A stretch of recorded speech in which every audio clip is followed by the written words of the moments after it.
an easy-go golf cart, and not just any upgrade, we're going to go lithium. And you know what that means. We're going lithium with this TEMGO 48-volt, 100 amp hour Life P04 battery. Now this is a 51.2 volt, 100 amp hour lithium battery. This thing delivers over 5 kilowatt hours of power, so right away you're getting more range, more consistent performance, and way better efficiency. And this is so much better than lead acid batteries. Now, some of the things that this TEMGO battery boasts is a built-in smart BMS for safety, that's the battery management system, Bluetooth monitoring from your phone or tablet, a real-time display screen, it's a touchscreen too, thousands of charge cycles as well. And one of the big differences you are going to find is weight. You are dropping a ton of weight compared to lead acid batteries. And that means, of course, better acceleration, more efficiency, and no maintenance at all. These guys are completely maintenance free. There's no water, no corrosion, and no hassle. Don't hassle the Hoff.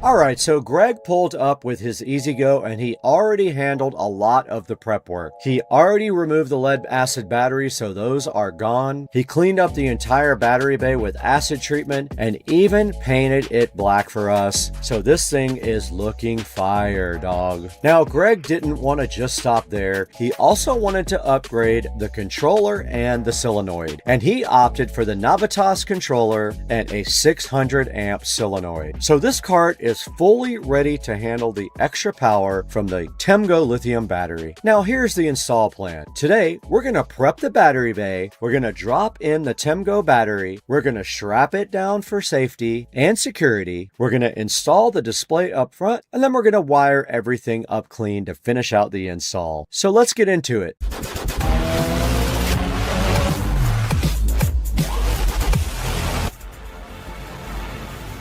Now, once the old batteries were out, there is a nice clean area to go ahead and install the TEMGO battery in. Now, the funny thing is, the square where the old batteries was, you can see there's two of them there. One of them fits the TEMGO battery almost perfectly. The only thing in the way are a couple of little tabs sticking up in the center of the battery bay. Let's go ahead and get the grinder out and get rid of those right now. It's quick and simple. We cut these tabs out to make more room for the battery, and the battery will sit flat. We're just making sure everything fits clean.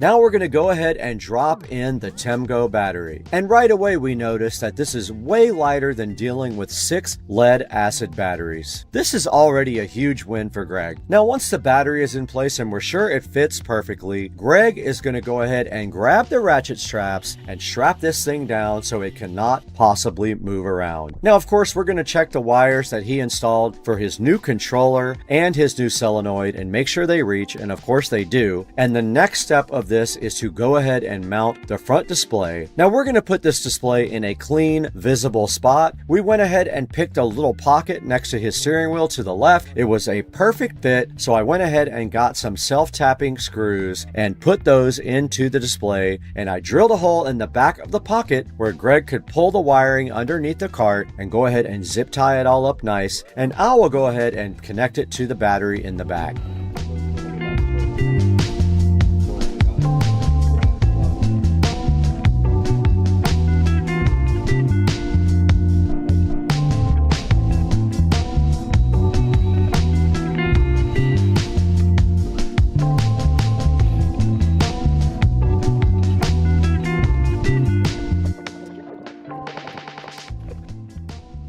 It works. Display is on. You've got 54% battery.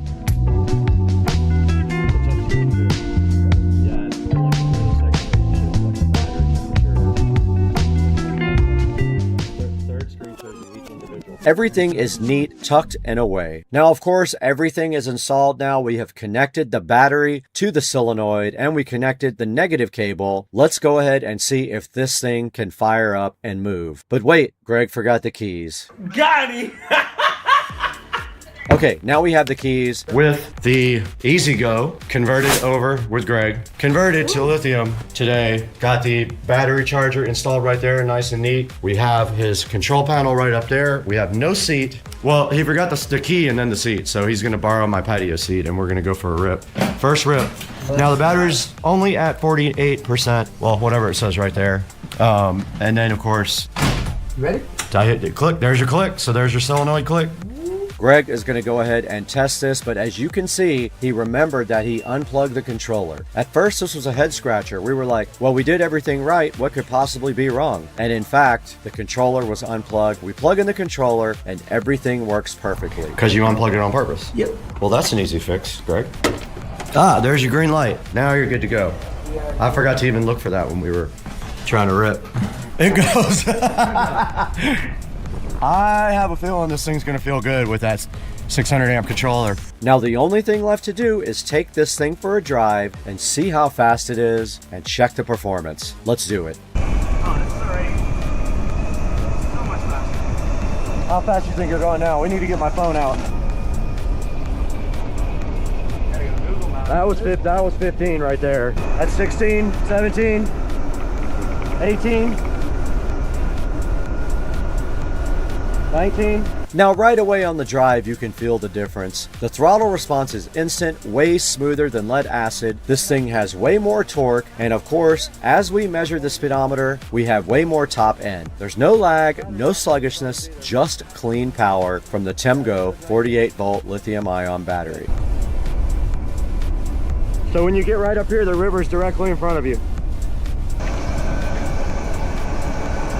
Greg is going to punch it, he's going to do some acceleration pulls, and he's going to notice what a difference this battery makes for his EasyGo. Oh yeah, that's a big difference. Looks like we're getting 19 miles an hour, which is awesome. And it's way quicker than before. Now this thing just feels lighter, quicker, and more responsive overall. It's a huge upgrade. Check this out. Go check the Tesla out.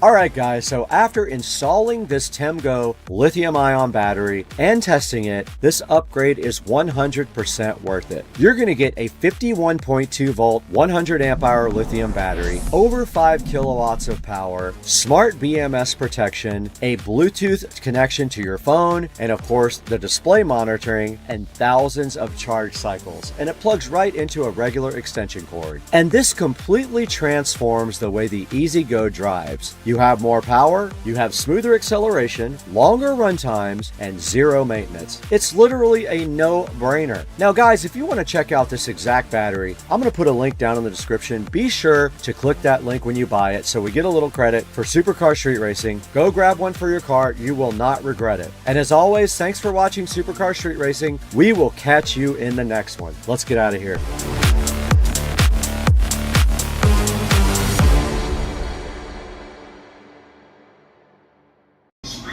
All right, we're out here watching Tennessee football on one channel. We got Florida football on the other channel. And we got the charcuterie board here. We got apples, we got bread, we got crackers, we got jam, we got grapes, we got ham, we got everything. 8 different kinds of cheeses, 10 different kinds of breads, 5 different kinds of apples, and so many grapes.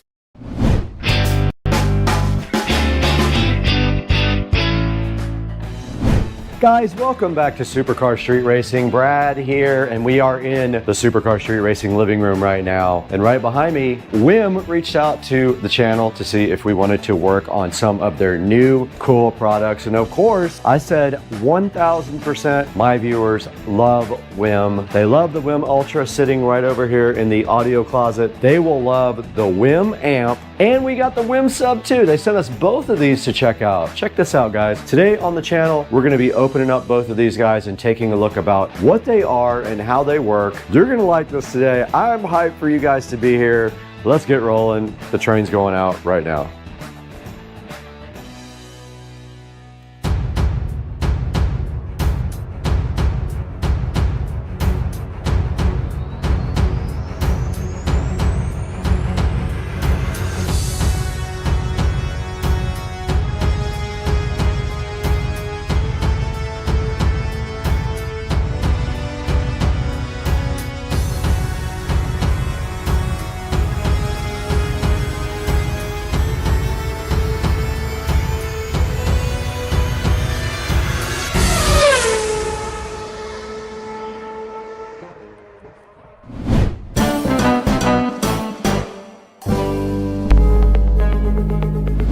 We are back in the Supercar Street Racing amazing living room. You got Brad here again as usual. And today is Friday, so I'm super hyped about the weekend coming up, but I'm even more hyped about the Wim Amp Ultra sitting right here, so flying fresh. And then also the Wim Sub. I have not even cracked the box open on this because I wanted you guys to see it when I see it. And look at this Wim Amp Ultra right here. This is so perfect for a lot of different people. You're gonna be so hyped when you see this. And it has a built-in amplifier. That's why it's called the Wim Amp Ultra. Not to be confused with Winamp, the MP3 player on the PC. But let's go ahead and see what this is all about today. I love Wim, and I have one right over here. You guys have seen this. This is my whole home audio system right here, and the Wim is sitting right there and supplying the entire house with killer audio. And so of course we love it. So let's go ahead and see what these two things are all about today. We're gonna get these things unboxed here momentarily.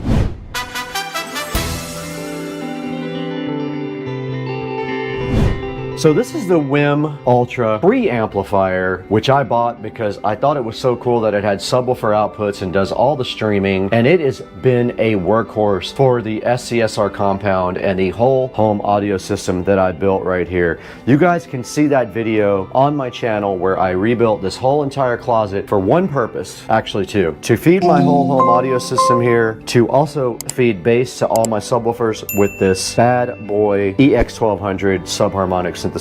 And now it is also doubled as my live stream. We got the ASUS NUC 15 Pro right there, streaming right now on YouTube Live. You guys are live on this webcam right here. And then of course my YouTube silver play button is housed here, so fly and so fresh. And so today we're taking a different look at a Wim product because this one actually has a built-in amplifier. So that's going to be kind of exciting to see exactly what that can do for us. And all that is sitting right here on the table today. So I'm so hyped to get this opened up. Let's go ahead and start this unboxing session, but I don't know what to get first.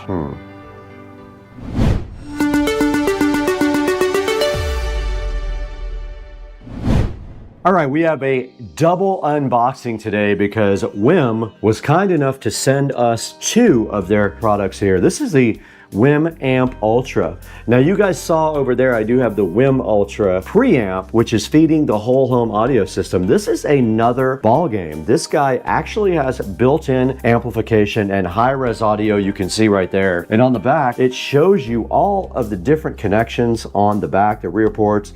It looks like you've got a nice optical jack, so that's Toslink. You've got HDMI, and that's only for ARC. You got USB, LAN, you've got a input here, you've got a right and a left channel amplified out, and you've also got a subwoofer output. Now notice there is no RCA outputs for this, so it does not have outputs to feed an amplifier. And it shows you what's inside the box. We should be getting a Wim Amp Ultra remote, a user guide, a power cable, an HDMI cable, an RCA cable, and an optical cable. You get all that with it. And banana plugs. They give you banana plugs. Now, who gives you free banana plugs? You can see right here, this guy supports Dolby Audio and HDMI, and it does support Spotify, Tidal, Google, Cast, and Alexa, and so much more. It does YouTube music and plenty of other streaming services. I know that because I use it every single day over there in the audio closet. And that's a look at the box for the WIM Amp Ultra, and then we have right below that the WIM Sub. Now this thing is an 8-inch subwoofer, and I have heard some complaints online that it's bigger than most subs. And we got our SCSR compound knife here. It's our Smith & Wesson knife. I love adding extra subwoofers to my house. You can never have enough bass. And it is kissing the Cerwin Vega subwoofer. The packaging is very nice. Here we have the WIM Sub, and inside of this box, another box, and it appears to be upside down. So let's do that move again, and this thing looks so cool. It is a very clean packaging. There's not a lot on the box. All you do see is the subwoofer here. There's some stuff on the back. What's inside? You get a sub, you get a power cable, and you get a RCA cable. And if I remember correctly, this has a single LFE input. It does not have a stereo input for bass. But the cool thing about this guy is it also supports network for feeding it if you have a WIM Ultra or a WIM amp like is sitting in the box. Right on top of the Sub Pro, we have a nice user manual there, and we have our accessory box right here. It looks like this will house the power cable and all of the other cabling that they give you. And then inside of here, looking so fresh underneath this protective styrofoam condom, is the WIM Sub. And I'll be honest with you, it is actually smaller than I thought it was. This is not a large subwoofer at all. This is a small, it is compact.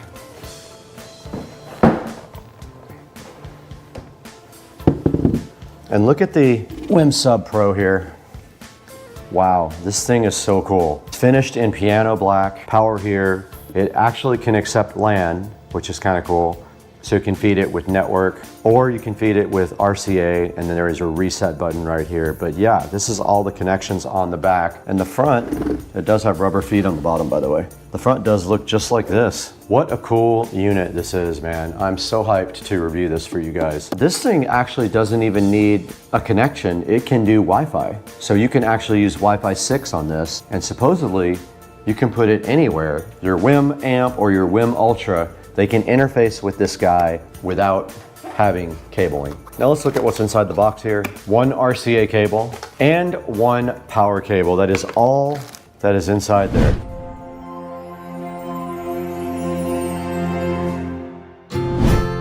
We're standing directly behind the WIM amp, and this is different from the WIM Ultra because this guy has built-in audio amplification. It also does have a subwoofer output, which is super cool because you can drive a powered subwoofer with this guy right here, or you can drive the WIM Sub Pro with it either wirelessly or wired. Either way, it'll work. We already showed you guys the outside of the box. Let's go ahead and break into the WIM amp and see what this guy is all about. Now, the WIM Ultra is sitting in my streaming closet right there for the whole home audio. This guy can work independently from the WIM Ultra, and it can also power its own speakers, which is awesome.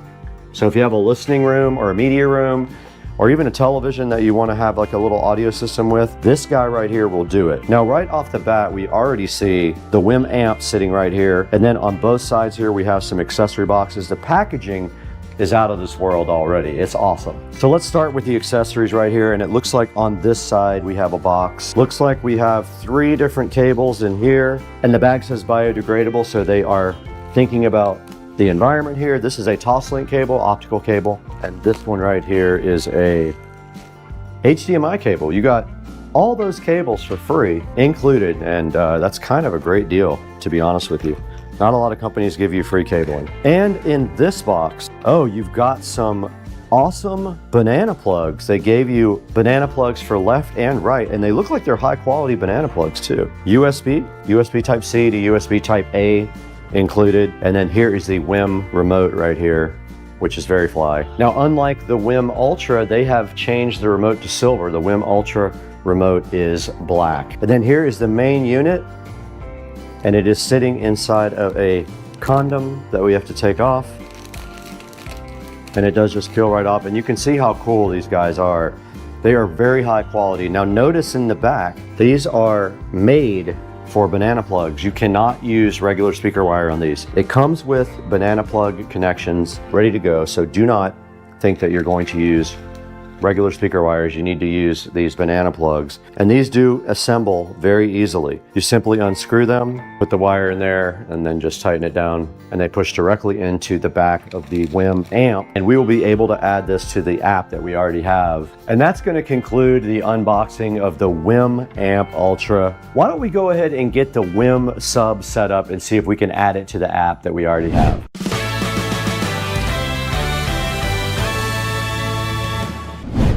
Now, I thought hard about where to put this WIM Sub Pro. I do have several subwoofers in this house, probably 7, but you can always have 8. I decided to put this in the living room. I thought this might sound good in the living room, and it is in a spot where it's not going to interfere with anything right next to this. It can move anytime. I am going to attempt to connect this via Wi-Fi. You can eat this bread tie later if you're hungry. Now you just take the other end of the cable, and it does plug into a regular US receptacle. Now I can't go too close to the wall because the plug is actually hitting the wall. So that does limit your ability to get it close to anything. You can see right there in the back, the sub cord is hitting the wall. All we should have to do now is grab the app. We have my phone in front of us along with these Fly Costa gold glasses. To get going, we need to open the WIM app and we need to hit add device, and let's go see. And it found it immediately. I love that. How many times have you done this and it doesn't find your object or your device? Let's go setup. Connected successfully, let's go. And it's going to look for firmware. Update complete, we click done. Select or enter a custom name for your device. Living room. Select a device to connect to your WIM Sub Pro. Next, we did our WIM Ultra. Now it's going to analyze the room. Let's do that. Okay, it wants me to point the mic at the sub. Sit at the sweet spot where you typically enjoy listening to music. Okay, let's go to the couch for this. And we can go to the YouTube audio library.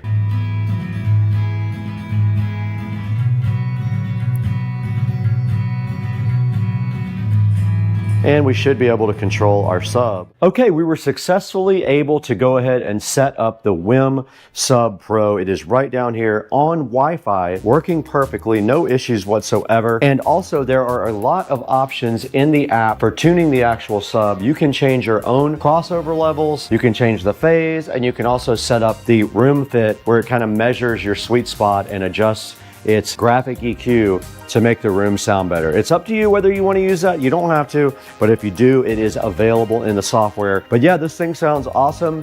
It is going to be a good addition to the SCSR compound and the whole home audio system because it does not have to have wiring. I thought about putting it down here where the PSW10 is, but that does not make sense because then the PSW10 is wired only. This guy can actually sit anywhere. Now the next thing we are going to do is go ahead and set up this WIM Amp Ultra. And I think, not 100% sure where I'm gonna put that yet. I have to think about this.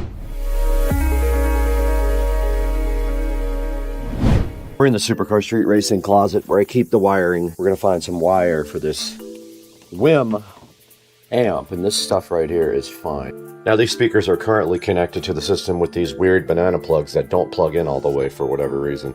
This wire does have ridges on one side, and that's how you know it's positive.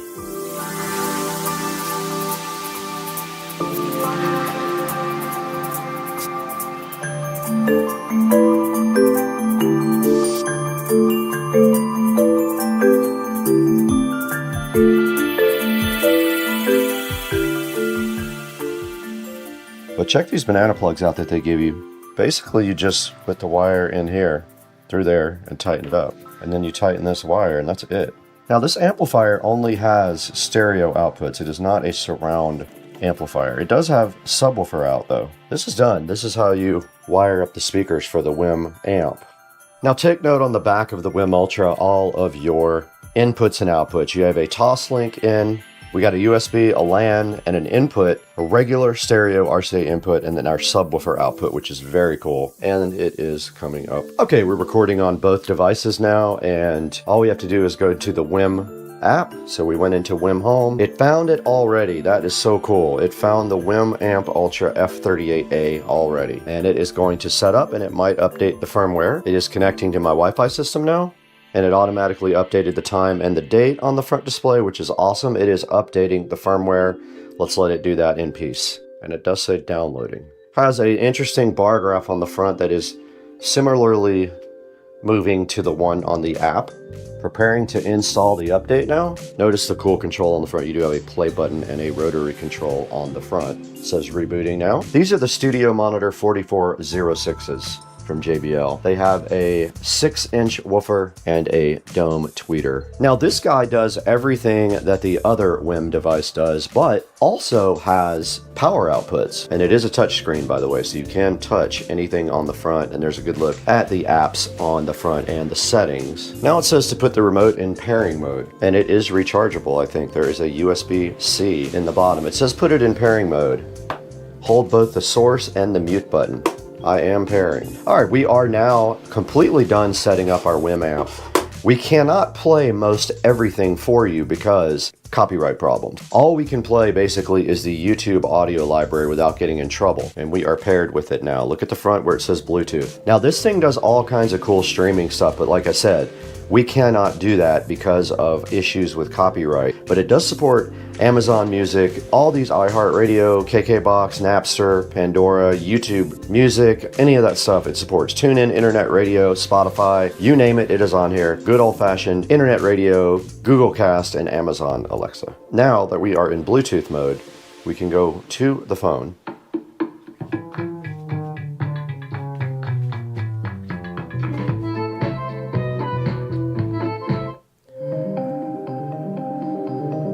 There's our volume. We can also use our remote for volume. Yes, this is copyright-free audio from the YouTube audio library. It does get very loud. 100 watts is what this guy puts out. It sounds very good, but you can also tailor that sound. You can also go into the settings on WIM and make it however you want. You can go into your audio settings, devices, settings. Then of course you can go through here and tailor all of your sound needs. You can actually go in and do an EQ. You can do room fit.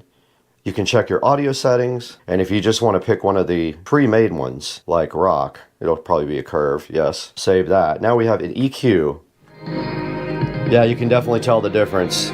That's at volume 45. These studio monitors sound very good.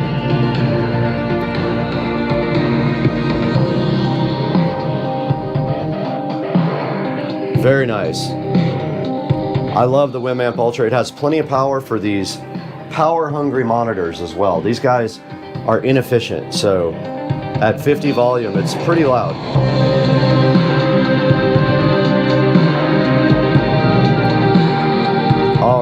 You have a lot of choices as far as streaming, and also this guy can hook up to the subwoofer in the other room as well. The Sub Pro, which we showed you guys already, is wirelessly allowed to hook up to this thing. I don't know if it can do it at the same time as the WIM Ultra can, but it can connect the Sub Pro. And this is the first time I've used Wi-Fi on any of the WIM devices. It has worked flawlessly so far, no problems whatsoever. Yeah, we went through the settings on our other WIM video, so I will put a link to that down in the description as well. So that is going to do it for showing you guys how to hook up and demo the WIM amp. Let's throw it into the studio now where we can talk about how to buy your own.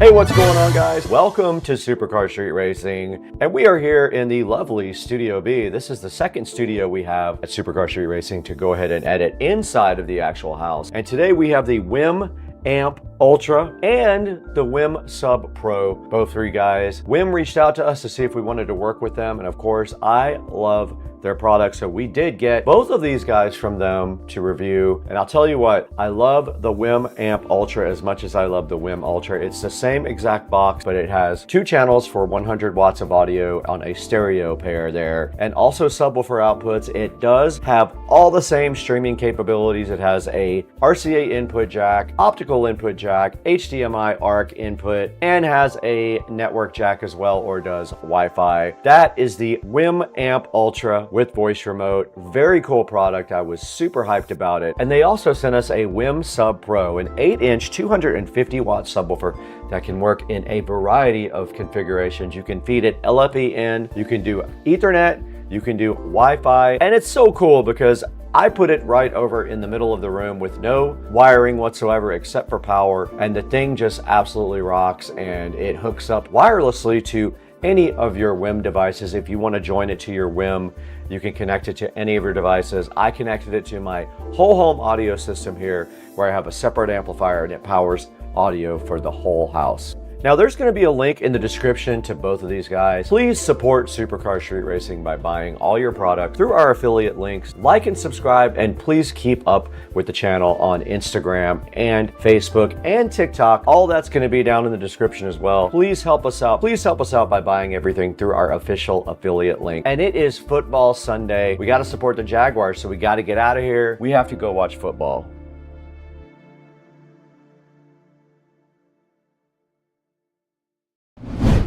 I got on the treadmill today and it asked if I wanted to resume my workout from 2022. All right, guys, we're out here in Studio A at Supercar Street Racing, and we're checking out a treadmill that's designed for people who want a serious workout at home, and they don't want a giant piece of gym equipment clogging up their entire house. Now, we're talking about the Yesol TS3 Plus treadmill, and it's built around something they call fun cardio.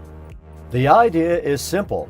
Instead of staring at a wall while you run, you actually stream content, mirror your phone, and even run a full workout class on the built-in display. It also has a motorized incline, a huge 21.5-inch screen, built-in speakers, and a foldable design made for smaller spaces. So in this video, we're going to take a full look at it, from the specs to the features to unboxing with the apps and the screen mirroring. Let's check that out today. Roll the clip.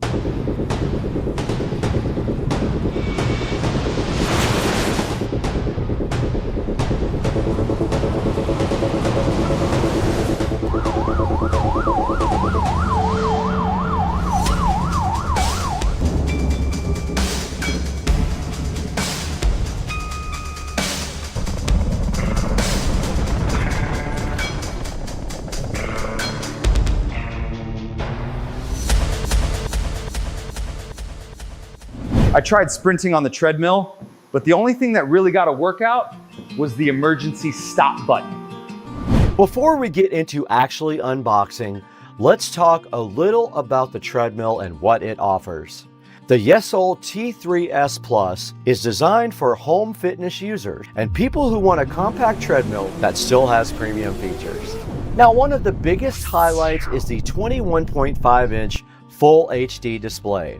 This is a 1080p screen that can rotate 360 degrees, so you can adjust your viewing angle depending on your height or your workout style. Now, it also has dual 6-watt speakers, so if you're watching videos, following a class, or listening to music, you get a more immersive experience while you're running. One of the coolest parts of the treadmill is this screen mirroring feature. It's pretty cool. You basically just plug a cable into your phone and it mirrors your phone on the screen, and then it superimposes all the workout data. So that means instead of being locked into a single platform, you can mirror your phone directly on the screen and run things like YouTube, Peloton workouts, Zwift, KinoMap, or the Yesol fitness app. And the best part is there's no mandatory subscription, just use the screencasting feature for anything you want on your phone. And this means you can basically run your favorite workouts or stream content while exercising. Now, another key feature is the 10% motorized auto incline, which automatically lifts the running deck to simulate uphill running and add more intensity to your workout. You can simulate hill climbs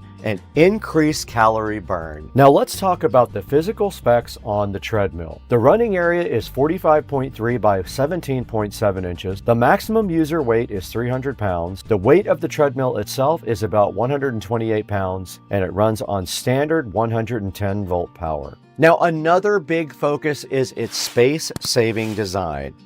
When you're done working out, The treadmill folds up and can be stored vertically, making it ideal for apartments, home gyms, or smaller workout areas. So the overall goal here is combining fitness, entertainment, and convenience into one piece of equipment.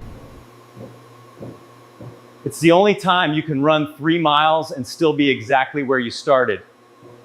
So let's go ahead and get this thing right out of the box. You can see the treadmill is packaged really securely, and all of the main components are protected with foam and wrap. And inside the box, you'll find the treadmill frame itself, the display, the handlebars, and the hardware needed for setup. The assembly process is actually pretty straightforward. It only takes a few steps to get everything locked into place. Now, I've had this old treadmill forever, but it's time to get this thing up and out of the door. Let's get this thing moved out front. I'm just going to give this thing away for $0.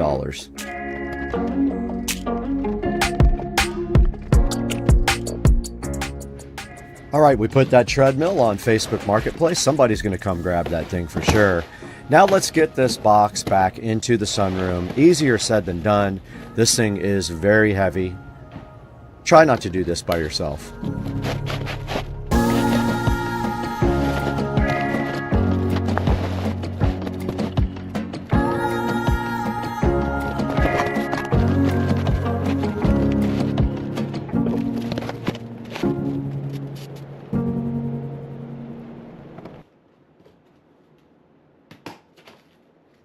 Now, I received the treadmill, and of course, first I had to get the old treadmill out. I went ahead and gave that away on Marketplace, but here I am unboxing the treadmill here in the SCSR compound sunroom.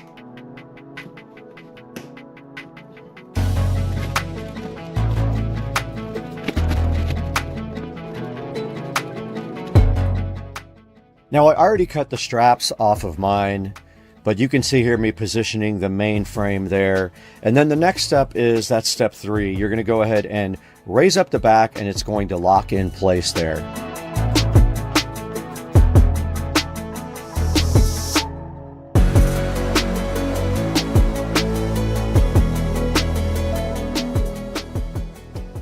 Okay, now you're going to go ahead and install the left and right uprights. They are labeled. The right upright had a label on mine. Go ahead and grab your M8x40 bolts, and you're going to put 2 on each side and just secure that to the base.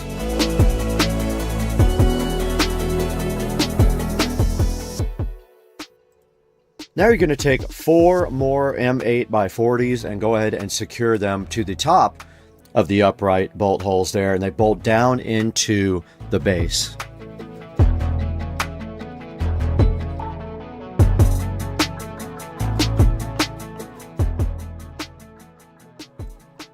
Right after that, go ahead and connect the wiring for the upright. It is right on the right side, down at the bottom of the upright.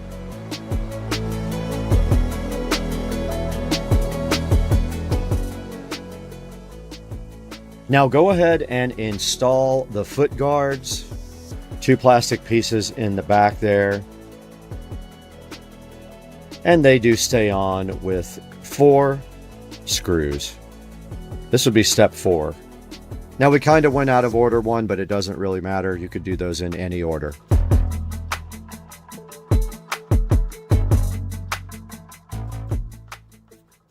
Now for step 6, you got to install the left and right handlebars.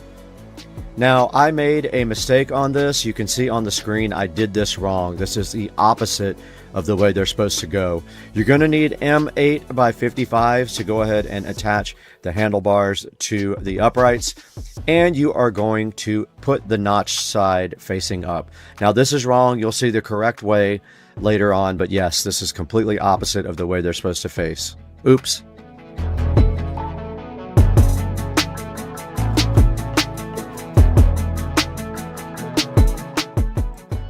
Okay, the next step is step 7. You're going to go ahead and install the console. And basically the console comes with 2 bolts in the side that are about halfway attached. And these fit into 2 keyhole slots in the top handlebars. You'll see it'll easily go in, and you can kind of push the handlebars a little bit to get it to slide in. After that point, it does sit flat, and you're going to go ahead and put bolts in the side You're going to use 4 M8 by 40 bolts to secure the console to the handlebars.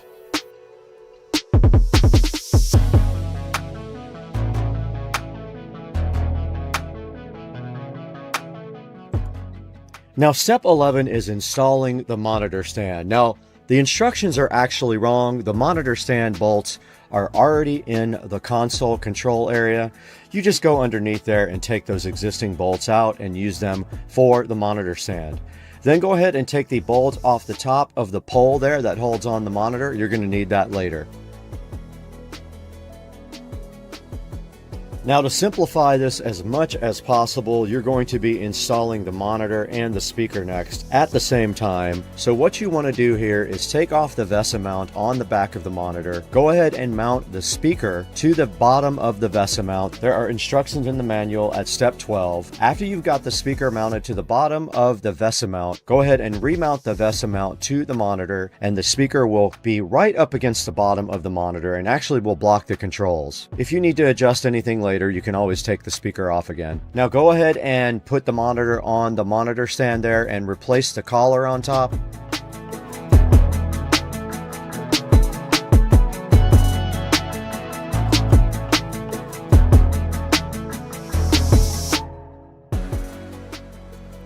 And your last step is installing all of the cables. So for step 13, you want to install all the cables, and they're all color coded. You can't mess that up. There's a green, a black, a USB, and then a round coax cable. Do that now. Now go ahead and install your power cable, but while I'm here, I'm going to go ahead and install the screen mirroring cable for Android. You should have one for Android and one for iPhone. There's one Lightning and one USB-C. Let's get those installed now.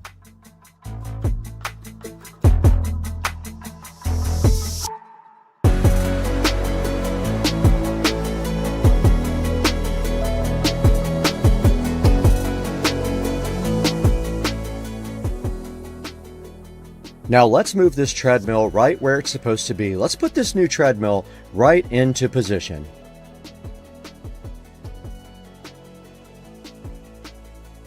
Once everything is tightened down and plugged in, you're basically ready to start setting up the display and then connecting the apps. Now let's power it on and see how it works. My treadmill told me I burned 500 calories today. Pretty sure it counted the effort of thinking about using it.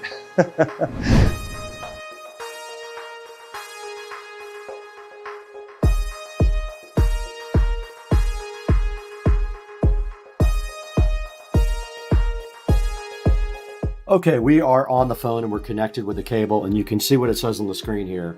They want us to download the Yesoul Fitness app and register. Let's go ahead and get that. Here's the Yesoul Fitness app. We're going to go ahead and install it. It is installing now. Go ahead and open it. I'm going to agree to that. I'm going to create an account here. Mail. Okay, I'm going to go ahead and sign up on my Supercar Street Racing account. It says connect your device through the app. It says it's searching for device. They found it. And check it out. We are mirrored up onto the screen now. Pretty cool.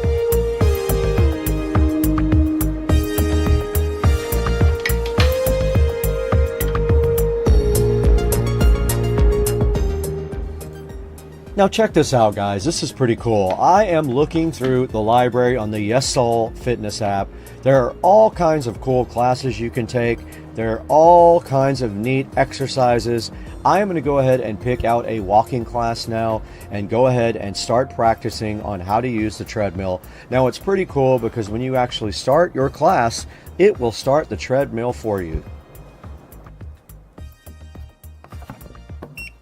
Hey there, my name is Coach Chase, and welcome to your 30-minute controlled power walk. This class is built around steady walking and power walking, designed to help you build endurance, stability, and core control.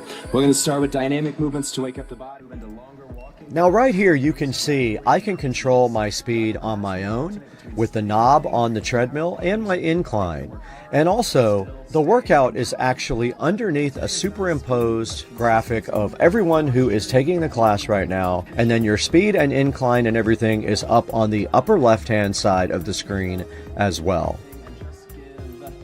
are speed 1 kilometer per hour or point standing tall, eyes forward, shoulders relaxed. Engage your core gently as if you're being lifted upward, helping your steps feel lighter and more controlled here. That golden rule of walking, heel toe, heel toe.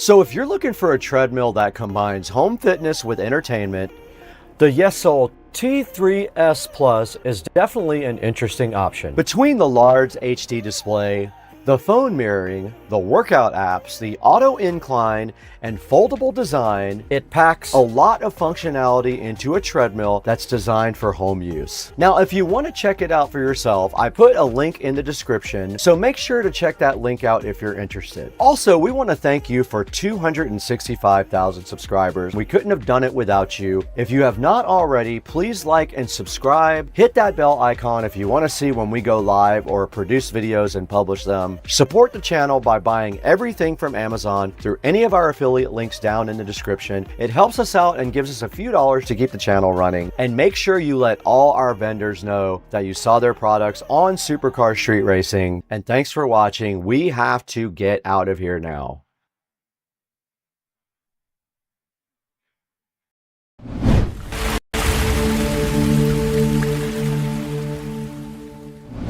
Guys, welcome back to Supercar Street Racing for another video, and today we have a very special sponsor with us. Rove was kind enough to send us one of their 4K, dual channel 4K dash cams for the Tesla Model S Plaid. Now I thought this would be perfect for the car because I need a dash cam in that car. You cannot access the footage inside of the car unless you have an incident. So this will really help out with that goal.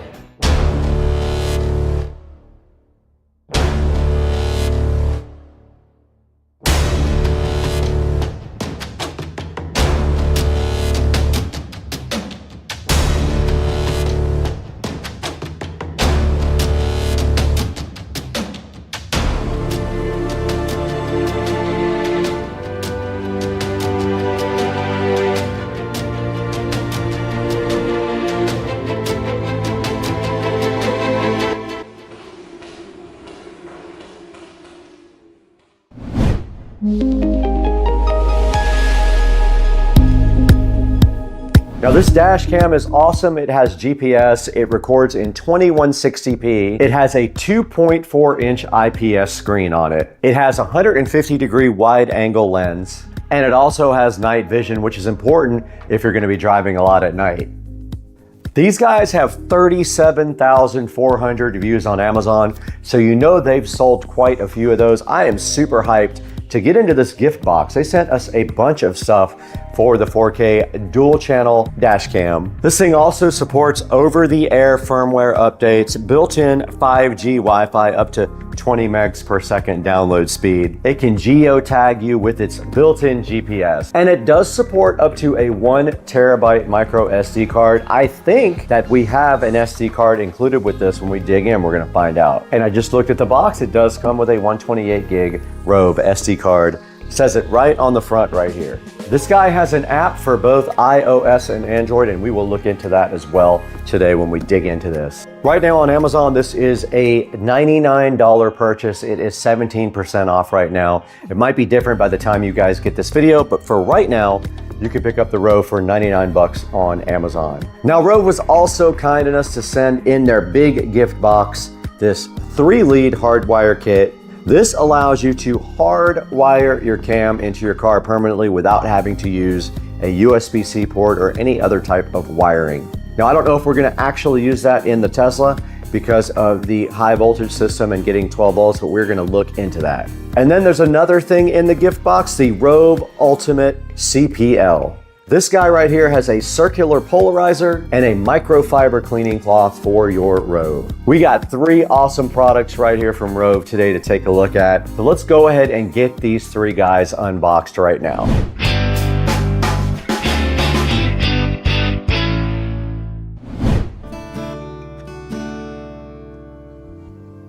What's up, guys? Welcome back to our other channel sponsor today. PureWex was so kind to go ahead and forward us some of their mushroom gummies. You can see them right here. They are 20-in-1 complex mushroom gummies. Now, these guys are so awesome. They help your brain, your focus, and your immune system when you take these. These guys have a powerful blend, a great taste. I let my neighbors try them. They said they taste just like chocolate, and I agree. Very good taste. I'm gonna go ahead and take one right now.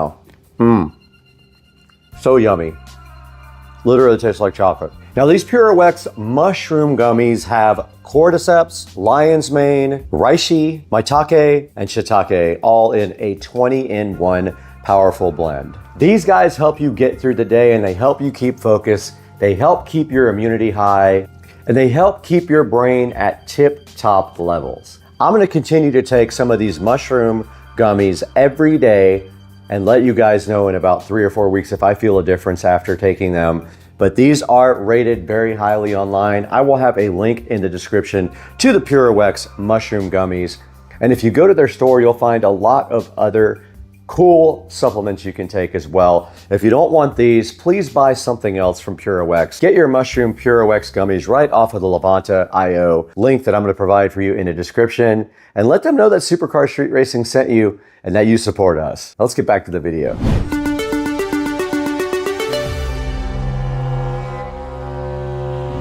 All right, guys, we're back in the SCSR living room now with the Rove dash cam.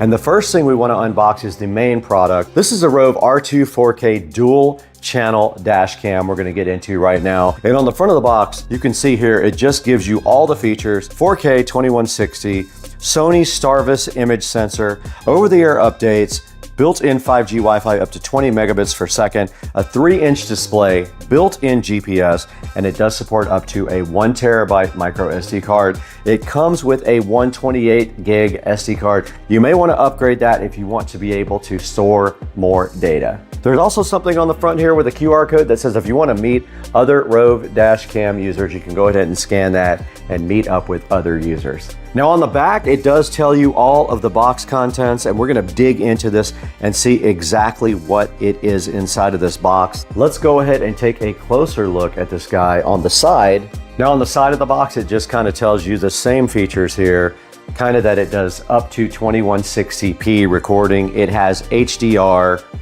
It does have a screensaver, supports up to a 1 terabyte micro SD card. It does have motion detection also, so that's cool. And it does use H.265 and H.264 codecs. H.265 is the newest and most efficient codec. It does support that. Let's go ahead and use the patented SCSR Smith & Wesson knife to get this Rove completely unboxed. All right, we got the plastic off of the Rove. Let's go ahead and open it up. And right at the top of the Rove, you do see a SD card here, a 128 gig SD card with a micro SD card adapter sitting right on the top, looking so fly. All right, guys, we got the Rove 4K dual channel dash cam right in front of us. We're gonna go ahead and take a look at what's included inside the box now.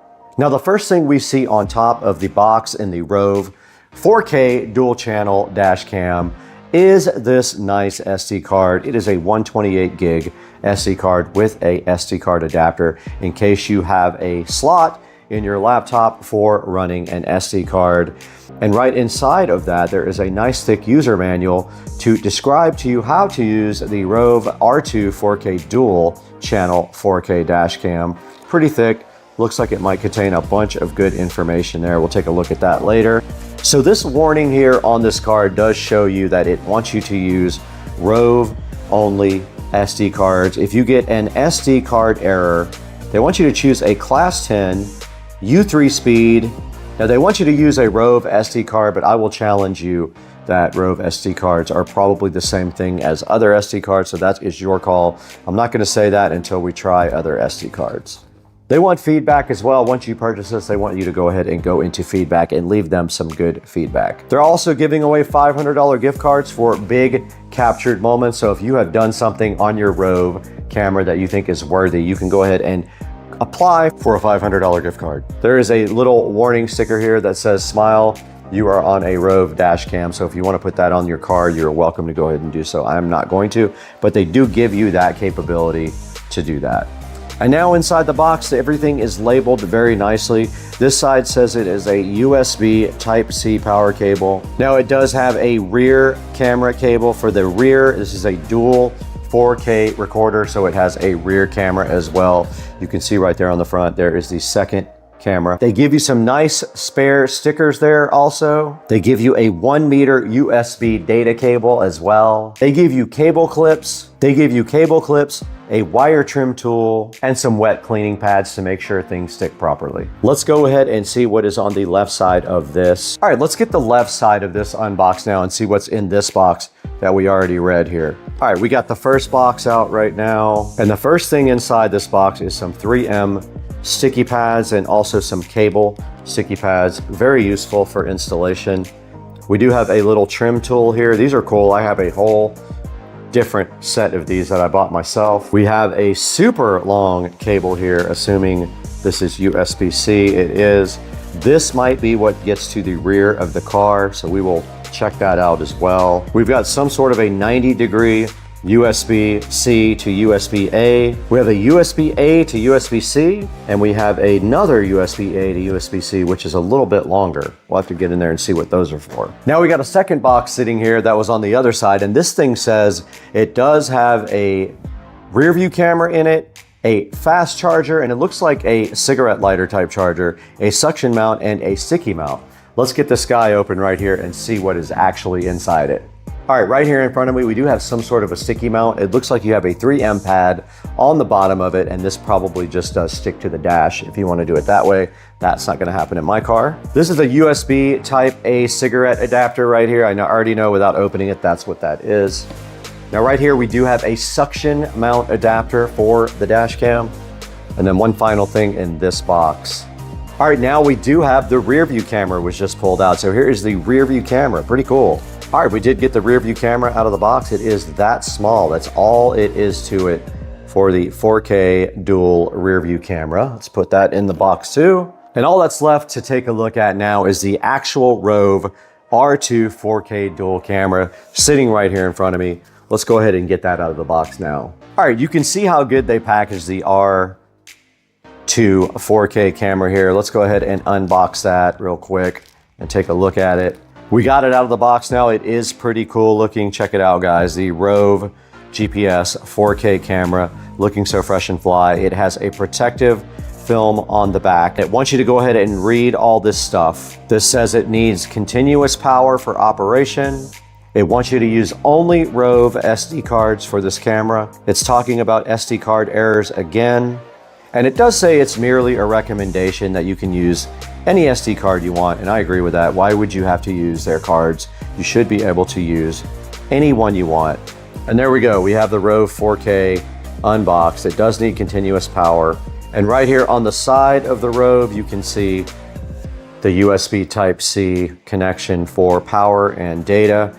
Up at the top there is the connection for your rear camera. So that would be where you would connect USB Type-C to the rear camera. And if we go back in here and look at the rear camera, it also does have a USB Type-C on the side. So we will be using the long USB Type-C cable to go ahead and check out the Rove. And that's all that's in that box. Let's go ahead and open the next box.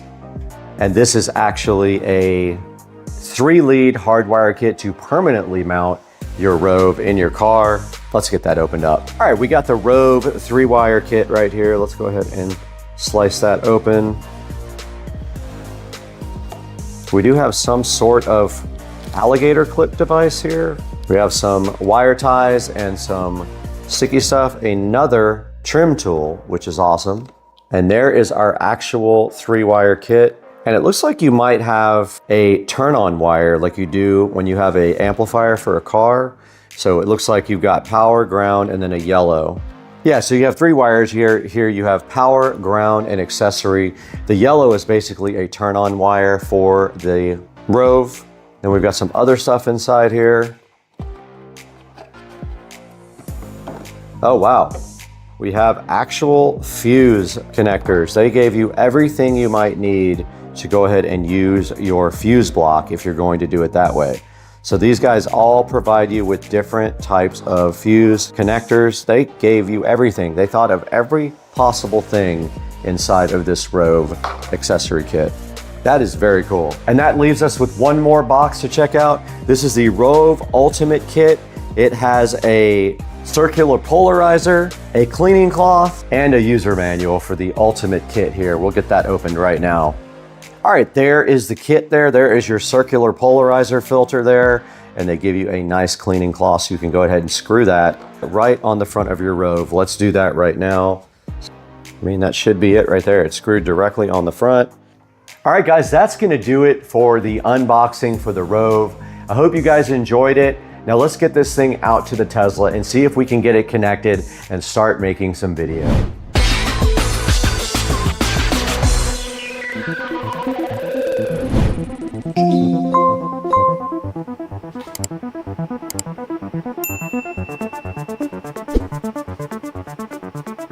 We are in the Supercar Street Racing Garage right now with the lithium-ion 72-volt golf cart. We have everything for the Rove camera right here. You thought I was putting it in this Tesla Model S Plaid, didn't you? Not happening. It's going on the golf cart, and I will tell you why. The Tesla, I have a plan for that already. A manufacturer is trying to work with me to make the dash cam in the Plaid available all the time. So they have a product we are going to be installing. So we're going to be putting this in the golf cart, and I think it's really interesting for the golf cart, and I'll tell you what my plan is right now. This thing can mount several different ways. You have a suction cup right here. That's a standard mount, right? They also give you this little like extra mount thing here that goes with a 3M tape pad, right? Like a shoe, and then this can slide directly into the shoe like this. You just literally slide the shoe right into it, just like that, no problem. So I think what I am going to do is attempt to somehow directly mount this dash cam up here like this. I want it on the roof pointing forward like that. So just like that is kind of what my mission is. So I'm going to screw it from the top, and then what I'm going to do after that is run the wires over the roof. So I'm going to go directly over the roof like that, and you can see right here there is a grating for water to pass through the back of the cart and go down to the ground. It goes all the way through here and down to the ground. Well, my plan is come through here, drill a hole directly through here, and then tap into USB power right here for the cam. Now there's also a rear camera right here. So I'm about to show you what my ultimate plan is for the rear. It connects with a USB-C cable to the camera itself. So it'll go all the way over the top as well. But let's show you what we're doing in the rear over here. Okay, we're at the back of the cart here. So my plan is to also mount the rear camera to the roof. So the rear camera is kind of cool. It can rotate and all that stuff. So I am going to basically take the shoe mount right there. I'm gonna mount it up here, just like this. And then I'm gonna screw it from the back side right through there, right there. I'm gonna screw it right to the roof and then run the cable. I think that's gonna work out perfect if it still works. It might be broken now since I dropped it. Okay, so we went ahead and just used the sticky tape mount right here on the front of the golf cart. You can see right here, it is a shoe mount, and I went ahead and just pressed that hard right there onto the ceiling of the golf cart, the roof, and now you can see that the Rove Dual fits just like that. And here is the power cable. The power does just come directly out of the side. I am gonna drill a tiny hole in the roof. It's gonna have to be wide enough for this to pass through, so I'll end up like caulking it in with black caulk afterwards. Now here's the power wire for the rear camera, and you can see it's huge. Okay, we're gonna do a little test now with the Rove, but I wanted to show you guys the SD card that comes with it. It comes with a 128 gig SD card. If you need more than that, go ahead and buy one, but make sure you get a high enough speed card that it will support the Rove. I'll put a link in the description to some on Amazon. By factory default settings, your dash cam is ready to go without changing any other settings. You can now utilize the user manual or how-to videos to learn more about the dash cam.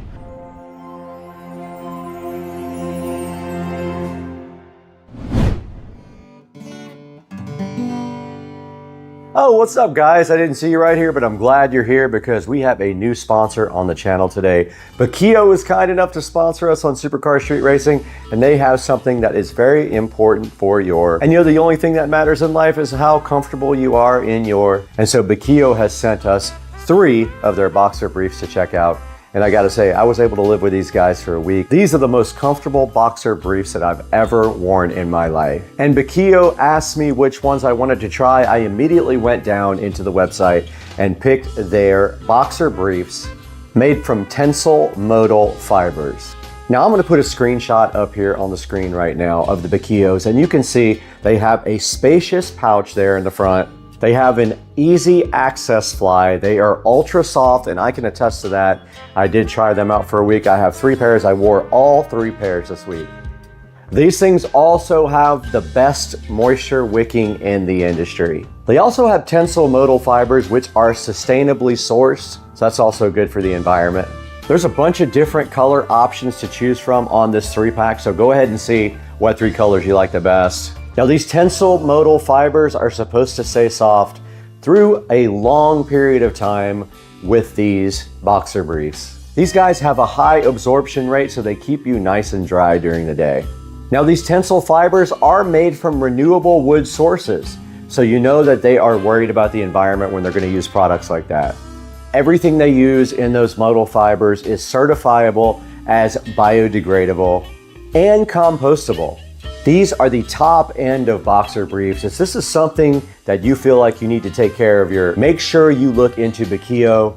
They are so kind to have sponsored Supercar Street Racing. I wanted to get that out directly to you today so you could check them out yourselves. Now they are priced competitively due to what they have inside of them. The fabric, the brand, the quality, the craftsmanship, all top end. And it is so important that you guys help us with our vendors and our sponsors so that we can keep the channel going and bring you more stuff like Bakio and their amazing boxer briefs. Now let's get back to the video.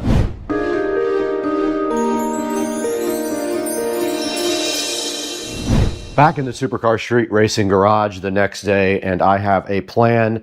I went ahead and bought some black caulk, got him. These nuts.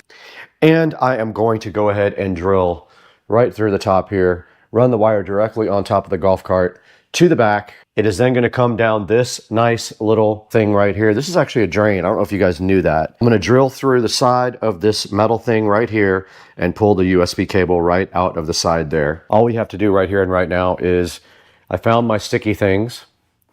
If they will stick, I'm going to use those to kind of route the wiring in the channel here on top of the golf cart. Let's see if it works.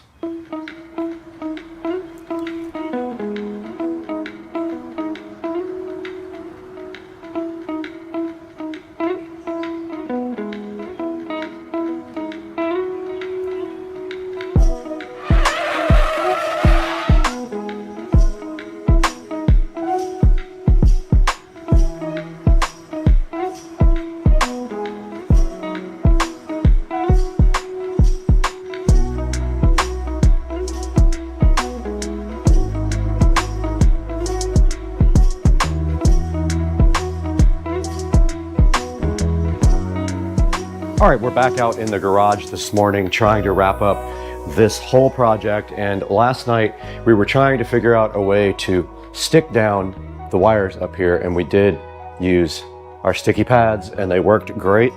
So all we're doing right here and right now is continuing that process. We got it all the way down to there, cleaned up. So let's go ahead and finish the process of sticking down these wires ASAP.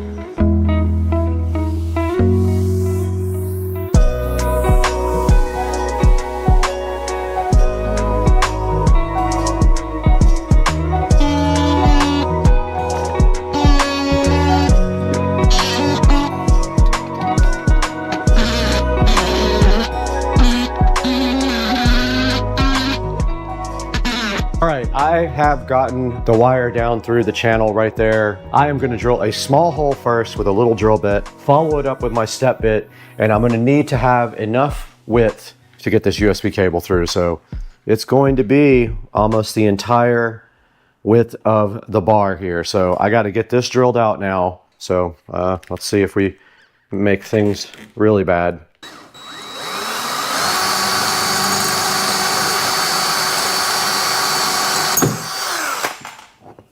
And I broke it.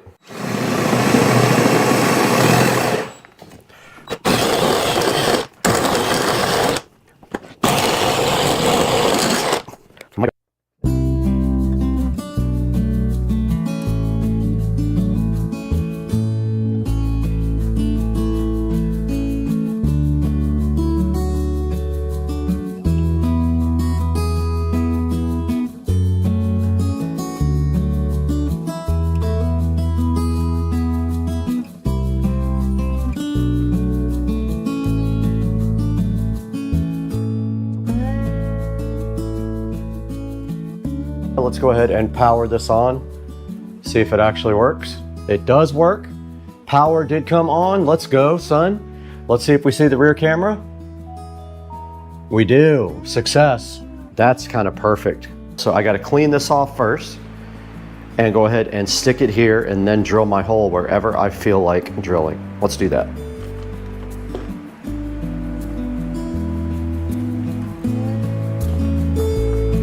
It does have 3M sticky tape on the back, ready to go.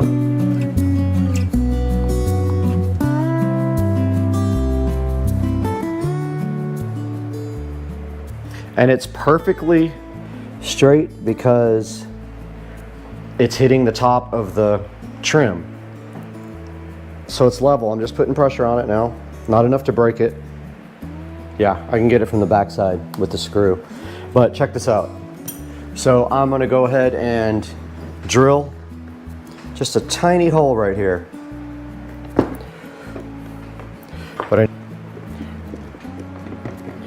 my wiring's right in the way, of course.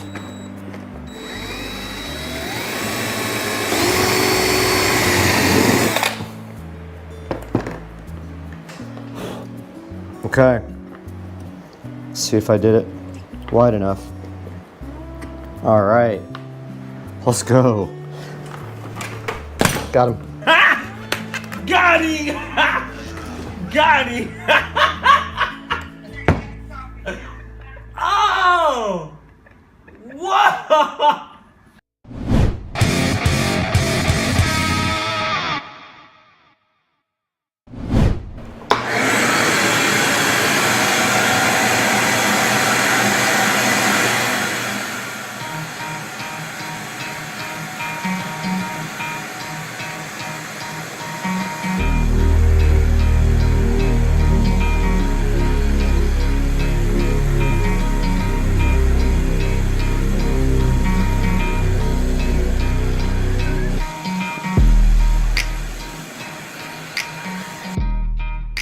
Yeah, so the camera overheated again, of course, and I would say if I had to guess, the garage is maybe, I don't know, 82, 83 degrees, not anything crazy, but I did go ahead and clean up. I vacuumed everything off, and now our only job left to finish this entire project is to put caulk around the holes that we created in the roof of my beloved golf cart. I hate it, but I kind of wanted this project. I want video from golf cart, and I want good video, so we're gonna get our caulk gun here. We got black caulk. These nuts. Ready to go. And all we're gonna do right here and right now is seal up 2 holes, maybe 3.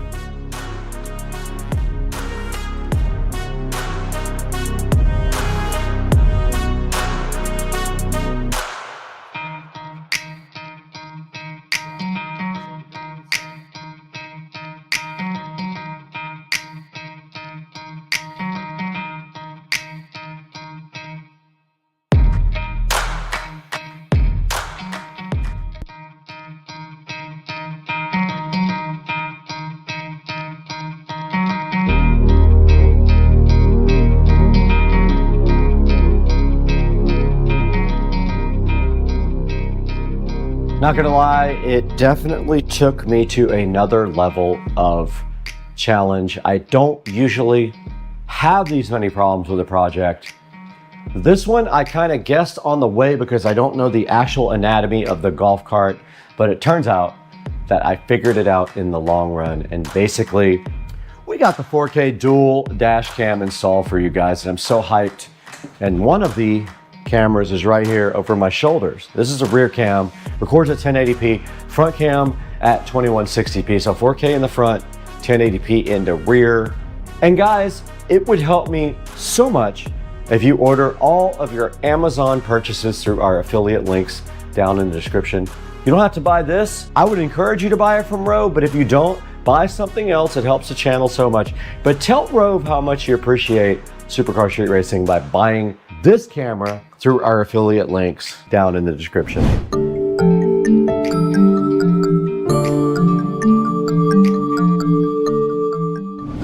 Okay guys, we are right in front of the Rove app for the Rove dashcam, and I just wanted to give you guys a little overview of this. I went ahead and set up Wi-Fi and changed the Wi-Fi password, so I can go ahead now while I'm in the app. I have already added the device, so that's the first thing you do is actually add the dashcam. But you do that by connecting to its Wi-Fi, which the default password is 1234567 But now that we have done that, we can connect to the Rove. It does use Wi-Fi, so it's going to show us its Wi-Fi network here, hopefully, if I'm in range. And there it is. So it is on the default Wi-Fi name. I did not change that, but I did change the password because you don't want people connecting to your dash cam, probably.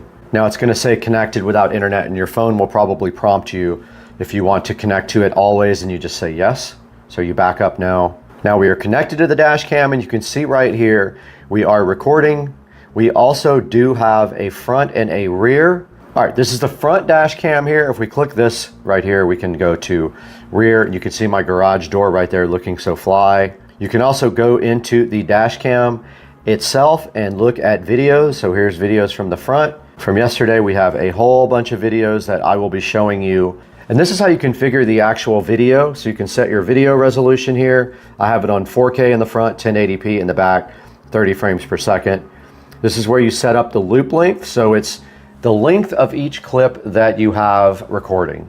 Now, this is the G sensor, and on the golf cart, it is very, very sensitive. I'm gonna go ahead and switch that off because we hit bumps in the golf cart. It thinks we had an accident. HDR is definitely turned on. And this is a default exposure for the camera. You can do time lapse on this setting. I do not use that. This is where you set the video compression. H.264 will be larger files. H.265 will be smaller, but also very good quality.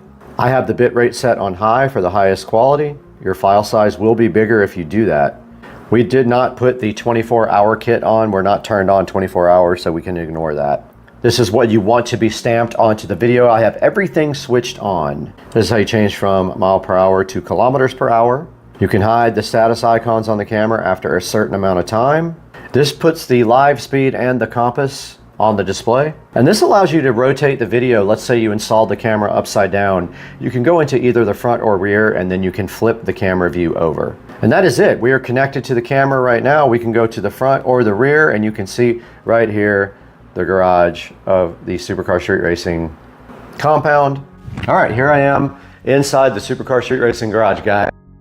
Now guys, that's gonna wrap it up from the Supercar Street Racing garage. The next step, take it back to the SCSR editing studio, Studio B, not the main studio, the secondary studio, and show you guys this on Amazon. All right, let's wrap this up inside with a look at the Rove dashcam online.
We're back in Studio B in Supercar Street Racing office, and we have the Rove R2 4K dual dash cam right in front of me. It does have 4.5 stars on Amazon, so it does have good reviews. Right now it is selling for $129, and there is a $30 coupon you can apply to it that you can see right there. Go ahead and pick one up from the link in the description. It will help me out so much if you can go ahead and use that link. It just helps the channel out a little bit. Gives me a few dollars to keep going because we lose money on the channel. So please buy from our affiliate links on Amazon. And thank you so much for supporting the channel. And we'll see you guys later. We got to get out of here later.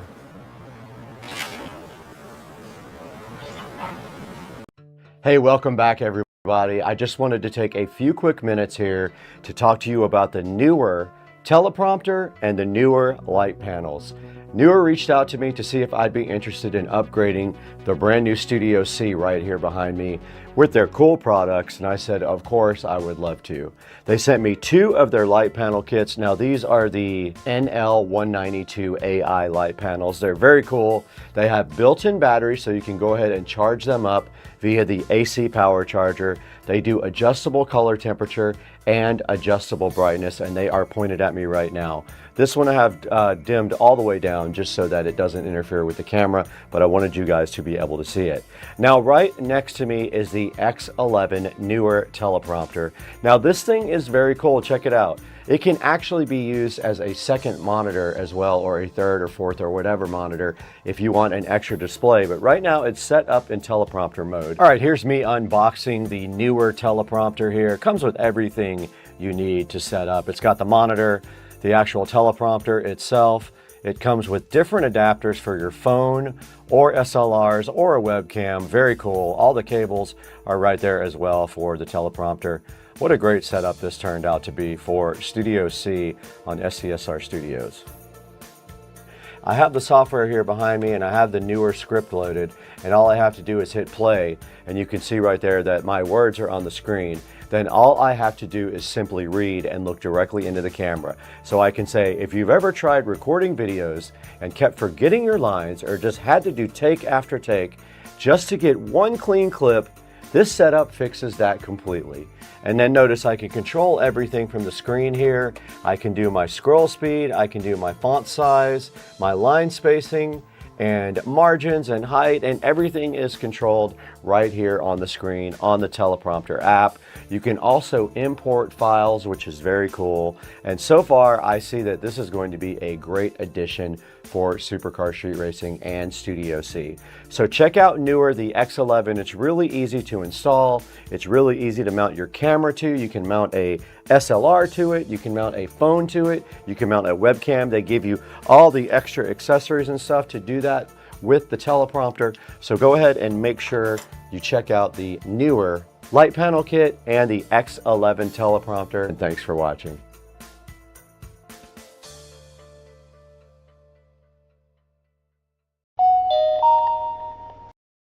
Video mode. Recording started. Wi-Fi is on.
Video mode. Recording started. Wi-Fi is on.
I think I have a new plan that makes more sense.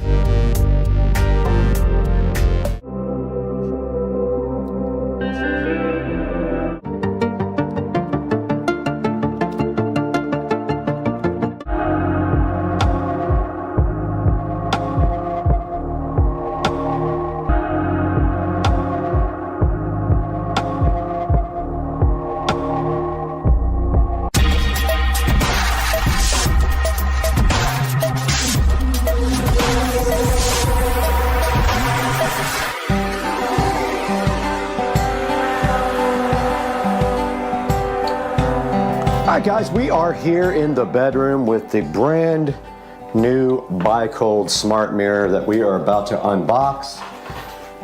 And I'm looking for my scissors or the SCSR knife, but I can't find them. So let's use this drywall saw. So what we're doing today is we're going to unbox this guy. We're going to take a look at the back and the mounting because I've already done 2 of these, so I kind of understand. But I've never done a wide one. And so we're going to look and see what the mounting mechanism is, but it's usually like a metal bar. And then you put that on the wall, and then this just hangs from the metal bar. But we also have to do electric behind it. So let's see what's in this box now as it dirties up my nice white comforter. All right, first of all, it is boxed nice and secure. I almost have no energy left, man. Been a crazy couple of weeks. Like people running over my stuff and stealing my stuff. So you guys don't know this, but my pavers all got stolen last night by some guy who thought he could just pull up and get my stuff. So all the pavers for the new mailbox are gone because somebody just thought it was cool to go ahead and steal something without pulling up and asking if it's actually junk or not. And they're brand new pavers sitting on the driveway and they are gone. Gone. All right, here's the mailbox. Ha! Edit.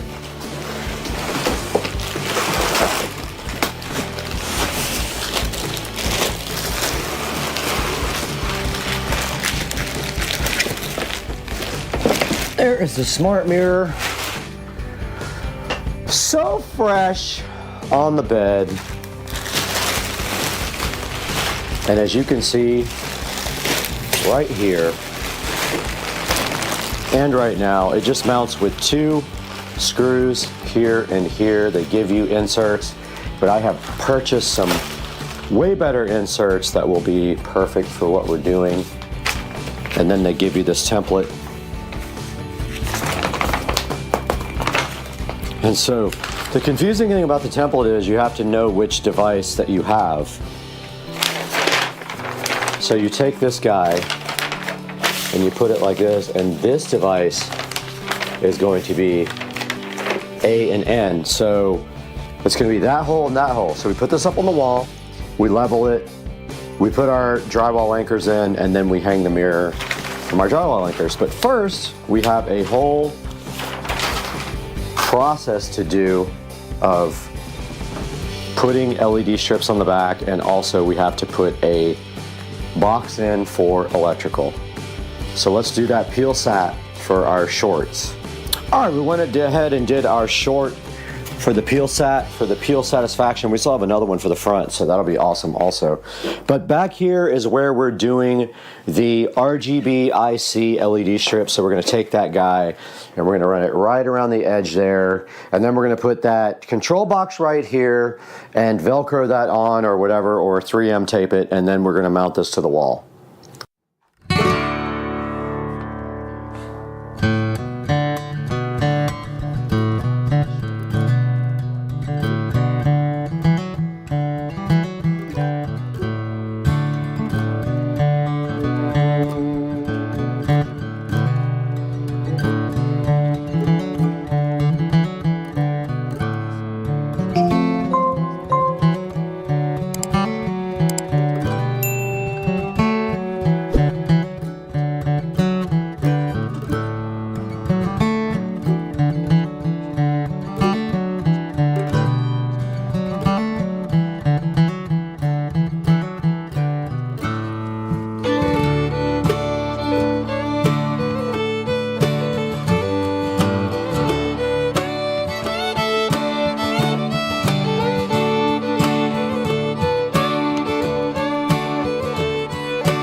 Before we mount this, I totally forgot that we honestly need to get this thing programmed and make sure that it's good. So we'll take our power supply right here, regular power brick. We're going to go ahead and plug that into the wall, open up the Govee app, and get this guy all set and tested before we actually mount this. The last thing we want to do is take the mirror down if we have problems. So let's get this thing powered up, powered on, discovered in the Govee app, named, hooked to Wi-Fi, and see what we have available. So let's do that now. We got the power cord here. It should come on when we do this. It did, so it does actually work. And it looks like it's set to audio, which they all kind of default to, but let's open up the Govee app. We got the Govee app open here, so we just have to discover new devices. So you hit the plus. It already knows it, so we add. It's probably going to want to update the firmware. Let's see.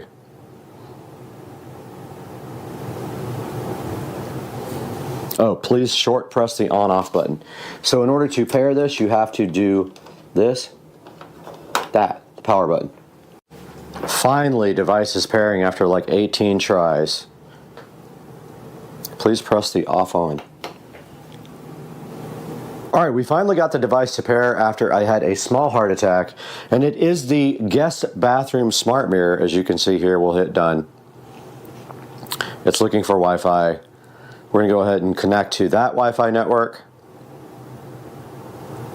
It might fail because I just rebooted the router. Let's see.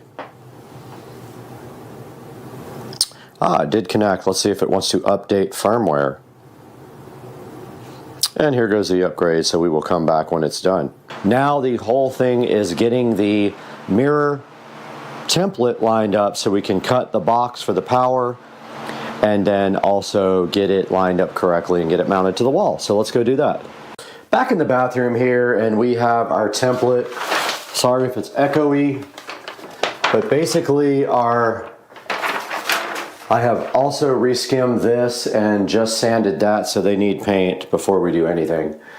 But I guess that's kind of the next step. We wait for this to dry, wait for that to dry, paint both. And then this needs to go centered. I think C is the center, and we know the light's going to be like right over the stud, so we're going to do that right like that, and level this template out, put it up on the wall, and then put our marks for our drywall inserts there. That's the next step.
Alright guys, we're back and we have the light here, and the goal right now is to just install this light. So keep in mind there's a lot of weight on this light, and they give you like pigtails here and wiring nuts. And so when you do this, you're going to want to make sure that the weight is not so much that it's going to pull the light out when it's connected. So just keep that in mind when you install this light.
right, so it's kind of the same color as the top lights. No, it's perfect. No issues at all. I just got to fix that little screw hole. This other one's completely covered, but yet looks crappy because I can't ever do good patch. So we have our template up here, and what we did was center up the template with the sconce, or whatever it's called, the lighting. We leveled this guy right here very carefully. A little off. Level this guy very carefully. Yep. And now that's where the mirror is going to be, but this is 48, so it's going to come way out here. So we put 24 in the center. It's going to be way out there. Literally 24 on each side, so put 24 here. And then 48 there. That's where the mirror is going to sit. So now we know A and N are our mounting points, guys. Let's go! Hype train. Guys, welcome back, and we have the template up here, the center marked out like right between the lights. So 24 is right between the center of 48. This is 48 by 24 this way. The bottom of the mirror will hang here, which is great. We're going to put our marks right here, and go ahead and put our drywall inserts in there so we can hang our mirror. But after we do this, we'll test that, then mount our electrical box somewhere in here. Let's go. We got our Hillman toggles, and we just have to put a hole right here.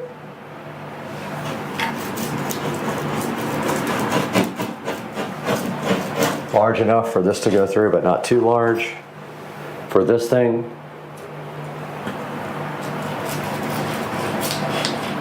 Let's go.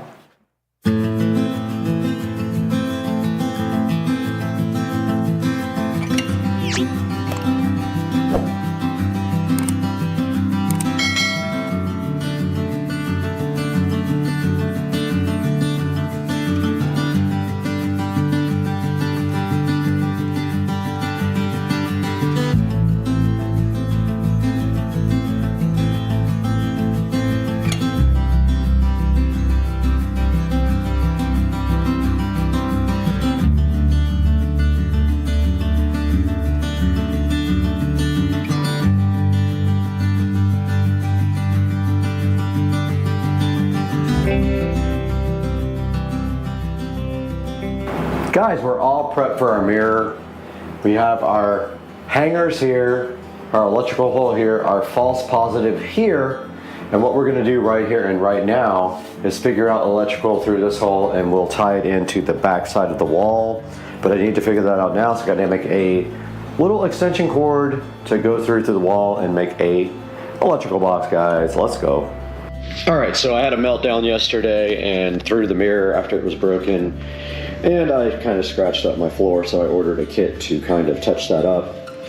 But given a little update in here, my receiver microphone is dead, so I can't use the wireless mic, but I got everything painted in here.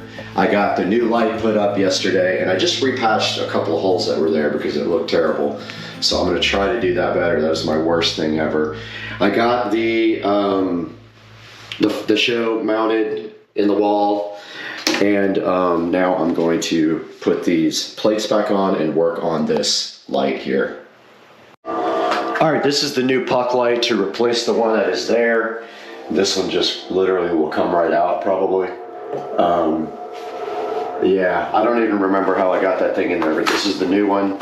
It runs on 110 volts and it's LED, and this old one is incandescent. So this will be a upgrade for it, and here is the actual new puck light that is going right in its place, and it has a little, oh, that's interesting. It has an in and an out, I guess. I don't really know. I guess so you can chain them. And then it's got, on the bottom, it has a adjustable color temperature. Very cool.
I don't know which one to choose today.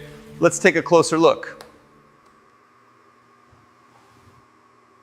Hey everyone, welcome back to Supercar Street Racing. We're out here in the SCSR compound garage today with three awesome scooters from Navi. We've got the Navi ST3 Pro, the Navi XT5 Pro, and the Navi UT5 Ultra X. Three amazing scooters from the lineup from Navi. Now here's the thing, this isn't just one of those comparison videos where we just read off specs. Today, we're going to tell you about real-world performance because we've spent a lot of time on all three of these scooters. We've had these things all over Amelia Island. We had them in all the local parks and on the local streets, and we also took these things to downtown Jacksonville. And we did a super long ride on the UT5 Ultra X. It's right here in this video. So today, we're gonna break down the specs and features of all three of these scooters, tell you about our real world riding experiences, tell you what each scooter is best for, and ultimately help you decide which Navi scooter you should buy. Because honestly, these are all amazing scooters, but each one is different for different riders, and we're gonna let you know why. If you're looking for range, comfort, commuting, weekend fun, or something more powerful for longer rides, one of these is gonna probably stand out more than the other two. So make sure you stick around to the end of the video, because at the end, we're gonna help you decide which Navi scooter you should buy. And if you enjoy electric scooters, tech reviews, e-bikes, golf carts, make sure you hit the subscribe button and the bell icon, because we've got more coming your way. All right, let's get right into this. Joe, roll the clip.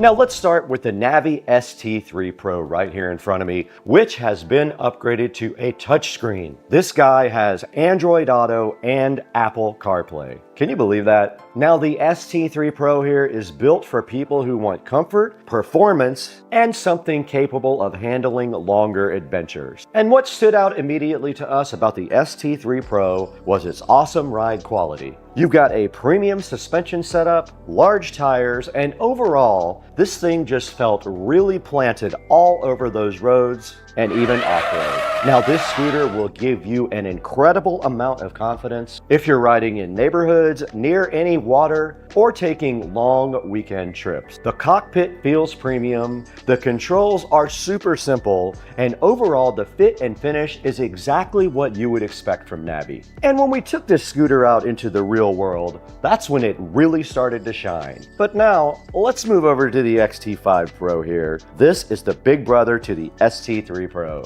Now, this XT5 Pro here brings a little bit different of a personality to the party. This one feels like a scooter designed for versatility. Now, whether you're just cruising around town in your own neighborhood, or at local parks, or taking a long ride, the XT5 Pro feels like it could do a little bit of everything.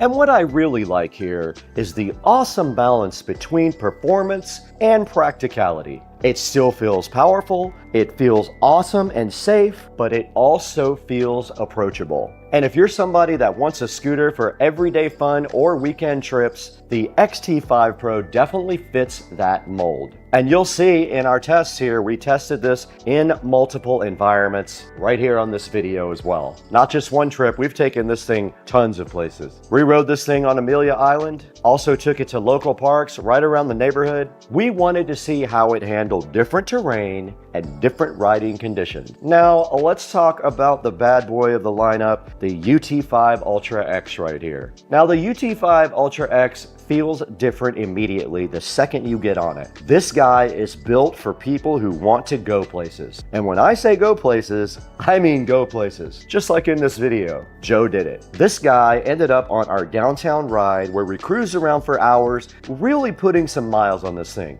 We tested this thing all day long for 2 days. And the one thing you notice immediately about the UT5 Ultra X is how comfortable it feels for longer rides. And when you're putting miles on your scooter, ride stability matters and comfort definitely matters. And this scooter really impressed us in both of those areas. Joe rode all the way from downtown to Cliff's Bar and Grill, around 16 miles, and honestly, that was one of the best tests you could ask for a long distance ride on a scooter. It's right here. Now, if you're looking for a scooter that can be your daily commuter or your weekend adventure, this guy deserves a look. So, on paper, all three scooters are impressive, but specs only tell half the story. The real question is, how do these three scooters actually feel in the real world? Let's roll the footage.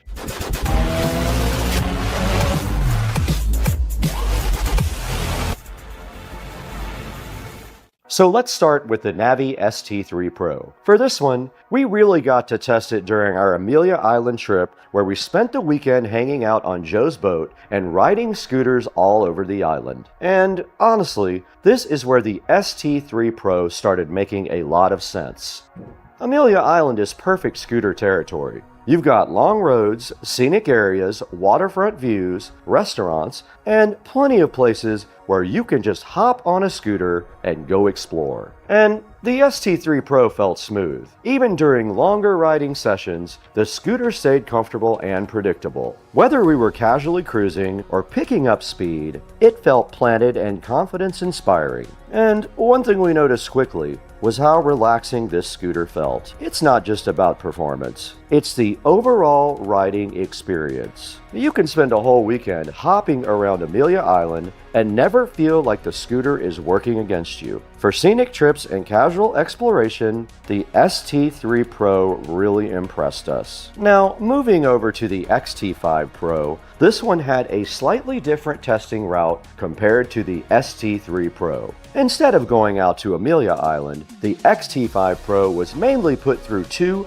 real-world environments: our local park and a full downtown riding session alongside the UT5 Ultra X. And at the local park, the XT5 Pro really showed its versatility. Smooth paths, open areas, and a mix of light terrain gave us great feel for how it handles casual riding. Now, what stood out most was how comfortable and easy it felt to ride. It doesn't overwhelm you, and it doesn't feel overly aggressive. It just feels balanced and approachable. Then we took the XT5 Pro into downtown, where things get a little more dynamic. Riding alongside the UT5 Ultra X, we spent time weaving through city streets, cruising different areas, and getting a feel for how both scooters behave in a more urban environment. And the XT5 Pro held its own really well here. It felt responsive, stable, and very usable for city-style riding. But compared to the UT5 Ultra X, which leans more towards long-distance capability, the XT5 Pro feels more like a true all-rounder for short, urban trips and recreational rides. And that contrast actually helped us understand even better during filming. Now, when it came to the UT5 Ultra X, we really put this scooter through a different kind of challenge. Instead of scenic island riding or park testing, we headed downtown. And this turned into a serious, real-world riding session. We spent hours cruising all around downtown, weaving through different areas, checking out the city, and really seeing what the scooter could do over the distance. But the biggest moment, Joe decided to ride from downtown all the way to Cliff's Bar and Grill. And that's around 16 miles. And honestly, that kind of trip tells you a lot about a scooter. When you're riding far, you notice everything: comfort, battery confidence, ride ride quality, stability, and in all those areas, the UT5 Ultra X really delivered for Joe. For riders looking for a true commuter or somebody that wants confidence on longer rides, this scooter feels like it belongs in that conversation. It handled downtown riding great, but the long distance test is what really stood out, because not every scooter is something you'd want to ride 16 miles. This one is. This one made that kind of trip realistic.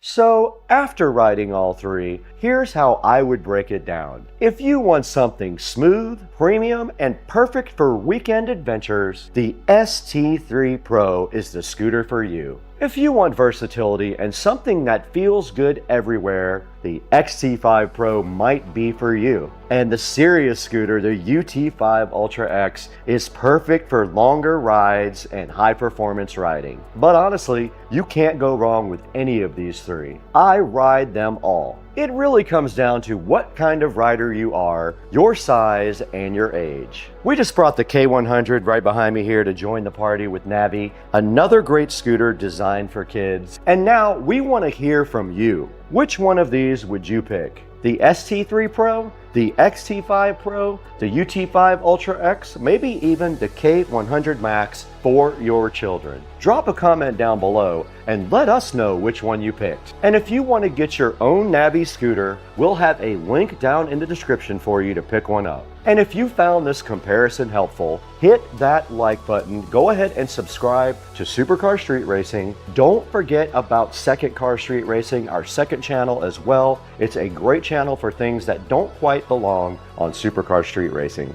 Keep that notification bell on also. We've got more content coming, more e-bikes, more scooters, more golf cart stuff, more tech reviews, and of course, car material as well. Thanks for watching, everybody. Good luck with your scooter purchase. Let me know what you bought, and I got to get out of here. Joe, when I exit over there, turn the camera off.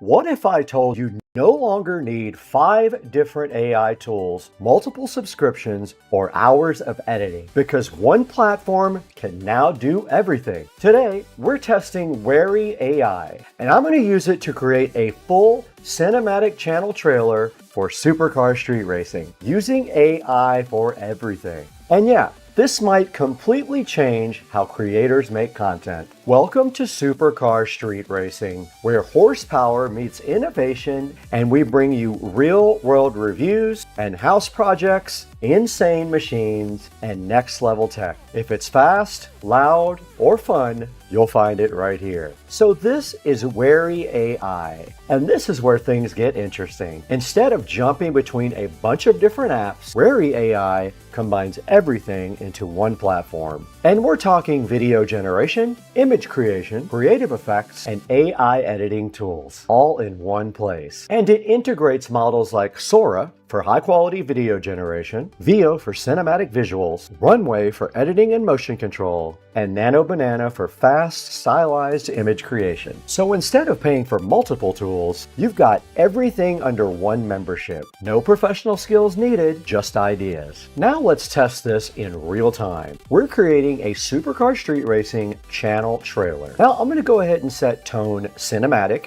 and aggressive. I'm going to set the style to high energy, fast cut, and I'm going to make the audience car and scooter and golf cart lovers and tech lovers also. And here's the prompt. Create a high energy cinematic YouTube trailer featuring supercars, fast paced edits, powerful narration, scooters, golf carts, and e-bikes. And then let's go ahead and generate. Car, scooter, and tech lovers, get ready. We push the limits of speed. Welcome to Supercar Street Racing. Now first up, here's video generation. We're using Sora and Veo inside Wary AI. These models can generate full cinematic clips from prompts. Let's go ahead and put a prompt in there that says cinematic supercar driving at night, neon reflections, ultra realistic, and slow motion transitions.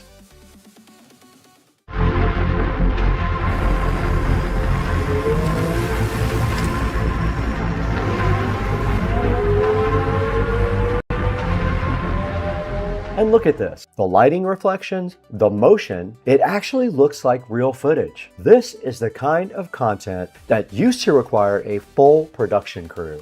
Now let's create some custom visuals using Nano Banana and Wary AI Image 2.0. We can generate thumbnails, background scenes, and stylized car renders, just to name a few. Now this is perfect for YouTube creators, especially if you want eye-catching thumbnails or cinematic overlays without hiring designers. And now we can bring everything together. Wary AI lets us combine generated clips, add transitions, sync the pacing, and build a full sequence. And the crazy part, we're doing all of this without even switching platforms. No exporting, no importing, no bouncing between apps. Everything will happen right here in Wary AI. Car, scooter, and tech lovers, get ready.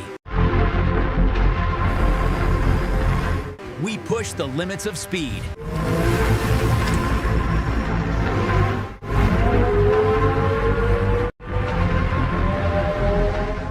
Now that was honestly wild. We just created a full concept, we generated visuals, and we built a trailer all inside one platform. There was no switching tools and no complicated workflow. Now, if you want to try Wary AI for yourself, check out my link in the description and pinned comment, because new users will get 20 free credits just for signing up and 50% off the annual subscription. So you can test everything you just saw today. And if you're serious about content creation, this is definitely worth checking out. Now, if you want more content like this, AI tools, supercars, next level tech, reviews, hit that subscribe button and make sure to drop me a comment down below. Would you trust AI to create your videos, or are you sticking to manual editing? I'll catch you in the next one.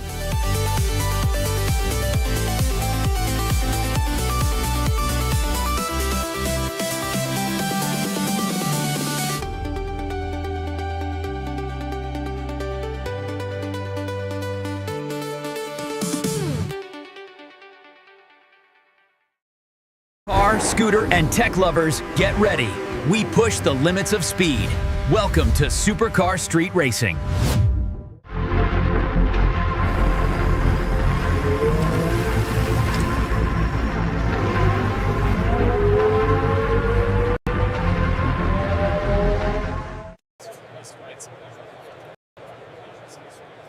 Oh yeah, this is my kind of show. We are live at the 2026 Consumer Electronics Show with Supercar Street Racing. What's up, everybody? Supercar Street Racing here. You guys know we love Navi. We have a long-term relationship with them, and they invited us to CES. And right behind me, you can see all of their cool models right here. Now, what we came here for today specifically, though, was the UT5 Ultra X. I have not ridden one. I'm gonna ride one today, right? I'm gonna get to ride this today. I'm gonna put this camera right on there, and I'm gonna tell you guys all about this. But they also have all their other lines of scooters here too. UT5 Max here. We got the NT5 Ultra X here. We got the XT5 Pro. I have this one at home and it is awesome. I absolutely love it. It is a total beast. I ride that thing all the time. We also came here for a lot of other things. They have things like rideable luggage. They have cool golf bag things that can automate your golf. And then they also have a golf cart bag that's like a cart and you can sit on it and ride it. It's very cool. So all that we're gonna do today, we're gonna do it on the channel, and Navi wanted you guys to be part of it. Now check it out. They have this whole entire track set up right here for people to try out their new scooters. And I'm about to get on this right now and ride it around on CES 2025 for Supercar Street Racing. Let's walk in here first though. And before we do that though, we also have a whole bunch of cool bikes over here. We've got this cool Storm X bike here. This is an electric dirt bike right here. This is exactly what I came here for. This is the Racing 120. Now this guy right here will do 75 miles per hour, if you could believe it or not. It's a beast. And I am looking forward to maybe getting one of these or riding one of these at some point. It is brand new though. I don't think anybody has this yet. Maybe they'll give me one first. Right here we got the Storm Pro X, their electric dirt bike. And then this is like one of their smaller e-bikes right here. But as you can see, they have so much stuff here. It is quite an impressive show, and I'm hyped to be here for Navi. And then in here, we got all their golf related stuff and a few more scooters. Now this is their actual rideable luggage. Now I wish we could ride that right out there on the track, but yeah, you sit on this and you actually drive your luggage around the airport. And now this is also very cool. This is the E-Wagon. You can actually sit on top of this, and this is great for like baseball or camping or anything like that. You can ride that thing directly on your campsite or on your baseball field. Now back here is all their golf bag stuff, their electric golf bags. Very cool also. We might get one of those. They talked about sending us one of those. GT5 Max right here, ST3 Pro right here, and then the G5 Max right over here. Now moving back on this side, now this is the V1 Pro. This guy right here does 15.5 miles an hour. It has a 400 watt rated power. It can climb a 23% slope as well. It's good looking. It has like a gold design on it. Little light right there on the top as well. And now this is the S1. This is their e-bike. I have not gotten to ride this yet either. It is very cool. It does 15.5 miles per hour. You can see right there, 350 watts of rated power. Now here's their track. They say they're gonna let me take this. And also there's the K100 Max. You know, we have 2 of these and the kids got to ride those around. Here's their golf bag again. And then this is a concept here. This is a concept flying car, Wavefly SX. Maybe we could get that one day and get to rip on one of these things right here. It could be possible. You never know. Okay, we're back here with the UT5 Ultra X, and if you can see right here, this thing already picked up a Best of CES 2026 at the show. Let's check this thing out, guys. Looking at the front there, you can see it says dual 2400 watt right there. 43 miles per hour with a 75 mile range. That is quite a range. And it looks like right here, there's your charging port right there on it. It does fold up, so you see, just like all the other scooters do, this one will fold down like that, which makes them super easy to transport. Yeah, why don't we go ahead and give this guy a rip.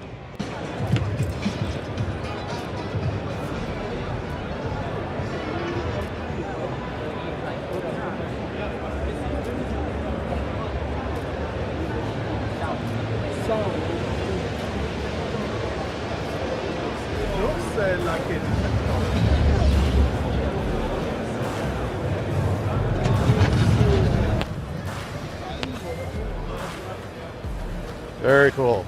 All right, you guys just saw me take the UT5 Ultra X for a rip around the track right here. Now, I got to say, that was actually kind of difficult. The turns are very tight, so when you navigate around the track right here, it's kind of hard to turn in such a small area, but the thing I'm sure rips. I wish they would let me take it down the floor right here, but I'm sure there's rules against driving that thing down the actual convention center floor. But yeah, you can see someone else here taking this thing for a rip. Super easy to ride though. I am hyped, and hopefully we can get one of these to test would be my mission here for Navi. But for right now, we're gonna go check out some of their other products. Let's go do that now. So I had to come back and revisit the Racing 120 because this is something special.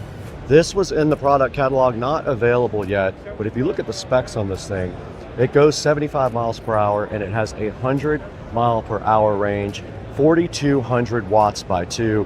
Very cool racing design. It's got actual disc brakes right here, as you can see.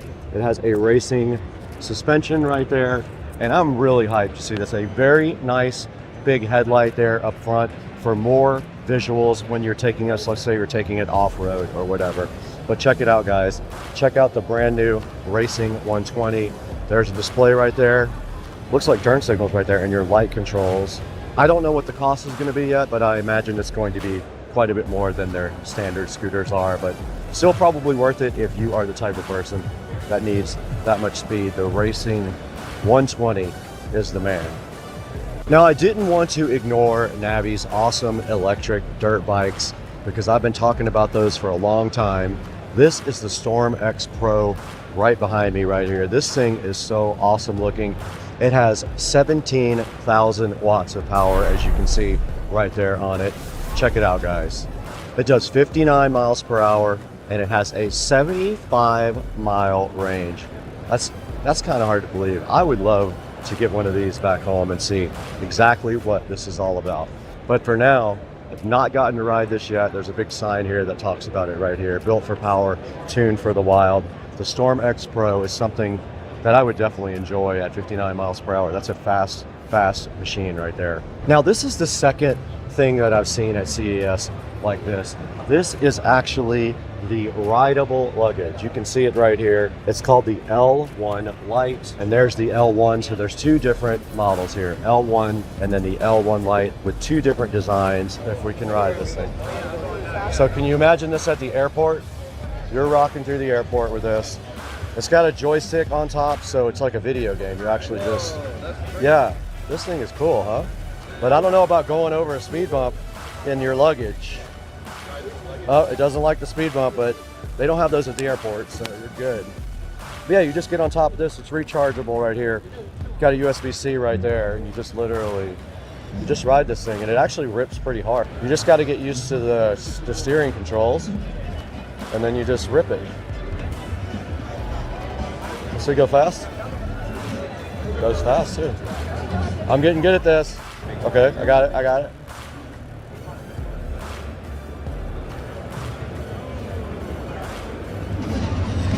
This thing moves.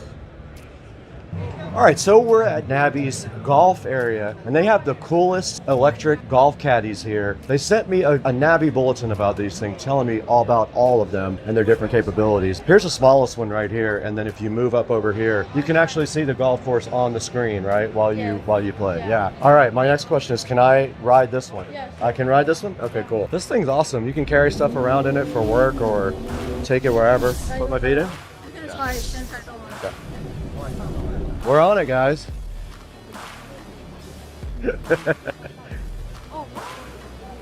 Yeah, we're on the rideable cart. So we're actually in CES. You guys can see everywhere around me. There's people everywhere. And Nabby was so kind to let us ride their rideable cart here.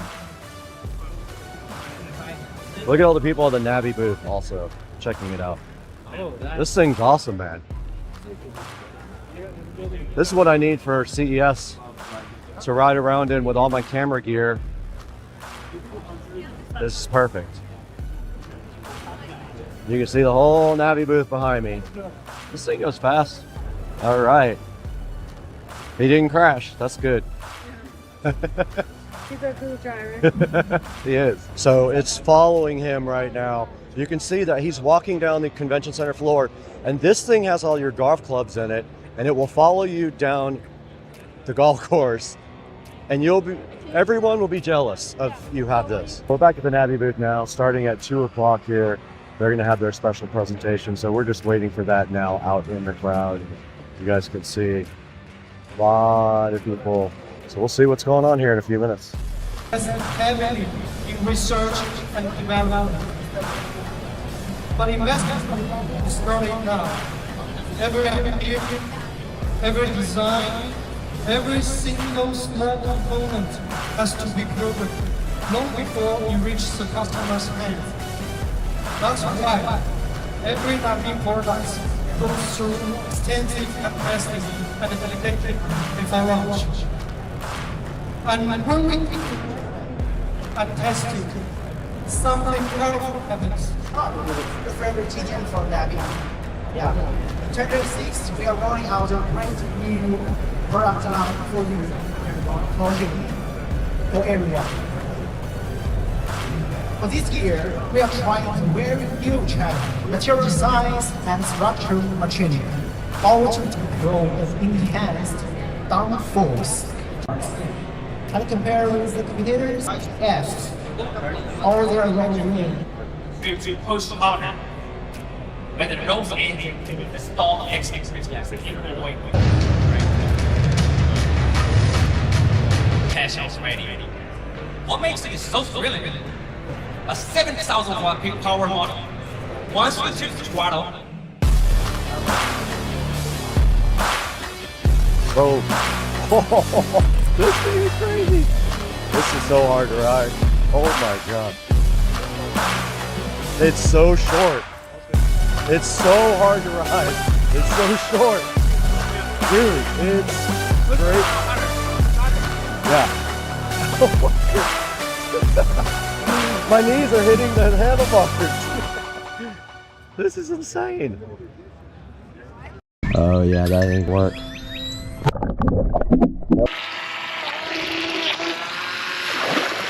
Guys, in the Supercar Street Racing kitchen, and we have this amazing RC boat that we bought.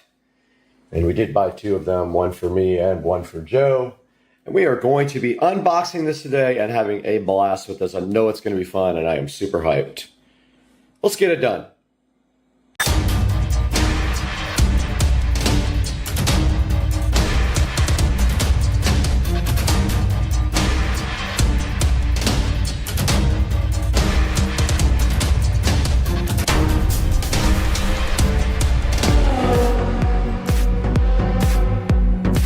We got the Joy Spot HJ808, I believe is what the number is, and I love that it says Joy Spot. Just the best name ever. I love the Amazon names, but here on Supercar Street Racing today, we're gonna have to get this Joy Spot open.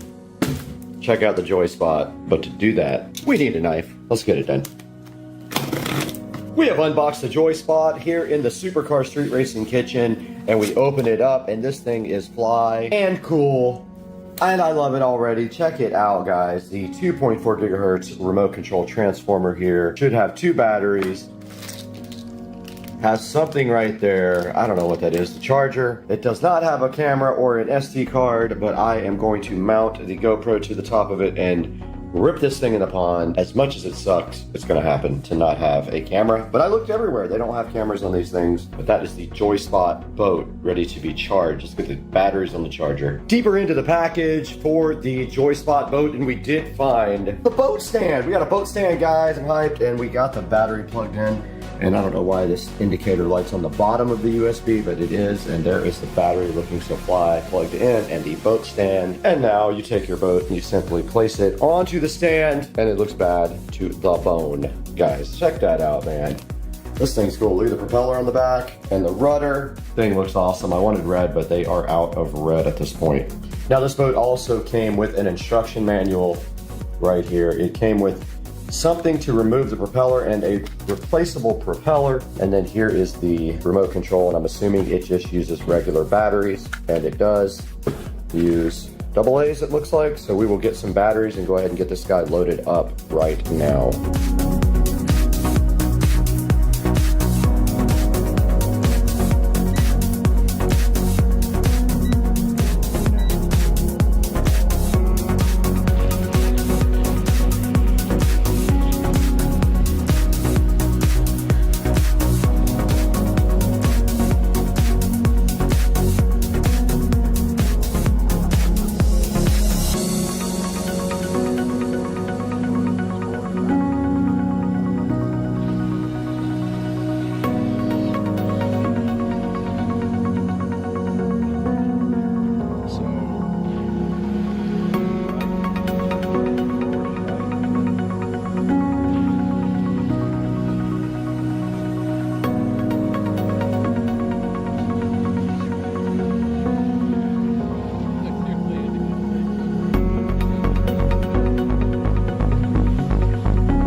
All right, let's go see if this thing works with a GoPro attached to it or if it's gonna flip over and not come back.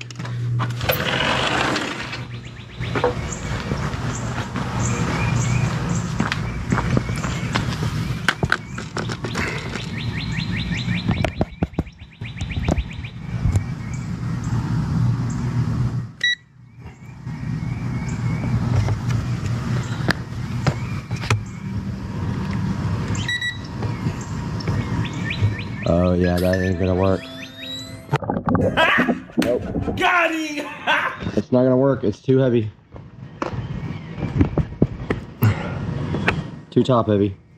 I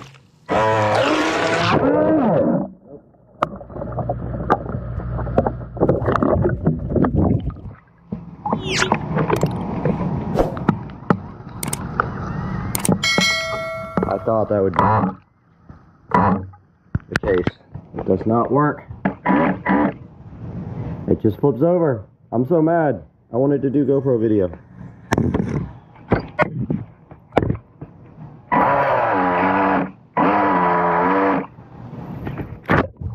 Yeah, this isn't gonna work.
Welcome back to Supercar Street Racing. I'm Brad, and it's been a while since we went live from the Supercar Street Racing studio at the end of a video. We are back after testing the JoySpot remote control boat, and it is so cool. I have to say, this is one of my most favorite things that I've ever purchased on Amazon. I'm super glad I bought it. I have nothing but good things to say about it. Just to give you a brief overview, you can see it right here on the screen. It does have a 4.4 star review, and there are a lot of these boats on Amazon for you to choose from. So let me blow this thing up so you can take a good look at it. But right here you can see the RF remote control. It does use 2.4 gigahertz for its transmit signal, and it says it can go up to 600 feet. And right here in front of me you see the JoySpot boat.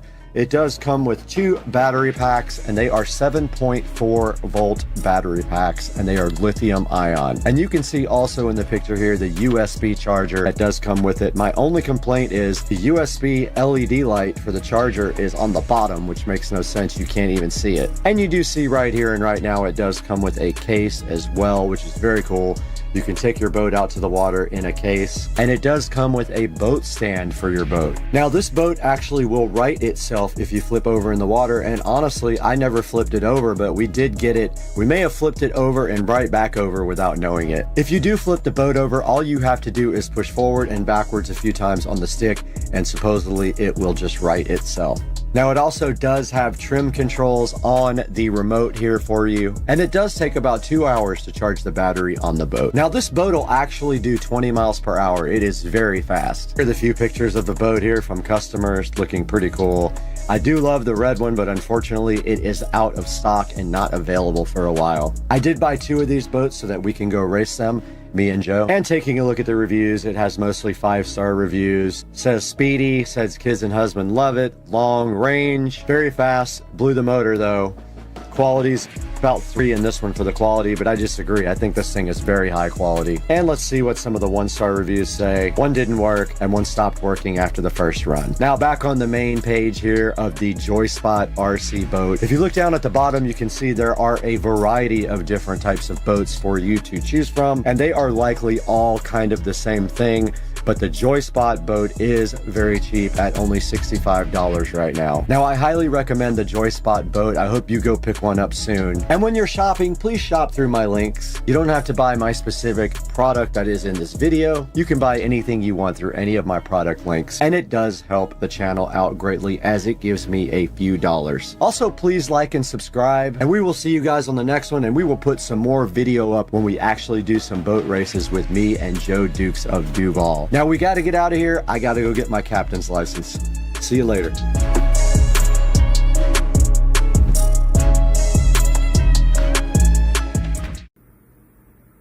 Look at this dude. Birdage with his mouth open. Birdage, what are you doing on my pool deck? Why don't you just jump in? The water feels so good.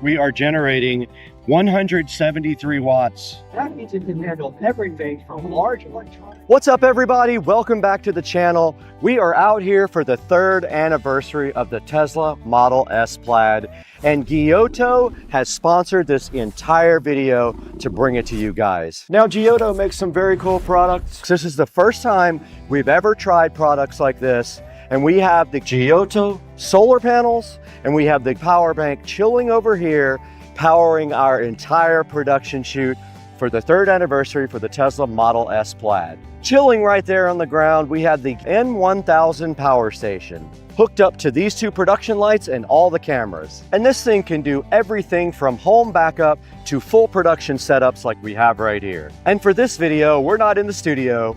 We're under the Dames Point Bridge. You can hear the traffic going directly above us. And we got the 2023 Tesla Model S Plaid here for its 3rd anniversary. Last year, we did a video similar to this. This one is special though. And today is all about combining electric performance with portable energy. And that's the N1000 portable battery bank. It has a 1024 watt-hour LiFePO4 battery. If you're new here, this channel is all about high performance tech, EVs, and pushing products to their limit. Let's get into it. Joe, roll the clip.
Okay, we got the solar panel set up. Sorry it's so loud. There's cars going on top. We are generating 173 watts of power right now from the Yeto solar cells here, which I have set up directly in the sun.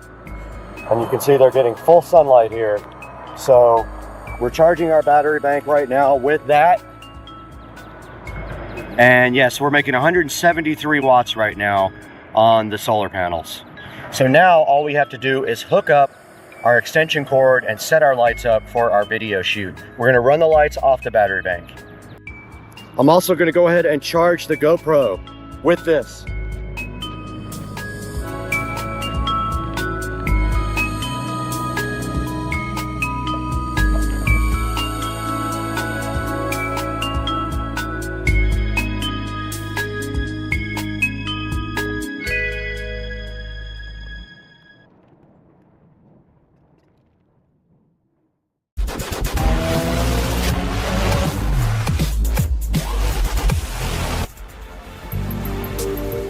All right, let's break down the Giotto N1000. At the core of it, it's a 1024 watt-hour battery rated for 4,000 cycles, and that translates to a 10-year lifespan with regular use. Now, when it comes to output, this is where things get serious. You get 1,800 watts of pure sine wave output, up to 3,000 watts in surge power, and 2,400 watts of constant power delivery. And that means it can handle everything from small electronics to large appliances without tripping or dipping in power. And because it's pure sine wave, you're getting pure, reliable energy, safe for sensitive gear like cameras, laptops, and all this production equipment. Now, in terms of connectivity, this thing is absolutely loaded. This thing has 13 output ports on the front. It's got standard USB-A, dual 140 watt USB-Cs, two 30 watt USB-Cs. It's absolutely loaded. It's got AC outlets on the front. It's got a 12 volt car port, an XT60 output, and right on top, it's got a 25 watt MagSafe charger for wireless charging. So whether you're charging drones, phones, cameras, or a full lighting setup needs power, they've got you covered. And charging speeds are another standout feature. This thing can go from 0 to 80% in just 40 minutes and fully charge in about 1.2 hours using regular AC power. You can also charge with solar like we're doing over here, or you can combine solar and AC for charging. And one other cool thing that I love about this, it has a 10 millisecond UPS backup. That means if your power gets cut, this thing instantly cuts on and your devices do not lose power. How cool is that? And on top of that, it has Wi-Fi app control, real-time monitoring, and ultra quiet operation around 30 decibels. That's pretty quiet. All right, this is where we put the N1000 to the test. We're out here under the Dames Point Bridge running a full production setup. Lights, cameras, everything. Powered entirely by this unit. There's no outlets, there's no generators. This is completely off-grid. Right now we're running high output production lighting, and this is exactly the kind of load where you'll see whether a power station can actually perform. And immediately you see it handles it with no issues. The lights came right on. There's no flickering, no power drops, no instability whatsoever.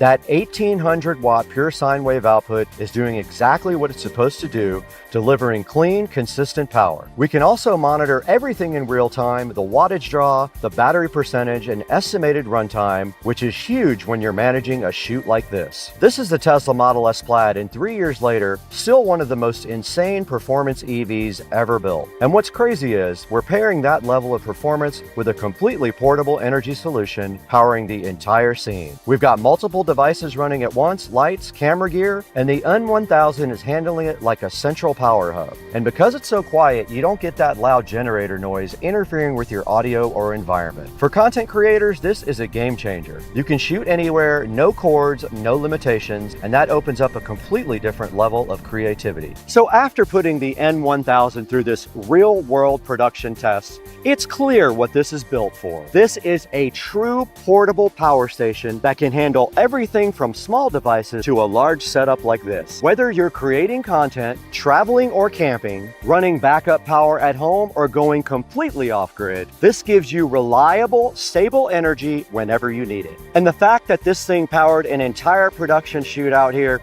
without any external power except those solar panels says everything. Also, I just want to say thank you for 305,000 subscribers. That's amazing. It's a huge milestone. From where the channel started to what we're doing today has been an incredible journey. And none of this would have been possible without you guys. If you want to check out the N1000 and the S200 solar panels, there will be a link in the description down below. And the S200 solar panels are perfect for going off grid. And if you enjoyed the video, make sure you like and comment below, and please subscribe. Let me know what you want to see next. More real world testing.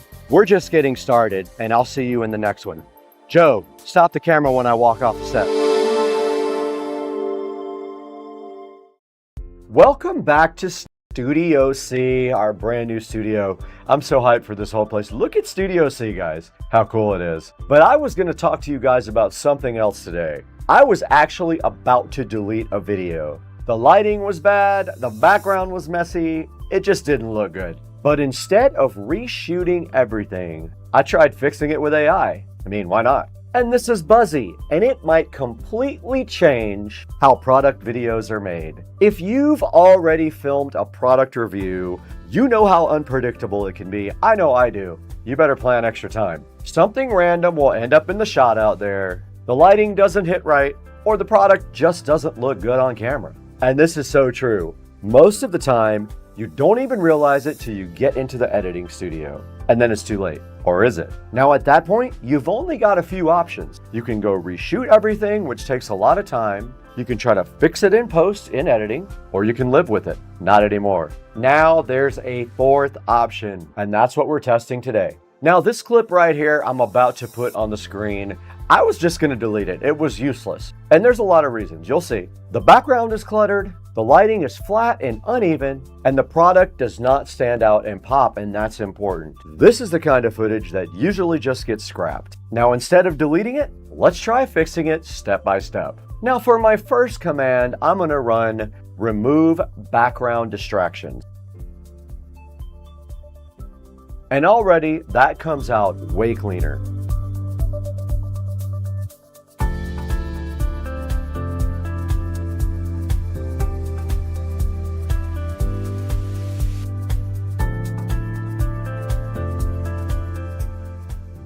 Now, I'm going to say enhance lighting and make that product stand out. Let's make it pop. And finally, make this look more cinematic and professional.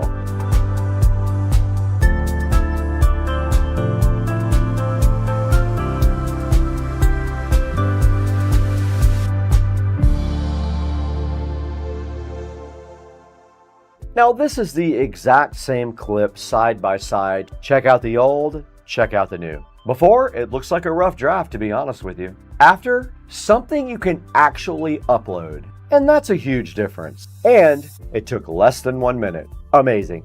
Now, this is just about as basic as it gets. It's a product on a desk. There's no lighting setup, there's no background design. Now let's push it. Change the background into a modern studio setup.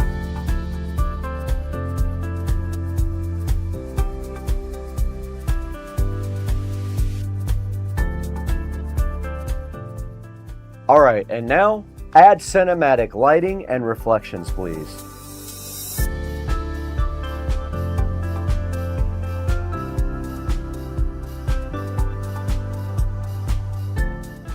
Just one more. Make the product look more premium and high contrast.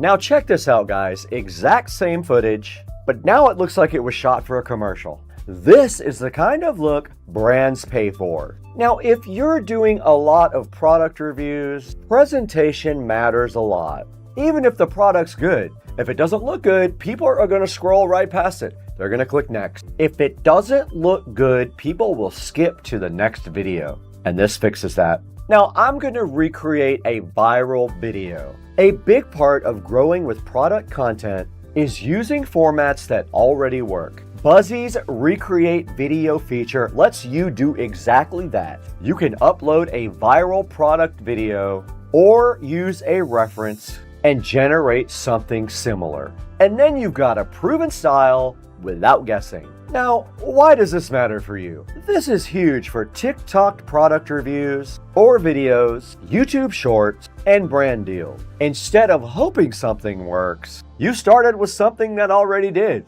Now, inspiration search is pretty cool, and this feature will save you a ton of time. Instead of just scrolling for ideas, you can search for product commercials, tech review aesthetics, unboxing videos, and instantly get concepts or generated videos.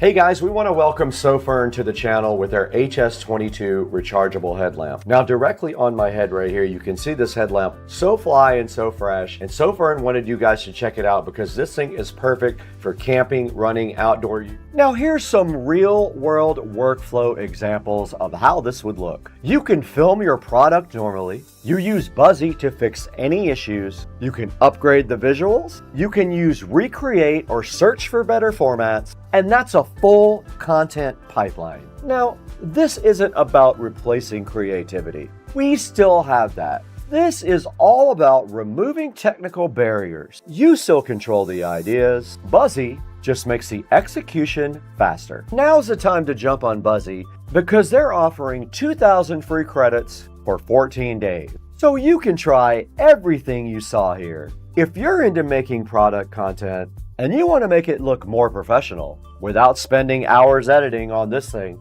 this is definitely worth checking out. Go do it now. And I just want to take a minute to thank you so much for over 310,000 subscribers. That number's insane, and it's all because of you. And if you haven't liked and subscribed, click that like button, click the subscribe and the bell icon, and go ahead and do the journey with me. Don't forget about Second Car Street Racing, our second channel. We try to upload content there on a regular basis. Maybe things that don't fit on the main channel go on Second Car Street Racing. And I hope you like the new set. Studio C is fire. Make sure you check out Buzzy. There'll be a link down in the description, and I'll catch you guys later. I got to get out of here. I just can't stay here anymore.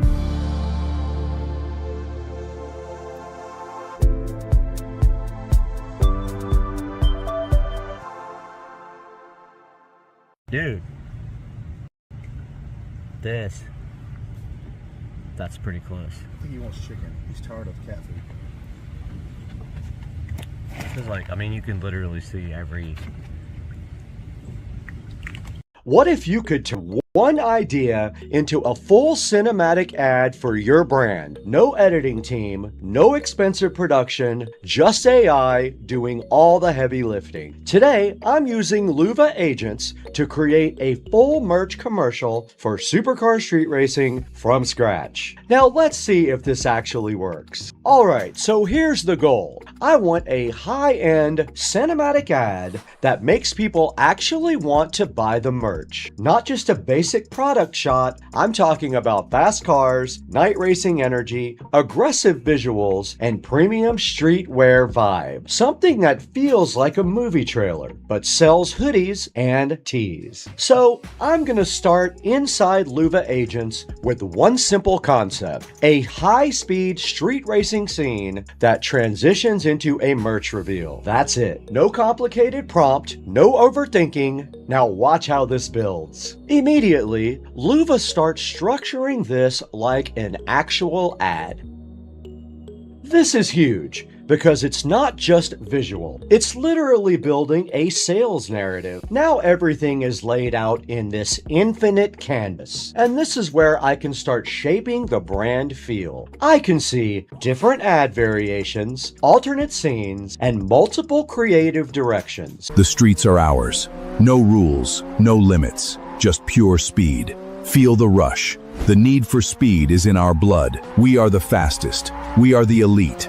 We are the street racers. So instead of guessing what works, I'm visually building the perfect merch ad. Let's generate the key moment, the merch reveal. I want this to feel premium, like something you'd see from a top-tier brand. So I select the scene, and boom. Now look what we've got. Represent the elite. Gear up for the race. We've got clean product shots, dramatic lighting, motion tied to the racing theme, and it doesn't feel like AI content. It just feels like a real campaign. Now, I'm gonna dial this in for conversion. I tell it, make the merch the hero, add more intensity, and push a luxury performance vibe.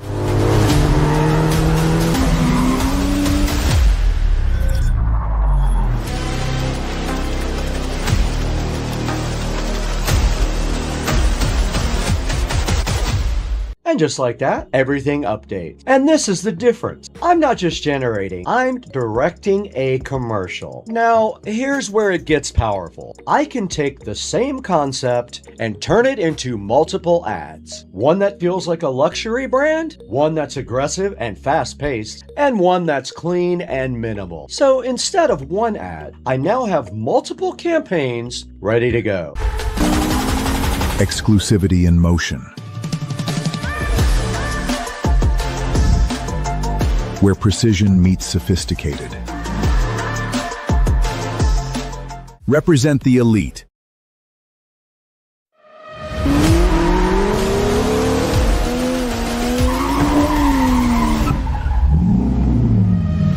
Experience the thrill of the race. Supercar street racing, where luxury meets speed. Alright, now let's pull this together. A full cinematic merch ad generated with Luva agents. Fast cars, clean transitions, merch positioned like a premium brand. And that is exactly what we wanted. And this is going to change everything for creators. Because now, you don't need a whole production team. You don't need expensive shoots, hours of editing. You just need a strong idea. And then you need the ability to direct it. Now, I don't actually have the merch for sale yet, but when I do, I will let you guys know. And if you want to try the Luva agent, we'll put the link down in the description. Because if you're building a brand, a channel, or anything like this, this tool is definitely worth testing. And if you want more content like this, hit subscribe, hit the like button, and thank you for over 315,000 subscribers. That's an awesome accomplishment. Keep it up. And don't forget about Second Car Street Racing, our other channel. That's for content not quite meant for this channel. We're out of here. We'll see you on the next one. Later. The streets are ours. No rules, no limits, just pure speed. Feel the rush. The need for speed is in our blood. We are the fastest. We are the elite. We are the street racers. Represent the elite. Gear up for the race.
What is this? 5.0, baby. 5.0.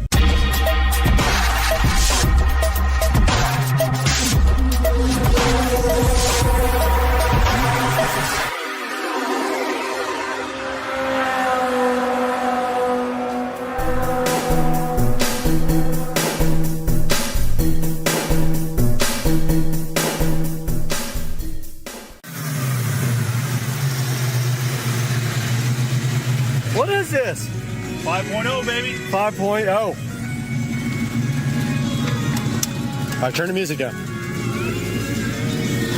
All right. Dude, this thing's sick. Hell yeah.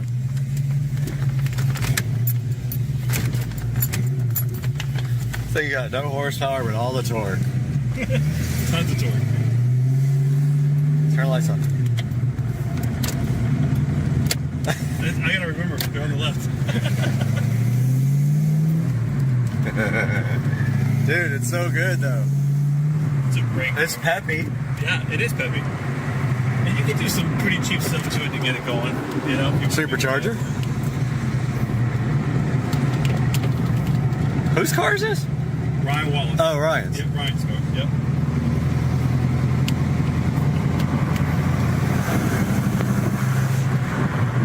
Dude, this thing's fun.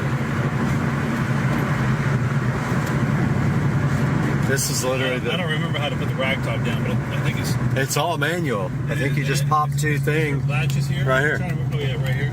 Yeah. These two, and it just flops back. My friend in high school had the same exact car.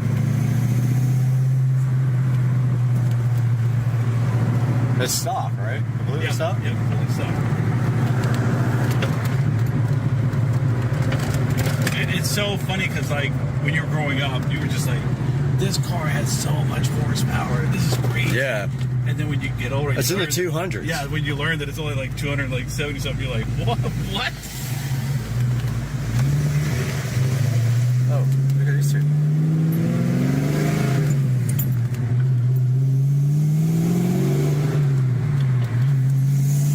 This is a fun car, man. And the sound. You can buy this thing. There's no better sound than this exhaust here. So good.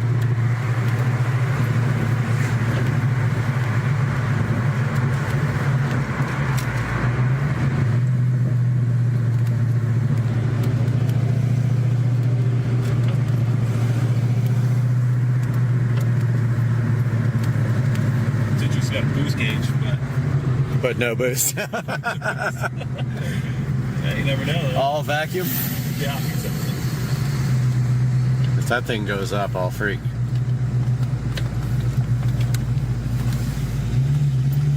No, no boost. Zero. Is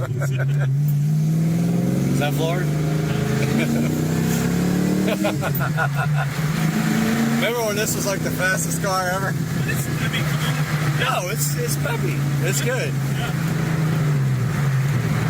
It sounds like it's got exhaust pods. It might have headers. I think it does have exhaust. We just need to do a burnout. That's all we need to do. Now that's what this thing will do for sure. Oh, fuck yeah. Let's do a burnout. Now I'm going to do a burnout. We'll take it for a quick little trip, but that's it. All right.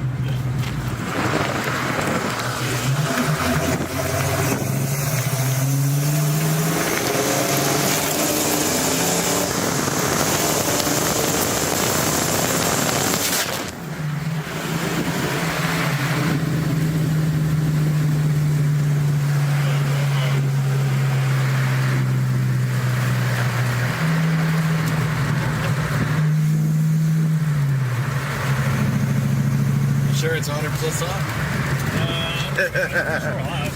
We never got the bit popped. Yeah, I'm almost positive.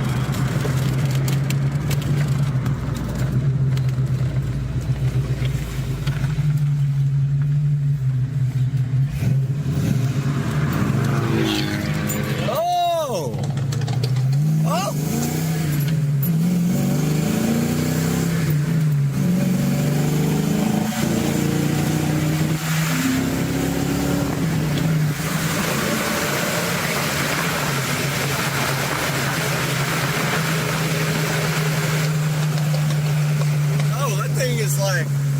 Got the burble tune. You hear it backfire? Oh yeah, big time. It's got the tune. What is it, a Beamer? Yeah, BMW with the burble tune.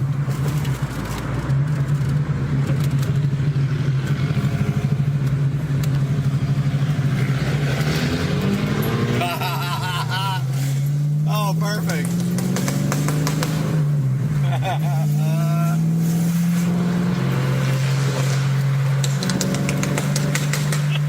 Oh my God, this is amazing.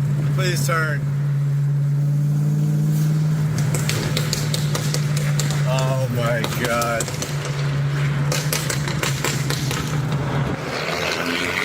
Yeah, it's like that.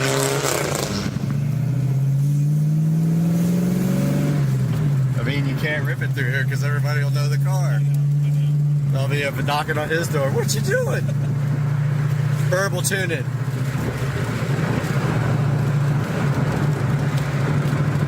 This thing's sick.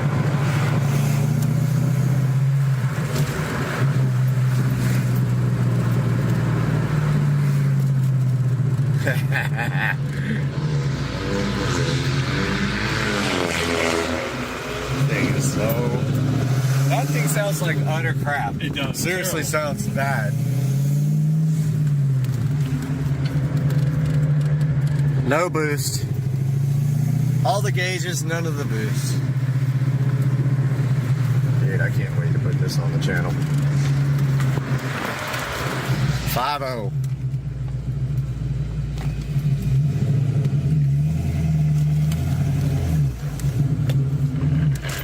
Oh! It's tight. Yeah, I shifted it into first when I was in it. It's super tight. Feels like it's got like maybe like some kind of shift kit. Like what do you call it? Short shifter. Yeah.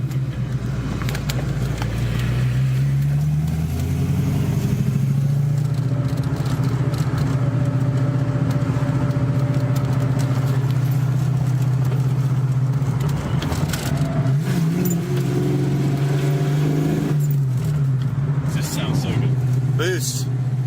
It's ready in case there's ever any supercharger. This thing with a little bit of boost would be fun as hell. Just like 6 or 7 PSI, like blower on it. Oh my god. Go out and tear this place apart.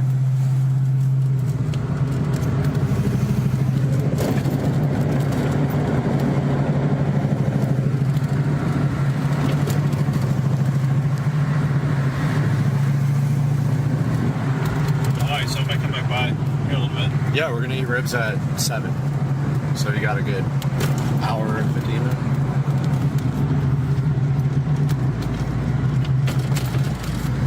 Over here at these places. These two.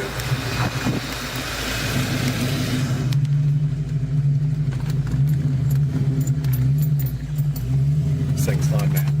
That was awesome. Alright, brother. Alright. See you, man. Say goodbye to channel. Later, man.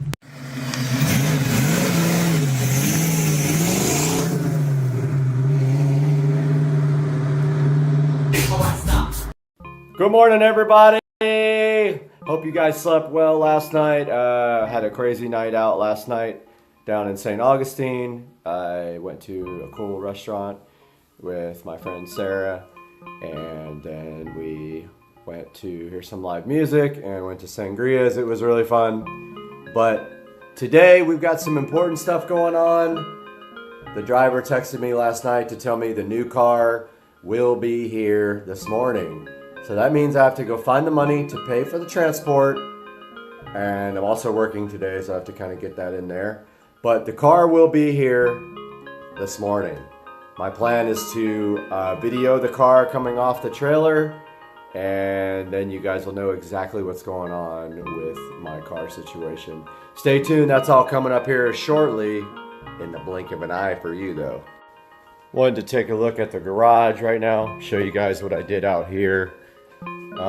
In anticipation of getting the new car, the other day I came through the garage and I completely cleaned out and reorganized the garage. Got all my car prep stuff here with all my microfiber towels.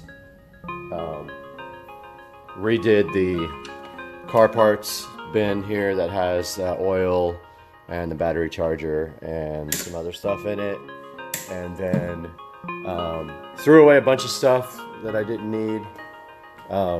Scratching my head to try to figure out what happened to my high temperature coating spray, which I can't find anywhere, which I used for the exhaust on the SL65. I usually keep all my spray paint products literally right here, and it is gone. Unless I'm blind as a bat, it is just not here. So I don't know what happened to that stuff. I only used like a little bit of the bottle. But you can see I redid all my paint cans here. Only thing I have to do is get this garbage can back in the back. I keep the garbage cans behind my house when I have 2 cars. Here's the Accord, my daily driver.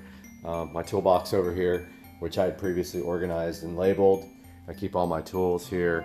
And here is my workbench and my power tools down here for woodwork and such, and my oil changing. I do have ramps, jack stands. I will be doing a lot of work on the car myself. So I have all that, and I do have an actual hydraulic jack right there. So this is kind of an idea of what the garage looks like now after a nice cleaning, and hopefully this will be enough space for the car. Right here is where it's going. What's up, everybody? Just got a text from the truck, and they are about 2 hours away from me right now. So the ETA is looking like 10:30-ish. Still have to Uber or Lyft over to the place where they're dropping it off. I'm gonna get it dropped off pretty close by at a parking lot. So we'll see you then when I get an update. Headed to the ATM right now. Got to get out $550, unfortunately, to pay for this car to be shipped. So I'm headed up to Bank of America right now. I'm gonna get out some cash, and then the trucker's 2 hours away, probably about an hour and 45 minutes away now. So we'll have another update here shortly.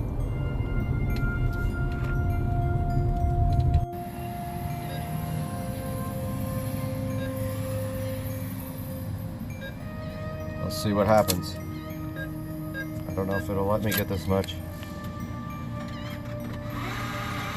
Oh, it's gonna let me.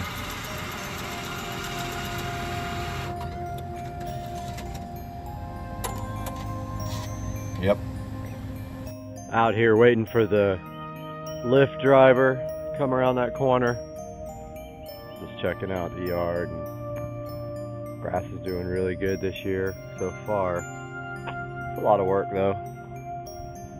That dude should be coming around the corner like any second now. He's gonna drive me up to Winn-Dixie. I figured that would be the easiest spot to unload the car. Nice big parking lot, and I didn't want to take a chance on unloading it on the street here with all the traffic coming, and plus that would give me a minute to drive it to get used to it. And dude should be coming. There he is right there. Out here at Winn-Dixie parking lot waiting for the driver to get here, and just kind of walking towards the road. Figured he would probably pull in right here. This is a really good place to unload. Maybe right along this wall right here, kind of, or the curb. When we do our drives from Mandarin to here for the drift shop, we always line up right here and wait for everybody to kind of regroup. So I figure he will be exiting the freeway momentarily and heading this way. Try to get some video of him coming down the road when he does.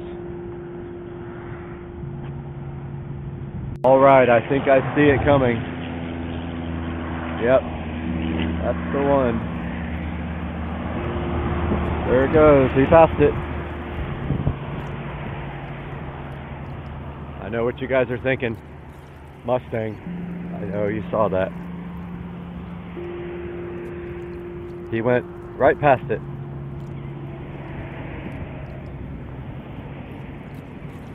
Let's see if he decides to turn in.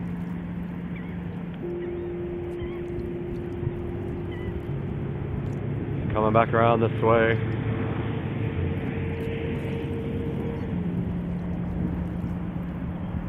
Looks like he's about to turn in. I don't know if you guys can even tell yet what was on that car trailer. There is a orange car on the back. Could that be mine? It's turning in.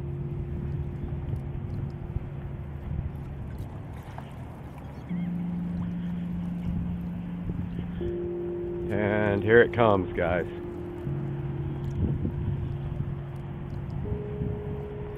There it is.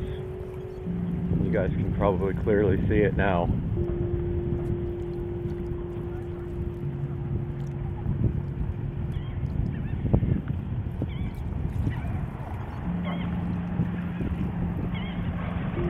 There it is.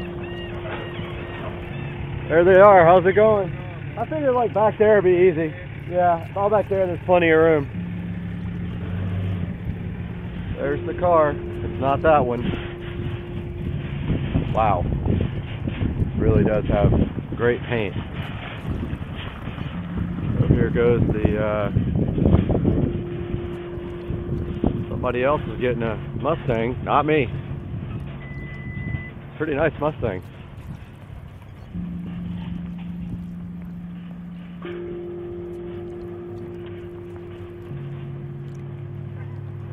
Gonna pause this for now so we can get this thing loaded up. Unloaded. Getting the car unloaded right now. Mustang out first. 427. Mustang. Roush.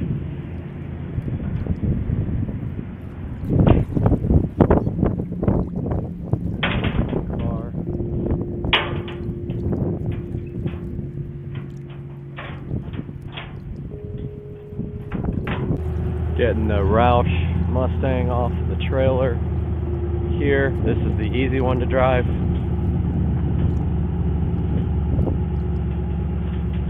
Because it has a regular clutch, I'm sure.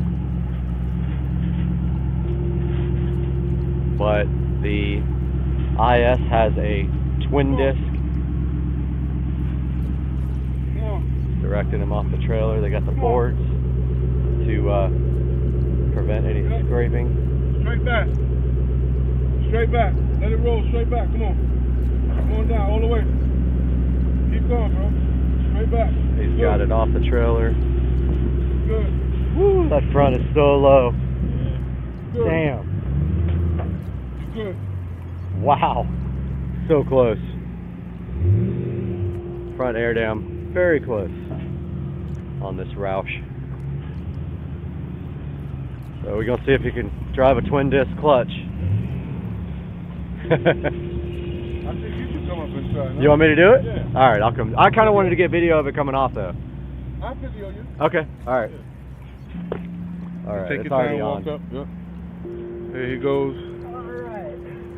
New owner of his new toy. Yep. Gonna see if I can even drive it. Awesome. Yep. Really pretty inside. Look at that. Yep. Short boy.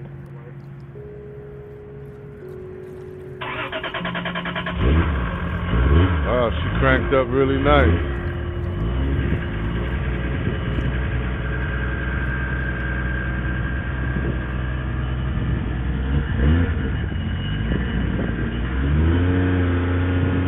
Warm up over there.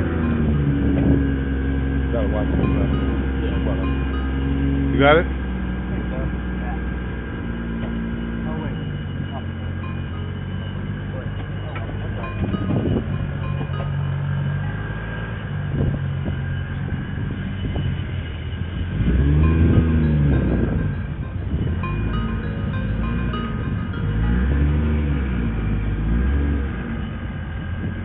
Slow.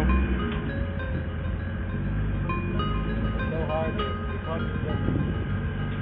Super tricky. Yeah.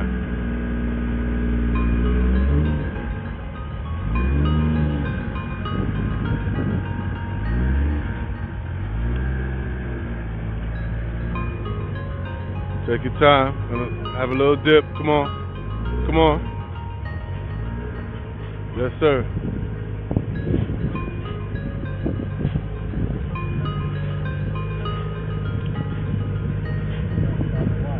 Come on.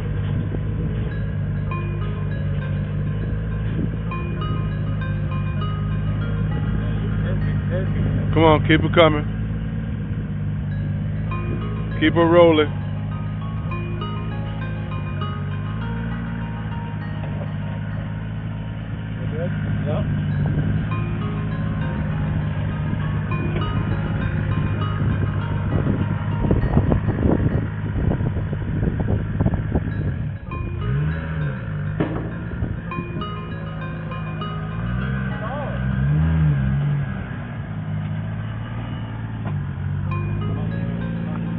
Yeah.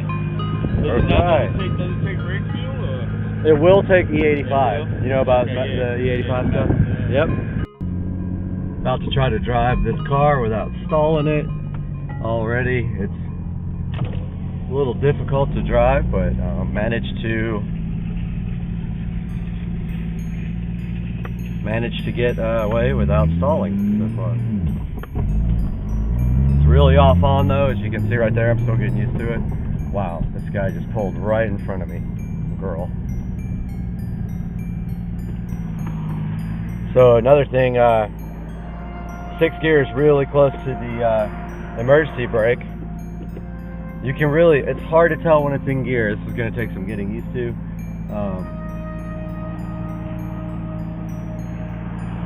Really feels like a, wow, I did not do a good job slipping it just then. It feels like a really lightweight Supra. It's pretty crazy to drive this after having a single turbo Supra that made, you know, excess of 800 at the wheels. Now this does have the V160 swap, and I did remember I accidentally popped the hood, so I need to pull over and put that hood back down before it flies open. That's really hard to slip at first.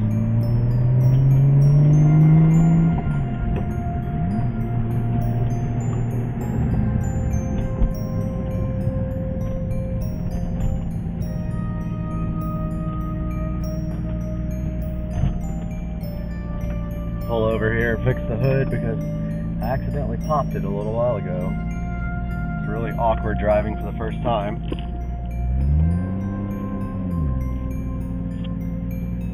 Got the car back home sitting in the driveway.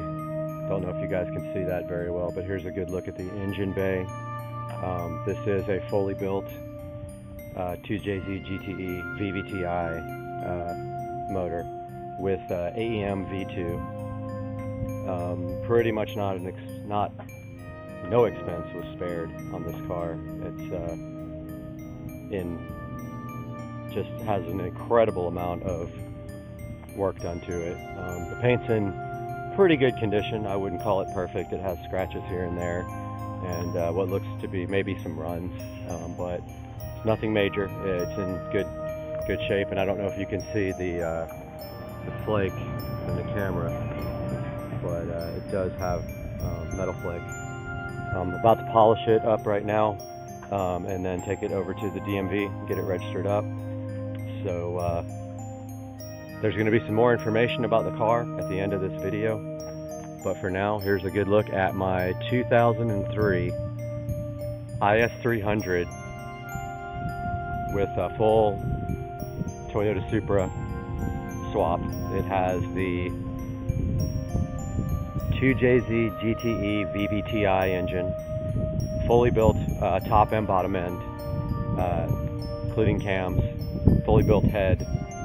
It's running a Precision 6266 turbo, and it makes approximately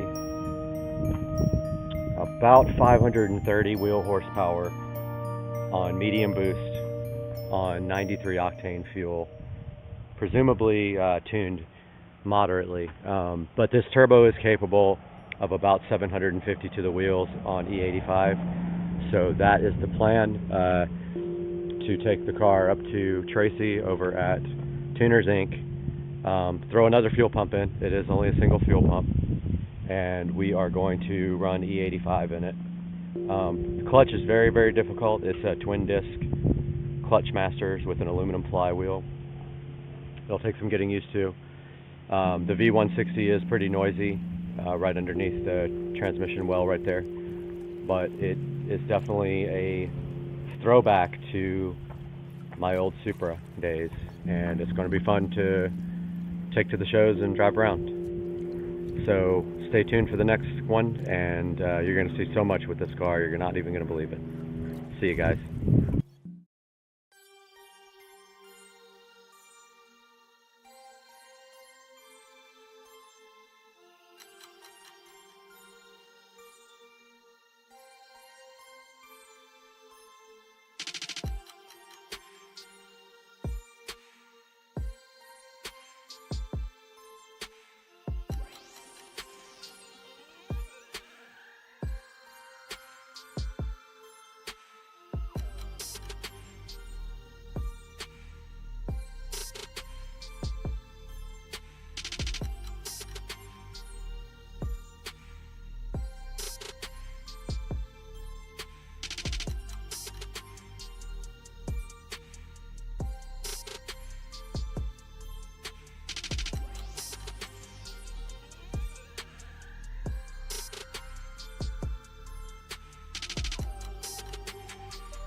Where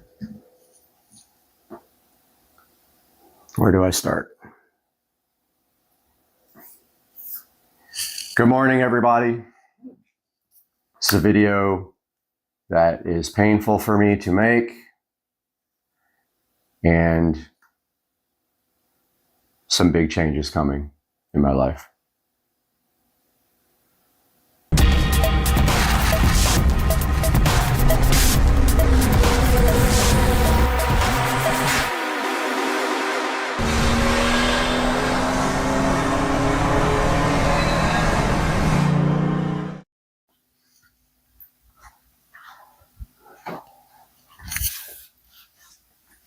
Hey guys, welcome back to Supercar Street Racing, and today I've just got a couple of things I have to talk about going on in my life right now. So, as you guys all know, my channel all started with car. It was all about my Toyota Supra, which regretfully years ago I sold. Probably the largest mistake I've ever made in my life. The biggest mistake that has happened is selling that 1993.5 Supra hardtop, which I bought brand new, by the way, almost. It had like 13,000 miles on it, not a scratch. And I modified it and ended up selling it. And I did make money on it, but after all the mods and stuff, I actually lost money, of course. Which brings me to the current situation that we are in right now.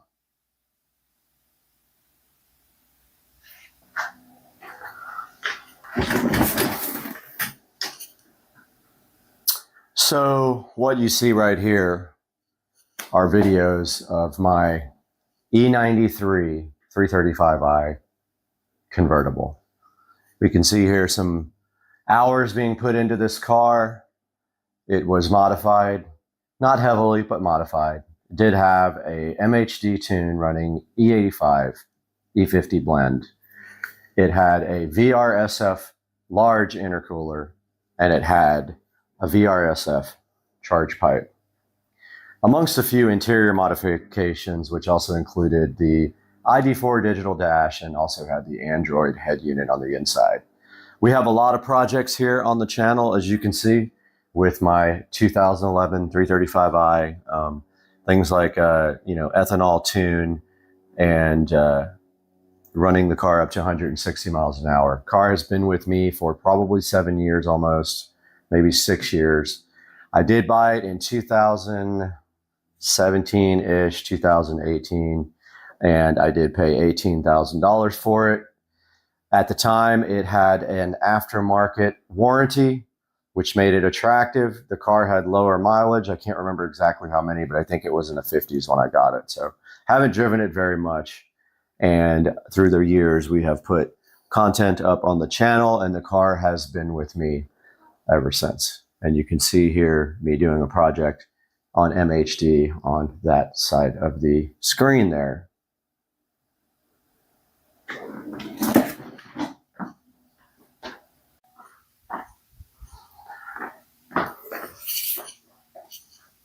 And here we are next to the Supercar Street Racing channel.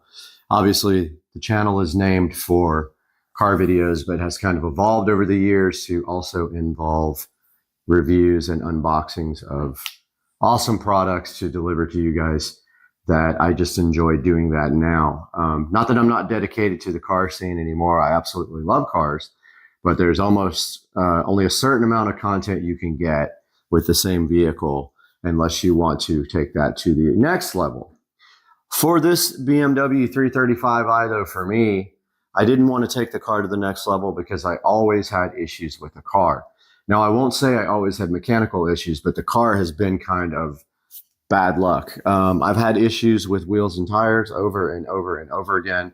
And of course, with the VMR V810 wheels, 2 of them got damaged by me, and I waited over a year to get replacement wheels for the car, during which time I suffered with curbed up and bent wheels.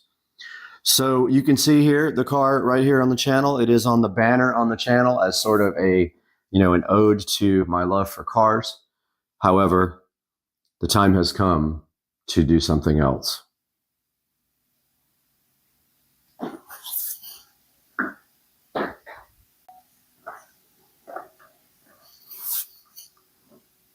And here we are standing next to my Epiphone Les Paul Goth bass here that matches my Epiphone Les Paul guitar, and thinking about all the good times that we had in the BMW and a lot of the bad times we had in the BMW.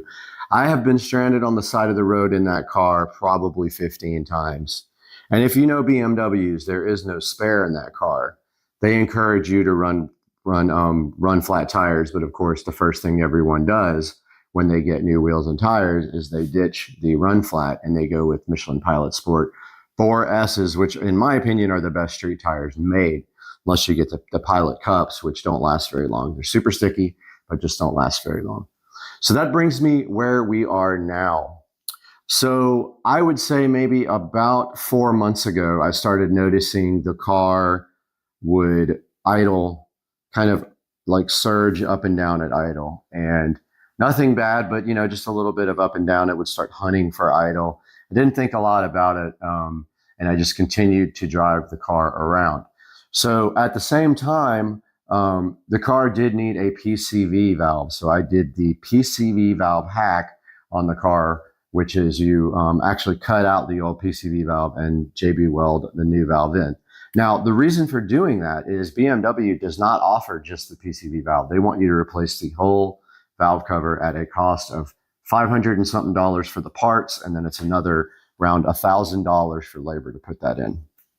Long story short, I did take the car into Sam's Automotive to get that work done.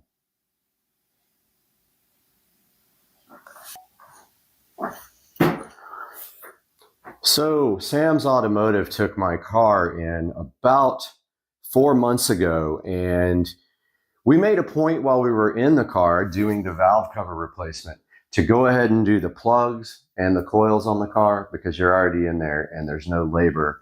They already have to disassemble the whole car to get that valve cover out. And the reason we went with the valve cover replacement is it was leaking oil, and I wanted to get all the maintenance done that I could get done on the car. So long story short, we put the car into Sam's Automotive and we asked them how much that was going to be. And it was going to be around $1,800 to get the valve cover replaced, do the plugs and coils, and that is with parts and labor for everything out the door. So we put our car in Sam's Automotive.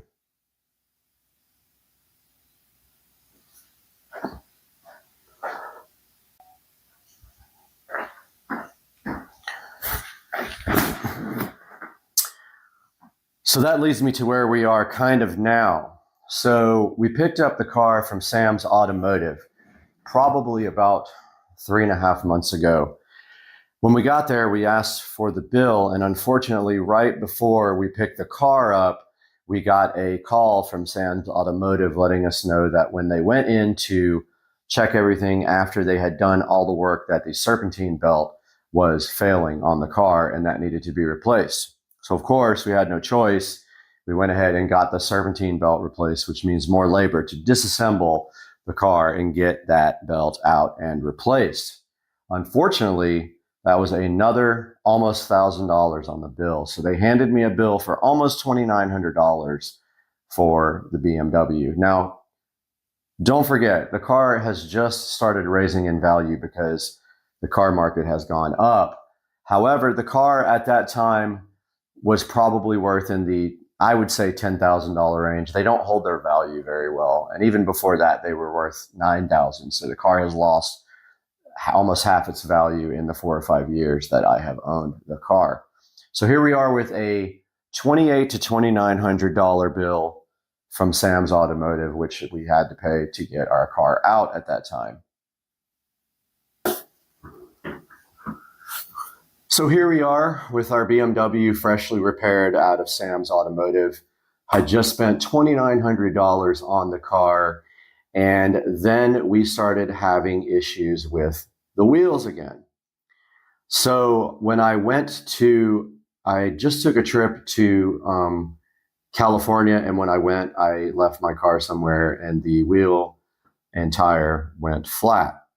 So long story short, we started doing some investigations on the car, and the wheel had a crack, a hairline crack on the back side of the lip, and we ended up stranded again with a flat tire on the BMW. So what we did at that point was we actually JB welded the crack to get the car back on the road because I don't have a spare. And then we ended up taking the tire and wheel to a repair shop, and they actually repaired the wheel 100% the right way, and also said the wheel was bent, which didn't make sense to me because I had never hit anything with it. Maybe it was bent from VMR. And then we got the car fixed and back on the road temporarily.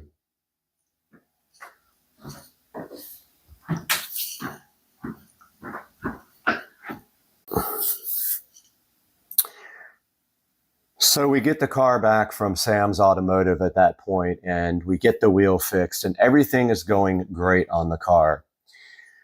At that point, I started noticing some weird sounds coming from the car, and I wasn't sure what it was, but I was a little worried about boost leaks, and also the car was throwing codes when you would get on the throttle more than like 25 or 30%. It would throw a code related to, it thought that there was a pressure difference in the turbo, between the turbo and the intake valves. So at that point, I made the probably not so smart judgment to race a very fast Audi. I believe it was an RS6, I'm not sure, with a good amount of power. Probably felt like it probably had 600 plus horsepower to the wheels. On the freeway, raced him, did very well in that race, and after that, the car was running absolutely terrible. So after that point, we did have some issues, more issues with the idle stumbling. But other than that, the car was still running okay. And we kept driving the car because I wasn't ready to put it back in the shop yet. But eventually, we had to put the car back into Sam's Automotive.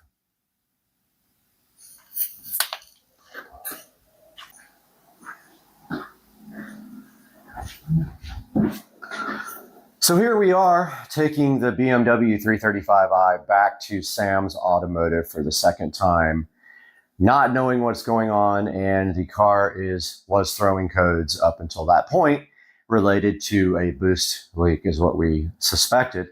Sam's Automotive did dig into the car, and they took about 2 or 3 weeks to come up with this conclusion. They did a smoke test and found that the pipe that connects the hard charge pipe, so there's the throttle body, there's the hard charge pipe, and then there's a silicone coupler that connects from that hard charge pipe to the intercooler on the VRSF intercooler. They did find that that coupler had been rubbing on the pulley. I guess whenever there would be in boost, it would expand, and it was rubbed a hole right into the coupler. Now, I was overjoyed at this point to have found the issue, and at that point, my challenge was to get a replacement coupler from VRSF, and they are email only, so I started the process of trying to get a replacement silicone coupler for my right below the charge pipe.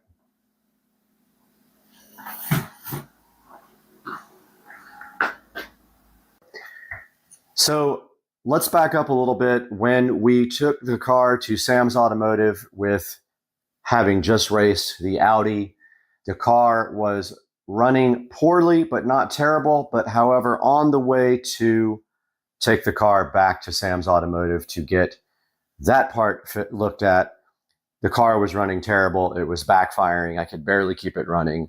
And that was before he found the silicone coupler had a hole in it.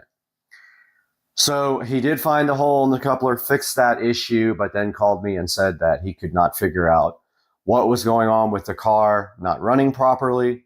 It would start and idle fine and then start hunting up and down the rev range. And I think I have a video I'll throw in here to show you what the car is doing. And then when you actually drive the car, you can't go over 5% throttle and the engine just completely cuts out. Feels like someone cut the fuel to almost none. And it almost wants to go dead on you. But if you let off the throttle, it backfires and stuff and then continues moving. So after about another month of absolute ridiculous waiting for my car, I did tell Sam I needed to come get my car at that point. So I told them that I would be there that Friday to pick the car up. So I did Uber over to Sam's Automotive to grab the car from him.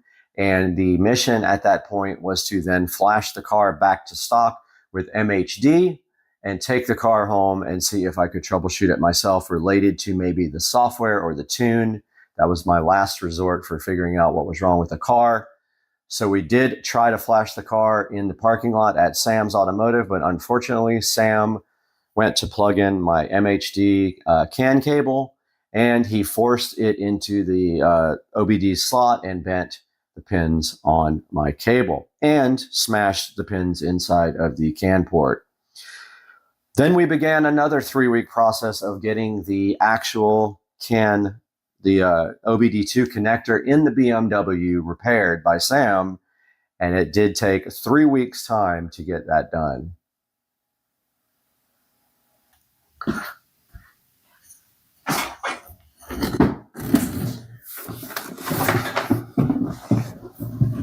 So here we have our 335i, and at that point, we have flashed the car back to stage 0 MHD, and it made no difference. So then we attempted to flash the car back to completely stock, and we were able to do that with a battery charger, which we had not been able to do before, which leads me to believe our voltage was just too low to flash over at the shop.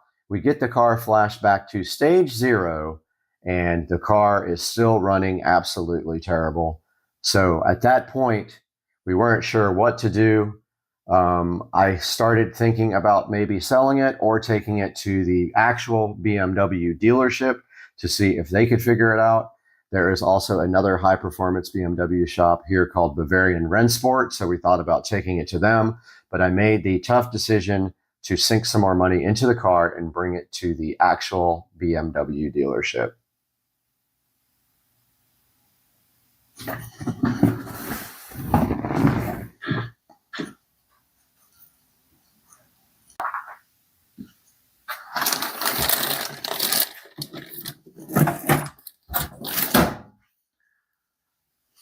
So we dropped the car off at Tom Bush BMW early on Friday morning, which was just 2 days ago.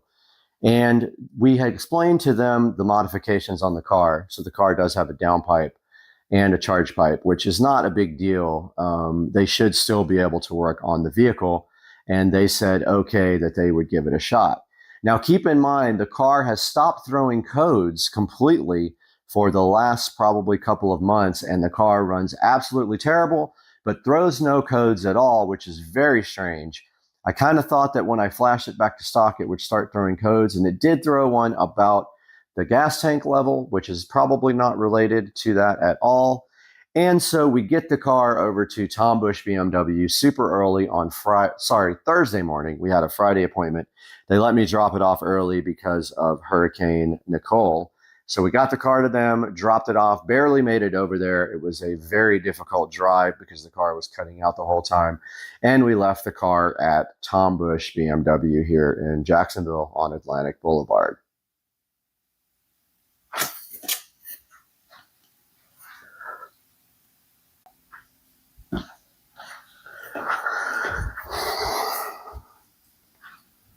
Tom Bush BMW called me first thing Friday afternoon and said, come get your car.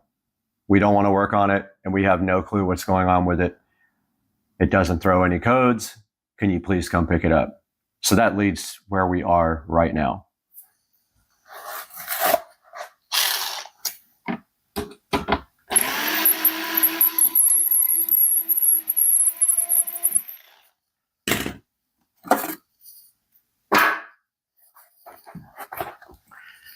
This car is sold, and it will leave hopefully first thing tomorrow morning.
Already removed the ID4 digital cluster. This is for sale.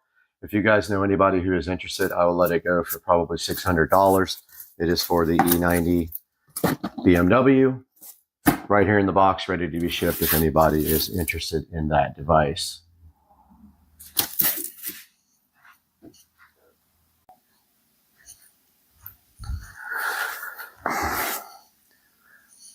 So that's where we are right now. I have sold the BMW 335i, and it will be leaving tomorrow morning between 8 and 11 a.m. Hopefully, if everything goes as planned, and I believe everything will.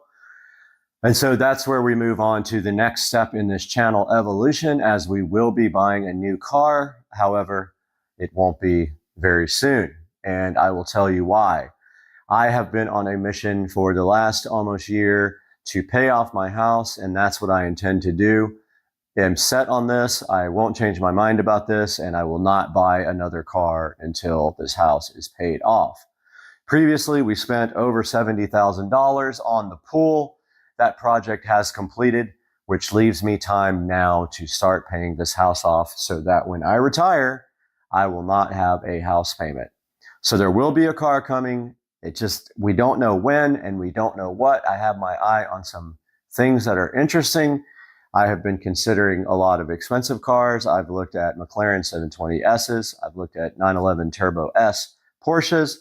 I have looked at Tesla Plaids, and I am not leaning one particular way or the other, although the Plaid is attractive to me in a number of different ways. We can make that move to electric if we do that, but we don't know yet. But you can follow the channel and keep up with what is going on our channel. And you will know as soon as I know, and maybe also you guys will look for another car with me. But that's going to do it for today. Guys, this video is very difficult to make. I am not doing well as far as my attitude right now. I'm pretty sad about selling the car, letting it go for well under what it is worth because it does not run properly, but that is what has happened. And we are going to move on and make the best out of it and maybe get a new car. So guys, I'll see you in the next video.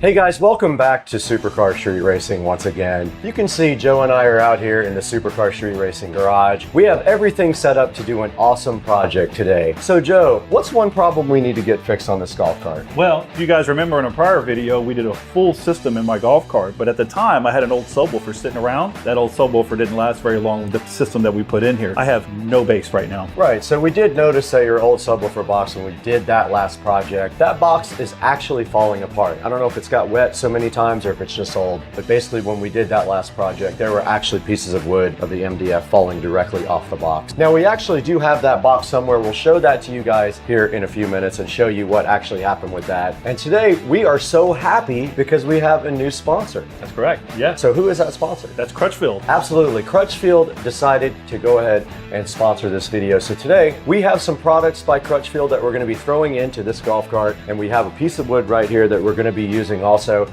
to do what? Build a new subwoofer box. We're going to build a subwoofer enclosure. We're going to go ahead and calculate the volume. We're going to do the measurements. We're going to cut all the wood. We're going to do that all today, so hang out with us. Awesome. Let's do it.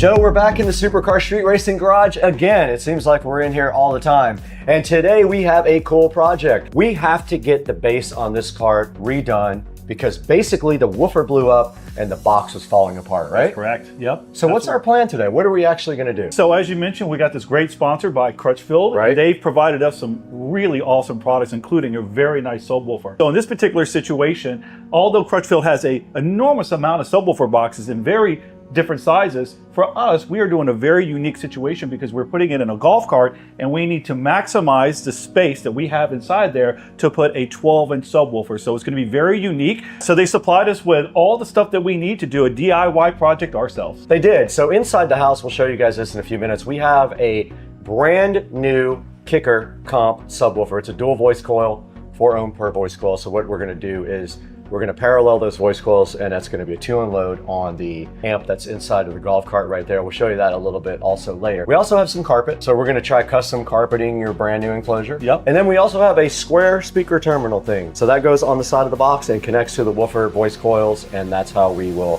supply power to your subwoofer. Absolutely. So all that's inside, but for right now, we also want to take a look at the old subwoofer. Can you go ahead and pull that out? Let's pull it out. So I've already disconnected it. And if you can, flip that seat down, Brad. Okay. And let's take a look at this thing. I found this subwoofer a long time ago on the side of the road, and it was in decent shape, but over the years sitting in the garage, it's just been weathered too much, and we did a quick carpeting job on it, but one of the things is that the carpet is completely falling off, and that's really stemming from the box falling apart. As you can see, all the particles on the side of it. Wood's coming off. Yep, and that happens, right? So this was a quick job at the time, but we knew we needed to upgrade. So on top of that, a 10-inch subwoofer that was in here, I think this was made by Boston Acoustic. It was. It was, and as you can see, the dust coil, I think that's what they call that, is falling off. Dust cap, yeah. Yep, and then I think it's also got some other issues with it. So obviously it's time. We needed an upgrade. The 10-inch subwoofer for this cart sounded good, but I wanted some more bass. I wanted to be deeper bass, so we went with a 12-inch for this particular project. Out with the old, and then we'll start putting in the new. We're not going to do ported. We're going to do a sealed enclosure. Sealed enclosures hit tighter. They don't go as deep low as far as low frequencies go, but they are tighter bass. And we're not going to bother with the port or anything like that this time. We also have some polyfill to throw inside of the box, and polyfill helps the box seem like a bigger box to the woofer that is mounted into it. Yep. Now also, we're going to have to mimic this enclosure style because we want it to fit just like the old one. But at the same time, we do have a 12-inch woofer that we're going to be putting in here. This is a 10. So we're going to have to figure out if we have enough width to actually hold the 12. And also, we probably want to make it as big as possible because the 12-inch woofer needs a certain amount of airspace. And I believe it was anywhere from 0.75 cubic feet to 1.5 per driver. So we're going to try to get as close to that as we can. And if we can't, we'll have to deal with what we have. We have a limited amount of space down here, as we will show you guys here in a few minutes. And one last thing, whoever built this box at the time, they used an old style of just cutting a hole in the back and then sticking the speaker wire out of there. So that's letting air out, right? We don't want that. So that's why Crutchfield was nice enough to send us over a new speaker connector, which is going to be a nice connection, perfectly sealed. It's going to be great. And also you can see as we're working on it, you guys can't quite see this, but literally the box is all over the back of the golf cart now because it is literally disintegrating as we look at it. So what's our next step? Should we show them all the brand new stuff we got from Crutchfield? Absolutely. All right, why don't you grab this old disintegrating box and let's get out of here. I got a plan for this old box too.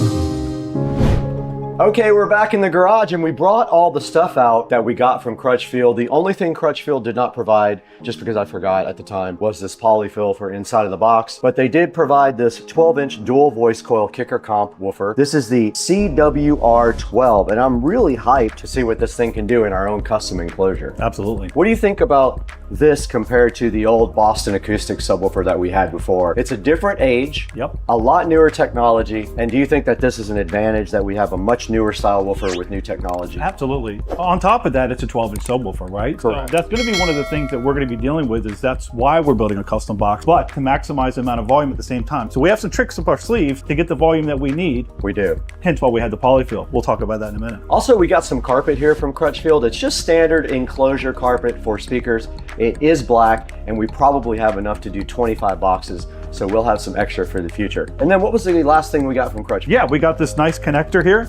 So we haven't opened it up yet, but pretty simple. So this is what's going to seal that off. So when you have that connection from your speaker wire from the amp that goes to the subwoofer, it makes that clean connection there. Right, and also when we put that in, we'll go ahead and caulk around it so it'll be absolutely sealed all the way around here. And if you notice on the back, it has these spade type terminals. I have a bunch of those. I have all the solder stuff for that. So we're gonna do it correctly when we do it. We're gonna do everything the right way so that it looks nice and that it performs great. So one cool thing about ordering from Crutchfield as opposed to something like Amazon is their technical support is amazing. They offer full lifetime technical support. That means when we're 75, if this woofer dies, we can call them and say, hey, this woofer's doing this, and they'll offer us free technical support. How do you feel about that? Well, that's awesome. That's a great benefit from buying directly from Crutchfield. And they have so many good technical support features that we'll touch on some of those during this video. But for right now, we want to talk about our enclosure and what we're going to be doing to build our enclosure. Absolutely.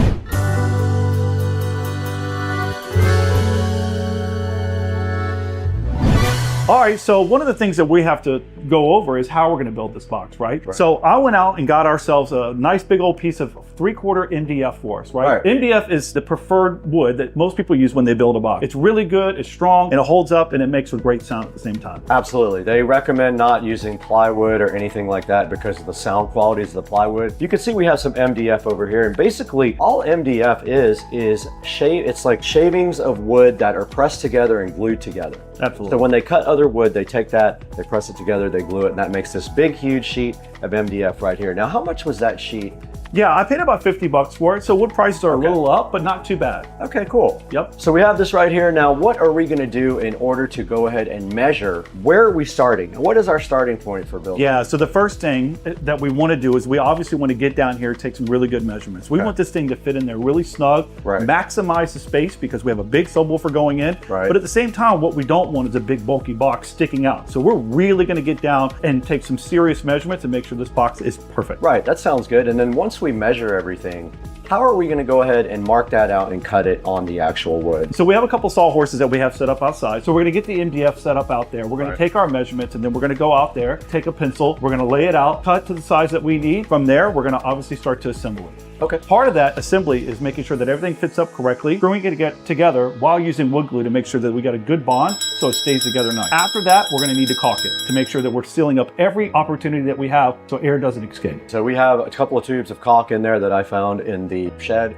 a few minutes ago. We'll use that in all the seams on the inside. We should be able to go through the actual 12-inch hole for the last board to go ahead and caulk that last little section. We can just use our fingers and run it in the inside. Absolutely. And then after that, do we have a plan for carpeting? I thought I saw you watching a video about how to do like the edges and everything and fold over the carpet.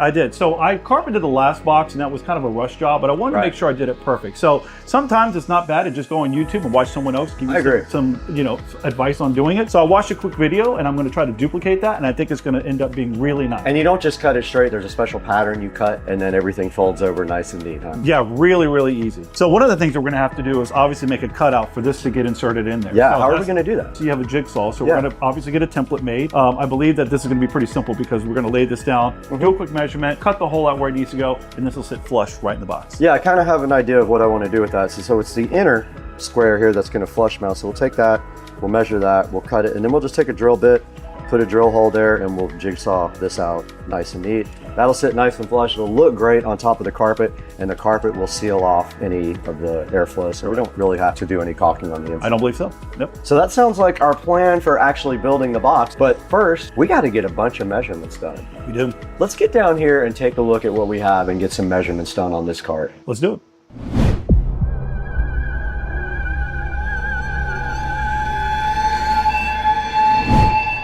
We're back in the garage with another sponsor on Supercar Street Racing. We have this awesome AIXPI. We don't quite know how to pronounce it. We did some research, but we couldn't find it. So we're gonna call it AIXPI or AXPI, this solar sensor light here. And I'm pretty hyped about this, Joe. This is pretty cool. What do you know about this thing from looking at the facts? It's LED, which is nice. 240 LEDs also. Exactly, and it's solar powered. So you never have to have any power supplied to it. It's ready to go at any time. Right, now here's the sensor part of it. So this is what detects your actual motion. And so this thing is solar powered. You can see the solar cell right here, how it charges.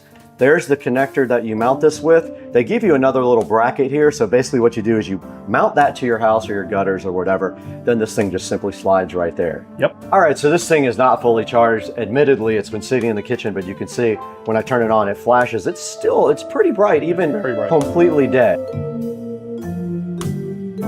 So thank you AIXPI for this awesome solar security light. 3,000 lumens is pretty bright, and it's just got a tiny little lithium-ion battery sitting inside this little box right here. Now let's get back to the video and see what's going on at Supercar Street Racing.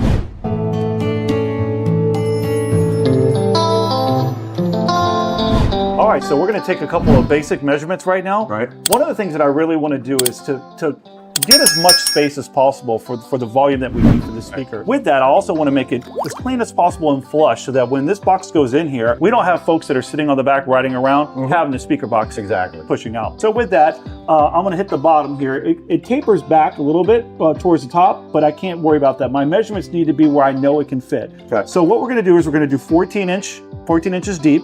Okay. We're going to maximize the width, maybe a little bit shorter. We'll make a call on that, but we can go up to 18 3/4. Okay. And then on the height, we're going to try to really get as much as possible, but we have to keep room for the subwoofer because it's facing up.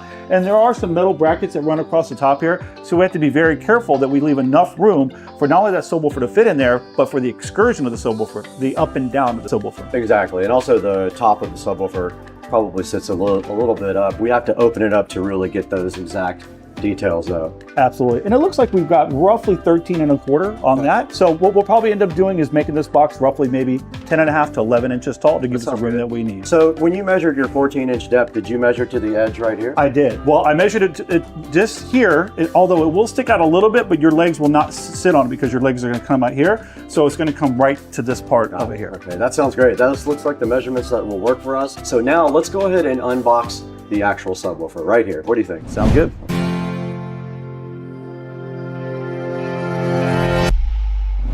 All right, so we're gonna go ahead and pull this subwoofer out, get a couple of basic measurements on here. The biggest thing that we're worried about right now is the height of where it's gonna sit above the box that we build itself to make sure that we have room for the subwoofer to sit on top and to have the room for it to move up and down. So let's take a look at it.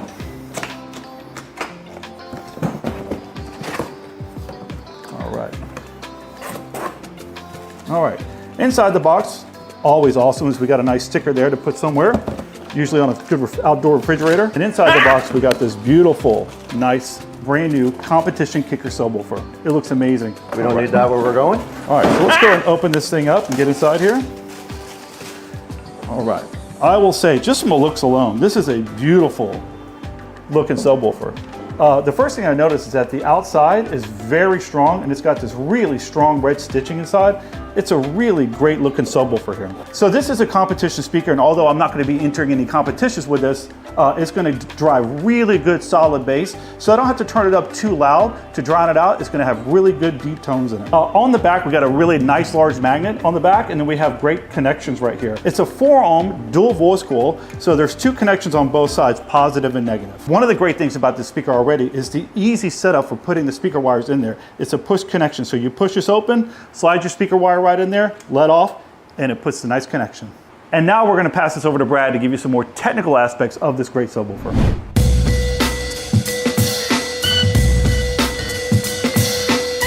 Okay, we're right here in front of the Kicker Comp 12-inch woofer. It is the Comp R. Now this guy has 500 watts RMS power handling. The RMS part means it's the average power that it can handle. It can handle up to 1000 watts peak also. Now taking a look at this woofer, if you're unfamiliar with dual voice coil woofers, basically there are 2 connections here. There's one on each side here, and what that means is each voice coil has an impedance level. This impedance level here is 4 ohms, this one is 4 ohms. So depending on your amplifier and what the actual ohm load it can handle is how you wire up this woofer. If you put both of these voice coils here in parallel, it'll be a 2 ohm load presented to your amplifier. If you put them in series, it would be an 8 ohm load. So for our amplifier can handle a 2 ohm load. We're going to take off of this voice coil, go to this voice coil, and then off of this voice coil, go down to the connector. That's going to present a 2 ohm load to the amplifier. We can prove that with an ohm meter also. We can put it on the end of the second wire here as we loop here and then out. We should see a 2 ohm-ish load at the amplifier.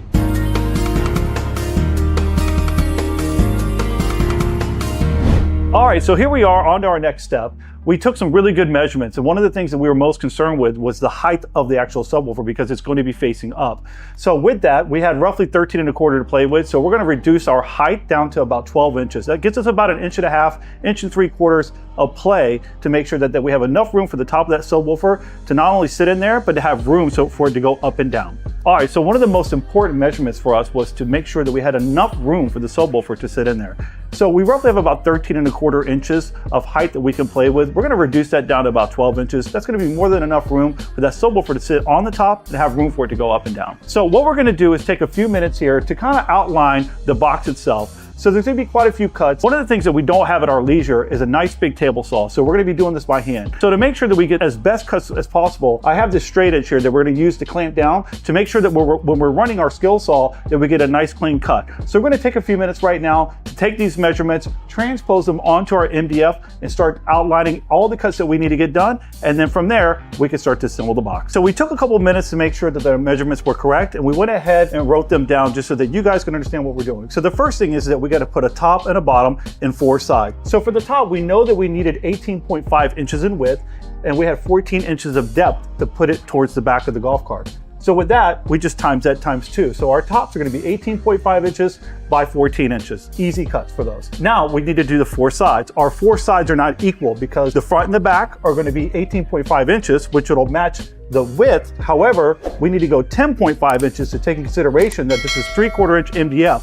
So with that being sandwiched between the top and the bottom, we needed to take off 1.5 inches. So we wanted to get to 12 inches, so we're going to do 10.5 inches on that. And then for the left and the right, that one, it's 14 inches. In regards to the depth, same thing, 10.5 inches to make sure that we have the room to sandwich it to get to our 12 inches. So here we go. We're going to go ahead and lay out the exact measurements that we want. So one of the things that I always try to do is we have plenty of wood here. So I don't mind having a little bit of scrap left over, but I always try to utilize any of the factory edges. So we need 2 cuts on this particular one. So what we're going to do is measure out 14 inches for the top. So on here, we're going to lay out 14 inches, and then we're going to have 2 cuts here to complete the top and the bottom, which are going to be roughly 18.5 inches.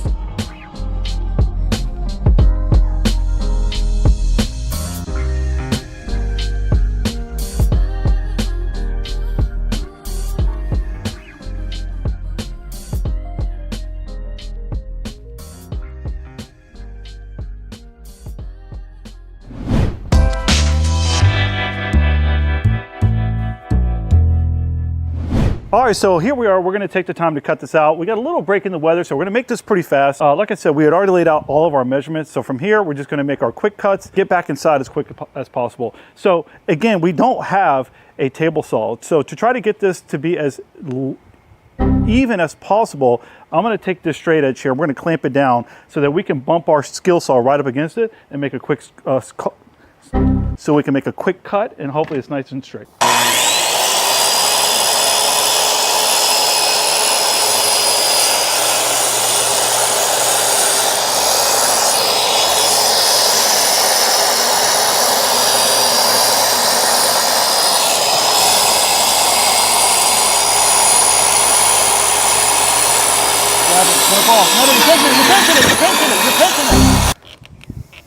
Are you ready? Okay.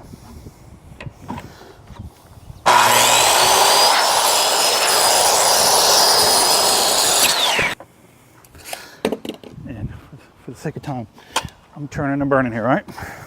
You ready?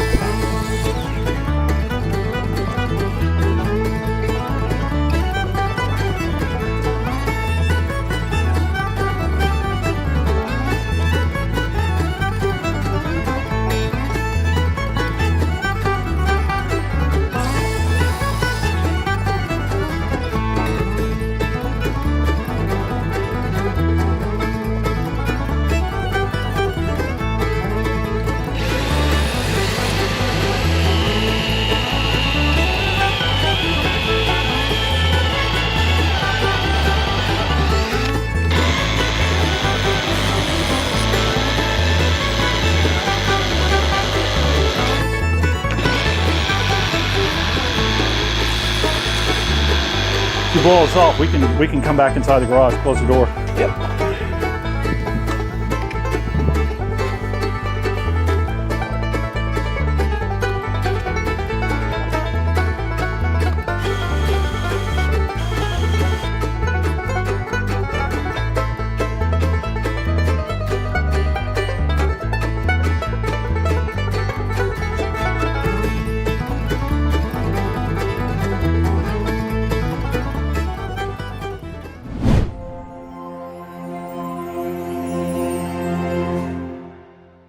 Guys, I am so happy to announce Crutchfield as an official sponsor for Supercar Street Racing, and today I want to talk to you a little bit about what makes them special. Now, one of the biggest things about Crutchfield is obviously their technical support. You have free lifetime technical support on everything. You get a 60-day price drop protection at Crutchfield. 60-day returns is also awesome. They offer that. They have all kinds of information on their website, like DIY articles and videos, a huge car stereo database. They can figure out what fits your car. They also offer free custom vehicle instructions, car-specific installation packages, research, wiring, and things like that. They've been doing it since 1974. Check out Crutchfield. I will have a link in the description. Buy what you need from them and support the channel, and let them know Supercar Street Racing sent you.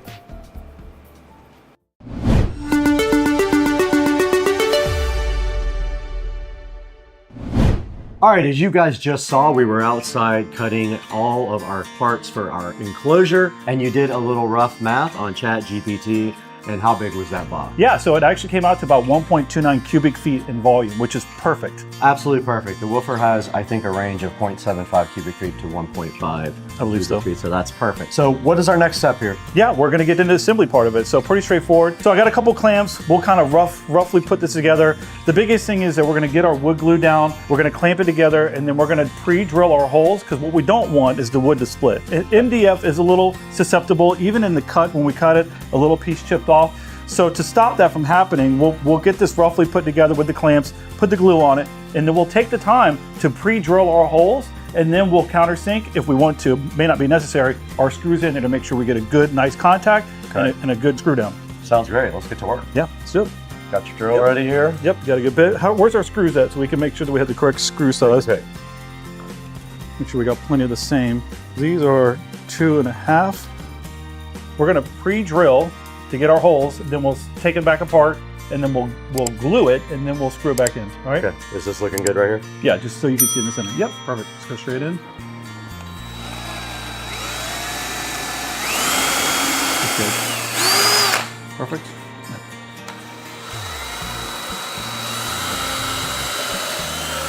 Perfect. All right, so now we'll disassemble, get the glue ready.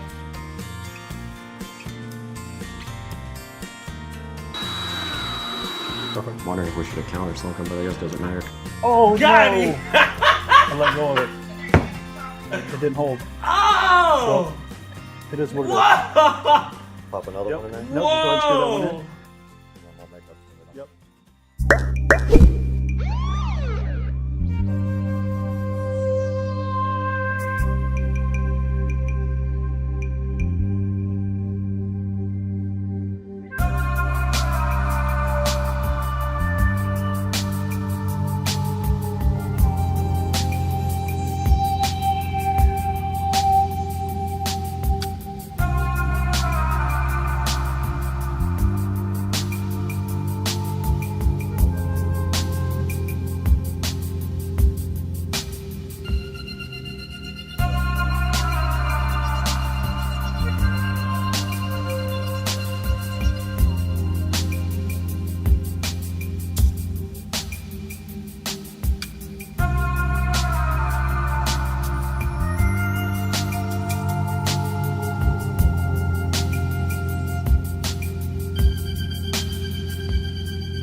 All right, so as you just saw, we assembled the box. It actually went pretty smooth. We did have one little issue where I made one mistake on a cut, but that was very easy to fix. We just had to take a little bit more off. The box went together perfectly. The fact that we were using a circular saw and everything was almost perfect was shocking to me, to be honest with you. And there's only like that much clearance. It is absolutely sitting in there perfect. So our measurements were right on spot. The box is almost perfect. Very happy with it. So from here, what we're going to end up doing now is removing it and carpeting it. So we are not the best carpenters by any means, but I think we're going to be able to do a good job on this. So we'll let you guys follow along, but it goes pretty fast. And so far, this project's been pretty smooth. I think we're at about 3 hours in. The majority of our time is really moving cameras around, doing stuff. Yeah. So maybe we got an hour and a half maybe into this project so far. And once we get this carpeted, put in the speaker in, goes very fast, and we'll be done. All right, should we get this box out of here real quick? Let's do it.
We're going to do our best here. Next time you do it, you'll be an expert. Maybe. Now, that together, this together. Perfect. Okay. You're going to hold this tight. Pull that and hold it tight. Pull it towards you. Okay.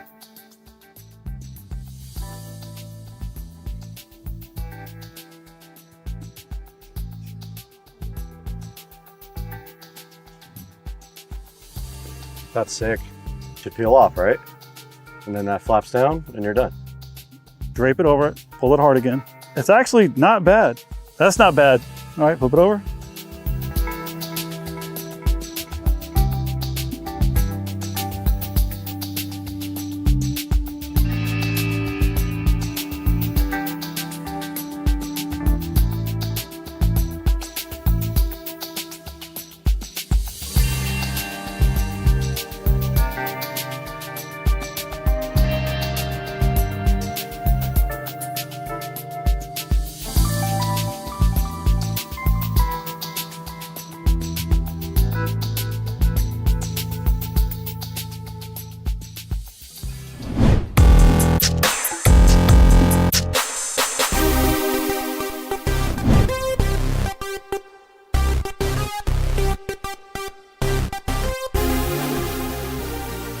All right, guys, you just saw us carpet this enclosure with the half moon method that we borrowed from Soundman. And now what you're seeing is we're cutting out the hole for the speaker so that I can go ahead and start wiring.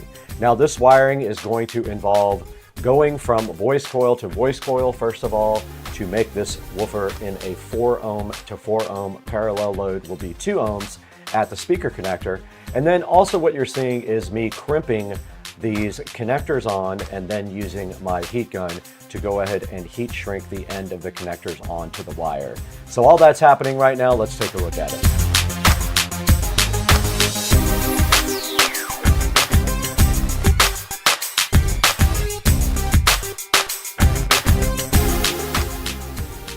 Now what you're seeing here is we are installing the woofer, and we're making 100% sure that we are covering up the surround with a piece of plastic while we're screwing in the screws so we don't make any stupid mistakes. All right, we're back, and we did install the subwoofer enclosure, and we've been adjusting the amplifier a little bit, the gains on the amplifier, just to compensate for a different subwoofer that might be a little bit more sensitive or less sensitive than the other one. We turned the gains down on channels 1 and 2, which are supposed to be the highs, but it's actually, I think, 3 and 4. But turn the gain down on that, and then when volume goes up on everything else, it'll bring the subwoofer level up. Because the subwoofer gains are maxed out on the amp. The amp is pushing as much possible power as it can, which means we also might need a second amplifier. But I was going to suggest, and I will send you a link to this, I was going to suggest we get a 12-volt USB fan and strap it right to the side of your amplifier and power it off of your inverter in there. It's got a USB port. Keep it a little cool. It'll cool your amp off and keep it from going into overheat. Okay, you can see the woofer clearly through the back here. If you ever pull up to a party or anything, all you gotta do is open the back hatch and you've got that woofer. Yeah, and the other reason it's up right now is because this panel, it rattles. So we're gonna probably have to do some dynamatting. Sounds so good. Like, perfect.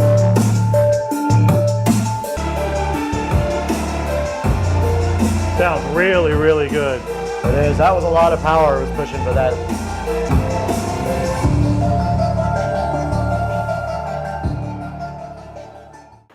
All right, that came out really good, but maybe we can do some improvements. What do you think about maybe improving the amplifier side of the bass? Yeah, I think so.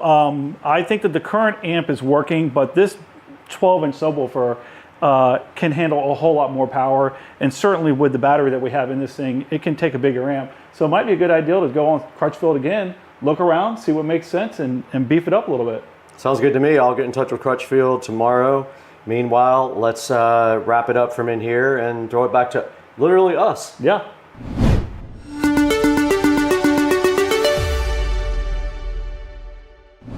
Okay guys, so you just saw us build an entire enclosure for this club car. How did that go? How was it? I thought it went pretty easy. I mean, we had a couple of tight measurements that we had to figure out, but otherwise, I think the whole box put together very nice. So you just saw us build the box from scratch. Right. Install it, test it, run it, and it turned out great. Right, it did. During the process, we need a little extra help. So one of the things that we're able to do is go to the Crutchfield site, do a little research on there. They got a lot of great stuff on there. They have videos, articles, a lot of various different links that help you out, which was tremendous amount of help for us when we built this. And don't forget also their phone support. You can actually give those guys a call and they would be more than happy to walk you through anything that they can. And if they don't know it, I bet you they can find an answer. Absolutely. Today you saw us do all the steps to get that enclosure put into this 2017 club car. So if you have a club car and you'd like to copy our design, I'm gonna go ahead and put the dimensions down in the description. I'll put all the products that we use down in the description. Go ahead and click our affiliate links because that helps us out tremendously. Crutchfield wants you guys to use these links so they can see if you guys are engaged in watching Supercar Street Racing. All right, well, we're all wrapped up here. I just want to say thank you to everyone, including our sponsor today, to give us this awesome subwoofer that we put in, and to the 150,000 subscribers that you have obviously built up over a lot of work and a lot of time. So thank you all for subscribing. Right. If you haven't, like and subscribe. It's a super big help for us. It is, and if you're just here, if you found the video somehow and you're not a subscriber, it does help a lot if you'll hit that subscribe button. Leave us a comment too. We're really interested in what you guys are doing on your club car. And if you do this same project, we want to know about it, and I want some video of it. I'll put it on my channel and feature it for everybody. Love it. Because we really hope that you guys like our design and you copy it. Yeah, and you know what? We want to hear from you so that we know if we made some mistakes, we don't mind it, you know? Absolutely. Part of the learning process is making mistakes, and we're fine with that. We kind of learn everything on the fly sometimes, especially like with this carpet job. That is an on-the-fly thing. That was the first time that we've ever tried that. Correct. All right, guys, we got to get out of here. We got to go to lunch because we're starving. Let's go. Let's go.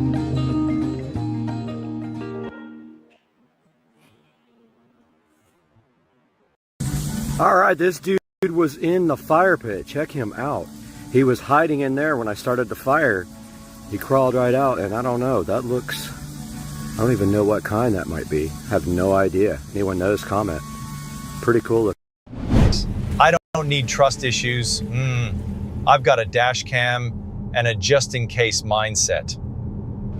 What's up everyone? Welcome back to Supercar Street Racing, and we are coming to you from an unusual location today. We are in Morristown, New Jersey, and we are having a great time here. And today we're checking out one of the smartest upgrades you can add to your vehicle, and something every driver should seriously consider: a dash cam. Whether you're daily driving, road tripping, or filming content, having a dash cam gives you that extra layer of protection, so if anything happens, you've got the footage. And today we're putting the Pelsi S3 Ultra dash cam to the test. Now this thing is loaded with high-end features: ultra clear recording, smart safety alert, full color night vision, and even a touchscreen interface with app connectivity. So we're going to go ahead and install this in Joe's truck and test it both day and night and dive into everything from setup to real world performance. Let's get into it. Joe's not here. Roll the clip from Jacksonville.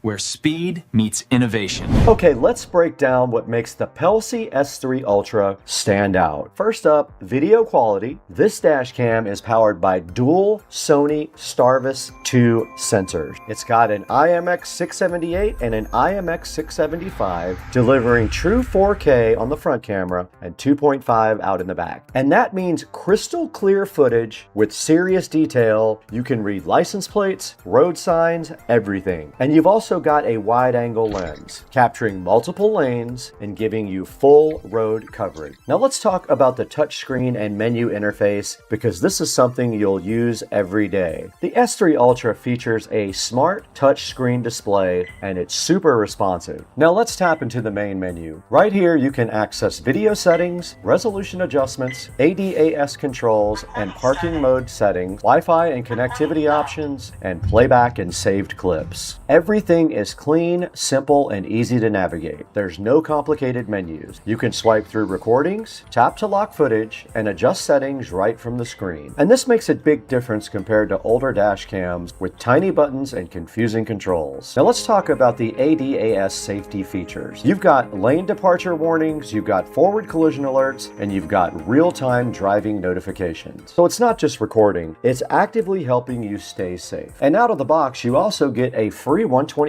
gig micro SD card, which is a huge bonus. And it includes a OBD hardwire kit, giving you 24/7 parking surveillance without complicated installs. And now for one of the biggest highlights, it's full color night vision. And thanks to those Starvis 2 sensors, this camera can capture full color footage even in very low light, like when your car is parked or your headlights are off. And that's something most dash cams simply can't do. And finally, connectivity. This dash cam supports Wi-Fi 6, which means faster data transfer speeds when connecting to your phone. Now pair that with the Pelsi mobile app, and you can instantly view, download, and manage your footage. And yes, it even includes GPS tracking data, so you can see your speed, your location, and your route directly on your recordings.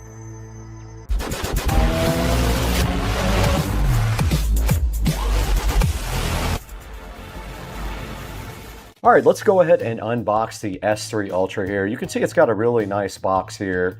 Here's some information on the side about the webcam, a lot of its features, and on the back, some more information about the features, some barcodes here, and then a picture of it on the side here with the Starvis logo for the sensors. And then let's go ahead and open it up. And inside of the box there are two other boxes here. And inside of that, you have some cabling, some alcohol pads, some tools, and some other things to assist you with installing your dash cam. There is going to be a cable to run to the back for the back dash cam, and a couple of different power options there as well. Right there you can see your OBD power cable, very handy, very easy to install. And then you've also got some 12-volt options here as well, and they give you a cigarette lighter adapter. And there is the front camera for the Pelsi. That is the 4K camera, capable of 4K. And then also you have the rear camera there that goes in the back, capable of 2.5K video as well. And that's all that came in the box. Alright, now let's get this installed in Joe's truck. First, we mount the front camera behind the rear view mirror. Nice, clean, out of the way, just right next to it right there. Now for power, we're going to use this included OBD cable. This is just one of the easiest installs you can possibly do. You just locate the OBD port underneath the dashboard, run the cable around and down the side window, and plug it right into the OBD port. There's no fuse box, no complicated wiring, and now you've got 24/7 parking surveillance enabled. And we route that cable nicely along the trim for a clean install. Now next up, the rear camera is going to get mounted. And remember, this one is 360-degree rotatable, so we can dial in the perfect viewing angle. We're going to go ahead and mount this right to the rear bumper, right by Joe's license plate. All right, now let's power it up. Now right away, you can see the wide field of view and sharp clarity. Take a look at that day footage, how clear it is in both the front and the rear. And now when we're ready to, we can connect the phone to the PCIe and go ahead and download all the footage.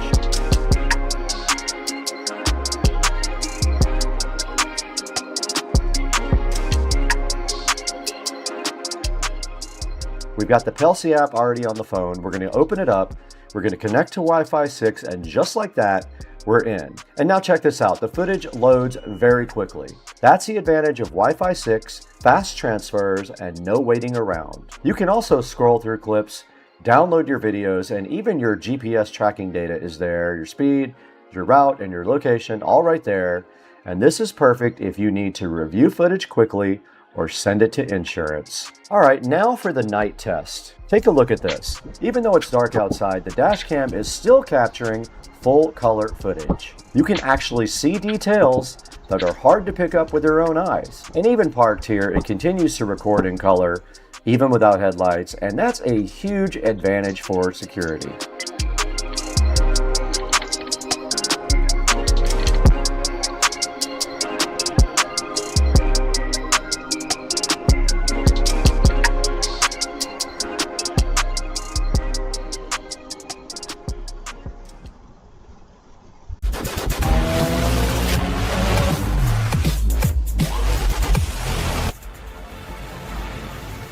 Alright guys, final thoughts. The PCIe S3 Ultra is seriously loaded. You're getting true 4K plus 2.5K recording, dual Sony Starvis 2 sensors, full color night vision, a smart touchscreen interface, and Wi-Fi 6 with fast app connectivity, and finally, an easy OBD install with 24/7 monitoring. And this is more than just a dash cam, it's a full safety system. And if you want to pick one up, check out the link down in the description. And before we wrap this up, I want to say thank you. We just hit almost 290,000 subscribers. That's amazing. If you're not subscribed, please like and subscribe and hit the bell icon and buy anything that you want from Amazon through any of our Amazon links in any video. We've got a lot more coming. Don't forget to interrupt the video to talk about something very important about the S3 Ultra dash cam. And that's the safety features. And that's what really stands out. And it's not about recording cool footage, it's about protecting you on the road. You get ADAS built right in. This means you get lane departure warnings and you get forward collision alarm warnings in case you get too close to the car in front of you. And this alone can help prevent accidents before they even happen. And there's that G sensor also. Now what that does is, the moment it detects sudden movement or impact, it locks the footage so it can't be overwritten. And let's not forget about that OBD2 connection, which provides you 24/7 parking monitoring and surveillance. Even when the thing is off, it is still watching, so if somebody bumps into your vehicle, tries something sketchy, or if anything like that happens, it is going to record it. And that cool night vision gives you the low light recording in dark parking lots, still capturing all the details. And of course, the GPS tracking data is part of the safety features. That's huge if you ever need to prove what happened in an event. Now back to the video. Don't forget about Second Car Street Racing. We've got more installs, more reviews, and more insane moments. And make sure you like and comment. We'll catch you in the next one. I'm headed right over here somewhere. Alright, this is something I've been dealing a lot with lately. Whether I'm planning a dash cam video for Joe's truck, comparing products, or even looking into business decisions, I end up with a ton of information and no clear way to actually use it. You've got sources, you've got data, but no structure. And honestly, that's the part that slows me down the most. Because the information is there, but it's scattered across tabs, notes, videos, articles, screenshots, and half-finished thoughts. Sometimes I'm not even sure what I'm looking for anymore. I'll find one useful point in a video, another one in an article, maybe a different opinion from a forum or a product page, but then I still have to figure out how all these pieces connect. And that's where most of the real thinking happens. Not in collecting more information, but turning messy inputs into a clear structure I can actually work with. Now this is what it usually looks like. We see multiple tabs open, different sources saying different things, and notes that don't connect. The problem isn't finding information anymore, it's making sense of it. So I started using Ponder. And this just isn't another AI tool. This is a workspace where AI actually helps you build structured knowledge. It's not a black box. You can see how it thinks, how it connects that information, and how it builds answers. All right, let's start with something real. I'm planning my Pelsi dashcam video for Joe's truck. And instead of building this manually, I'm gonna upload product specs, notes, and reference materials. Now watch this. Ponder is automatically breaking everything down and building a structured node tree. So now I've got installation, video quality, night driving, parking mode, and app feature. This is the first aha moment. I didn't organize this, the AI did. Now let's take it further. I'm going to run a deep research query. Best real-world performance of dash cams in night driving condition. Now watch this carefully. The agent is actively searching across multiple sources, comparing information, verifying accuracy, and building connection. You can actually see where the information is coming from. So it's not just giving you an answer. It's showing you the reasoning behind the answer. Now I'll organize this information into a table. Now I can compare low light performance, clarity, feature accuracy, and across multiple sources. And this is where it clicks. Instead of guessing what's true, I can see what's consistent. Now it's analyzing everything connected to that node. Now I'll select night driving, parking mode, and app features, and run Ask AI again. Now it's combining all of that into one structured answer.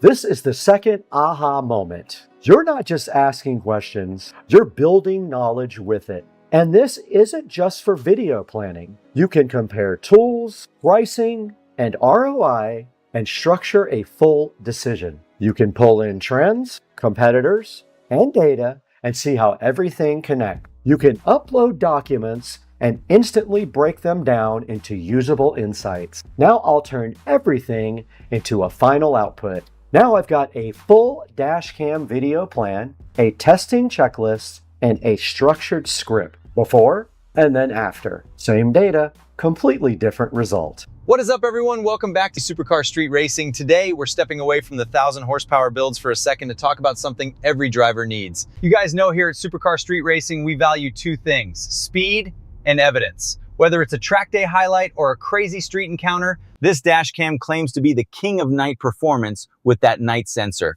Is it worth the hype? Let's find out. And yeah, this entire short film was created from a script made inside Ponder. But honestly, that's just one part of how I use it. In my daily work, I'm constantly dealing with things like market research, business planning, competitor analysis, and huge amounts of information. Normally, that means opening tons of tabs and manually organizing everything myself. But with Ponder, I can bring all of that into one workspace, quickly extract key insights, and actually see connections between ideas. It saves me so much time, especially when working with long PDFs. It genuinely feels less like a chatbot and more like an intelligent research partner. If you're working with a lot of information like this, you should check out Ponder. Links in the description, and you get 20 free credits every single day just to try it out. And if you want to go further, you can use my code for 25% off. Worth it. This isn't about more information, it's about understanding it. And if you're rocking with Supercar Street Racing, hit that subscribe button, and I'll catch you in the next one. All right, so I am out in the garden today, and there is a spy camera in my garden aimed at my neighbor's house here. Text my neighbor, he has no idea what it is. So it's about to get confiscated, but not until I cover the lens first. So I don't know if it does audio, but it probably just heard me. So I'm going to get it right now and cover it. Hey, what's going on, everybody? It is Friday, and we got a little project going on today for the of Supercar Street Racing and providing the batteries for our V6 Max. EBL is my man. 1030 on the display in the front. It's got an LED display right there. You guys can see it. Looks kind of cool, right? And it looks like it might be booting up now. Let's see what happens. We have the remote here. I have not paired the remote yet. Let's see what it says when it comes up. Ah, there we go. Press and hold the OK and the minus button on the remote. By the way, the remote has some weight to it. It says connecting successfully. Now it's asking me for my language. English US, that's us. Remote's very responsive. I guess you push the right button now? Yes, you do. This is for your scale. So this is how you match up the corners. You see how my corners are up in the corner there? Those look good. So I'm going to go to the next one. We are Eastern. I'm going to click next. We are going to connect to Wi-Fi. Not responsible for the content. Agreed. I'm assuming we need to download all these. It is downloading and installing Heat Live. Okay. All right. Well, it's doing something on Heat Live. If we click OK, we get a guide. So Heat Live looks like live TV here. There's sports, there's national, local, Paramount, NBA, NFL. There's all kinds of stuff over here. ESPN, all kinds of stuff. All the WNBA stuff. So it looks like Heat Live has all live channels. You can see the variety over here on the left side. It goes from national, local, sports, Canadian, Latino, UK, 24/7, UHD, 4K, Paramount, Peacock, NFL, NCAA, etc., NHL, all the way down ESPN and everything like that. Let's go back to the home screen now. Let's go ahead and put Heat VOD in. It is installing. It says feel the heat, stay cool. Okay. And it looks like we have the ability to go to movies or TV series here. And if we go to movies, here is examples of what is available. Here's all the newest. And then you can go to genres over here on the left. I love sci-fi. Looks like you've got some sci-fi movies over here like the new Running Man, new Predator. There's all kinds, Tron Ares. There's all kinds of stuff right here for you to watch. Let's go back to the home screen now. We're not going to show you any copyrighted content. Don't know what VOD Ultra is. Let's see what that is. It says receiving data. Now, I have not tried to update the device yet, so I don't know if it has a firmware update available or not. All right, so we got movies or TV series as well. Let's click movies. And it looks like there is some categories on the side like Max, Peacock, Hulu, etc. So there's a lot of stuff over here on the left for you to choose from for video on demand. Let's go back to the front. We are on the latest version. Okay, cool. That's going to be the limit of our Wi-Fi connection, 180 megabits per second. Plenty for 4K video. And we do have our regular Google Play Store here, Prime Video, Netflix, YouTube, a file browser, and an initial setup. So far, so good, man. I'm going to use this thing tonight and try to watch my favorite stuff on. All right, dude. Sold my phone, and now he's got the Tesla Model S Plaid. Oh, let's go. That literally hurt my neck. I bet.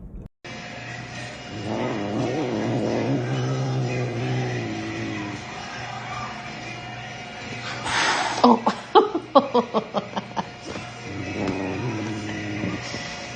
Little toad. I asked my pool cleaner for a day off. It said, sorry, I'm already drowning in work. If you own a pool, you already know one thing. Keeping it clean really never stops. Leaves fall directly in the water, bugs land right on the surface, dirt blows in from the yard, and here in Florida, it can feel like your pool gets dirty the moment you finish cleaning it. Normally, that means dragging out the vacuum, brushing the walls, and spending time every week maintaining the pool. But today, we're testing something that claims it can automate almost all of that. This is the MOVA Diver A10 robotic pool cleaner, and it claims 6,000 gallons per hour of suction power, smart navigation, waterline scrubbing, and up to 4 hours of runtime on one single charge. And we're gonna test that out. So today, we're putting it through its paces. We're gonna go through a real backyard pool test and see if it can actually handle the kind of debris we get here in Florida. Welcome to Supercar Street Racing, where tech, tools, and powerful ideas come to life. We test cutting-edge gear, phones, flashlights, AI tools, and more. Everything you see is real-world, hands-on, and pushed to the limit. You're part of the journey. Every review, every challenge, every discovery. So hit subscribe and join us as we explore what today's tech is truly capable of. Welcome back to Supercar Street Racing, and we are in the beautiful Studio A out here at the SCSR compound. And you know, we review everything here from cars to scooters to tech to tools. Anything interesting we can test, we are down to review it. And today we're testing out a robotic pool cleaner. So this is the MOVA Diver A10 robotic pool cleaner. And the goal of this device is simple. You drop it in the pool and it automatically cleans the floor, the walls, and the water line. One of the biggest features though is the 6,000 gallon per hour suction power, which pulls debris into the filtration system. And now it also comes with a 3.5 liter ultra fine filtration system designed to capture both large debris like leaves and then smaller particles like sand. Another huge plus, Pool Navi. It does adaptive path planning. So instead of randomly moving around your pool like older cleaners, which just are taking a guess, this system calculates efficient cleaning routes. This helps clean your entire pool without missing any spots. Now, the cleaner also includes smart obstacle avoidance, which prevents it from getting stuck on things like ladders or drains. And it offers 8 personalized cleaning modes, allowing you to customize how the pool gets cleaned. But instead of talking about these features, we are actually going to test them.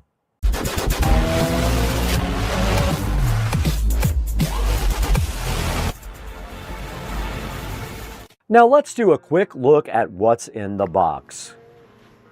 Inside, we have the MOVA A10 diver, the charging cable, and the removable filtration basket. But you also get a fine basket for the smaller things like sand. Now this unit feels solid and well built, which is very important for something that spends all of its time underwater. Look at this guy. It's like carbon fiber. It's so cool. Check out the camera on the front too. Now it came with a quick start guide and a charger and all of that stuff, of course. And look at this filtration basket. It's so easy to remove for cleaning. And that's pretty much it. That's everything in the box. Setup is very straightforward. Now let's get this thing charged, connected, and put it directly in the pool. The MOVA Diver A10 connects to the MOVA Home mobile app. Through the app, you can start or stop cleaning cycles, monitor the battery levels, and choose between different cleaning modes. Now, the cleaner supports 8 personalized cleaning modes. You can choose options like floor cleaning, wall cleaning, waterline cleaning, or full pool cleaning. This allows you to customize how the robot operates depending on the conditions of your pool. Once everything is connected, you're ready to start cleaning. We have to scan our device now, and there it goes. Okay, we got to power it on. Robot is on. We have to hold this down until it flashes blue. There it goes. We're ready to pair. It found our MOVA pool cleaner and it is connecting right now. I see an orange light on the front. It is done. Okay, let's go to the device. You see on the bottom here, you can see your cleaning modes. I'm going to go ahead and plug the robot back in, but basically you can do floor and walls, floor or just walls, or you can do a timer. It's at 47%, needs to charge for a little bit. Let's go ahead and plug it in now. Once this gets dropped in the pool Pool Navi adaptive path planning system is analyzing the pool layout and planning its route. So instead of randomly driving around, it's going to calculate the most efficient path to cover the entire pool. Now, as this thing cleans, you can see the cleaner moving steadily across the pool floor and adjusting the direction as it maps out the area. This will help ensure the entire pool gets cleaned without unnecessary overlap. Now, you can see on the bottom of the pool leaves, grass clippings, sand, and this is exactly the type of thing that usually ends up in a pool after a windy day. And you know we have those in Florida. Now, as the cleaner moves over the debris, you can see it pulling everywhere into the filtration system. Even the sand is going to disappear quickly. That strong suction power is what allows for the cleaner to capture both large debris and fine particles. Now we're looking at the wall climbing ability of the MOVA Diver A10. You can see here in the video, it goes to the wall and begins climbing upward. Now, once it reaches the top, it's going to also scrub my nice glass tile at the water line. Now, the water line is actually very challenging. This is one of the hardest areas to keep clean because the oils and algae collect there. And the A10 performs 2 times water line cleaning, meaning it makes multiple passes to scrub your water line more effectively. And this helps keep the edge of your pool looking clean at the very top. Look at that glass tile sparkle. Now, another feature MOVA highlights is its precise edge cleaning. Corners and edges are where debris tend to collect. The cleaner adjusts its position, follows the edges, and removes buildup in those areas. Now, the MOVA also has the ability to avoid obstacles. It can avoid ladders, drains, or other structures that can trap robotic cleaners. The MOVA Diver A10 detects obstacles and changes direction, avoiding getting stuck.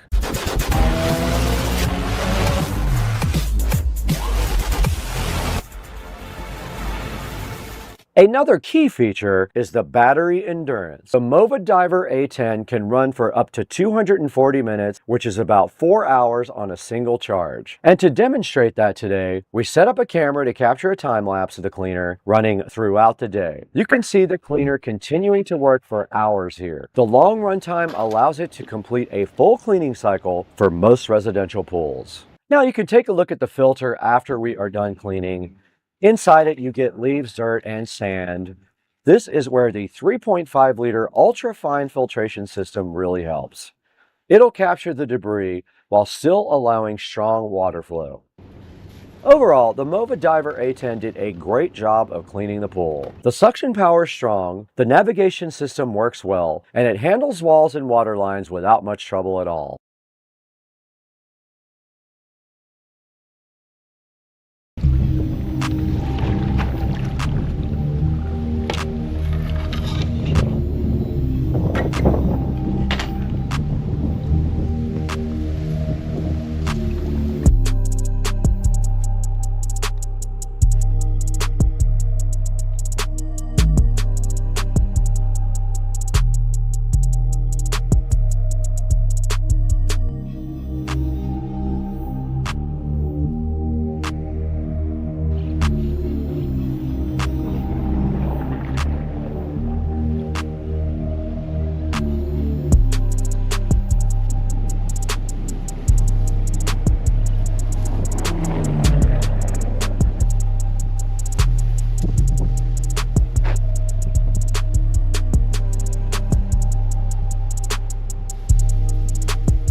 Now, if you're interested in checking out the MOVA Diver A10, the spring promotion has just started, and you can click the link in the description to enjoy a big discount. And if you want to see more real-world product tests like this, subscribe to Supercar Street Racing, like this video, and subscribe. And thank you for over 265,000 subscribers. That's an amazing feat, and we couldn't have done it without you guys. We got to get out of here, though. We just have to leave. I have no excuses.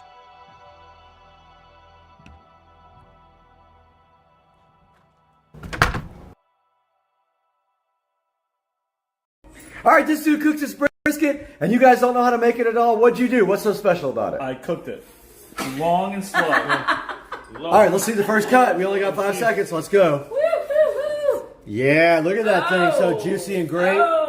You need salt on your fries. Oh, no. Too late. There you go.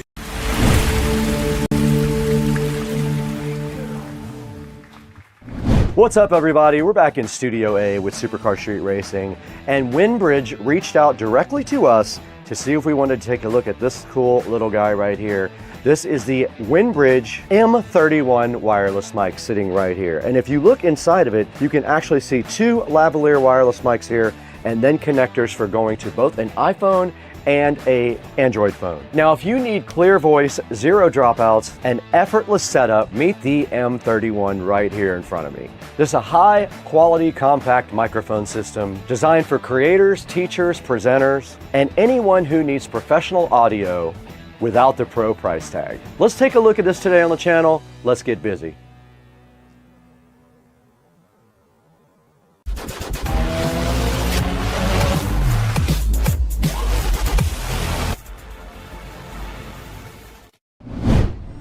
I think we have the mics covered. Welcome back to Supercar Street Racing Studio A. This is the studio that is outside of the main house and where we do a lot of our editing. It's our most powerful editing rig and we do a lot out here. Welcome to our studio. Today we have the Windbridge M31 to show you guys, and the first thing we're going to do right off the top is go ahead and start listening to the way it sounds. We are using the DJI mic right now. We're going to move to the Windbridge, but first we have to get it out of the box. And inside of the box, you do find 2 lavalier mics. It should also work on your camera if your camera accepts USB mic audio, which my Insta360 does, and it is sitting in the wings right there waiting to record for us. So let's go ahead and get out the USB-C adapter. It is right here. I did notice that the mics were charged up to, I think, 90%. There is a digital display on the bottom of this thing that shows you a 90, and I'm assuming that is the charge level. Now all we have to do is plug this into the side of the Insta360. Let's get that done. I think we have the mics covered.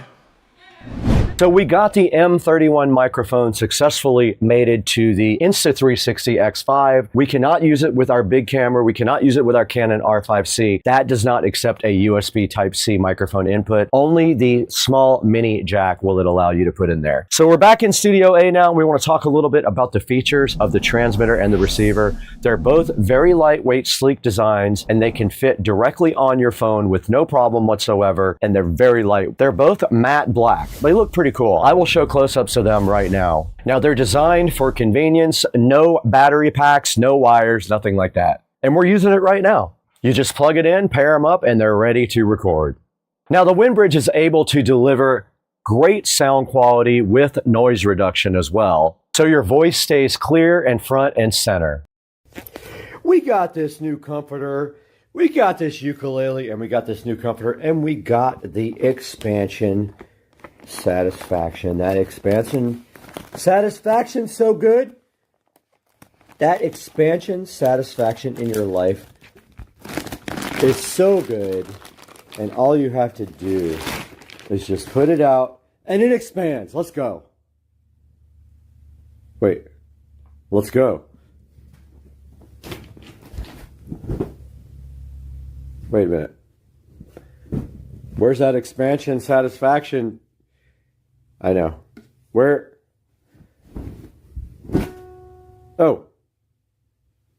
Sorry. No expansion satisfaction, but yes, that new comforter is real, and you love it. That new comforter sat. For your Apple users, you know how great that is. So if you lose this or it comes missing, you can obviously track it down very easily. Absolutely, and you can do 2 forms of locking also on the bike. You can set it to unlock with a password, which is configured and unlocked on the actual bike, or you can set it up with a Bluetooth unlock so that when you walk up to the bike, all you have to do is do a certain couple of things and the bike unlocks for you and nobody else can steal it.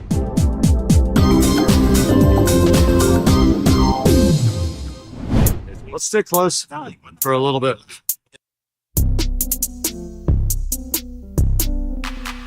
Dude, I did pop a wheelie.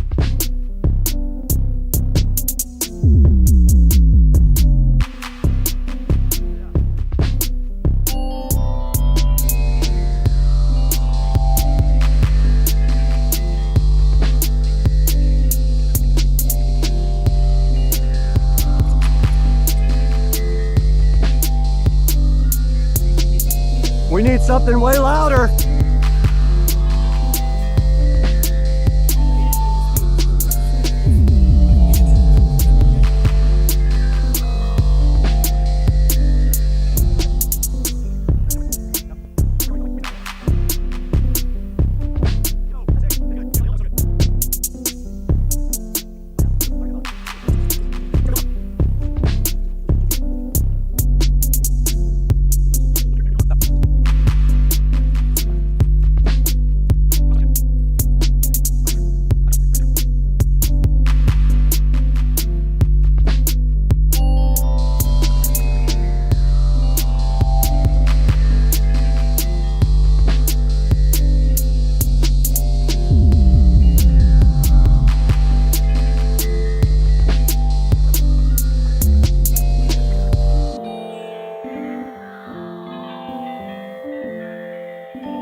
That new window peel sat is so good in your life, and you love the new window peel sat. That peel sat feels so good on the new window when you peel it, and you get the satisfaction on the new window peel with the satisfaction. And this is Supercar Street Racing, and this is the 2018 Mercedes GLA 250. And we're going to review it.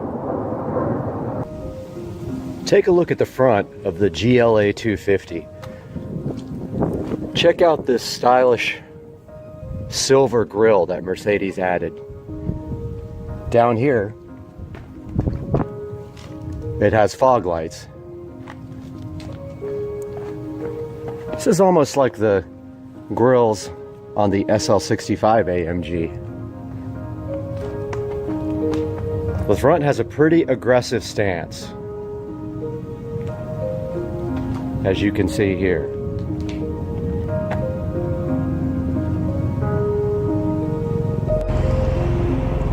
Take a look at the side of the GLA 250 from Mercedes. This is the 2018 model. Here are the wheels and tires they chose for this car. On top, we have a nice silver trim that runs the length of the car.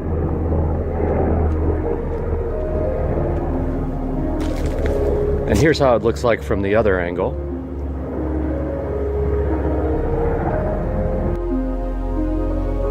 This is the back of the all-new 2018 GLA 250 from Mercedes-Benz.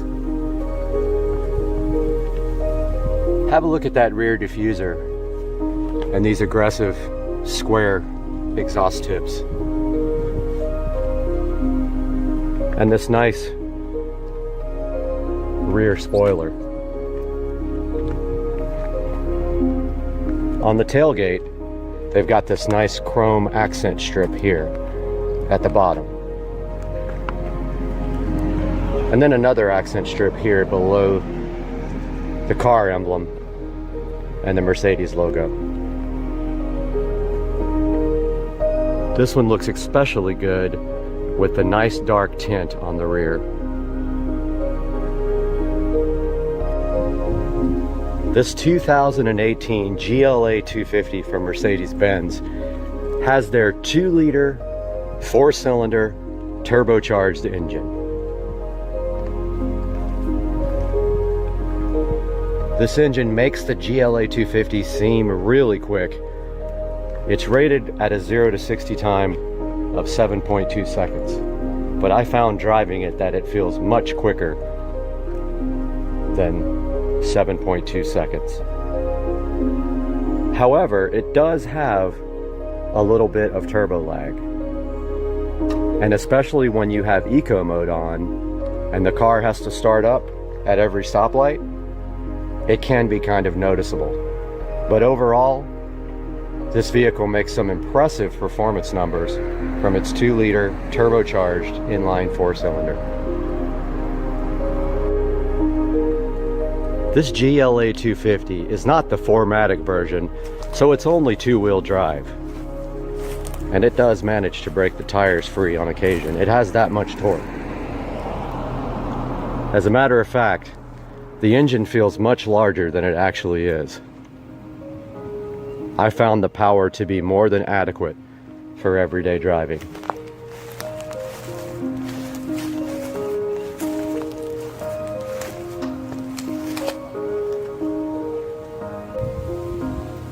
Moving to the inside of the GLA 250, on the door panels, we have the typical door controls. Here's the lock and unlock feature.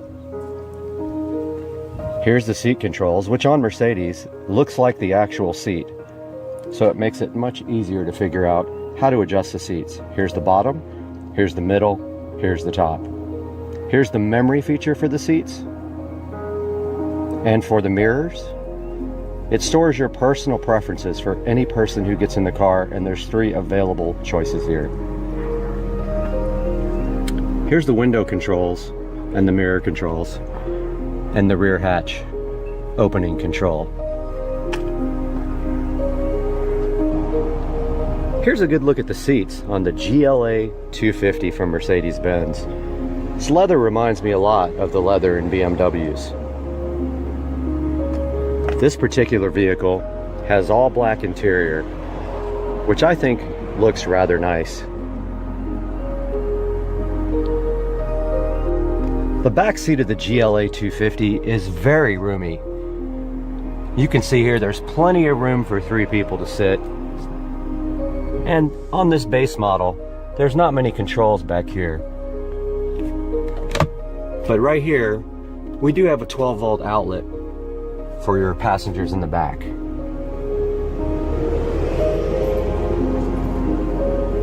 Let's take a look at the inside of the GLA 250 from Mercedes-Benz.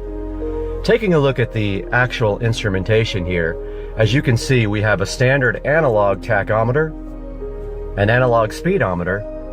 Inside the speedometer, we have a standard fuel gauge, and inside the tachometer, we have a water temperature gauge. Right in the center of the dash, if we put the key in, you can see we have a nice LCD display, which currently shows the miles on the vehicle. And then it changes to the transmission selector. And when we start the car, it changes to the speedometer. Down here we have controls where we can toggle through a lot of the settings on the GLA. That setting there is for your fuel range. Here's your eco display, a trip computer, and back to the speedometer. On the steering wheel, these are the controls for the center display. And here's your controls for your telephone and your audio system. On the side here, we've got controls for your windshield wipers. Here's your cruise control. And down here, we've got fog light controls, headlight controls, and your parking brake release. Over here to the right, here's the ignition switch. And this car has no button to start. just an ignition switch.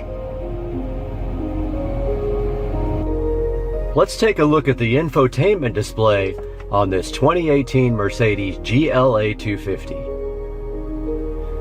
One thing I don't like about this display is it looks like it's just tacked on.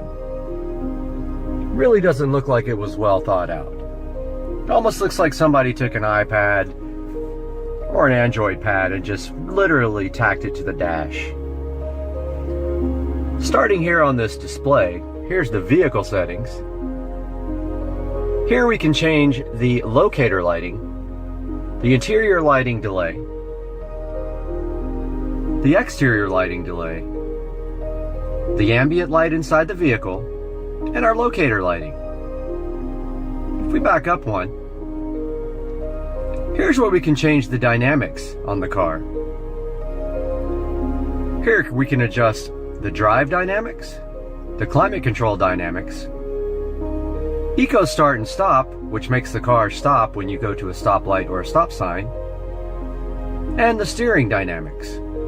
I personally felt like sport mode was the best for all-around driving. And if we back out again, and one more time, we have settings for the telephone, the media, the radio, and the navigation. Now the navigation on this vehicle is on an SD card, which is right here. This vehicle does not have the SD card inserted, so when you select navigation,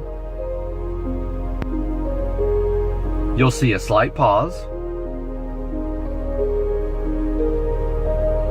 and then it's going to say there's no memory card inserted with the navigation software. If we back out again, we can take a look at the radio. So there's the radio.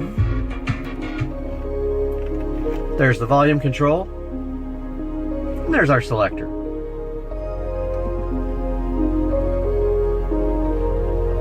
This vehicle does have Bluetooth streaming, so you can connect your device to here and stream Bluetooth audio. Here's your telephone controls. If we go down, we can change more options on the radio. If we back out,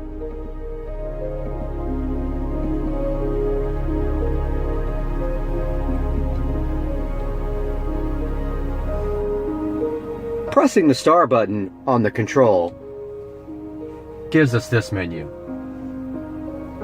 It has icons for everything you can select.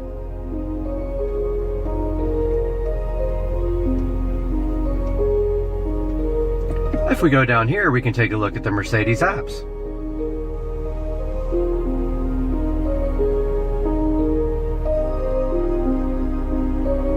I've enabled the Mercedes apps function.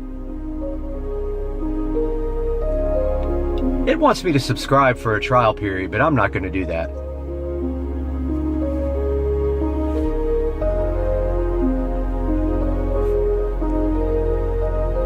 If we hit the back out again, and the star button, we're back at the icon menu.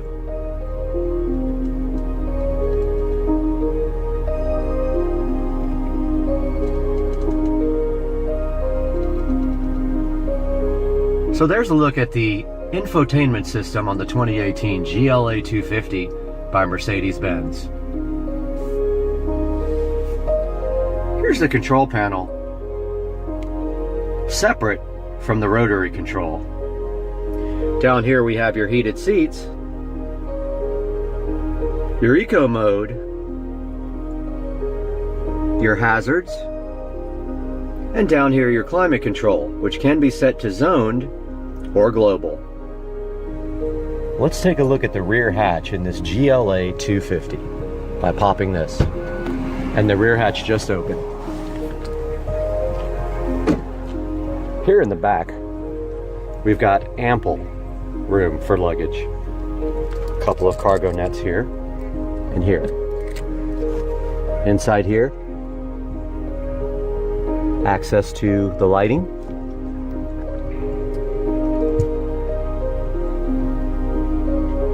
Plenty of room for all your luggage in the back of this GLA 250. If we push this button, it closes itself.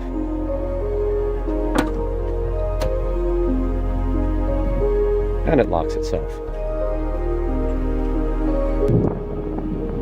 Taking a ride in this GL250 by Mercedes, the first thing we're going to do is we're going to push down on this gear selector here to put the vehicle in gear. And you can see right here on the display, it did change to drive 1. Now this car also has paddle shifters, which are pretty fun right here on the steering wheel. So as you can see right now, to go up into reverse, we have to press up on this. And here is the display. Here is the backup camera display. We're going to go ahead and shut this down so that we can not have all the noise.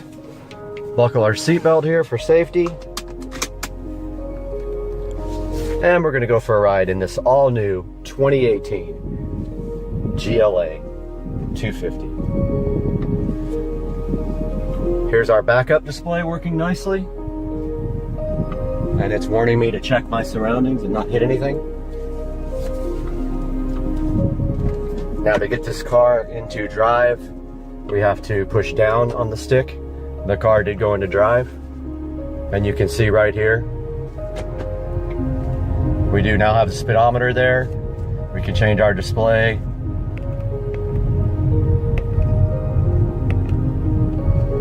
To the eco display if we want to. There's our range. Now the first thing you're going to notice here is that this vehicle is set to all sport. I actually prefer that setting better. To me, the vehicle just rides and performs great in the sport mode.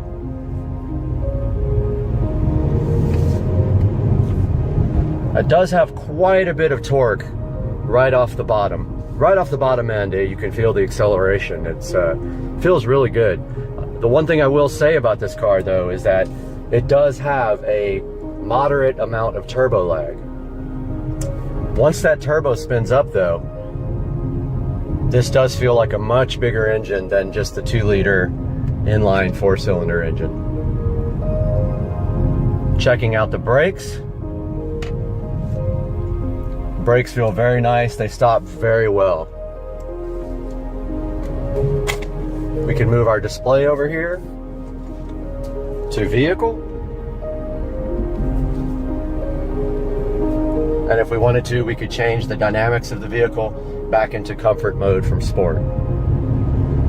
Like I said, on sport setting, on the suspension, engine, it does ride very well. I don't see a need to put it on comfort at all.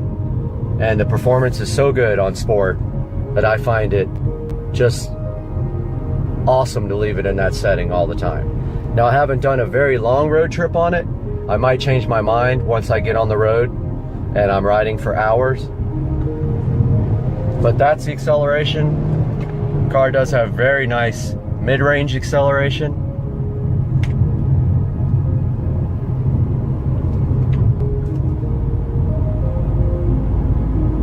Very nice car to drive so far.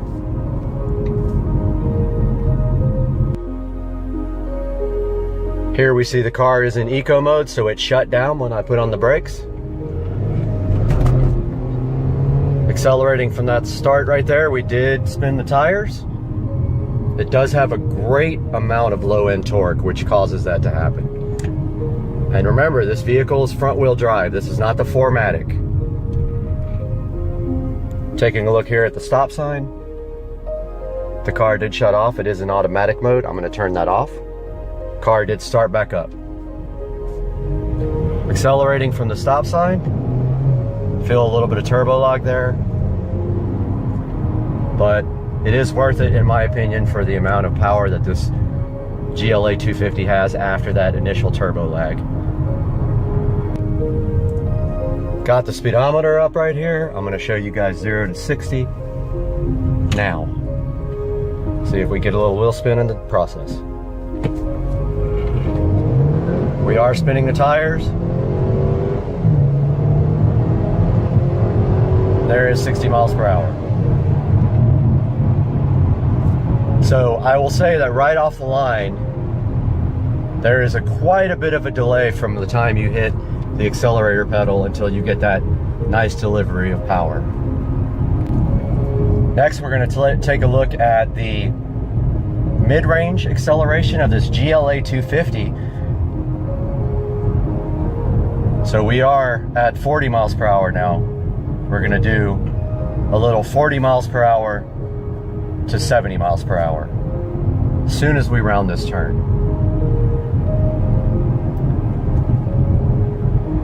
Just accelerating here with a slight amount of throttle feels very nice. It does respond very nicely to the mid-range throttle input, but right here around this turn we're going to go 40 to 70. Here we are at 40.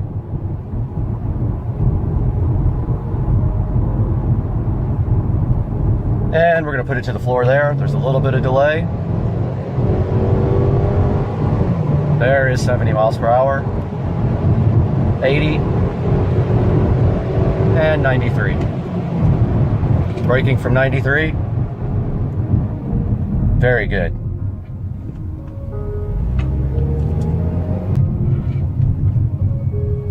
There is a moderate amount of traffic here. We are going to turn around now. And I'm going to show you another acceleration run. Turning around.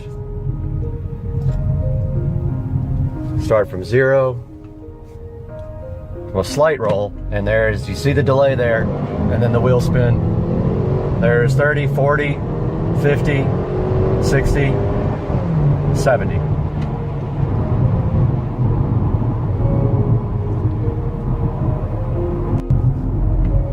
Cruising along at 38 miles per hour, this car feels very composed, very comfortable. I see no reason why you wouldn't want to take this car on any number of long road trips. And I just might do that this weekend. So as long as you keep this GLA 250 by Mercedes-Benz in the power band, it performs very well, and there's very little turbo lag. However, if you let that turbo spin down, you will be waiting for it. Pulling back up in the driveway here. From a nice drive in this GLA 250. Final thoughts on this Mercedes GLA 250. This is the brand new model from Mercedes-Benz, the 2018 model. This is the non-4MATIC model, so this only has front-wheel drive. As you saw from the video earlier, this car does break traction quite easily in the dry with the amount of low-end torque that it has from this turbo inline 4-cylinder engine. My review of this car, I'm going to give it a 7 stars out of 10 rating.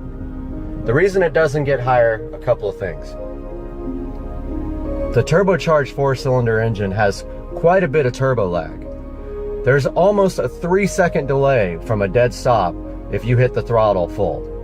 If you let this vehicle get out of the turbo range, it is kind of laggy. So I give it that rating. Thanks for watching, everybody. We'll see you next time with more reviews. Come again? You know I don't speak Spanish. In English, please. Huh? You pooped in the refrigerator. Who let the dogs out? I need NOS. I need NOS. No. My car topped out at 140 miles per hour this morning.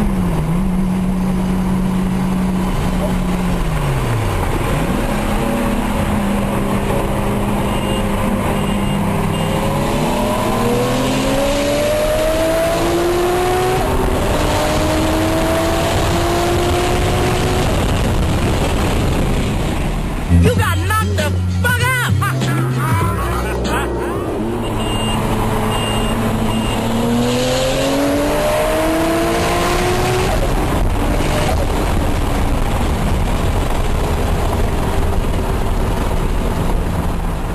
You got knocked the fuck out!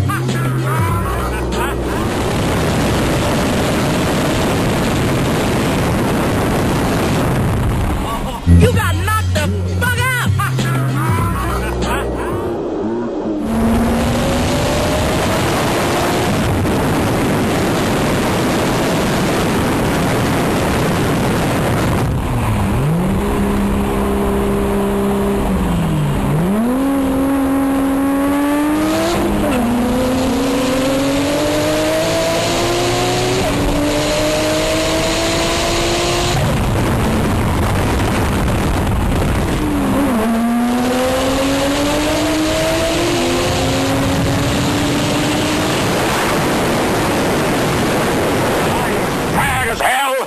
I'm not gonna take this anymore!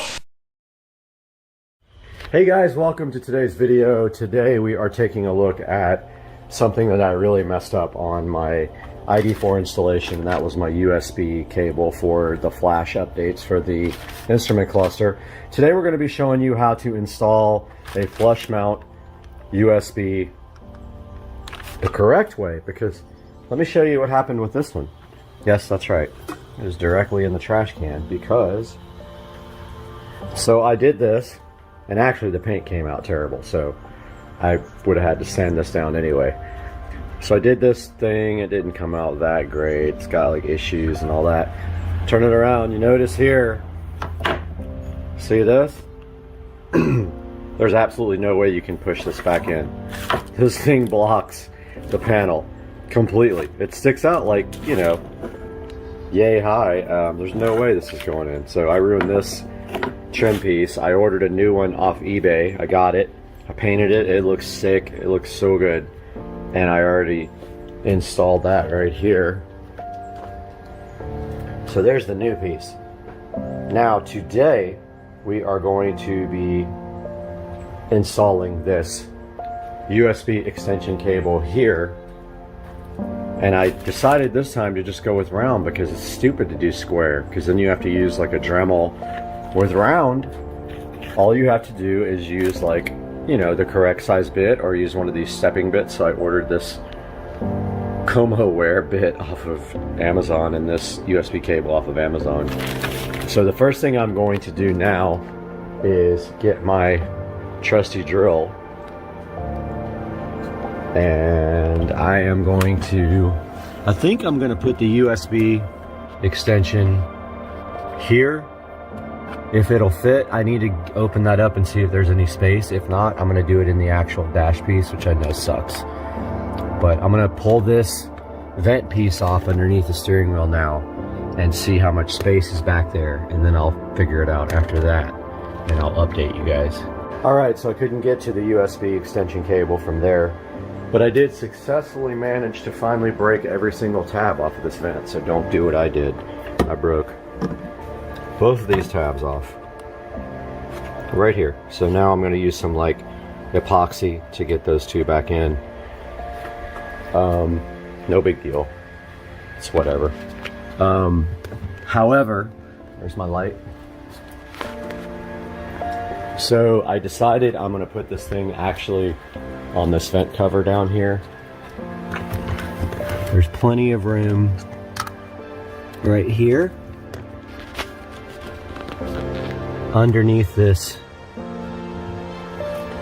sound deadening. So I think I'm gonna go ahead and put it right there. But to do that, I need to push the panel back up there and then drill from the bottom. So I'm gonna do that now and let you guys know. But first, actually I'm gonna test my USB extension cable. I have a firmware update for the ID4 that addresses an issue that I actually found, and that is it's draining my battery when it's off. So I'm going to do that now and test this USB extension. Got the USB extension cable plugged in, and I am going to try to update the firmware on my cluster here. Let me turn off all the stuff in the car. It's going to drain the battery. Everything's off. I'm going to go ahead and plug this into my, pardon me for a moment. I got the USB plugged into the extension cable. Let's see if it works. Software update. Okay. So it's going to take a few minutes. While it does that, I am going to chill out and wait for this to finish. Alright, so I determined the best location for this. The only place that there's clearance is right over here in this corner. So it's going right there underneath the steering wheel, right in this corner there. Everything else, there's no way to do that, and I don't want to drill through my dash up here. Now, while this is updating, I'm going to go ahead and connect my battery tender. And if you guys don't have one of these, they're freaking awesome. Here's my battery tender junior. Right here. And of course on BMW, you can hook it to front. Otherwise, you know, BMW batteries in the trunk. So always hook up the battery part first before you plug in the actual battery tender. So lights on there is going to be red because the battery is going to be slightly drained. Yep. So it's going to be red for a while, then flash green, then go full green when the battery is charged, which usually takes 4 or 5 hours. So I'm still waiting for the software to update on this thing, and then I'll run the cable down to where it's going to be permanently and start drilling the hole. Software update just finished and the cluster rebooted. Got my variable step drill bit on here to drill for the USB mount. This comes also with it, but this is so ghetto, there's no way I'm using this for under the dash. Now the only issue now is I don't have a tightening tool for the drill. So hopefully I can get this tight enough where I can actually do this. I'm going to try that now. Just started drilling my hole right here. It's going to go right there. If focus would ever work. It's not big enough yet. I already tested the USB cable by feeding it through the hole. So I am going to drill that out just a little bit more and try that. All right, guys, got my hole drilled. It came out so good. Check that out. That's my new USB mount for the instrument cluster upgrades. Fed the wire down through the dash, got it right here. It's going to be connecting to this female here. I'm going to get that connected, tape it up with some electrical tape, put the vent back on, and then update you guys after that. All right, got the panel all put back on. There's my new USB extension interface for the instrument cluster. I'm going to go ahead and epoxy this vent back together that I broke. Put a few little, either epoxy or silicone sealer, it really doesn't matter. It's not a big deal. I'll probably epoxy it. It's just never coming off again. So gotta make sure that's what we want to do forever. I'll go ahead and do that now. All right, guys, I got my epoxy quick weld just on those two little tabs that I broke. No big deal. Got the inside wrapped up. I'm gonna go ahead and give this thing a good vacuum now while this quick weld dries. In 6 minutes, the stuff is ready to be put back on. All right, guys, just got done cleaning up all the tools, and this is what we did today. We now have a USB extension for the center console that doesn't break the trim anymore. So I will put a link to this in the description. Again, this can go anywhere. Probably would have been cool to put it in the center console, but honestly, this thing's gonna get used like once every 3 months, so I'm not super concerned about the location. Going to disconnect the battery tender and then see if my console gives a high battery drain again, because they did introduce a firmware update just for me to test whether I get high battery drain now. So I'm going to disconnect this, get this video all edited up, and I'll see you guys again really soon. Check out this dude. He's pink. Dude, what are you doing being all pink in my backyard? I just don't understand what happened to you.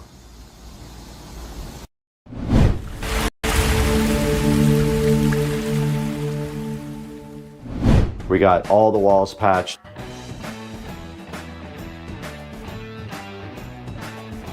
Right there, that's where we will power up our power conditioner. And then we need about the same to get to the wall.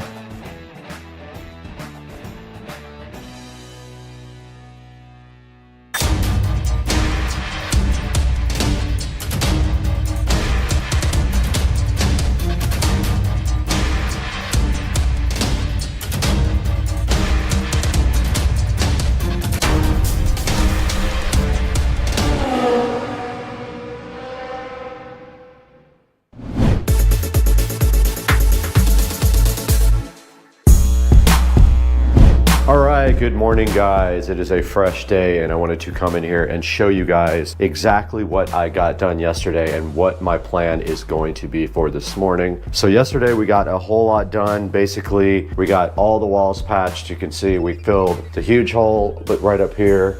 where wires were coming through when we moved them down there. We filled the hole where our subwoofer jack was up there, and we have basically everything ready now for paint. I'm gonna go ahead and tape the floor off this morning. Notice we have our subwoofer jack chilling in here. We got our plate for our Ethernet in here, so we're ready for Ethernet as well. All we have to do now is tape the floor and go ahead and paint this room. So I'm gonna go ahead and prep for that right now.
Little update from the hallway here, and you can see that the closet is 100% painted. It is drying right now, so I'm just giving that about an hour and a half to 2 hours to really dry with the fan on it before I start working and putting wall plates and stuff in. I have the audio rack right here in front of me, and I need to start building out the audio rack. The big question is, where does everything go? Well, we know the subwoofer goes on the ground. That can go in last as long as we have the cabling all run. The tricky part about this is once that rack is in there and the trim is on, it will not come out. without taking the trim off. We have to get a few things on the rack. We have to get our Juke amp, our audio distribution for our subwoofer system. This is a distribution amp for the sub signal. We got to get our Behringer Ultra Bass, and we got to get our preamplifier that is ordered, the WIM. All that cabling has to be in place when we roll in the shelf. So it's going to take some planning, because if I don't get it right, I won't be able to hide the wires, and I can't get to the back of the rack once it's in there. So that's kind of where we are now. I'm going to start laying out the audio on the shelf and figuring out where everything's going to go. The WIM is very small. I want to get the measurements out of that and kind of mock up where that's going to go so I can get the cables all done. Okay, so that's where we are. That's our next step, to lay out this audio shelf completely and see where everything's going to go.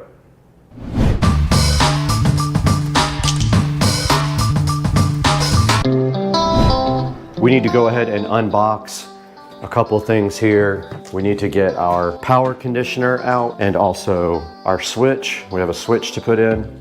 This is our power conditioner. It's a Panamax, pretty good, really kind of expensive power conditioner for the shelf here. So let's go ahead and get this unboxed.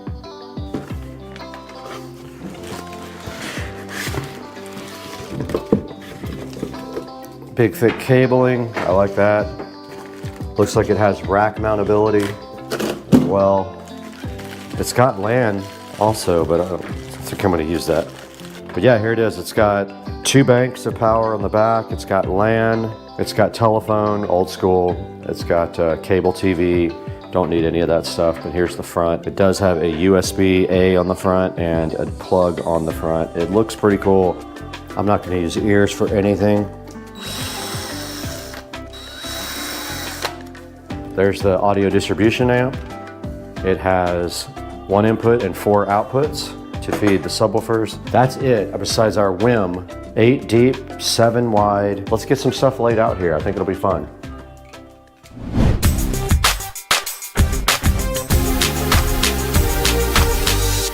All right, so here is our shelf, and you can see we have power right there. That's where we will power up our power conditioner. We have 1, 2, 3 racks. The 4th rack is going to be for the subwoofer. Nothing will go there. So we have to figure out a good layout for this with all of our equipment, keeping in mind this shelf is lit. So whatever we want to be lit up needs to be right there. And we also have to keep in mind power and running cables. And once this thing is in the closet, it is in the closet till the trim comes back off. So let's bring some of our stuff over.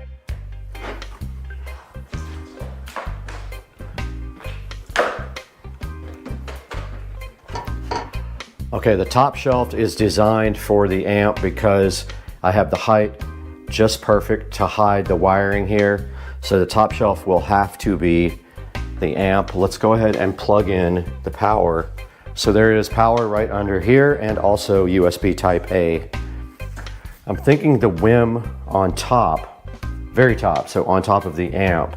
It doesn't have any cooling or anything on top, so there's no reason not to put that there. Power management might make more sense here because power is literally right behind it.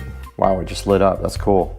It has lights on the bottom to light up other parts of the rack if you're in a rack and you have equipment under it. It looks like it lights up the equipment below it. Very cool. So I'm thinking maybe the splitter there, because it uses the output of the Ultra Bass. Let's unbox our switch. We got another unified 2.5 gig. That switch can go there, lit up all nice. We also have our Echo Dot that has to go somewhere, like that. That is everything except the WIM.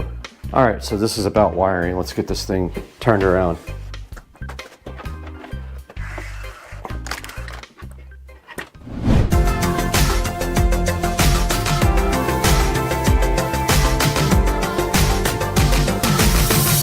We're back behind the rack again after a trip to Home Depot and some research. I found a power cable for the WIM, so I bought it. I bought a bunch of zip ties, I'll never run out again. And I bought some cable management sticky things, the sticky pads that you use with zip ties. Those are very helpful. Here is the new power cable. Unfortunately, it's 12 feet. I don't need it that long. It's gonna be tied up in the back. But yeah, this will allow me to pre-wire for the WIM. That's the whole point, is to get a head start because it's not gonna be here for a while.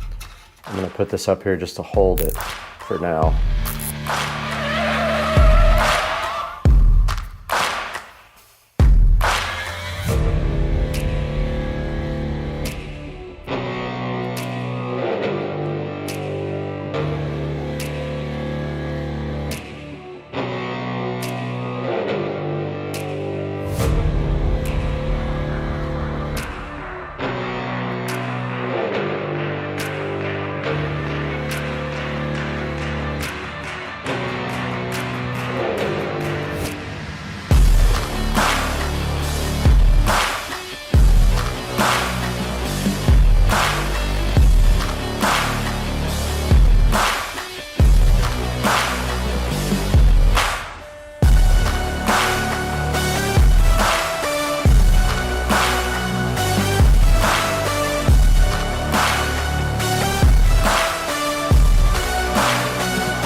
All right guys, a little update here from the closet. I got done with the wiring in the rack, and now I am gonna go ahead and finish off the closet with all the wall plates. Hopefully I have everything I need.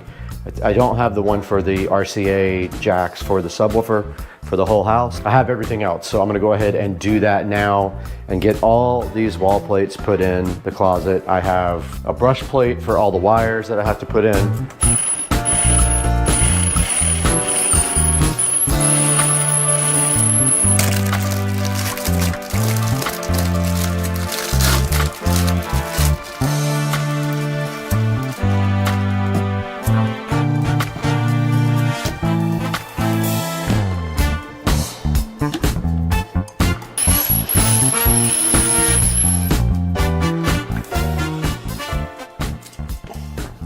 All right, guys, that's going to do it for today. I want to give you guys a little wrap up of everything that I accomplished today. So today was finishing off the audio closet. I got all of the wall plates in, as you can see there. We got power up there if we need it. If we want to do like a cool sconce or something or whatever, we have power available. I got the brush plate on for the audio outputs for the whole house. Everything's labeled and on the plugs and ready to go for the Juke amplifier. I've got the RCA plate in. I'm just hoping that the rack doesn't interfere with it, but I don't think it will. It's going to be close, but not quite. I got the Ethernet plate on, and I got our other power plate ready down there. I got all of the wiring done on the rack and everything tied up behind the rail so you won't see them when you turn the thing to the front.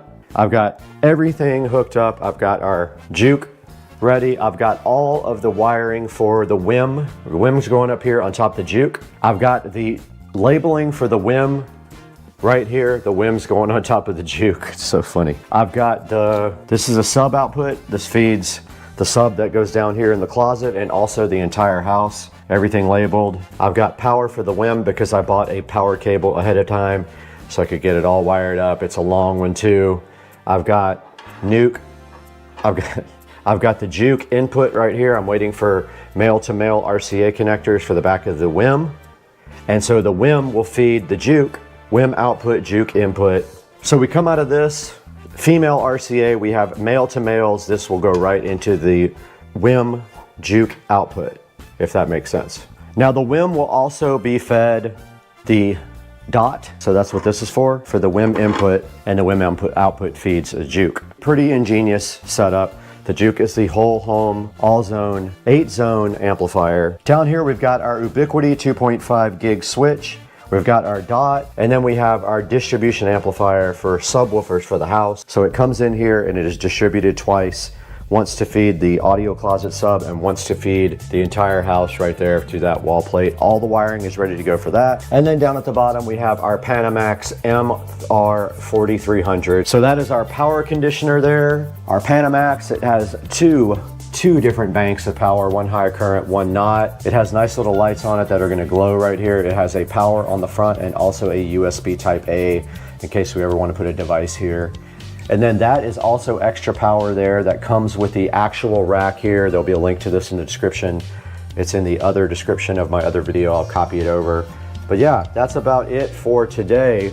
This thing is ready to go as soon as I get literally 2 packages from Amazon.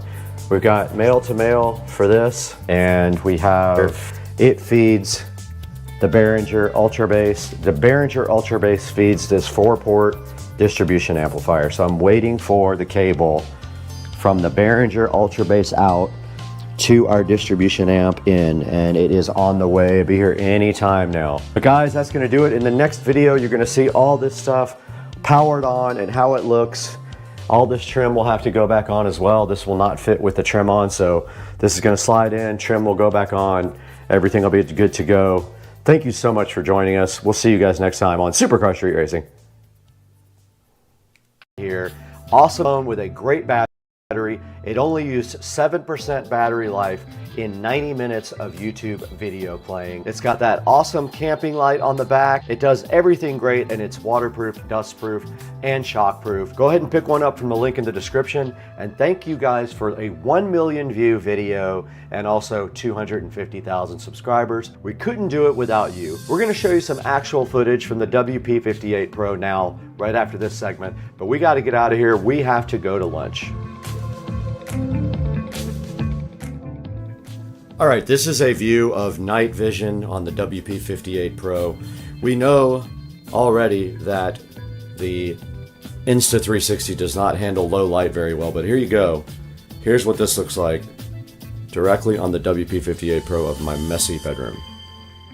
And here's some foggy outdoor video. It is very foggy outside at SCSR today. This is on the 64 megapixel camera with the fog at the Supercar Street Racing compound.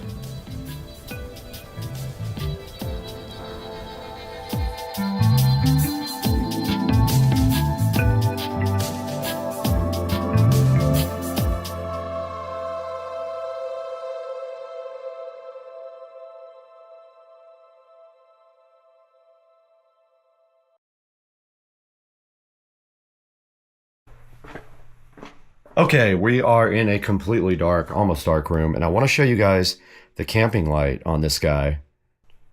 You can see on the back it has two lights, pretty bright. That's just one of the two lights as well. That's what, 1/2, that's at 1/4. Hey guys, I just wanted to clarify a few things about the WP58 Pro and the light.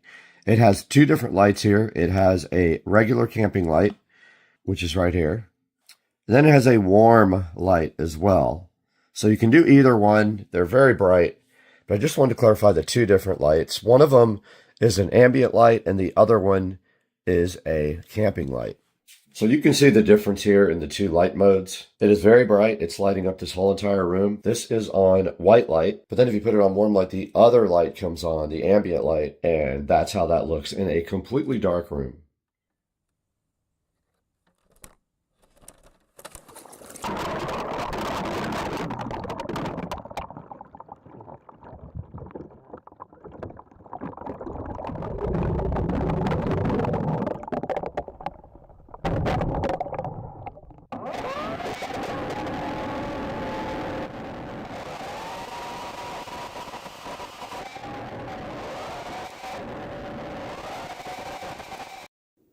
Let's go with the LED mini bike. Check it out, guys. The LED mini bike is the new piece of furniture in the house, and this thing is sick with the LED mini bike. Let's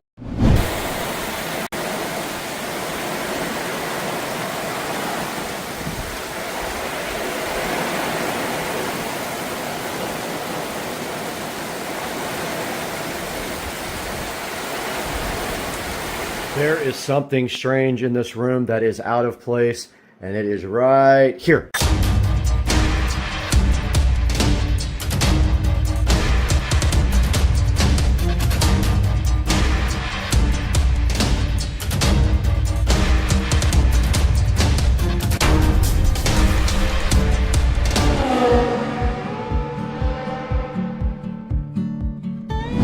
Guys, welcome back to Supercar Street Racing. Brad here, and today we have something special. I did not record most of the installation of this awesome product that we have today, but Supercar Street Racing has obtained a second editing rig down here. I'm going to show that to you guys today, explain all the specs, show you the whole entire setup, and then we're going to take a look at it in depth on the screen, what is happening right now and what this awesome new machine is going to do for the channel. So hang out with us today. We're going to give you a full tour and show you the results right here on the channel, and I'm going to edit this video on this machine while it's also doing other things, so stay with us.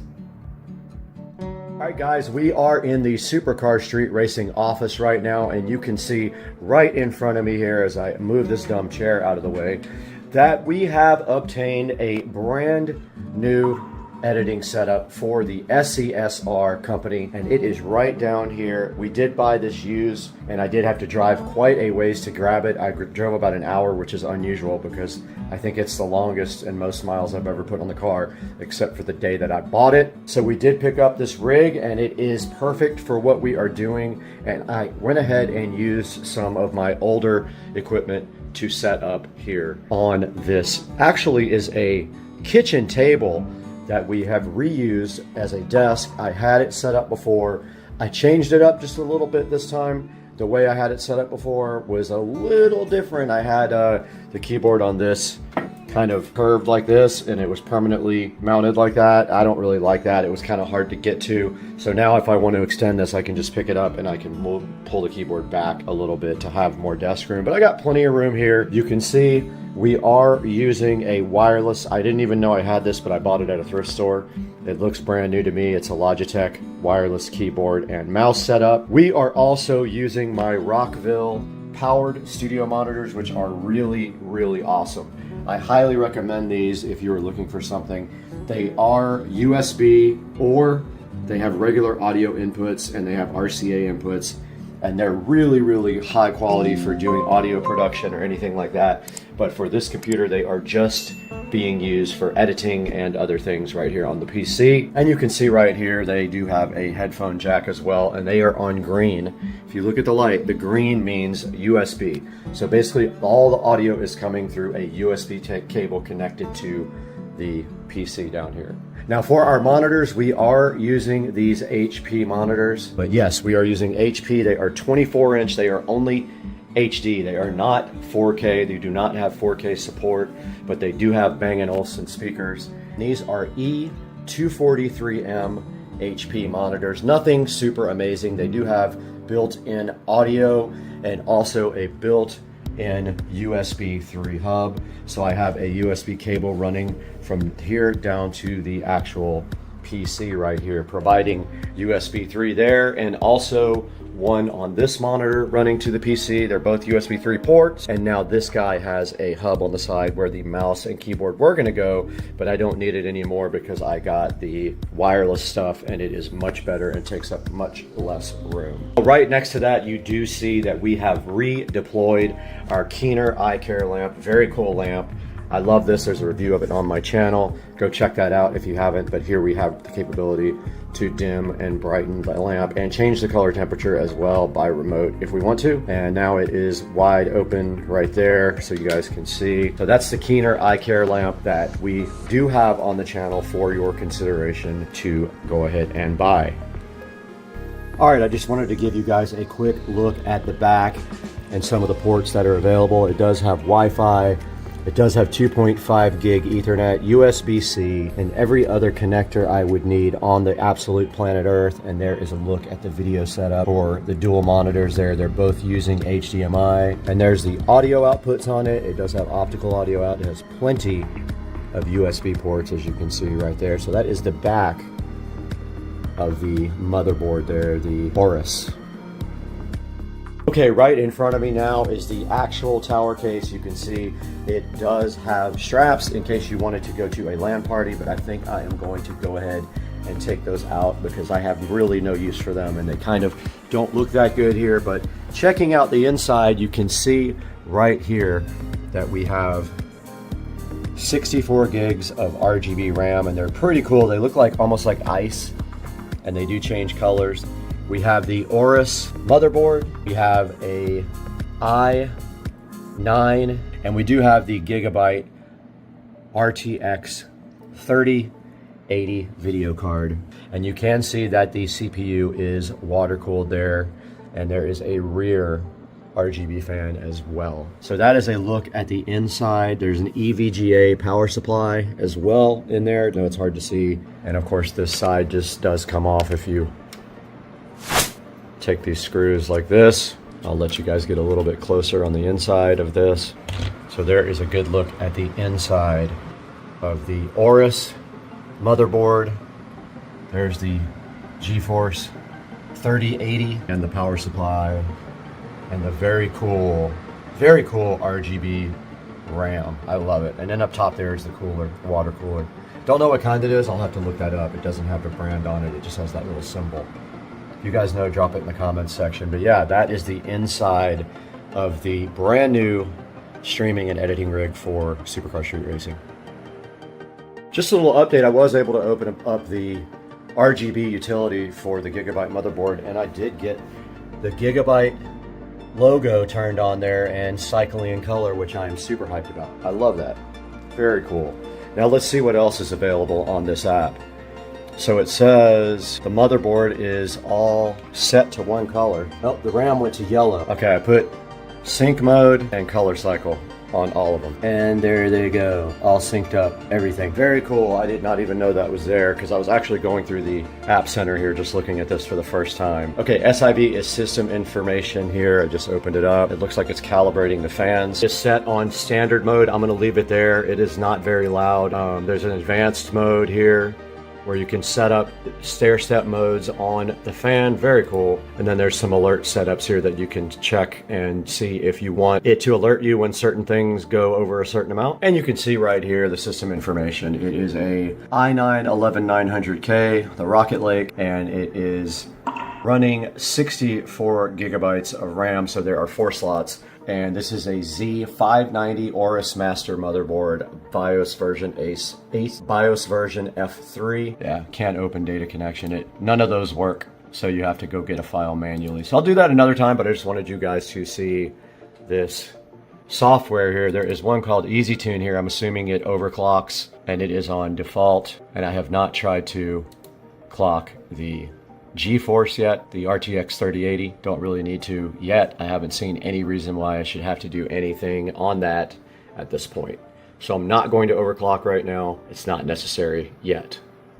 All right, taking a look at the task manager here, we actually do have 10 gigabit available on the, that is downloads happening in the background. I'll explain that in a minute, but we have 10 gig Ethernet available here. There is the CPU. It's running at 4.97 gigahertz right now. There is the 64 gigs of RAM, and it is using 11.7, 30.8 gig cache. There is the 2 terabyte SSD. I have 2 terabytes of NVMe SSD. There's Ethernet, and there is the GeForce running at 63%. No issues right there, running at about 63%. And all it is doing right now is streaming, and I will show you that here momentarily. There's a look at what it is using. It is dedicated GPU memory, 10 gigabytes. All right, let's take a look at what we're doing with this right now on the channel. Back in the office again, and I wanted to show you guys exactly what we are doing at this moment. And if we are looking at right now at the Supercar Street Racing channel, you can see that this is live.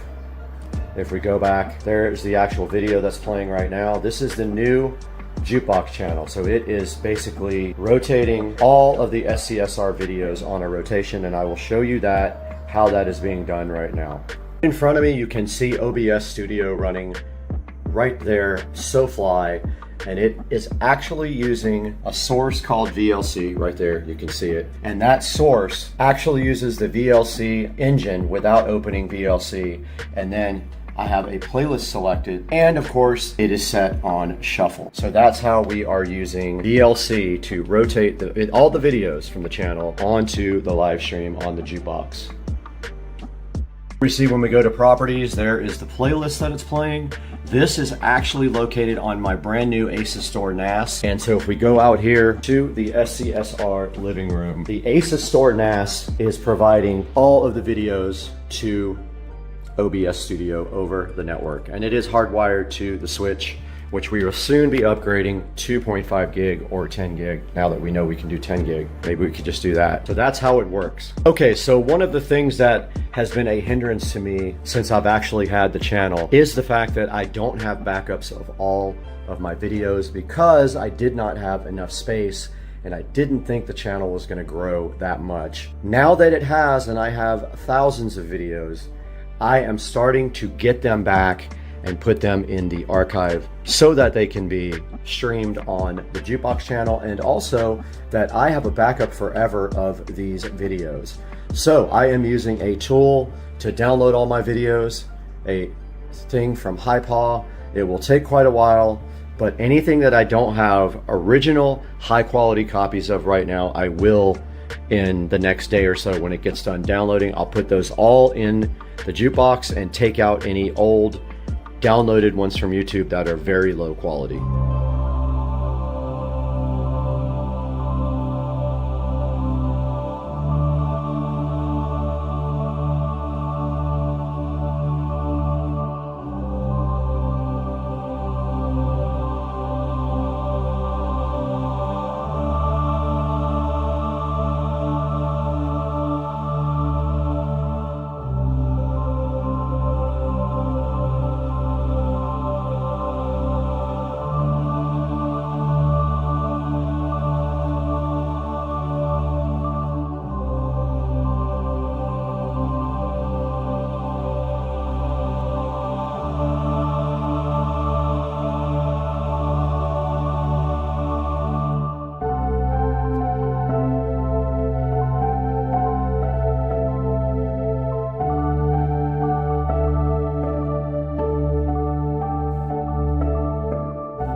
Taking a look at automation here. I'm gonna build a V12 twin turbo, try to make some horsepower.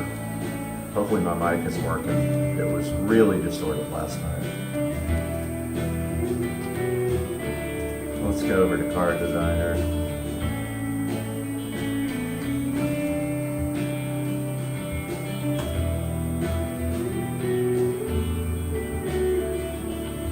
Actually, we went Engine Designer, not Card Designer. Let's do new engine family. How do you turn off this physics CPU thing? Is annoying. I think it's in my NVIDIA.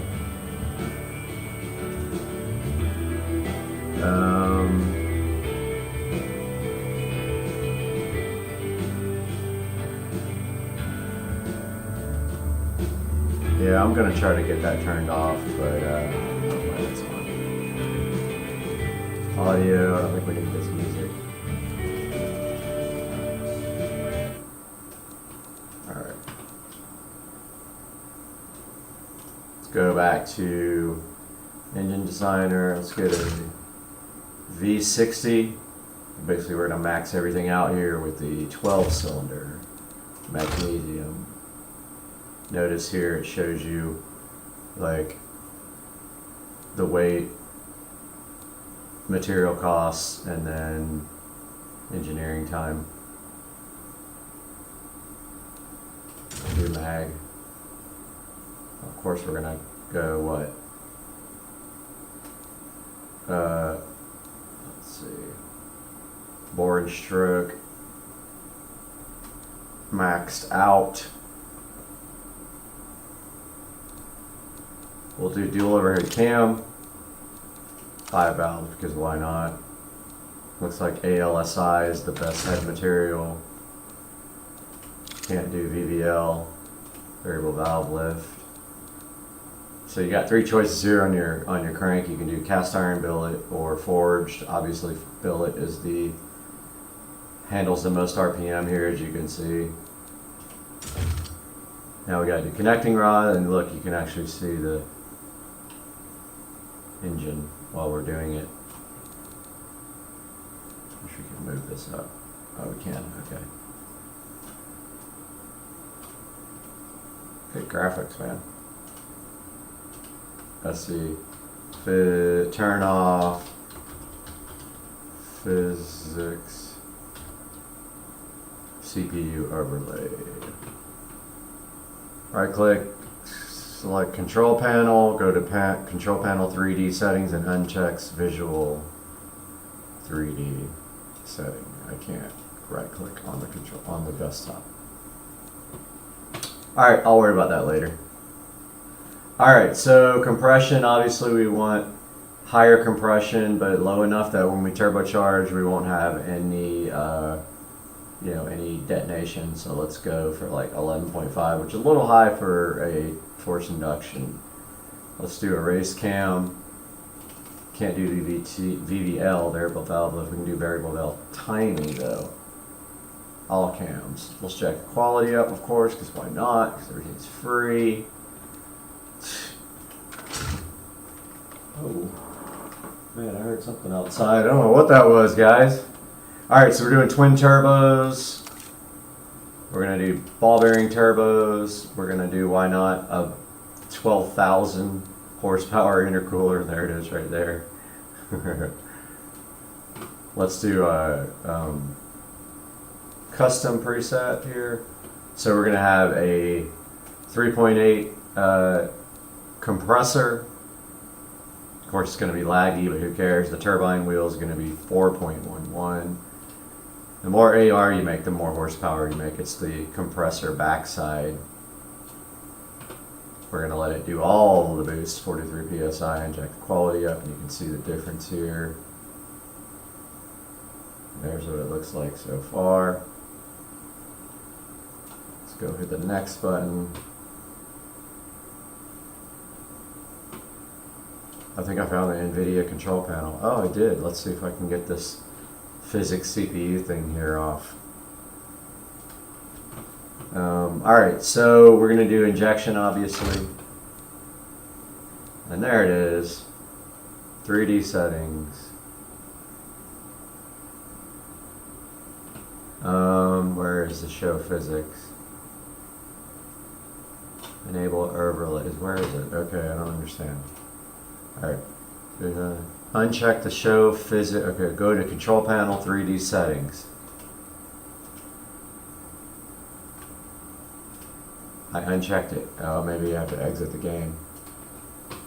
Okay, anyway, looking like we got our fuel mixture here. We want to be in the low 11s, 10.5 to 11 when you're under full boost. Hopefully the thing knows how to curve the fuel. More timing, of course, means more power. However, you can run into issues with detonation, so we're going to try advancing timing a little bit of time. This thing doesn't like a lot of RPMs, about 7,500 is the max where you start breaking stuff. Check the quality up here. Hopefully my camera is not audio is not distorted again.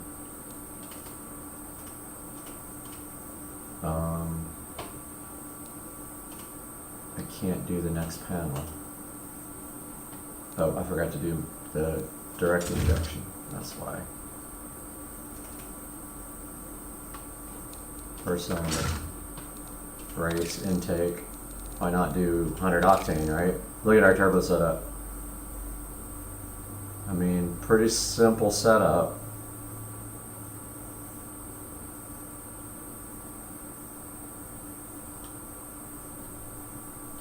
Let's go to the next page. We got to do, we're only allowed to do short cast headers. We can do dual exhausts. No valves. Let's just freaking take it up to, okay, so let's just do an 8-inch exhaust. Okay, that's freaking hilarious. No cats, no muffler, no muffler. Jack the quality up. Okay, so here is our engine. Weight's a little high. Reliability is about 48. Needs a lot of cooling.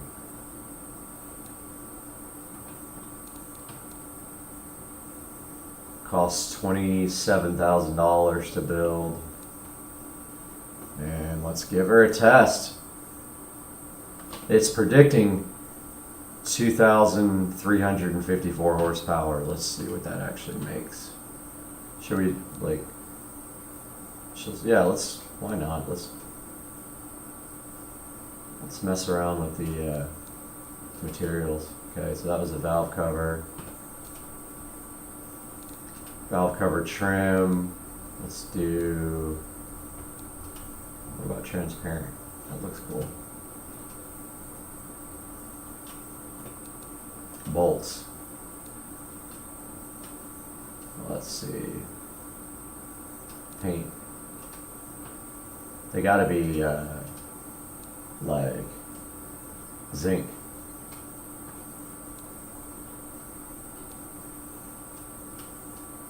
So, perfect.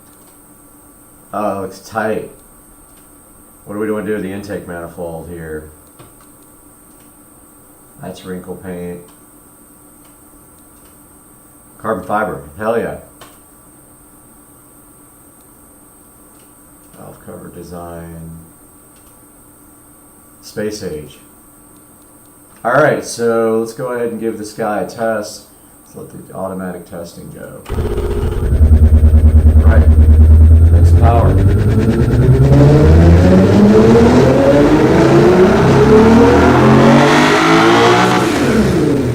So we made exactly what it thought it was going to make, 2,354. Wants us to lower the RPM, but let's try a little bit more timing. Let's advance it. It actually is predicting a little bit more power.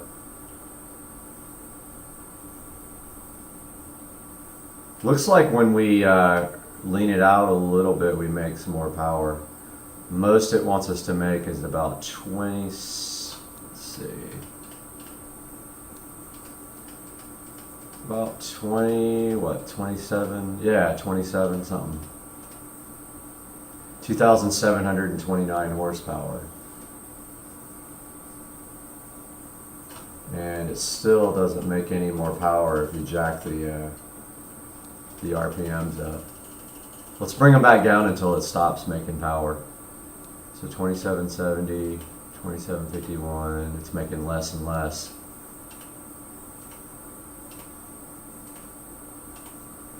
Okay, it looks like 2793 at 7,700 RPM is the jam.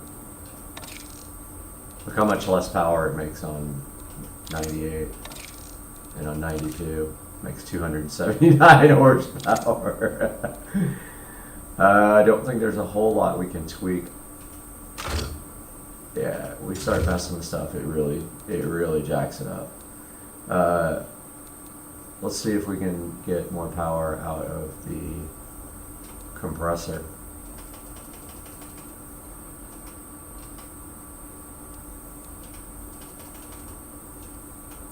Nothing there.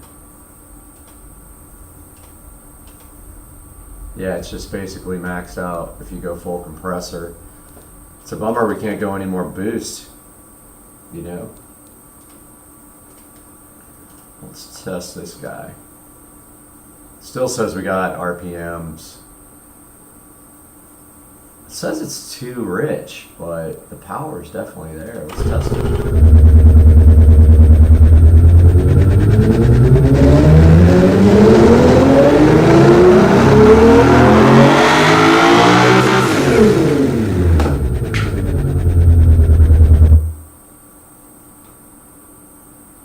2794 is predicted.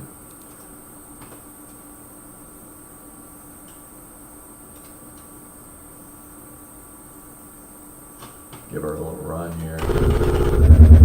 Check her out in 3D.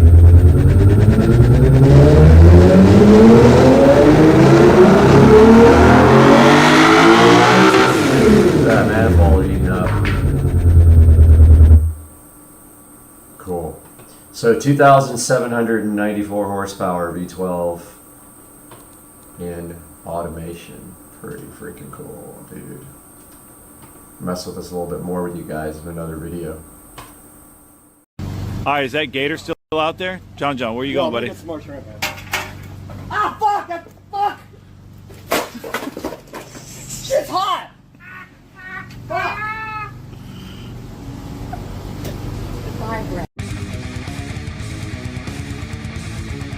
Hey, what's going on, guys?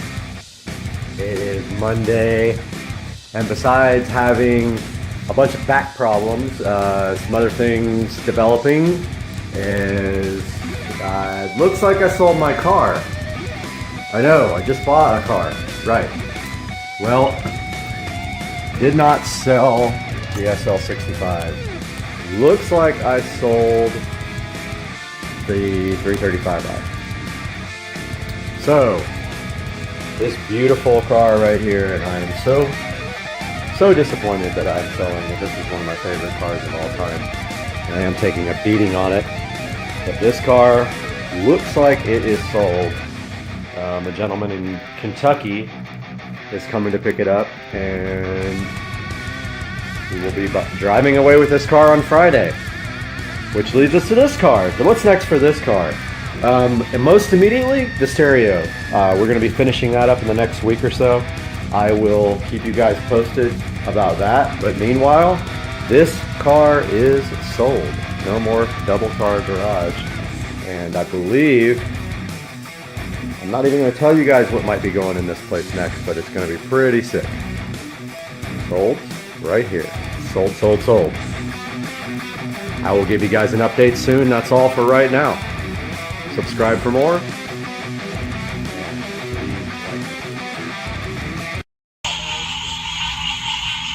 Oh, UFO. Look at this thing go. Nothing human can travel that fast. You see it? Look at it. Holy crap.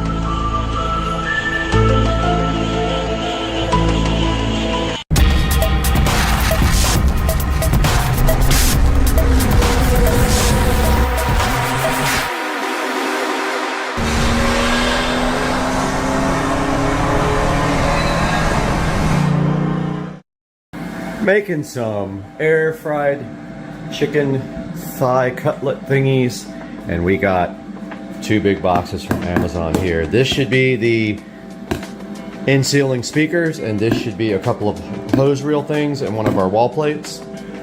Let's take a look. Live unboxing, not live, but you know what I mean. So I've been waiting for these. They weren't supposed to come till Monday, but I got a free early present here today. Now, the wire won't be here till Monday. I bet I have enough wire to actually get this done, but I'm gonna wait till the other wire comes in and run fresh wire up there. So that'll be Monday, so I can cut the holes and paint the ceiling tomorrow. That would be my mission for tomorrow. Yep, here they are. I have a bunch of these already. In fact, those are the same ones right there. Just noticed the speaker wires caught in that one. Huh. I never even noticed that. The wires caught right on the side there. Interesting. So yeah, these are the 4 in-ceiling speakers. Pair there, and I was waiting for the actual speaker so I could see how far the lip is on, because after you cut the hole, there's still a lip there that covers the whole area so you don't see it. Was waiting to see what that is so I can draw my hole. Now let's see what's underneath this guy. I went ahead and pre-opened this guy because it's a pain to open with one hand, but this is going behind the television. It is a dual gang, like a double gang, 2 gang for behind the TV. It has power and USB on this side for one part of the gang. On the other side, it has a Cat 6 plug, which you literally just plug right into the back of there. It's got a TV cable plug, which we're not going to use, and it's got an HDMI plug, which you literally just plug in. So the plan is coming from the wall plate at the bottom of the wall. We'll go up through the wall, plug into the back of this, and then in the front, we'll plug this into the TV. Underneath that, we have our hose reels for the side of the house, and they're basically just black with like a star on them. I'll show you guys those when we open the boxes. All right, so inside of the box, one of the lips was actually, one of the cardboard lips was the template. It didn't peel off good. I'll just take some scissors and cut it, but it's actually, I made one out of cardboard last time that was more heavy duty, and see, it's exactly the same. So I did have the right size already, but what I didn't have was the equalizer. I didn't know what the lip is. So Inside of here we have, I'm going to be right back and change the lens. So this is what the back of the PDIC81RD looks like. That's what we were looking for right there. We need to measure that and make sure that there's enough room between the edge of where the hole stops and where the trim piece starts on the bedroom wall. So all we gotta do is quickly measure that. So I'm gonna go ahead and grab the tape measure and see what that might be. Okay, so the lip is 3/4 of an inch. So we need our hole to be at least, actually it's less than 3/4. It's 5/8, I think. So between 5/8 and 3/4, we need at least that much to 3/4 to be safe. And so what we have to do is go into the bedroom here and make sure that this hole has at least 3/4 of an inch from the edge of the trim, or this speaker will not go in the hole. So I have a bunch of stuff on my ladder. So I'm gonna get up there and measure that right now. Hopefully not bust my ass on this stool. This is my step stool. Okay, so we have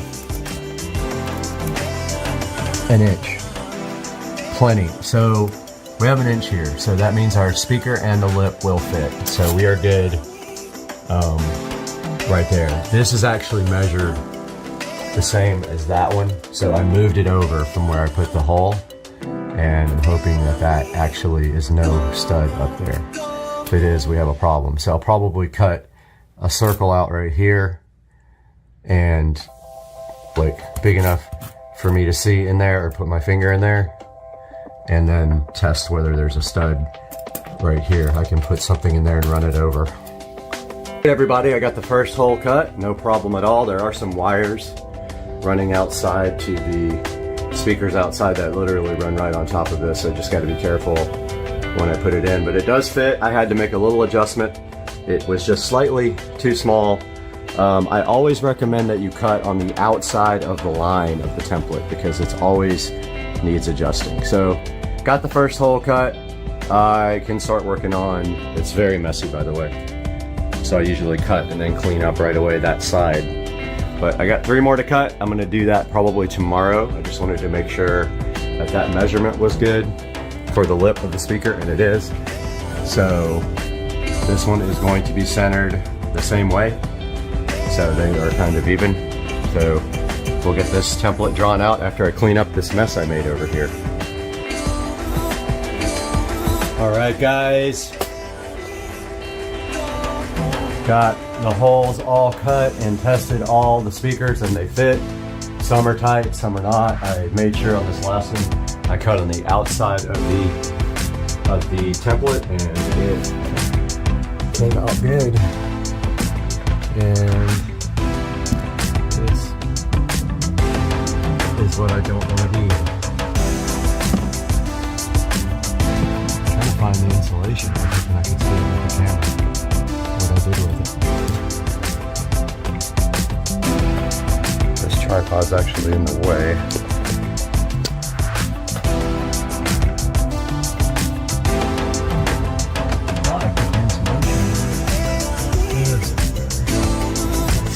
Shows on the video. It's a total bummer. The insulation is too far for me to grab with my hand on that one, meaning I have to crawl on my stomach to cover the speaker back up afterwards. That's a bummer. All right, now I'm going to start the crappy cleanup process. All right, guys, that's probably going to be it for this video. This is going to be a super long one, but I just got done cleaning, and so all this footage is from the second video. Third video will be painting the ceiling and then hanging the TV and pulling the wires for the 5.1. As you can see here, we've got our rears ready to go. We got our front, our center, our left, right, center, left.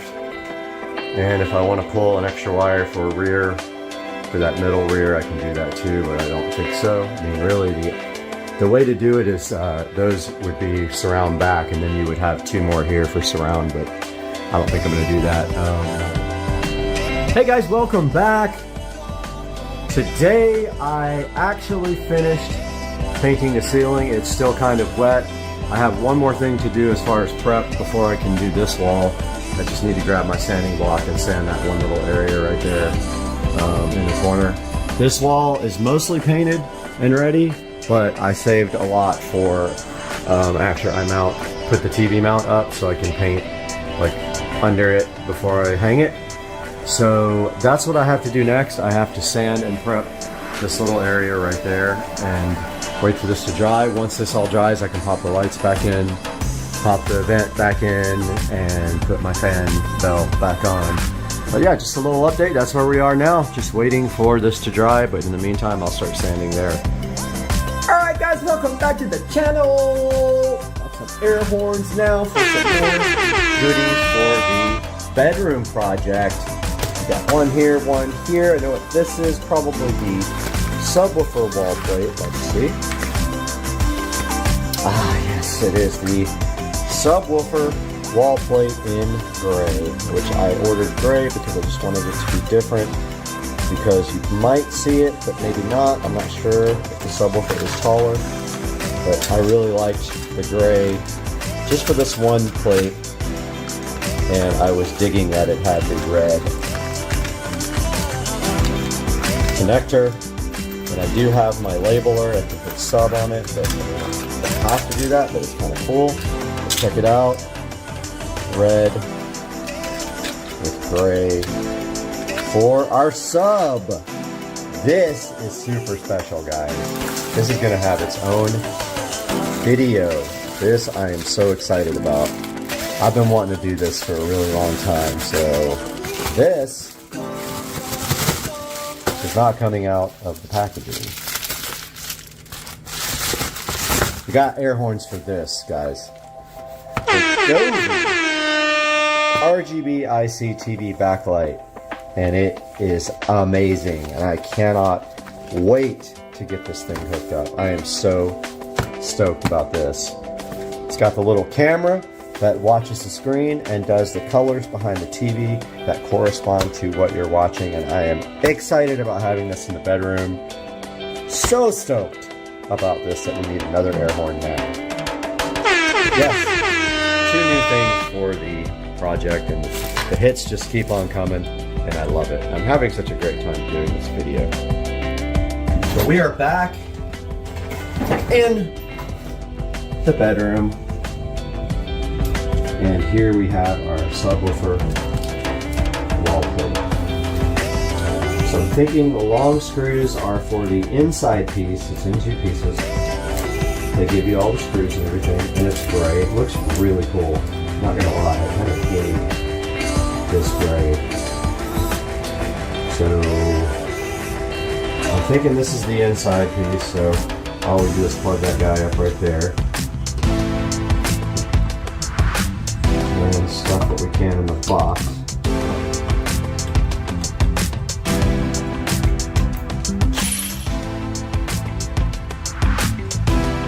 And let's see which holes line up with the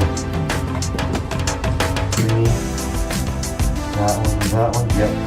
Alright, so these guys go here.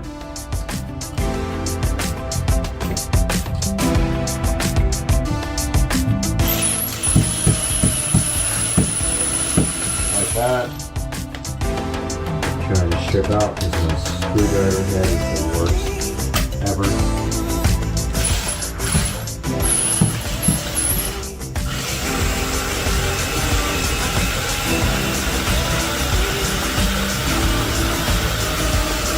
Really long screws, but it doesn't matter because it goes back to nothing back there. So about to strip.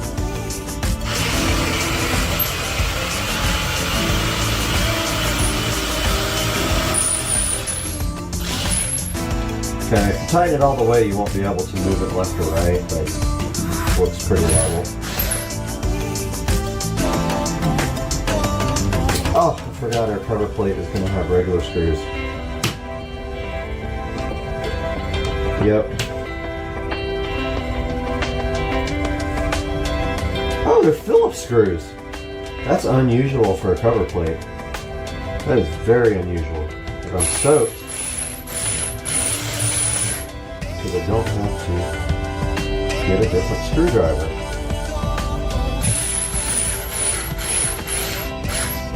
There is our subwoofer plate, guys. What did that take? 2 minutes to install? If you really wanted to, you could get some gray caulk because the paint is gray and put around that to make it seamless. But it is behind. It's going to be behind everything, so I'm not that worried about it. Let me stop and get a better shot. All right, there is our subwoofer plate. Looks awesome. It literally is the same color as the paint. That's pretty cool. Guys, air horns. It looks amazing. I love the red freaking color. Now the only problem is it gonna hum really bad because a lot of these, like subwoofers, like when you get subs, yeah, sometimes you have a big problem with like a ground loop. So we'll see. But dude, I'm so excited about the way that looks. It looks awesome. I just unboxed all 4 of our in-ceiling speakers. And these are the Pyle PDIC 81RDs. They are 8-inch, 2-way. I don't know why they say 428 ohm. That doesn't make sense. I would love to see how, what the ohm load actually is. I'll probably grab my ohm meter and check it. But I see some substantial upgrades to this from the last set I have. This looks beefier, this connection terminal. They've definitely upgraded that. The clips are also in better shape. I got a few last time that the clips were actually broken right out of the box. I did check all these and they are not. I haven't tested the actual sound, but they seem fine. They do come with, let me show you guys what they come with. They don't come with this big butcher knife or whatever that is. So they come with this tool to be able to pull the grating off, and then I forgot what these guys are, but we can open up the manual and find out real quick.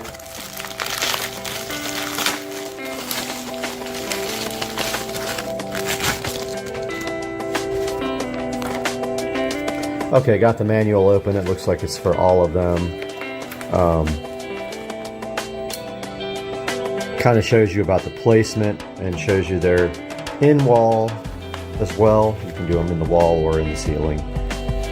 And doesn't really say what the other little thing for is in the bag. I think they're like for anti-vibration. I can't remember.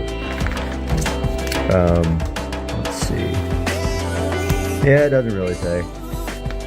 No big deal. They're super easy to install. It comes with a template right here on the actual box lid. So it's actually part of the cardboard flaps. This might be the box that I removed it. But now there's the template. So you just, pop that out and then put it on the ceiling and draw your circle. And so these front grills actually pop off with that little tool that hooks onto them. And then you just pop them back in after you install the speakers. But that's the Pyle PDIC 81RD. We'll take another look at these when we actually install them. There's the Pyle support card. That's all for now, guys. All right, a final update for part 3 of the video. So I pulled all the tape. Oh, looks like I forgot a little bit right there. I pulled all the tape. I just have to put that back in. Let me go ahead and do that before we say goodbye, and we'll end it on that note. Okay, we have our freshly painted AC vent here, register, and it is ready to go back up on the wall, just like this. Got these 2 super long bolts, and it needs to face this way. It's almost at the top of my reach. Yes, it is, in fact. So we're going to need our stool here. Let me grab that stool. This thing that's going to kill me one day as I fall off of it.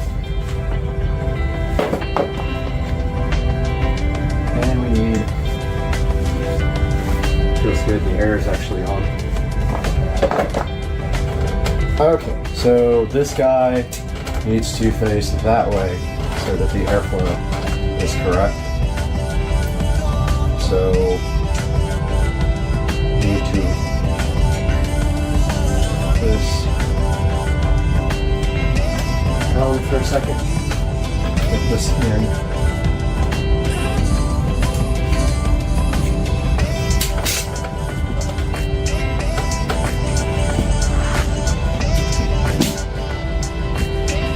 So I painted this gloss white.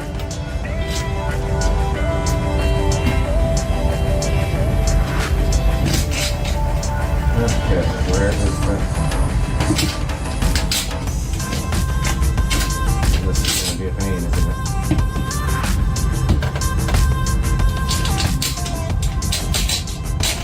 This is going to suck. Doesn't to grab anything.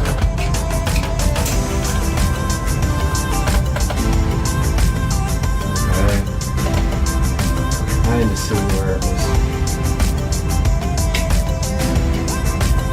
kind of forced in there.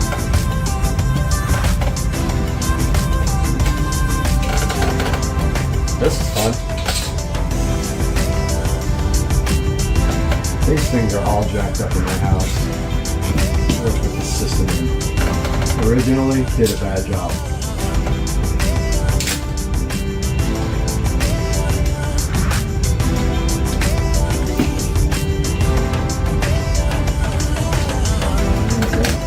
Freaking go.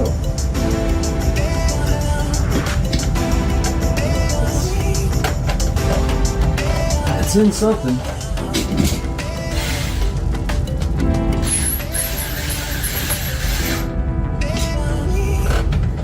This and something.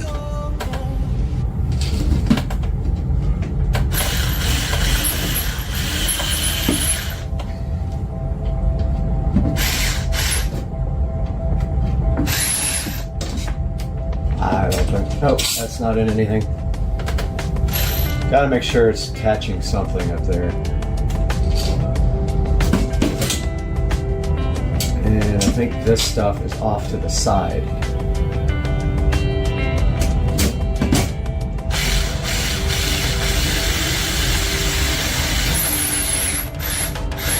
There we go. Good to go.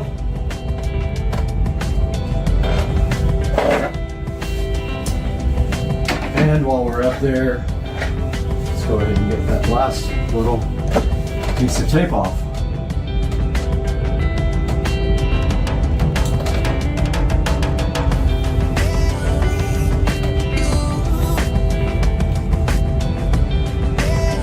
The hardest piece of tape in the world to get off. There we go, guys. Hope you enjoyed the video. We will be working on the next part today. Hey guys, welcome back to Supercar Street Racing. And on my lap today, we have the Invertech power inverter. This is a 500 watt power inverter.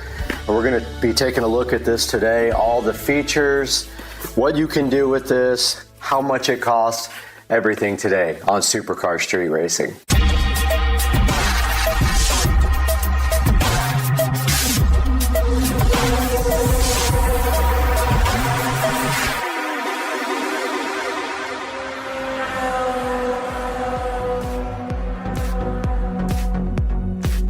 Hey guys, welcome back to Supercar Street Racing unboxing, and we're going to take a look today at this Invertech 500 watt power inverter. Now what this does, it converts your DC 12 volt power to 110 volt for like home use for anything in your home, and it is 500 watt capable. Now on the ad here for the power inverter on Amazon, we can see here that it has a nominal input voltage of 12.8 to 13.2 volts, and its output frequency is 60 hertz, and it has a continuous power output up to 500 watts. It also has a 2 amp USB port, so if you want to charge something directly or power something directly from USB, it is right on the inverter right there. So what's in the package with it? Supposedly from the ad, it has a 500 watt power inverter inside here, a cigar lighter plug that you can connect to the terminals, a battery clip terminal, and 4 fuses and 1 user manual. Now let's take a look at some of the features of the power inverter, and it comes with these features. It has up to 1000 watts of peak power, and it comes with battery clamps and a cigarette lighter adapter. It says it's small yet powerful, that it has dual 110 volt AC outlets and USB charging ports, ideal for charging tablets, game players, Kindles, digital cameras, TV, cell phone lights, power tools, or any other household applications. It also includes 2 options for actually powering it. You can actually use the cigarette lighter plug, or you can use a clamp as to clamp it onto your positive and negative terminals in your battery, on your car battery. It says that it's a user-friendly design. It's aluminum, and that's supposed to protect it from any drops and bumps. And it has a smart cooling fan, which hopefully only comes on when it gets under load. And it can increase, I think, in fan speed as well. So yeah, that's everything that comes inside of the power inverter here, the Invertec. Now this thing weighs about 1.5 pounds, so it's not that heavy, and it has 4.3 stars out of 5 on Amazon reviews. Now let's take a look at what's actually inside the Invertec power inverter box here. So taking a look at the packaging, it is a very generic type of packaging here. It's literally just a brown package with a 35 by 35 on the box. I assume that means the size of the packaging. It has a model number on the side that says MA500-11. Not sure what the 11 is, but it is made in China. You can see right here on the packaging. It has a couple of warning labels as well. It says cancer and reproductive harm on the front right here on the box. And it's got your barcode label here with the model number on it. And that is all that is on the generic packaging of the Invertec MA500-11 power inverter. So what does a power inverter do, and what can I use one for? A power inverter changes DC power from a battery into conventional AC power that you can use to operate all kinds of devices. Electric lights, kitchen appliances, microwaves, power tools, TVs, radios, computers, just to name a few. You can connect the inverter to a battery and plug your AC devices into the inverter, and you've got portable power whenever and wherever you need it. An inverter draws its power from a 12-volt battery, preferably a deep cycle, but any battery will work, or several batteries wired in parallel. The battery will need to be recharged as the power is drawn out by the inverter. The battery can be recharged by running the automobile motor or a gas generator, solar panels, or wind. You can then use your battery charger plugged into an AC outlet to recharge the battery. Now we can open up the box and take a look at what's inside the MA500-11 500 watt power inverter box. So let's take a look. All right, so the first thing we see inside the box here is the power inverter here, and it is black, looks like black anodized aluminum here. And on the front, it does say input 12 volts, DC 52 amps, output 100 volts AC, 60 hertz, which is normal. And then it has a USB 5 volt DC output that is capable of providing 2 amps. Now that is not enough to quick charge. It will not quick charge your device, so if you're buying this for quick charging, you will have to power another quick charger with this, and you could use the AC ports here to do that. What else is in the box here? Well, we have 2 things of cables here, which I have not opened. So let's take a look at what's inside these cables. It's actually one single thing of cabling here. Let's put the box aside for now and take a look inside of this. All right, so inside the cabling, we have, first of all, a cigarette lighter plug here. Let's go ahead and unzip tie or unbread tie this guy. And we do have a cigarette lighter adapter one end, and we have a little ring terminals on the other end. And if we take a look at the side of the power inverter, this would be where you would connect the actual ring terminals for the box. So that is the first wiring we have with the inverter. Now let's take a look at the second thing we have here with the power inverter. So the second thing we have here is a connector for a battery. So this connector here is made so that you can power your inverter directly off of a battery. So let's say you have a 12-volt battery readily available. You can go ahead and connect these two clamps to your battery, and you can power, and then you connect these ring terminals to the side of the inverter, and you can power your inverter with your standard 12-volt battery, either in your car or any other 12-volt battery. It doesn't have to be inside your car, but you can connect these clamps to 12 volts and power your inverter. Hey guys, welcome back to the channel, and as you can see here, I am working hard on getting this video edited, but I wanted to take a minute and share with you guys what you need to do exactly to search for an adapter on Amazon, and I will put a link in the description to this adapter here, but you need to kind of understand what you're looking for. So if we open up Amazon right here, we have done a search for a 12-volt power inverter. I may have called it an adapter. It actually is an inverter, and as you can see, what comes up here is the Invertech as a sponsor. Now that means some company, Invertech or another company, paid to have their product go right to the top of the page. Of course, it got my attention. I did end up buying this one right here, and I actually only bought it because it has these 2 feet right here that can be screwed on to the side of whatever you need. That was a big important factor for me, but also here it shows you a big picture of the parts list, and then right here it shows you that it has a 2 amp USB port. It does say ports here, that is incorrect. It has 1 USB port. It has a power indicator here, and I believe an overload indicator. There is a switch. It shows you the negative, positive terminal, and the cooling fan and the fuses. And then right here it tells you that it has some features here.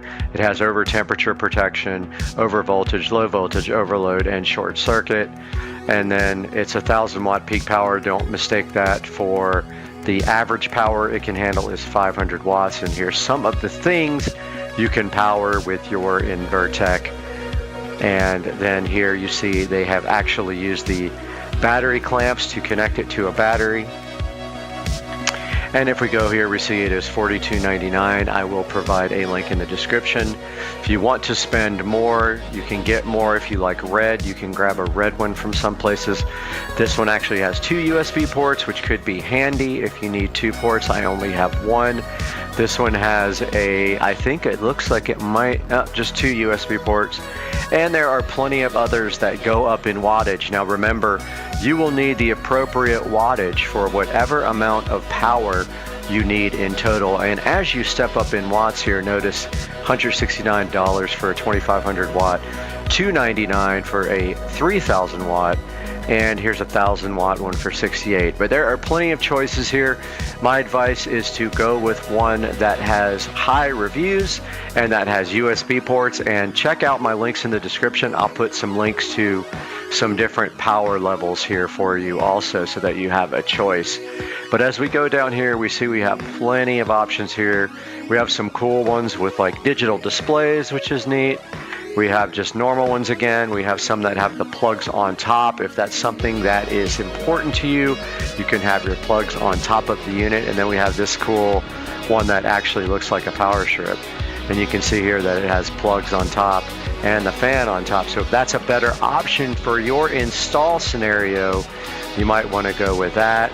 Here's one that is just like 2 little ones that plugs into your car outlet. And yeah, I will put a link in the description to some recommended ones, and I hope you guys enjoyed this little browse here for some 12-volt power inverters. So that's a quick look at the 500 watt Invertec power inverter, all the connections on it, and the wiring and the packaging. And when we get this unit actually in use, we can go ahead and tell you how it performs in the golf cart, because that's where it's going. Guys, I hope you enjoyed the video. Please like and subscribe if you like to see this kind of content, and I'll be bringing you much more in the future.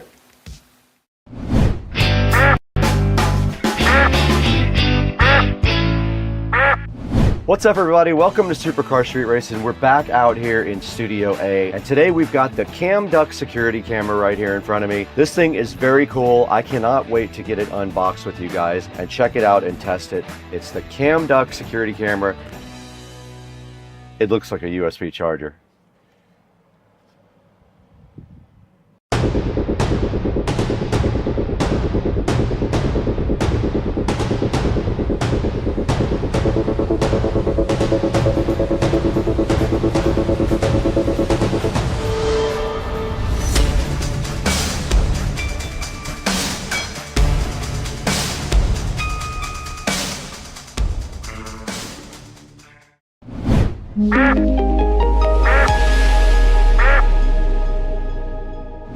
Hey, what's up, everybody? We're back in the 4K production studio for Supercar Street Racing. We're here today to talk about Cam Duck wireless security camera that's sitting right here in front of me. This thing is pretty cool. It's completely hidden. It looks exactly like a USB charger. So you can put it anywhere. Nobody is aware at all. You can call it up on your app and you can check out what's going on anywhere in your house. So this is it. This is the Cam Duck wireless security camera right here we're going to be looking at. Let's throw it inside and get it unboxed.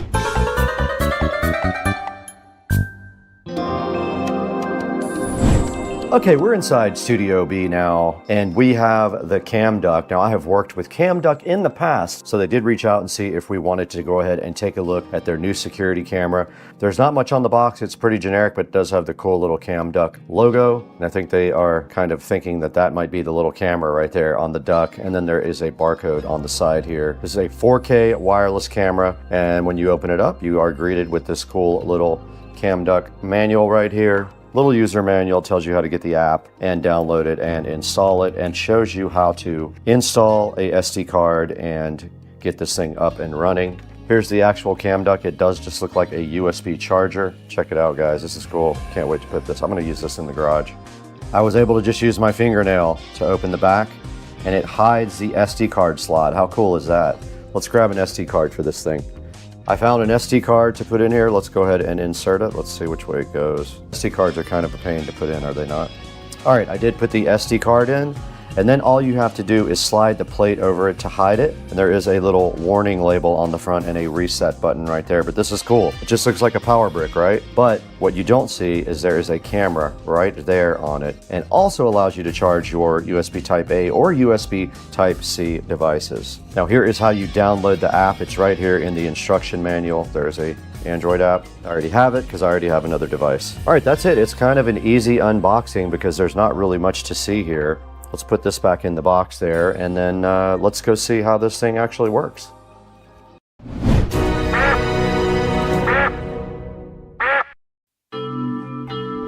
All right, we have the phone in tow now, and we are going to go outside to the SCSR garage, which is newly air conditioned, by the way, and try to get this Cam Duck and installed directly on the app. Let's head out to the SCSR garage, which is air conditioned now, which is amazing. Putting out some serious AC right now, and we're gonna be putting the Cam Duck right here in the garage. Only thing I have right here right now is this Eero device, and we already have the app installed because we have another Cam Duck. That is it. It looks like a USB charger. Okay, I am trying again to connect to Wi-Fi. I finally got the camera to be recognized again by resetting it. I had to stick a little needle into the front reset hole. Looks like it might have worked. I see camera now. Yep, there I am. I did select 4K on it. I am up on the screen right now.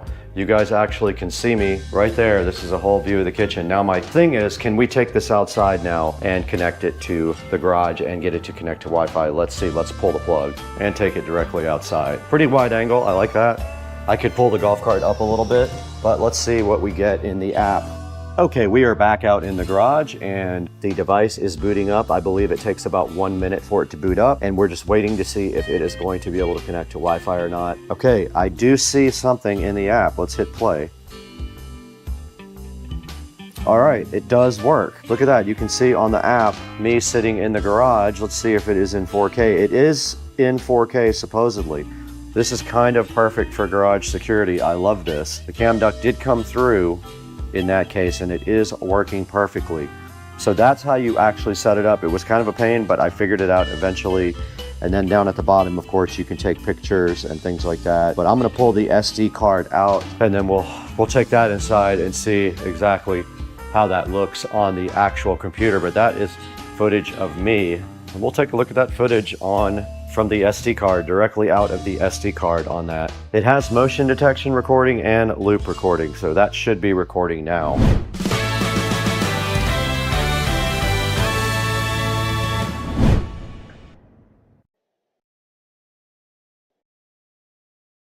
You said that I thought you had red flags. I don't remember talking about that.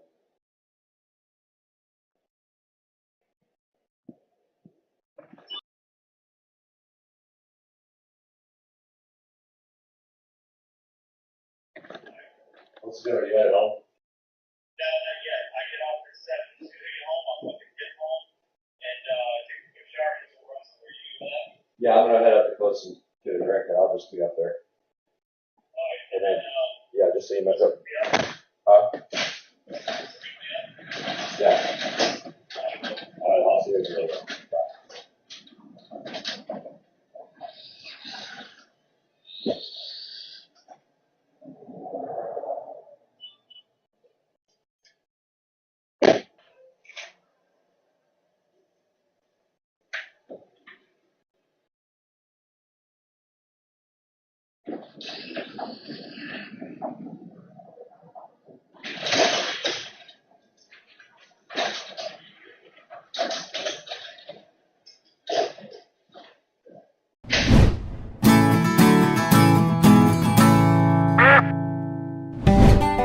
We put this cam duct security camera directly to the test by putting it out in the garage, configuring it in the app, and checking it out to see if it's something that I would recommend to you guys. What did you think? Let's throw it inside to Studio B though. We're gonna take a look at this online and see how you can buy your own cam duct wireless security camera. Let's take it inside.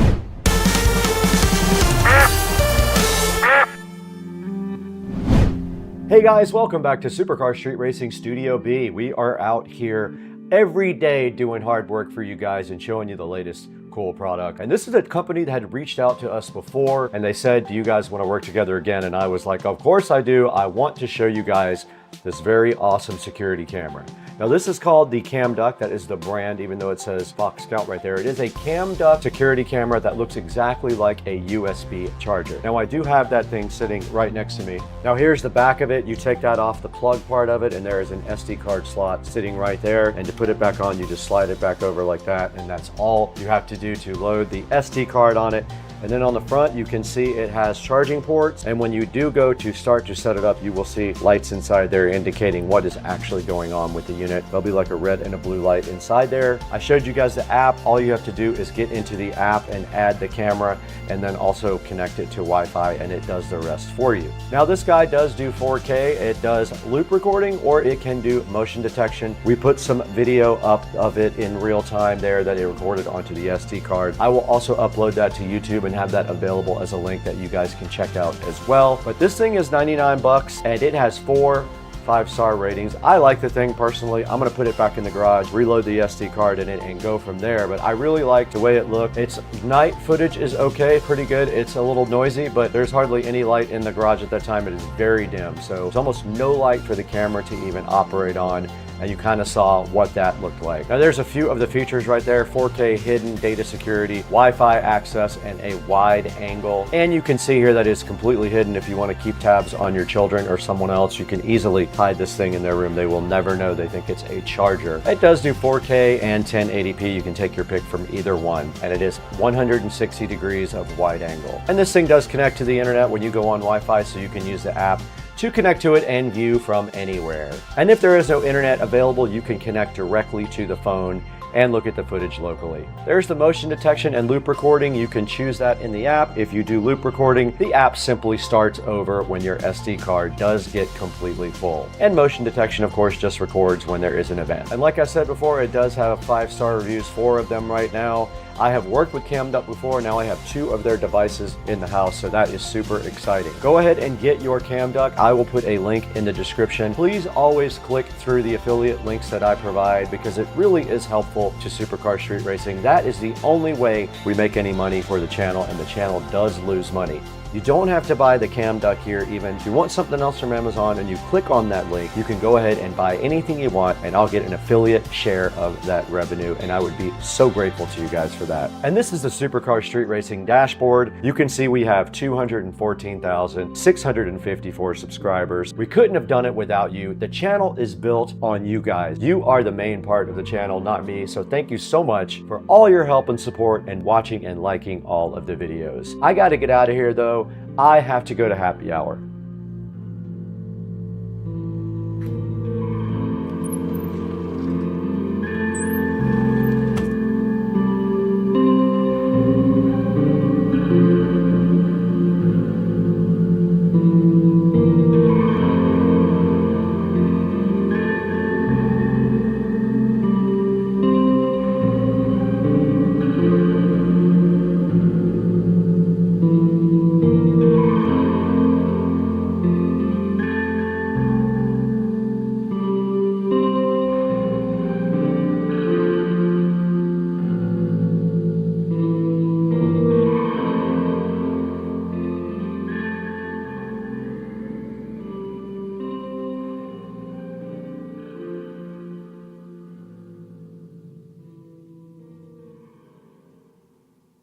Morning guys, we out here in the Supercar Street Racing garage, which yesterday and the day before that I spent 2 entire days getting this guy ready for the next part of this project. Now taking a look around, you can see that in the last video we did get the floors and the walls stripped and painted black, and in the next part of this video we have some lighting upgrades. However, before we do that, we got to get this car out of here. So let's get the Model S Plaid out of the garage.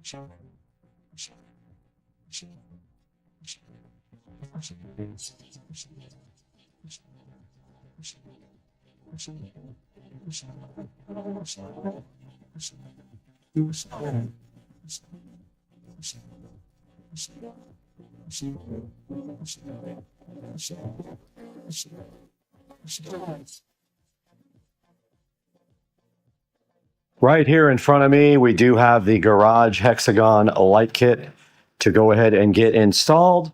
We're going to get that unboxed now, take a look at what's inside, lay this all out, and then figure out how we're going to install it by myself, which we probably won't be able to. Now, this garage had a lead acid golf cart on it, and therefore there's acid on this carpet that will get into your skin.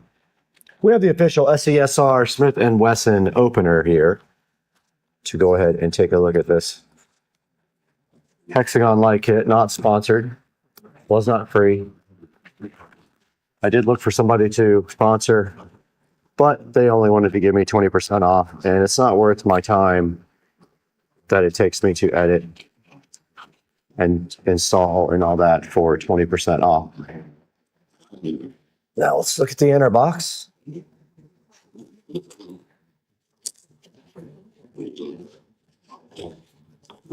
Does have steps. First, determine the position of installing. All right, I'm going to take a look at the instructions and then we're going to get this thing unboxed.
Okay, I decided to go ahead and lay this out to get a feel for how big it is. It is a lot bigger than I thought. And one thing I am concerned about is my garage door. So this is supposed to be 190 inches on the sides.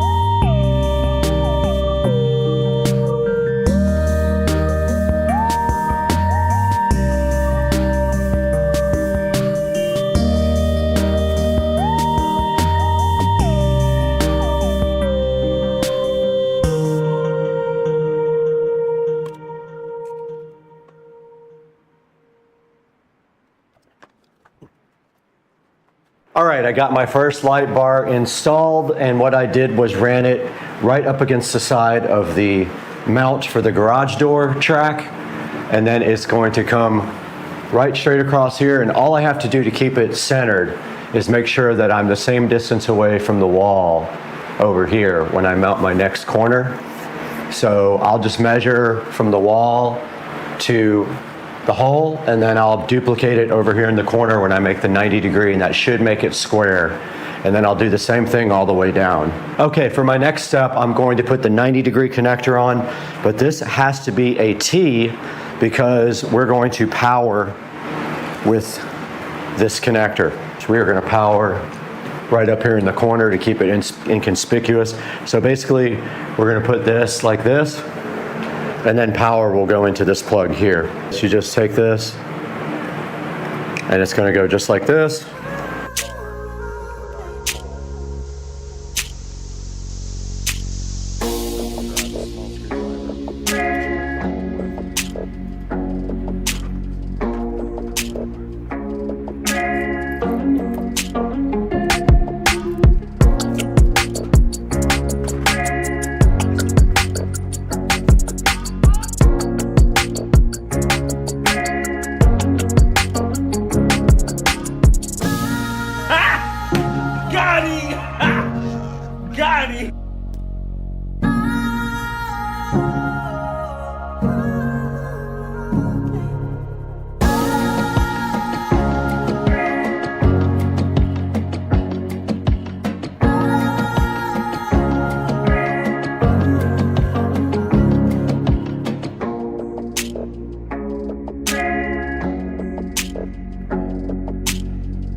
All right, I got it all finished up. It's a little off on the back one.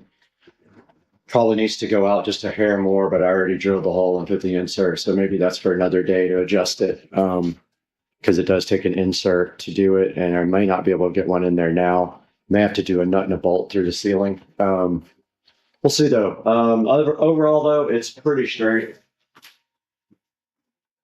That took me about 3 hours to do. Okay, we are ready for the second part of this, and they want us to build these hexagons, and they want us to build half and half, and then put them up on the ceiling. I don't know how I'm going to get that done, but I don't know how you measure it either.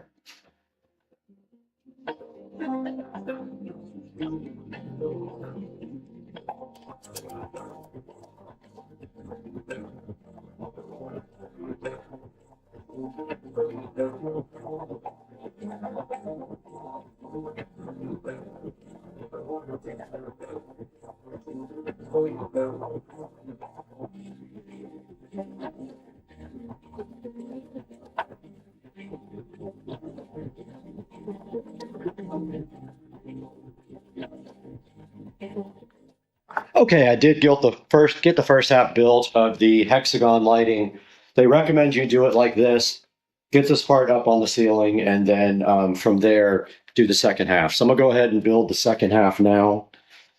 And then my friend is coming over to help me put these up. We'll go ahead and secure them up into the ceiling at each corner probably, or in the middle maybe. I'm not sure yet, but we have to measure out and everything first and see how big the whole thing is together.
All right, we are back in the garage here, and you can see it is a mess again, but check this out, guys. We have finished the hex lighting project. It came out pretty good, a lot of lessons learned from this. I only had one real issue, and that was with the garage door track. I couldn't put that tube in without notching out the garage door track, but I'll do that later. And then around the frame for the attic, I had to notch out the attic trim and run it right across there, but there's still plenty of room to get up there if anyone has to get up. But as you can see, this project is completely done and also wired. And I did put this on a smart switch, and now we'll be able to interface it with the garage door opener, where it will come on when we come into the garage, or we can just say, Alexa, turn on the garage hex lights, and it will come on. You can see right here, smart switch is working great. And so this project is wrapped up. I did come up into the attic right over here with the power right up there in the corner, and anybody who's going to put this together, this is about a 6-hour job, and I could just say this, it's definitely a 2 or 3 person job. 3 would be ideal, 2 can get by. We used 2 people and we still had issues.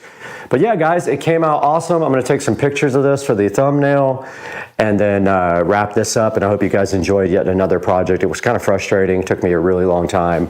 And then next I have to do that side maybe one day, but for now, this is just for the Tesla. So guys, I hope to see you on the next one. Have a good one. All right, here we go. Going in the water for the first time.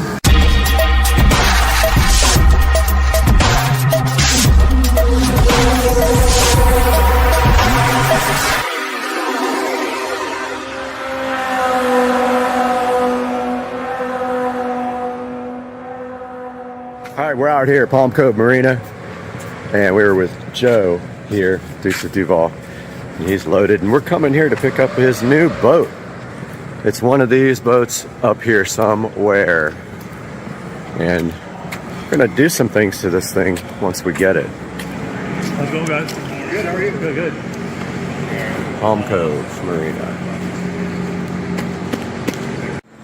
All right, so we're looking for the boat right now. Okay. Right there. Hydrosports boat. 20-foot bay boat.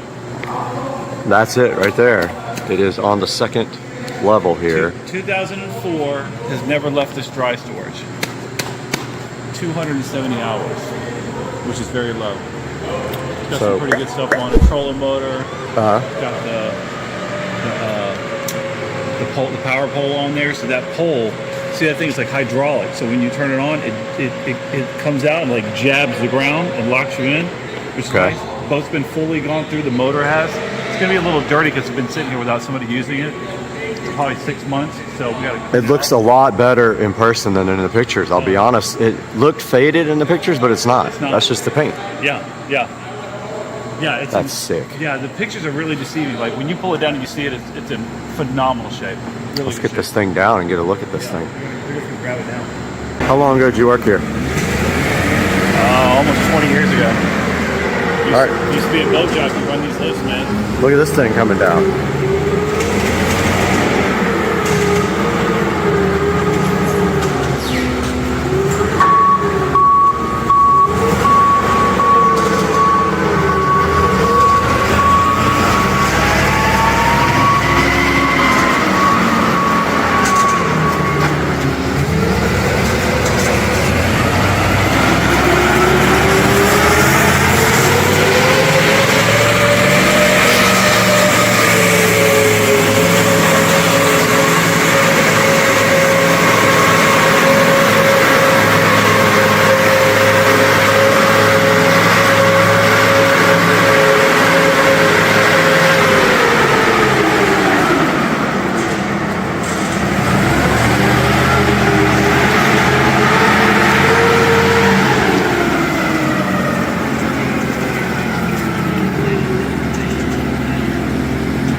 Joe's new boat.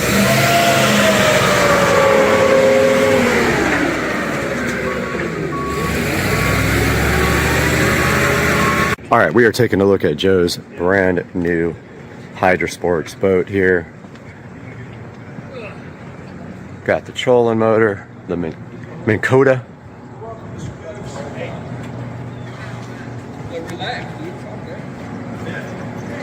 And then here comes Joe to climb in his boat.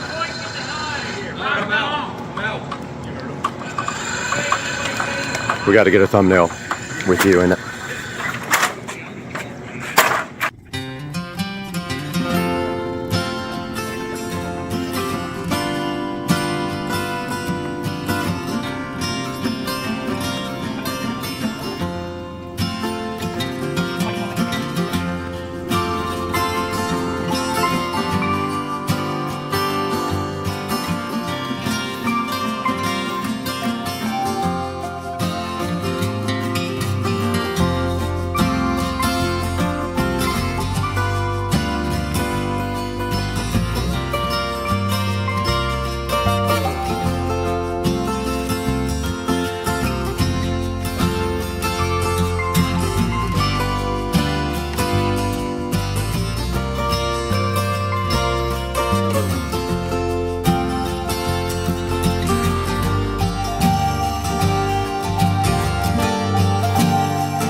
Alright guys, welcome back, and we are here with Dukes of Duval. Yeah. And you guys just saw on this video a few minutes ago, you saw his brand new boat. And we have the kids back here in the back chilling. It's Audrey! That's Audrey back there. Carter. And Carter right there. We're headed to Publix to grab a few things first, and then we're gonna head on over to Palm Coast Marina. Cove. Palm Cove Marina. Video of the goat one. Yeah, that one? That we're about to film. Yeah. No, Carter. Heading to Palm Cove Marina. Correct, yep. Grab the boat out of, it's probably back up in the slot. So they're putting on a rack. All right, so get it ready for us. We're gonna wash it down real quick and then go on out and have some fun and go to lunch. And watch that video. Watch her video, hit her up. What do you say, Audrey? Like and subscribe? Like and subscribe. Thanks, guys. Okay, here's Audrey at the new boat. Audrey, what do you think about the new boat? Carter, what do you think about the new boat? I love it. Is that on the first one again? Are we going to go for a ride? Be careful on that ladder.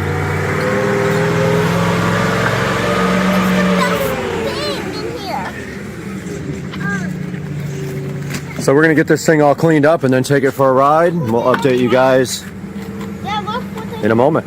Oh, all right, we just gave the boat a complete wash inside and out. Quickie wash. Quickie wash, and it's looking fresh to death. Really, really cleaned up. One more time, Brad. Blue brush. Got it. Cleaned up well. Does that stuff under the seat come out? Look. Right there. No, that's just paint. Never mind. Dad, there's fishing gear. I know, there's all kinds of stuff. It's ugly. There's puppies. This is how the boat looks after a quick wash. And it came out really nice, especially all the white up here that was really dirty around the edge. And me? And Audrey and Carter helped us too. Can I play you guys some music? Nope, can't play music on it. And so we will update you guys on the water. Right, Audrey? Carter, we're ready to put this thing in the water, right? Yeah. Let's go. We're just waiting for the guy to come grab it. And me. Yep, and Audrey.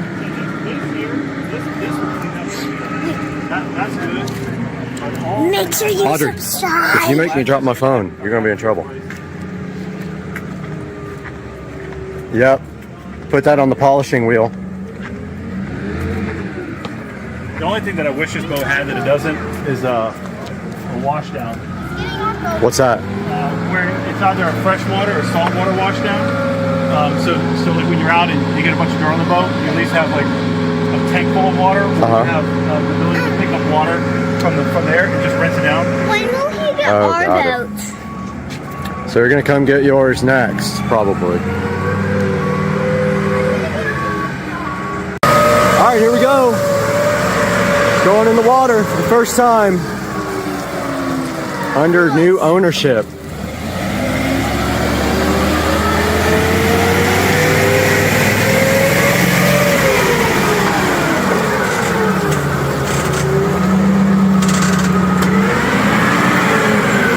And down it goes. First time. Hey, what channel do you guys stay on? 16. Oh, always 16 now? We're working channel 69. That's right. 16.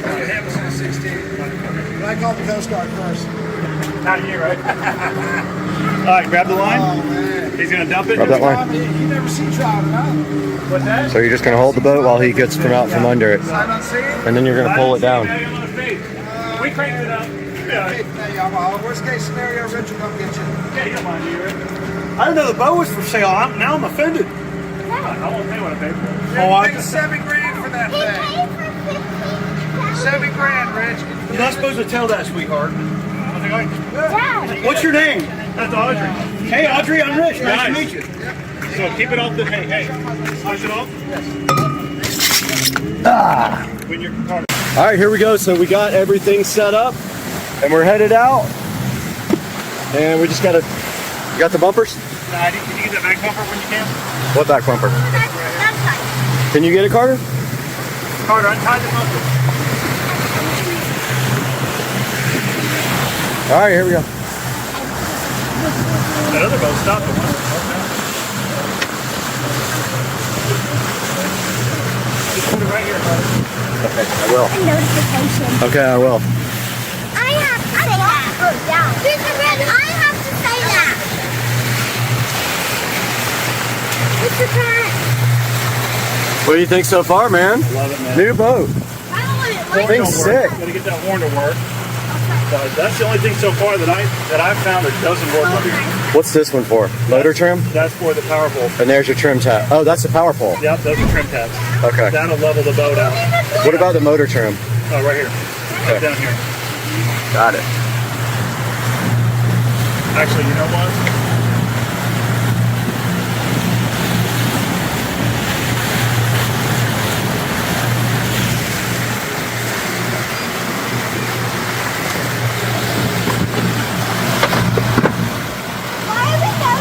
Oh man, this thing is so old school. Does it work at all? Yeah, it does. It's just a bottom finder, so there's no GPS. Oh, we do have our phones. But if I take this radio out, Brad, dude, I got plenty of room. Let's force mount the good one.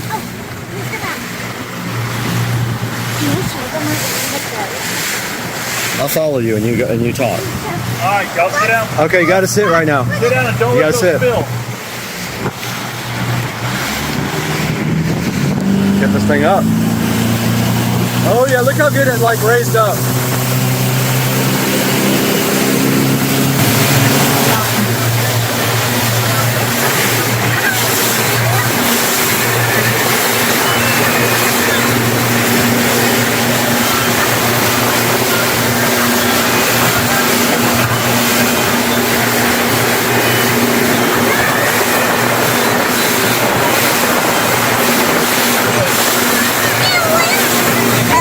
Daddy,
Alright, hey guys, we're out here at the Palms having some lunch, and Audrey is our camera person. She's doing a great job. And we're just waiting for our server to come, and we're gonna get some delicious food, right? We're gonna get some lemonade, some waters, and some Diet Coke. I'm gonna have a lemonade. Audrey's gonna have a lemon. Am I in the frame? Make sure it's on me. Yesterday was my birthday. It's Audrey's birthday and it's Father's Day, so we gotta text my dad and say Happy Father's Day. So I'm gonna take a picture of myself and Audrey and send it to my dad and say Happy Father's Day.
What's this called? Fort George. Fort George. Fort George? Yeah. Are there sharks back? Pretty yeah. cool. Hopefully so. Wait, right over here? Hey, you'll be fine. Thanks, son.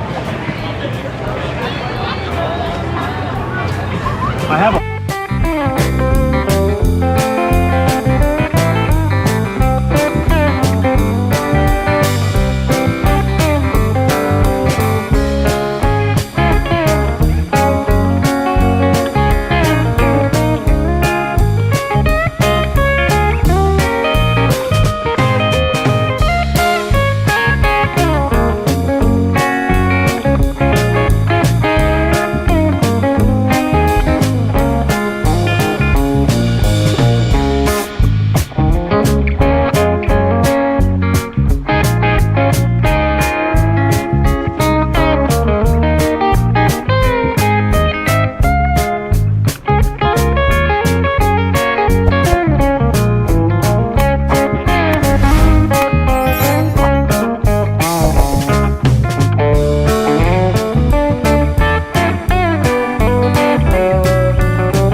But no, you got that phone holder thing. Yeah, so the camera overheated, of course. That's what happened.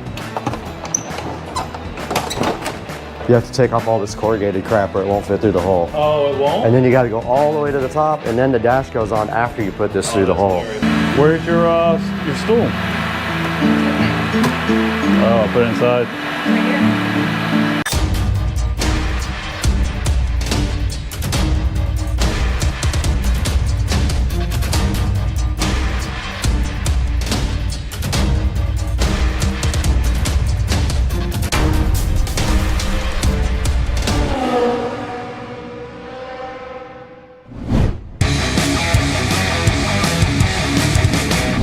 Come out, honestly. But no, you got that phone holder thing. I'm okay with just sticking it somewhere on the bottom. This thing is tilted up at you, right? Or is it so ugly? Sure didn't have to put it up here. Just spin the wires like this and go straight through if I... Because I've got 3M stuff and I've got the good 3M stuff that's not going to come off. Or I've got Velcro. What do I do with all of it? What about this? All the way to the back where you can still get your finger on it. Oh, I like it. Yep.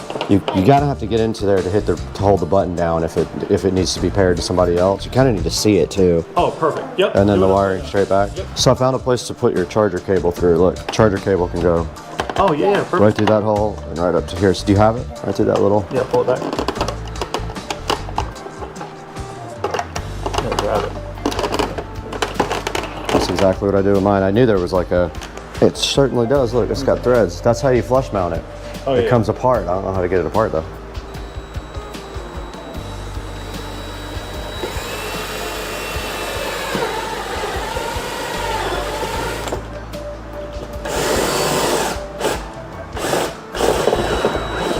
That's it a couple times.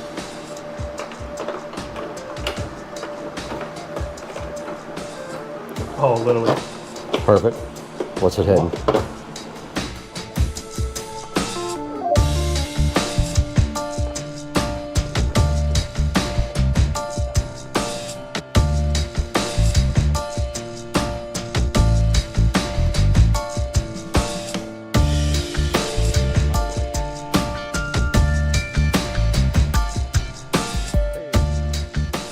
All right, I'm working on this Bluetooth again now that we've got the bass knob already mounted. I cannot find a good place for this, to be honest with you. All right, I'm drilling a hole in the bottom of this for the RCA cables and the power wire to go through.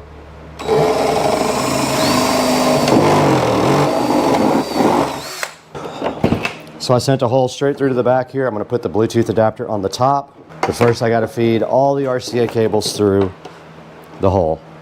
Camera's 1,000 degrees for no reason. All right, I got the Bluetooth adapter mounted. Sorry about all the noise, but it's very hot in here. We're good to go on the Bluetooth adapter. We got the bass knob mounted and I got the power run for the charger for the iPad. So pretty much this dash is ready to go in. Everything is done on the dash. I used double-sided 3M tape on the Bluetooth adapter and ran the wiring back through the back. So now we can go ahead and get this thing installed.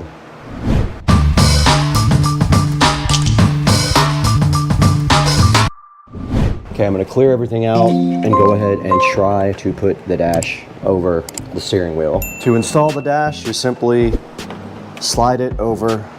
Now I can work on running the communications cable underneath the cart for the display.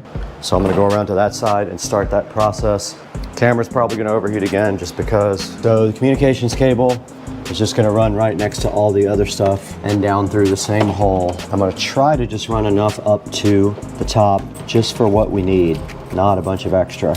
And tie it up under the cart if I can. I don't want a bunch of extra wires in the bay.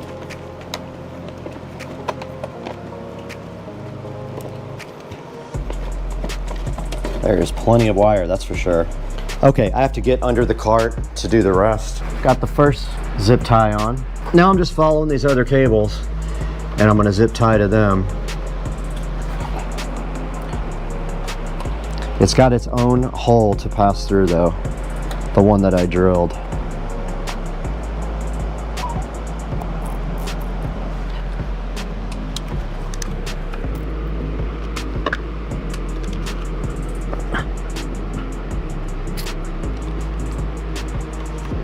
Okay, right here we take a turn through the new hull.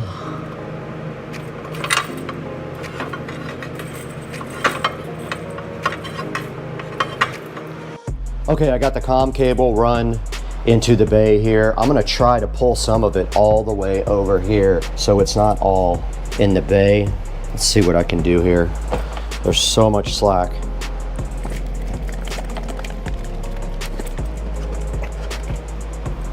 Yeah, so this is gonna work out perfect. I'm gonna come down like this. I'm gonna stuff the rest on the side of the battery, and I'm gonna come just like this and zip tie to these guys.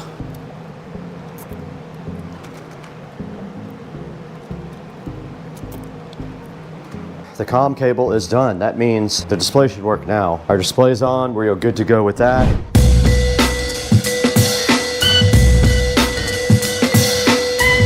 To get this plug through, you have to put the wires through first, like this, before you slide it over the wheel. And then there's just enough room, I believe, for the wiring to go down. But you have to take the corrugated stuff off of the wiring. See how it goes on now? No problem. And you can also pull it till you get to that part. Now, I need to know if I have enough. I don't think I do. I think all this needs to come off. It can go back on after, but you can't get the dash on with this.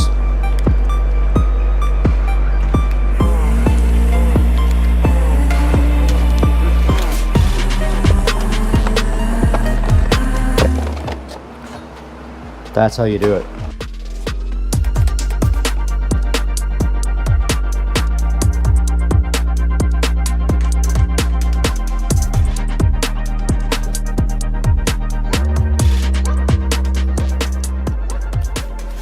It took me about 10 minutes to figure out how to get the wiring through the dash. You have to take off all this corrugated crap or it won't fit through the hole. Oh, it won't? And then you got to go all the way to the top, and then the dash goes on after you put this through the hole. Hilarious. Yeah. Because there's no notch. We need to connect some stuff, and we need to finish this real quick. I just wanted to make sure this was able to go up and everything.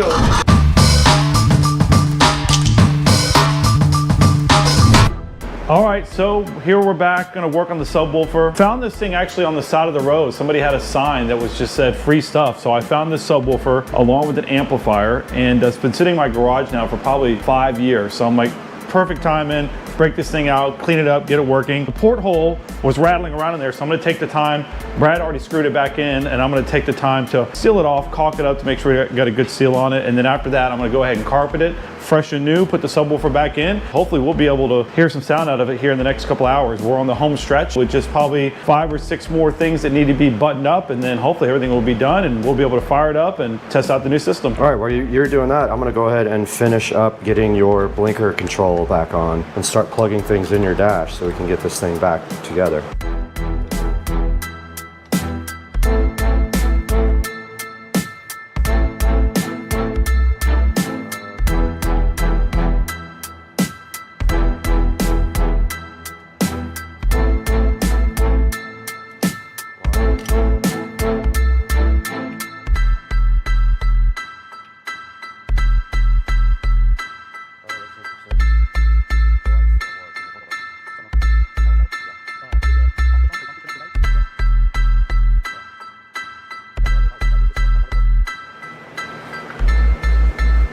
Are you signed into your Apple stuff on here? Yeah, I think it should cool. be, yeah.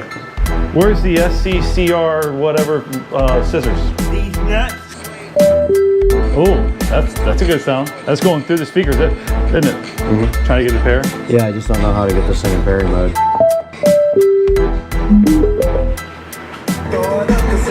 Oh! Okay, we're back in the garage. Joe has carpeted the enclosure and he's over here working on the quick disconnects for the subwoofer. I have the entire dash back together, minus the bezel. We're gonna leave it kind of open just in case we gotta get back in there for now. I've got to reassemble the turn signal and get the steering wheel back on here momentarily. And all 4 speakers are working and tested. The iPad is connected to Bluetooth. And yeah, that's it.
Guys, back in the Supercar Street Racing garage, you're starting a very ambitious project in here.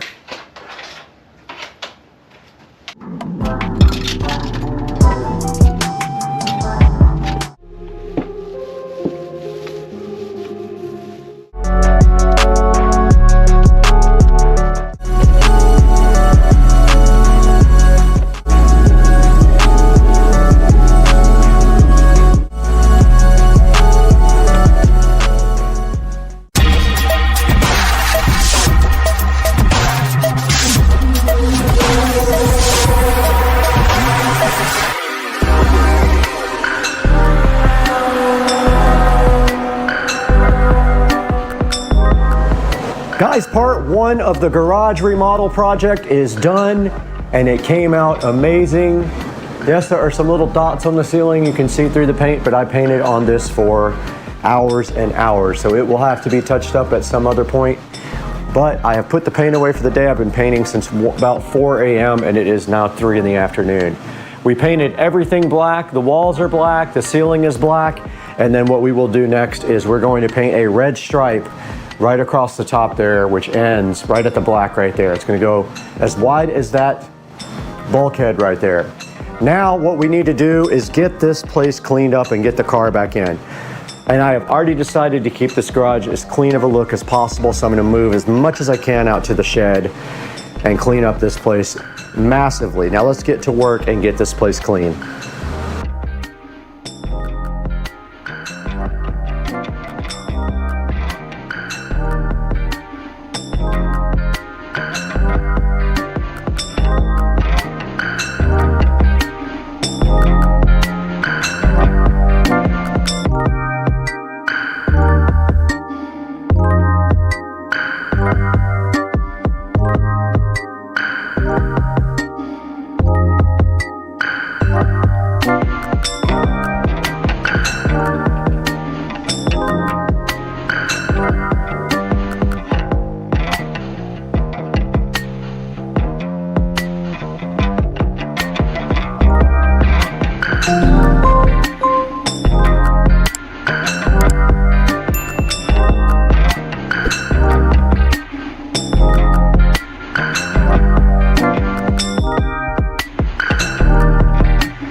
So right here, I'm basically just preparing to reorganize the garage. I had a plan to just get my toolbox all in shape and get my cabinets all in shape and try to move as much stuff from the toolbox and the walls up into the cabinets and just get some reorganization going.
guys, in this section of the video, all I'm doing right here is just starting on reorganizing my toolbox.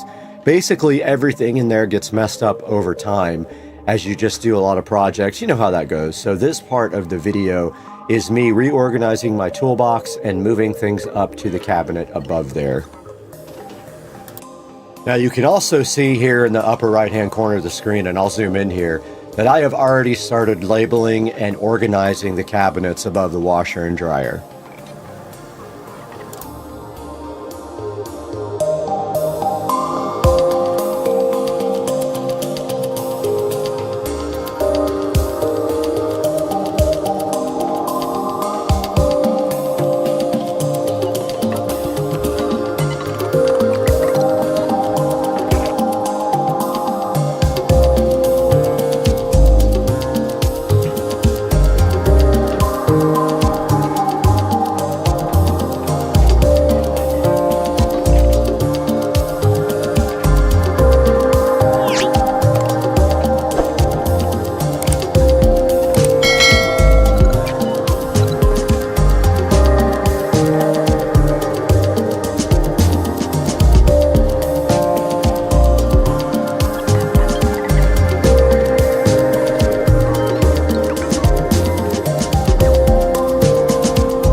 All right, we are back in the garage, and I just wanted to give you guys a full tour of what happened in this video. So basically, this whole video today was to get my tools and my cabinets up here reorganized.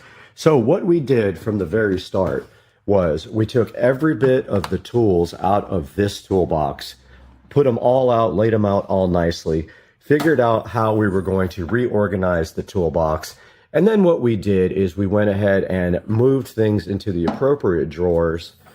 And for example, like on the front of this, you can see that this is screwdrivers, vice grips, and files and things like that. It's just kind of an overview of what is actually in the top. And you can see I have all my files there, my chisels, my small screwdrivers, my big screwdrivers, my vice grips, and a whole bag here of Allen wrenches.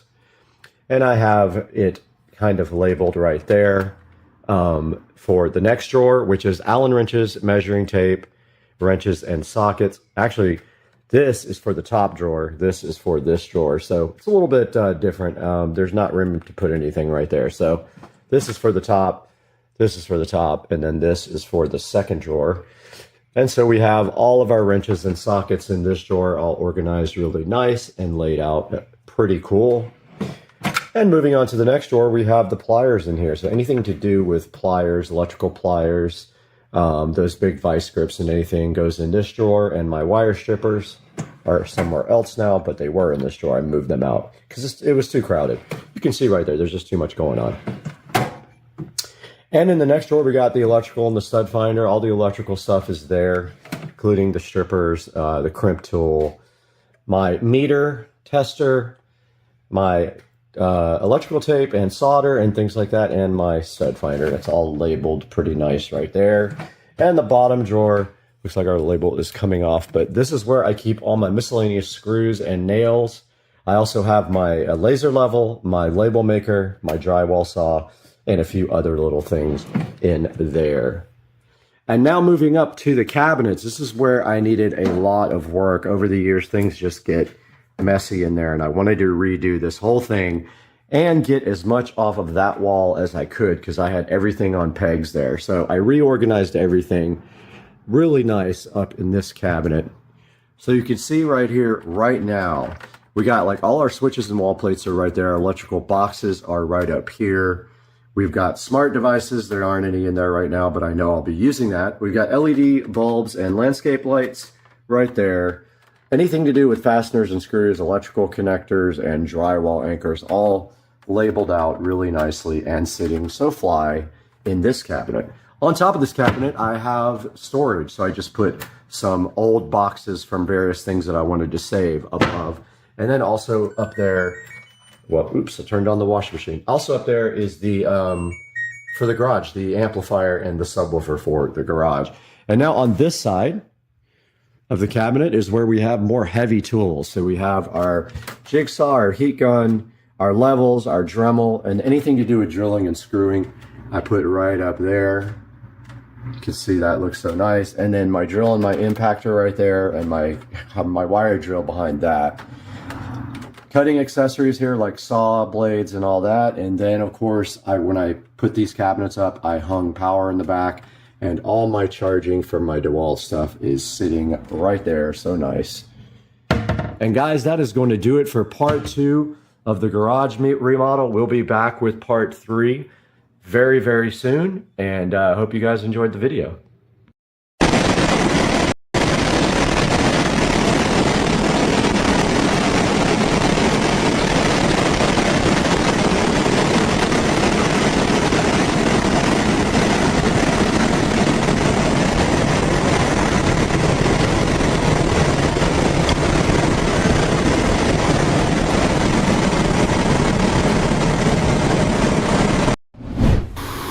My window cleaning robot works great, but it keeps judging me. Every time it finishes, it's like, wow, you really let this place go.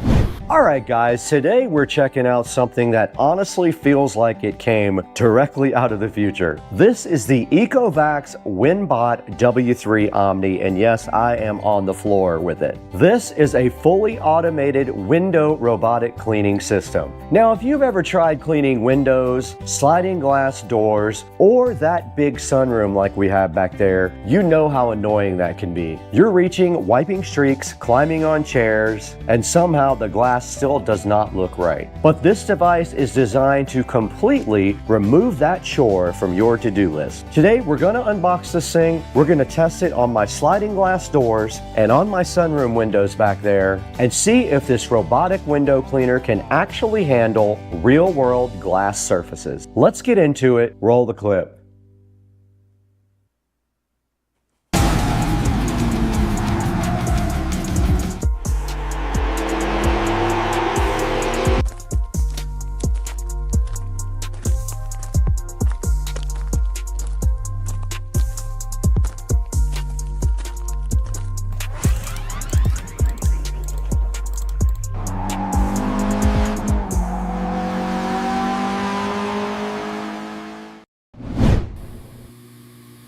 My window robot works so well, the birds keep flying into the glass. Apparently it's too clean now.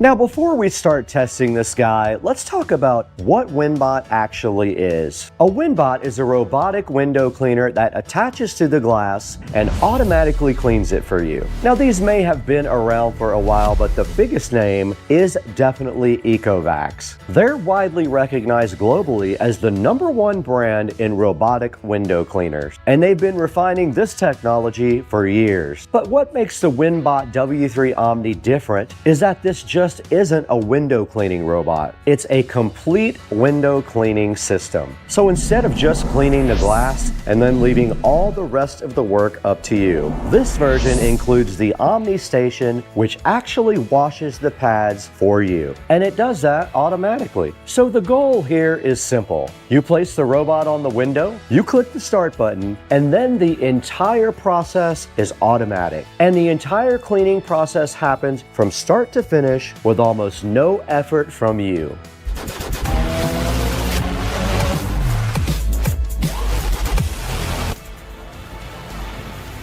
Now let's open this up and see what comes in the box. Now first is the WinBot. This is the unit that actually attaches to the glass. Check out the handle right there. Here's some cleaning solution that was also in the styrofoam packaging. Now next up out of the box is the Omni Station, which is honestly the biggest upgrade in the system. This station handles automatic mop washing, so you're not constantly rinsing dirty pads in the sink. That's the Omni Station right there. Pretty light also to grab. And there is the actual window cleaning bot there. Now also inside of the box, we get cleaning pads, cleaning solution, a power cable, a safety tether, and all of the documentation here. Everything feels really well built, which is important considering that this robot is designed to operate on vertical glass. Let's go ahead and install the battery pack. Here's the battery pack here. It goes right into this plug that can only go one way, and then you just tighten up the cable here, and I think it just slides directly in like that. Now here's a look at the controls on the top of the unit. This is the open cleaning compartment button. Right here with this little real looking device thing is a retract cable button. This is the power on and off button right here, standard power button. This is the up and down button here, up, down, right there. This is the function switch button right here. This is the function switch. And this is the start, pause, and confirm button right here. Let's go ahead and power this guy on. Thanks for choosing the Echovax robot. Now you can see right here the handy screen that shows you information about what's going on the Echovax robot. Now the next thing you have to do here is add cleaning solution to the robot. Now the most you can put in here is 80 milliliters, and this will cover 55 square meters of windows. Now it says don't use any other cleaning solutions in here, but their Echovax cleaning solution, which is right here in my hand. Let's go ahead and add some. So to do that, we just simply remove the cap here, and we go ahead and add on our own. Okay, that is full. We are good on that. Now the very next step of this process is to add water to the clean water tank. This is this tank right here. You simply just pull it out. There it is. Let's take it over to the sink here. I'm watching the fill line right here, and that is it. It is full. And let's go ahead and place it back into the unit just like that.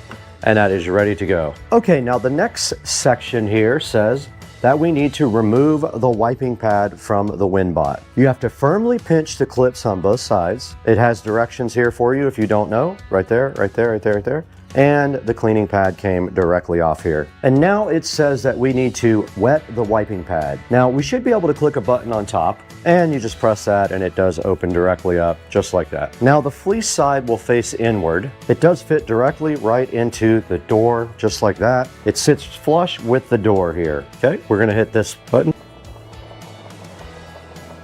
Check it out, it's cleaning the pad.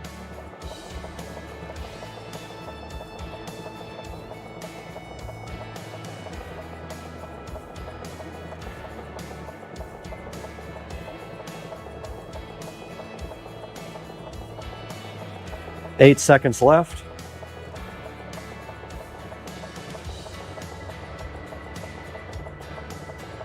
And now it's ready for us to go to the next step. Now let's go ahead and install the pad onto the actual robot. All we have to do is open up the door like that, take it out, and now when you install it, you make sure that you line up the wheels with the slots on the WinBot here, and you just pull the little tabs together like that, and this thing is ready to go. My robot cleaned the windows so well, my friend said, wow, I didn't realize our neighbors watched that much TV.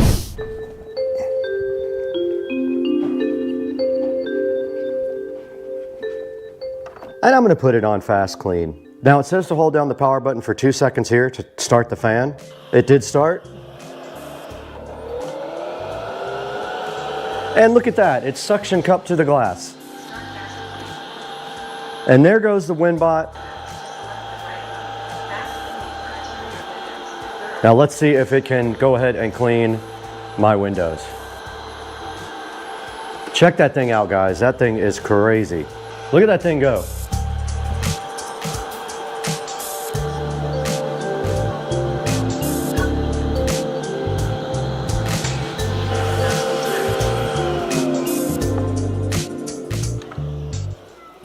And it cleaned my entire window just like that, guys. Amazing. What a cool product this is.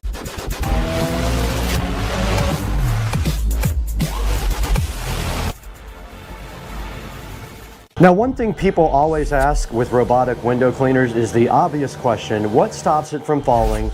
And that's where these safety systems come in. The WinBot W3 Omni uses extremely strong suction, up to 800 newtons of force, and that's what keeps the robot firmly attached to the glass while it is moving around like that. Check it out. Now, on top of that, there's a safety tether at the bottom, and that adds an added backup layer of protection. So between the suction system and the tether, the idea is that you don't really have to worry about the robot dropping off the window. You can see how firmly it's attached here. I'm gently trying to pull it off the window. It's not going anywhere. It's really locked in place. Now, from a safety standpoint, it feels very secure, even on large windows like these in the sunroom. Now, we already did our cleaning cycle on the sliding glass door right here. Now, you can see before we started, this guy had smudges, fingerprints, dirt, everything from the outside world was on it. So we cleaned that with the robot, and look at it now. It is completely sparkly, spotless glass. You saw the robot spray the triangular cleaning solution directly on the glass, and that spray helps distribute the cleaning solution evenly across the glass before the pads wipe it away. And as the robot moves, it follows a structured path to make sure the entire surface gets cleaned. Now, I've got this guy on heavy duty wash now. Now all we do is hold down the power button on the device here, on the actual bot itself. You'll hear the fans come on. They are on, and then all you have to do is attach it to the glass like this. And it does suction to the glass. You can see it going. There it goes. Now watch, there are spots all over this window. Check it out, guys. Now it is on thorough cleaning for exterior windows, heavy duty wash. And there it goes. You can already see it removing all of the water spots here.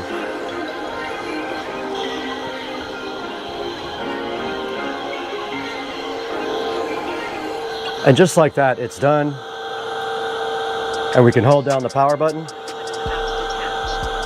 And you just wait for it to detach and pull it directly off like that.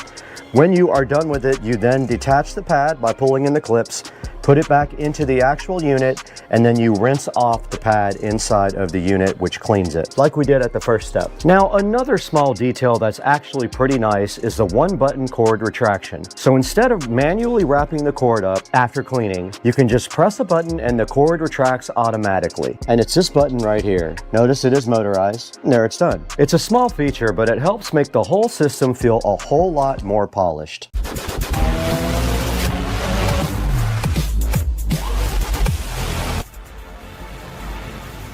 Now, some people might wonder why someone would want to buy a robotic window cleaner in the first place. But if you've ever hired a professional window cleaning service, you know it's not cheap, especially if you have a lot of glass. In many cases, just one professional cleaning visit can cost close to what a WinBot costs. So instead of scheduling appointments and waiting for someone to come out, you basically have your own window cleaning system. You can use it whenever you want to. And that convenience is really the big appeal on the WinBot.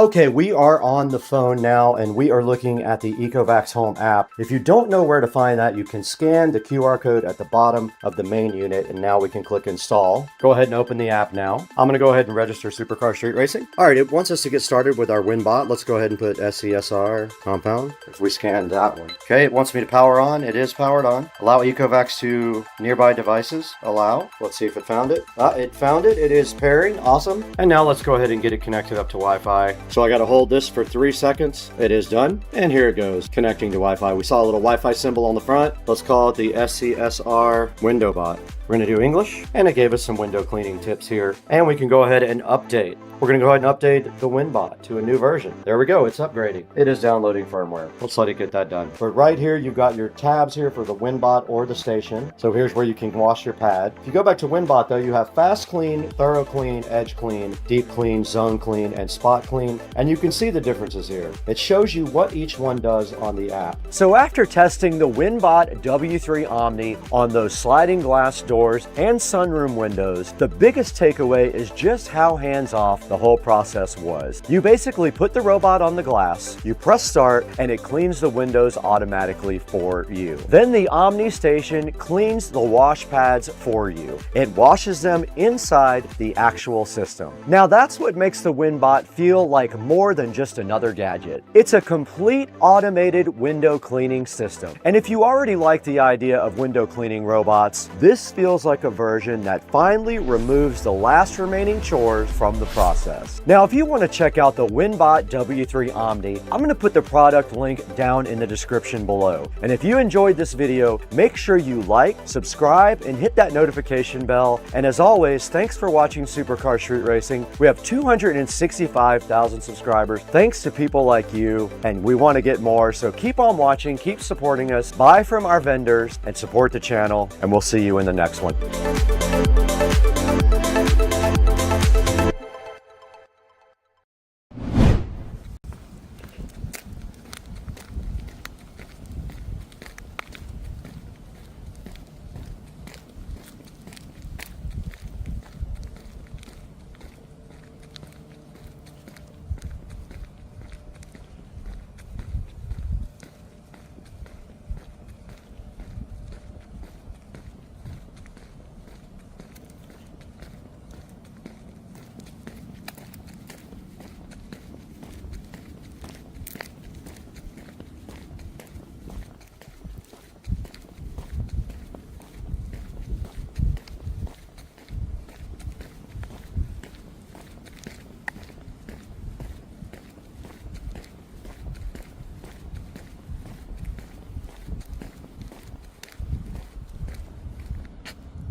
Just kidding.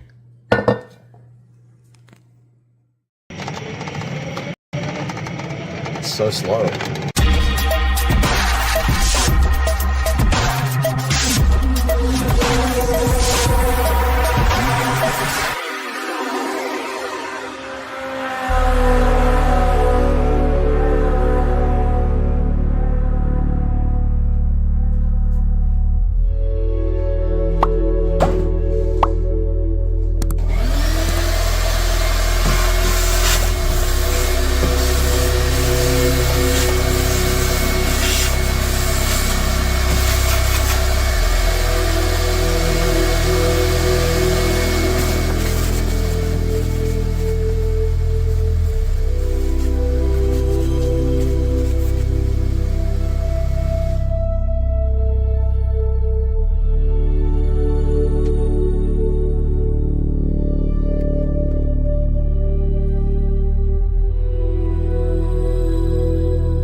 All right, guys, we are at a point now where we are ready to connect the battery to the solenoid and the controller. B plus goes here to this cable right here, which goes to this side of the solenoid, which goes to B plus on the controller. And then B minus goes to the battery. And we are ready to make this connection. I just need to tighten the top of this solenoid up a little bit and then go ahead and make that connection.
All right, we have power to our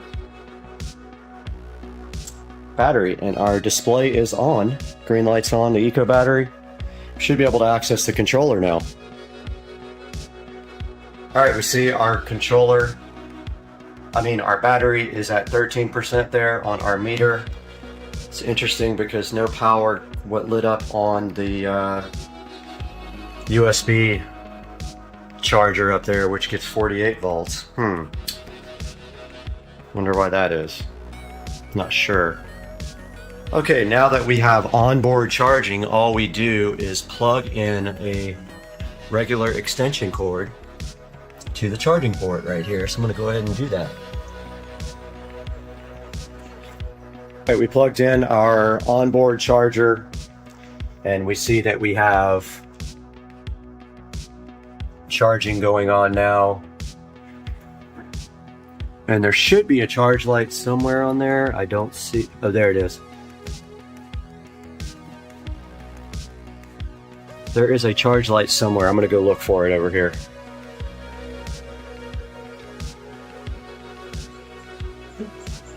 All right, we're back out here.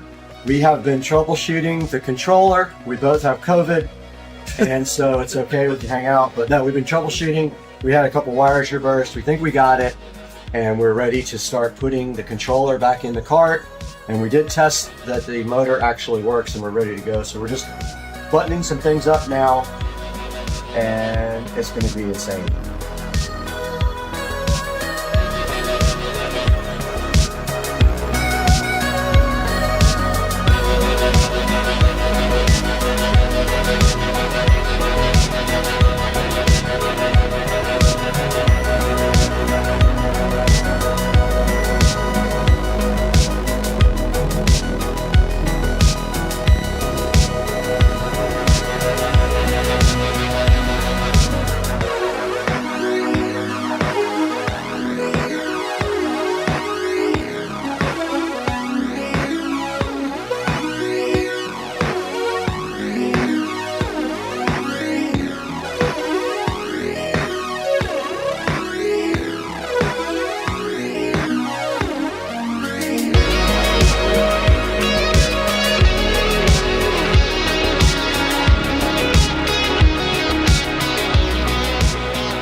All right, here we go, everyone.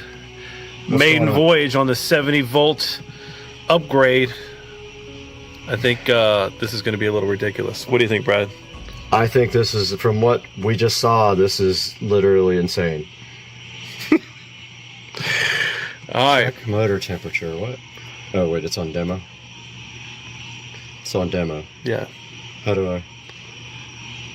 Communications. Okay. So we got to connect to the controller. All right, we're connected. Waiting for forward and reverse switch. We're on. All right. It's a good sign.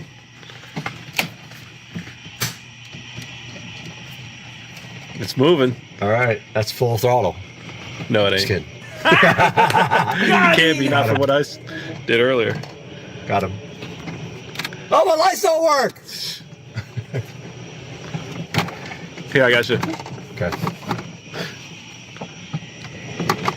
All right, just slowly ease into it. It's so slow. Full throttle.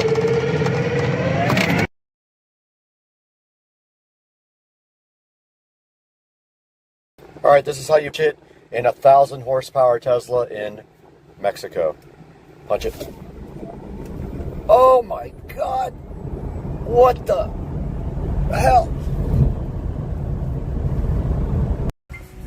Okay, we got Mr. Binks here on the bar. Mr. Binks, look it. Mr. Binks. Binks here. Kink.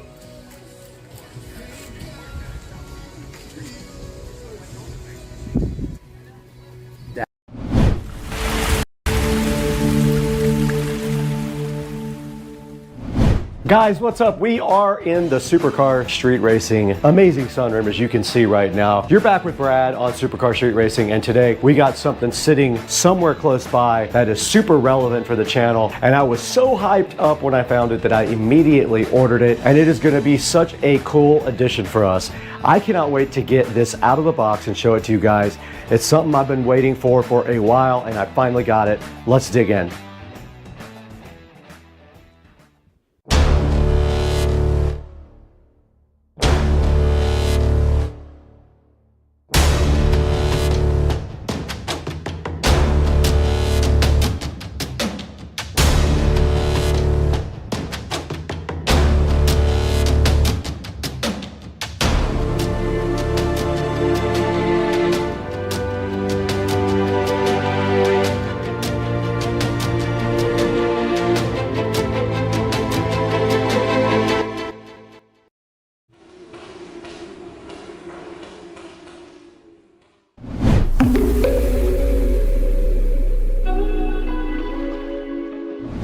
Guys, we are in the Supercar Street Racing sunroom right now. You can see outside it is a beautiful but windy day in northern Florida.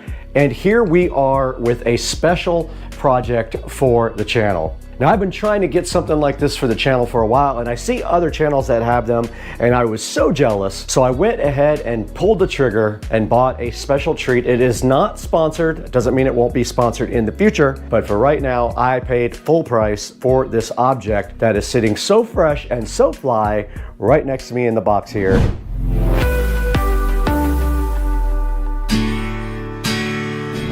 I couldn't think of a better place to show you this next product from Nopal than right next to this beautiful lamp in the Supercar Street Racing office. So let's take a look at our sponsor for today, Nopal. Nopal did send us some of their brand new rechargeable light bulbs. They are called the Nopal Blaze Max. And what we're gonna do today is take a quick look at these and get them out and set them up. Okay, the outside of the box on the Nopal Blaze Max. It says it is 5 times brighter and ideal for large spaces. So this is perfect if you have a big area you need to light up. They are remote controlled. They are USB and charging in the lamp. So the lamp can actually charge them. They have adjustable color and brightness, a touch control, a timing function, a premium battery, a E26 and E27 base, and they do come with a hook. So that way when you don't have anything to screw them in, you can still use your bulbs. On the side, it says, for the best control, just make sure the remote receiver faces the remote. If it's too bright, try dimming them down for a more relaxed glow, and for best experience, avoid using with other infrared devices nearby. That is, these are a infrared remote control device, not RF. This thing says it can light up 270 square feet, 7 hours on bright, perfect for any room, and it has a little portable hook inside as well. Let's get these out of the box. We do have a little user manual right here as well, and then you can see the actual hooks. Ah, they gave you multiple USB-C charging cables. Look at them go. One for each bulb. Way to go, Naporal. Then here is the bulb itself. We will get one of those unboxed and plugged into our lamp here shortly. And there is the remote control. You get a remote control for every single light. Way to go, Naporal. Stepping it up. We're going to go ahead and unscrew our Govee. We're going to go ahead and screw in our Naporal. And it did come on, and it is a shade of bluish. I did push warm white on the remote and it turned warm white. That is a combination there, and then that is cool white. Now let's go for the brightness. There is 100% brightness. Okay, this is just with the Naporal bulb. Let's go ahead and turn on the warm white function. There it is. Let's go ahead and turn this off and see if it is charged enough to work without the base being inserted. It does work. So let's put one of these nifty hooks on the end of the Naporal and try it in a dark area. Now remember, you have to point it at the infrared receiver, and this is with the Naporal on and on full brightness. Now it may not be charged up all the way either, so it's still very bright. It lights up this whole entire closet. So very cool for like if you're going camping or something like that. Now let's take a look at this on Amazon. All right, we're right in front of the Naporal website here for Amazon, and it is called the Naporal must-haves online here, but they are called Naporal Blaze Max if you go to the actual box. Now, just remember these are compatible with hardwired fixtures. When you're using a hardwired lamp, the bulb is controlled by the switch, except you cannot use a dimmer switch on it. Now this stands out because this is an exceptionally bright bulb for a wireless bulb. So keep that in mind and buy one out of the link in the description. And thanks for supporting the channel. Let's get back to the video.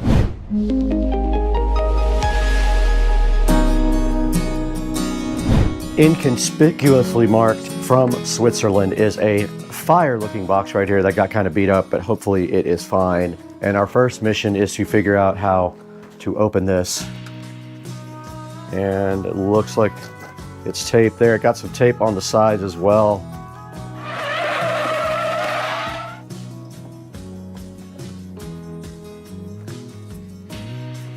And looking inside the box, here is my order details. And right on top of the box right here, it says VEB Projects, which is the company that I did order this from. And inside some nice packing stuff.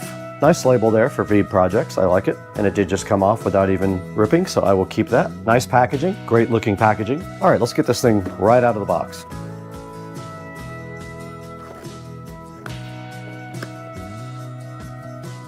First thing in the box we have here is a silver package. Let's see what is inside of that. This is a bunny rabbit of some kind. Don't know what that's about. This is a USB cable. Yes, we did get a VEB sticker. We got some, looks like chocolates. That's really nice. Nice gifts from VEB. And then inside the box a little bit further, we will see exactly what we have. We have a thank you card from VEB Projects right there with a little URL there to go to set up your device. And then all the way inside, we have our nice, there is what we bought. There is our device there. And if you're wondering what it is for, you will have to wait till I plug it in so I show you. It's about the right size that I was hoping for as well. And if we look on the back, all it does have is a USB. So this will require USB power from somewhere, just like that. So that is the device. Now let us go see exactly what happens when we plug this guy directly into power.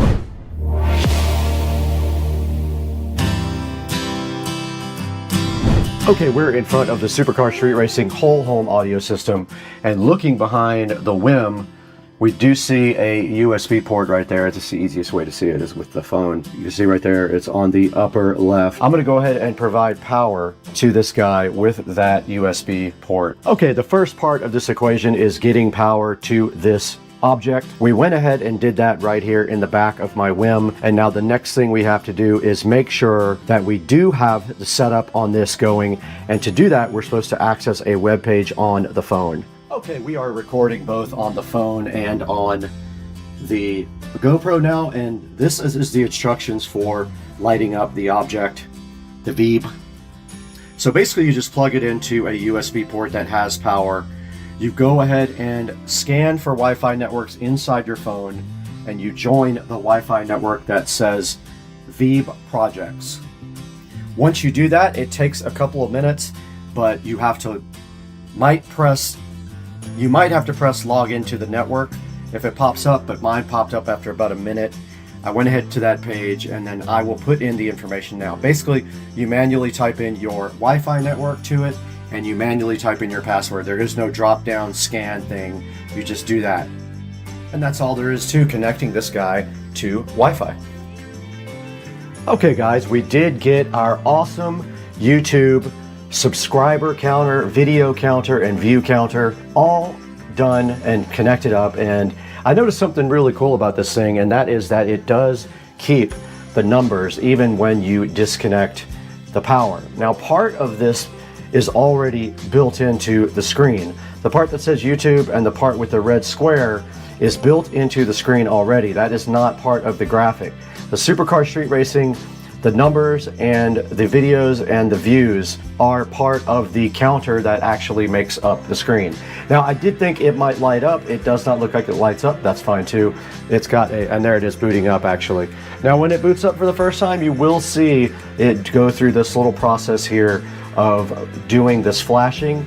I thought something was wrong with it at first, and also a big deal if you get this is when you first connect this device, you will not see anything on the screen. Even when you power it up, you'll only see the red square and the YouTube logo on the screen. You will not see any graphics even while you're connecting it to Wi-Fi.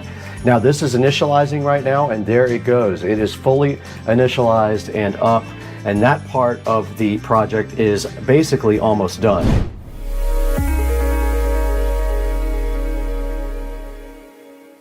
All right, guys, we are back in the Supercar Street Racing Studio A editing facility looking at the VEEB projects right here on Etsy. Let's go ahead and take a look at what they got. They got a lot of cool things, a lot of things like clock and more YouTube channel counters, a mechanical keyboard customizable thing, some Bitcoin ticker readers, a lot of really cool stuff like Dow Jones readers and everything like that. Show these guys your support. I'm hoping to work with them again in the future and maybe get another device for Studio A. I'm gonna go ahead and leave a nice review for their product right here as well. And I want to thank you guys for getting Supercar Street Racing up to 69,919 subscribers. We are being featured different places, which is bumping up our view counts and also our subscriber levels. And we really appreciate you guys tuning in and buying through our official product links. There will be a link to this VEEB Projects website down in the description. So go ahead and pick up a YouTube channel subscription counter if you need one. This is the one that I got right here. It is $273 plus tax and shipping. Came out to around, I think, $350 with shipping and tax and everything. Grab one while you can. They only have 3 of those left, I saw in stock when I checked. Thanks again for subscribing. I got to get out of here. I got to eat some chicken soup real quick.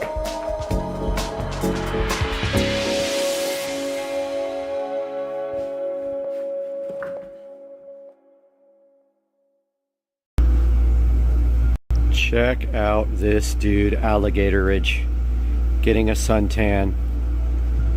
Alligator Ridge, I hope you put sunblock on because you can really burn your skin. Oh, don't go in the water, Alligator Ridge. We are back in the Supercar Street Racing compound kitchen, which are now appropriately sized for my appetite. And we have another package here from Walmart.com. We're going to open it right now and let you guys see what's inside.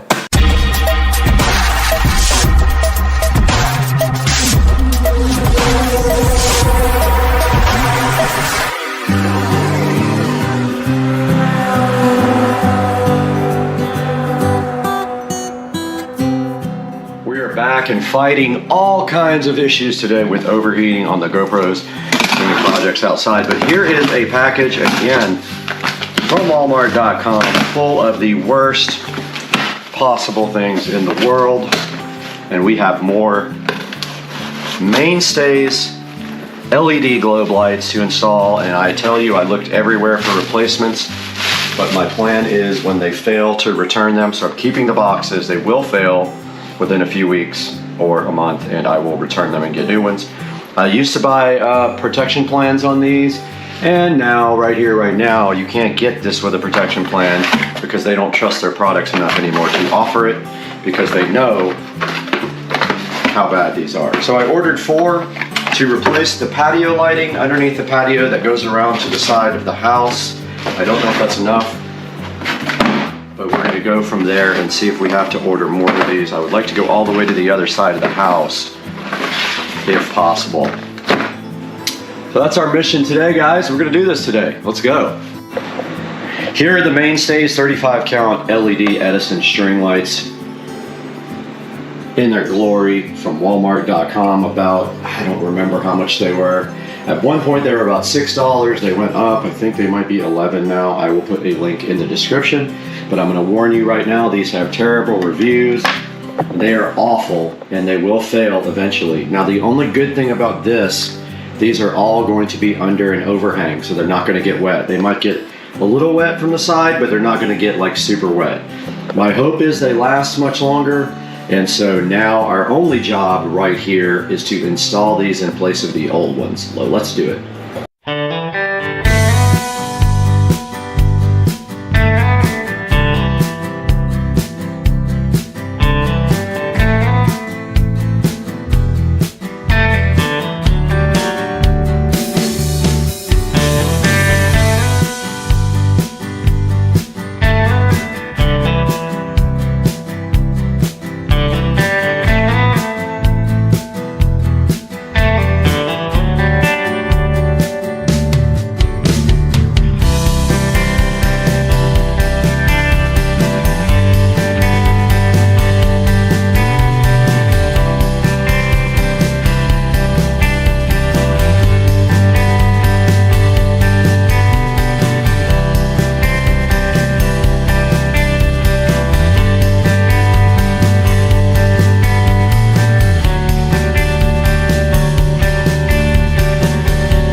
All right, the first set of bulbs is run up and around there and to the back of the TV where it will get power. It comes down this gutter and the pole here, and it connects to this lamp that has Govee smart bulbs. Our next job is to replace this set here that runs all the way around the house. So we're going to be doing that next. Let's get to work.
All right, guys, we are all done running our lighting, and we ended up running it around the gutter right there. You can kind of see where they changed the gutter, where the house was pink before. But we ran it up around the gutter there, across the top,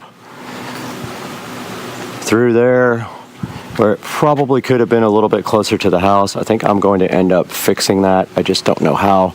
Actually, I do know how. I got a zip tie over there. I'll grab a zip tie and I'll pull it over and put it on the zip tie. All right, as I was saying, we ran this right across the bottom of the sunroom there, around the top here, to the television back there, and then over on this side, we ran it across, down this pole, and then it connects to this lamp. So when all of the smart lighting comes on, all this will turn on, and we were going to show you that tonight when it gets dark. We'll be right back. Echo, turn on the patio.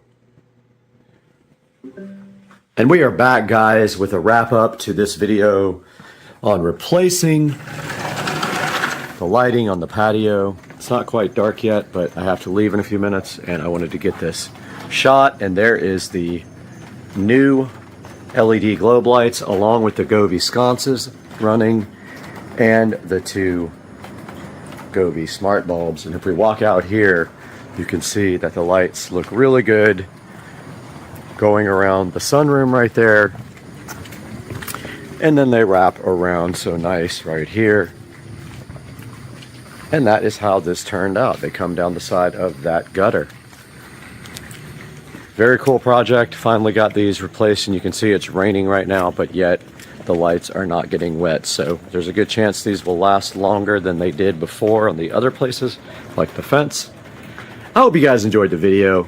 Have a good night. We'll see you guys tomorrow on the channel. Guys, we are here in the kitchen starting on the golf cart audio project.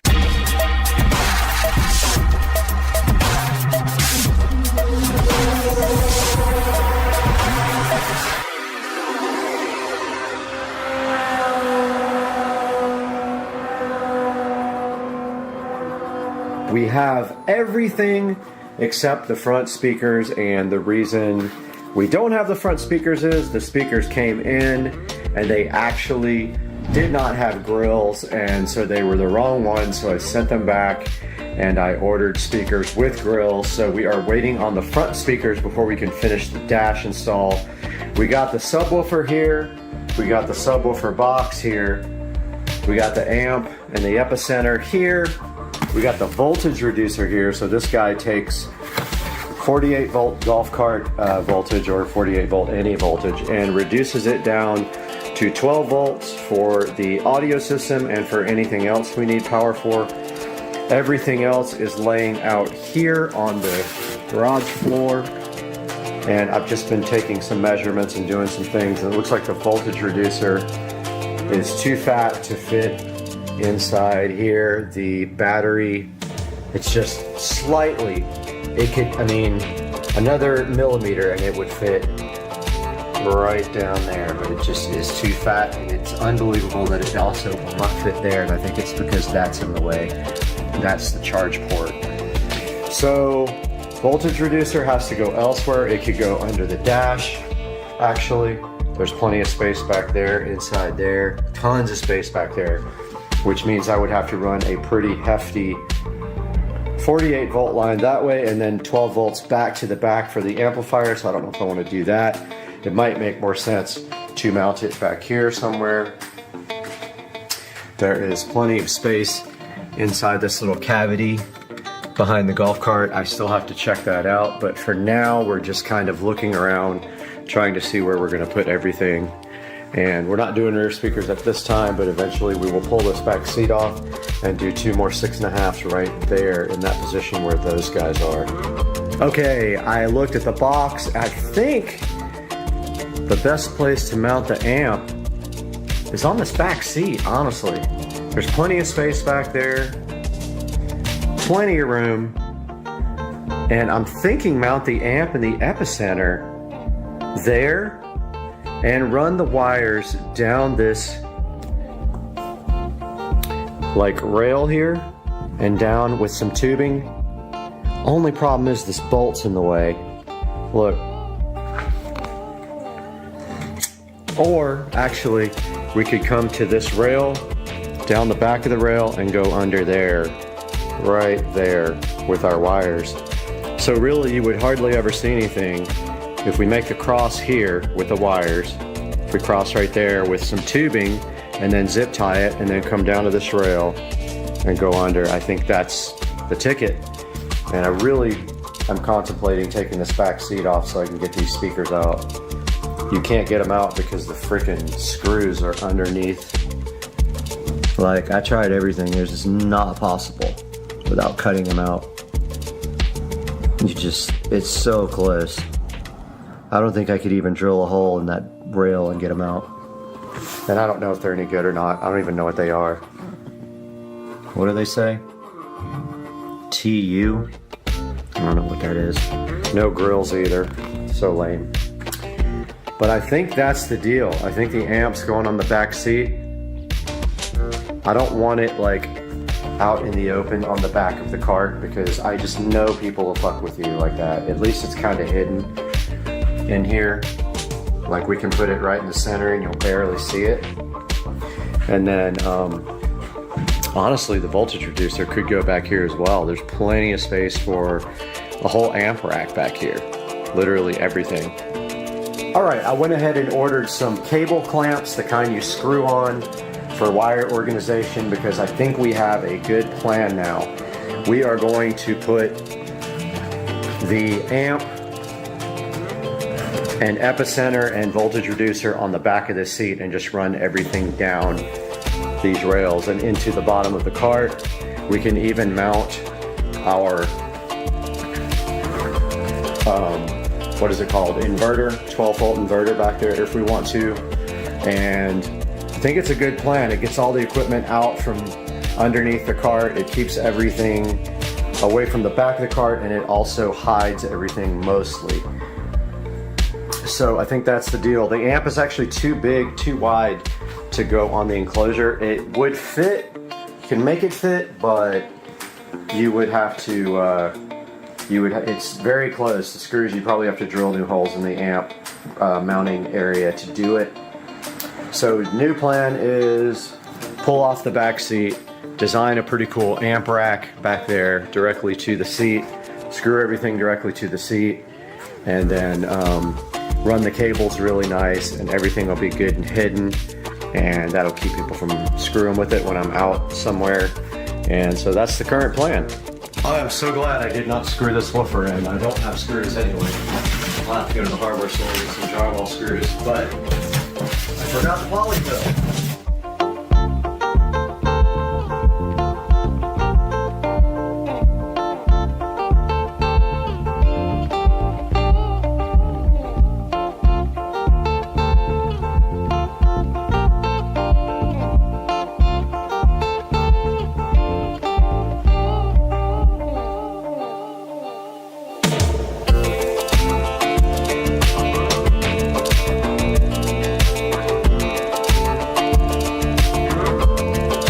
Alright, welcome back to the channel, and we are out here in the garage and we are about to remove this seat. I'm just looking for the correct size of freaking wrench.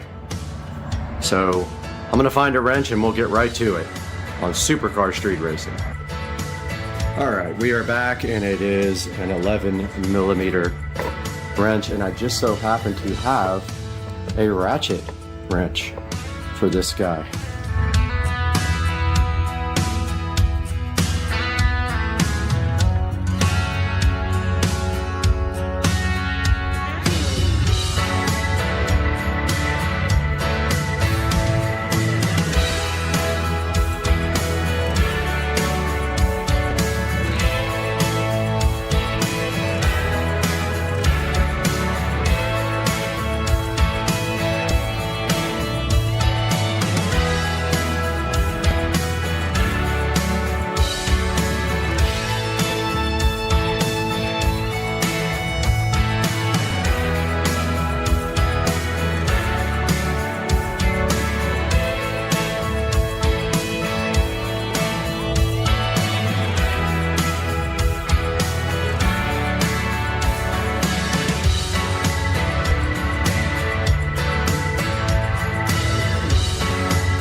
Okay, we got the seat off finally, and now we can start designing our amp rack.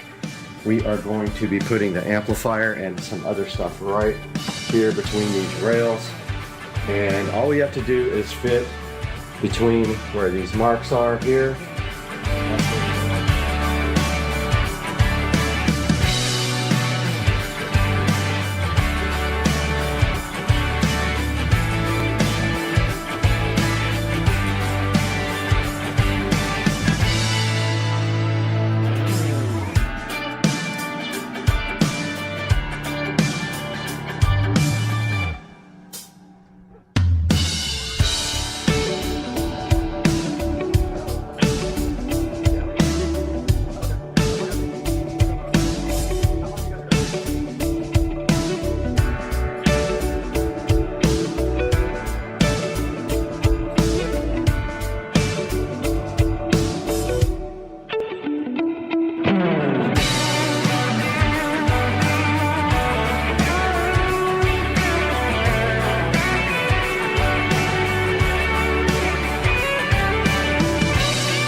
All right, we are laying out the initial layout here.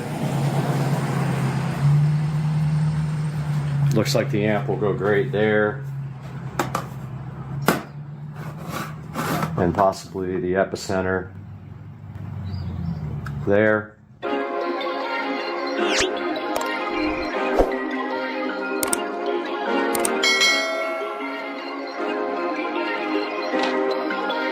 Perfect.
No compensation on, and you can set your ISO just like a pro camera. Now white balance, that's off, that's on auto white balance there. And then of course you can manually adjust your contrast, saturation, sharpness, and your hue. Now in order to use this in OBS, we have to use what's called virtual camera. Once virtual camera is on, we can import this into OBS. Okay, virtual camera is on, let's go ahead and add a source. We have to select virtual camera. It's bigger than the screen. Let's go ahead and reduce that down and put it where we want it.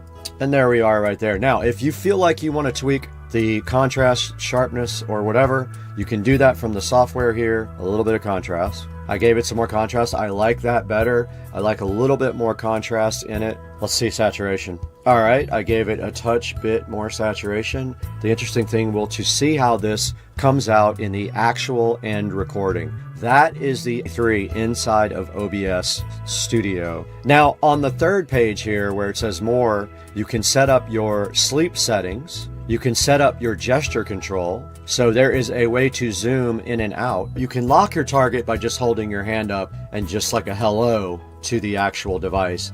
You can zoom by doing this.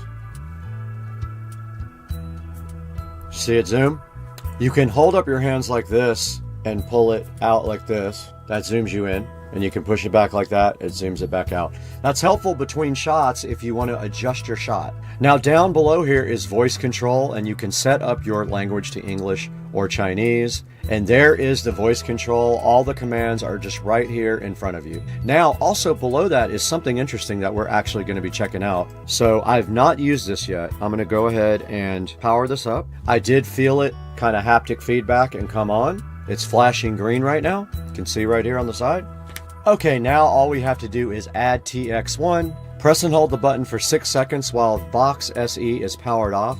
Worked. We are paired. Now the question is, can we use this mic? It looks like you can also click the mic button to human track yourself, which is awesome. And you can also do noise reduction mode. And then down here, there's some more miscellaneous settings. All right, this is a test of the Logitech Brio. I always had issues with this camera. The video would be oversaturated. It would be low quality. I don't know what's going on with that. I tried updating the firmware, nothing worked. So this is our video test with the Logitech Brio. We'll compare that to the Tiny 3 next. This is what it looks like full screen. I purposefully have the monitor off back there so you guys can see exactly what this looks like. This is also with my tweaks to video. Now I have increased the contrast a little bit extra saturation, and this is what it looks like now. Okay, I wanted to real quickly show you guys desk mode. Now this is a setting right here where you click desk mode, and check it out, look what it does. So, yo, it goes down. Robert, it goes down. No, it don't. It do go down. It do go down. We're on a cruise, and it's raining, and we got new friends, and it's raining. What? There's a big storm coming. That's what we need. Clear them out. Steer us around it. Yes, Captain, steer around storm. Clear them all out.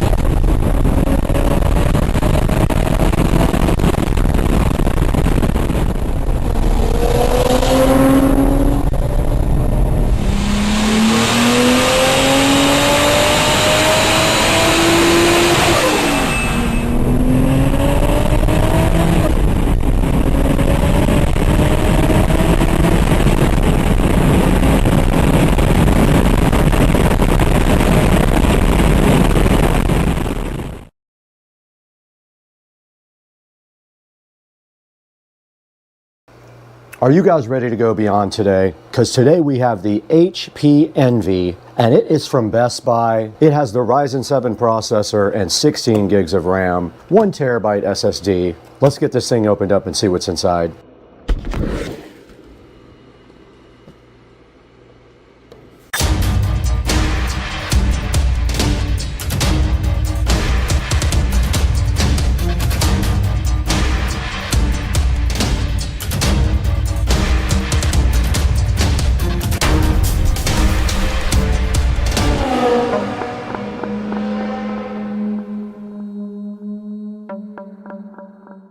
Now we're right in front of the HP Envy and also in front of the iMac that we did purchase from a thrift store. You can go ahead and check out that video later.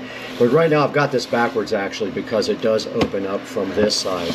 But if we go around the side here, we can look at the model number, and it is a HP Envy X360 2-in-1 laptop. This thing does have the Ryzen 7 processor on it, and it does have a terabyte SSD in it and 16 gigs of RAM. Now, one of the things we're going to be doing today is actually we're going to edit this entire episode on this laptop. This is not an editing machine by any means. It doesn't have a super fast video card. This is a super fast processor, but not a fast video card. But we're going to set this up for Rich and Trish live. While we do that, we're going to be recording that, and then we're also going to get this thing going for them, as far as we're going to take all the bloatware off and install all the necessary antivirus and other software that they need to work every day. Now, this thing did come from Best Buy, and I believe it was $749, so not a bad deal. And looking at the back of the box, it doesn't really have much on it, just a little barcode and some battery information. Everything important is on the side, and like I said, I'll put a link in the description to this guy for later. Back in front of the HP Envy and ready to unbox it, and it does open up backwards, which is better for you guys because you are backwards, but the camera would hit it. So let's roll this thing around and see what's inside. And here we have a nice HP Envy logo on the back of the box, which you guys can't see.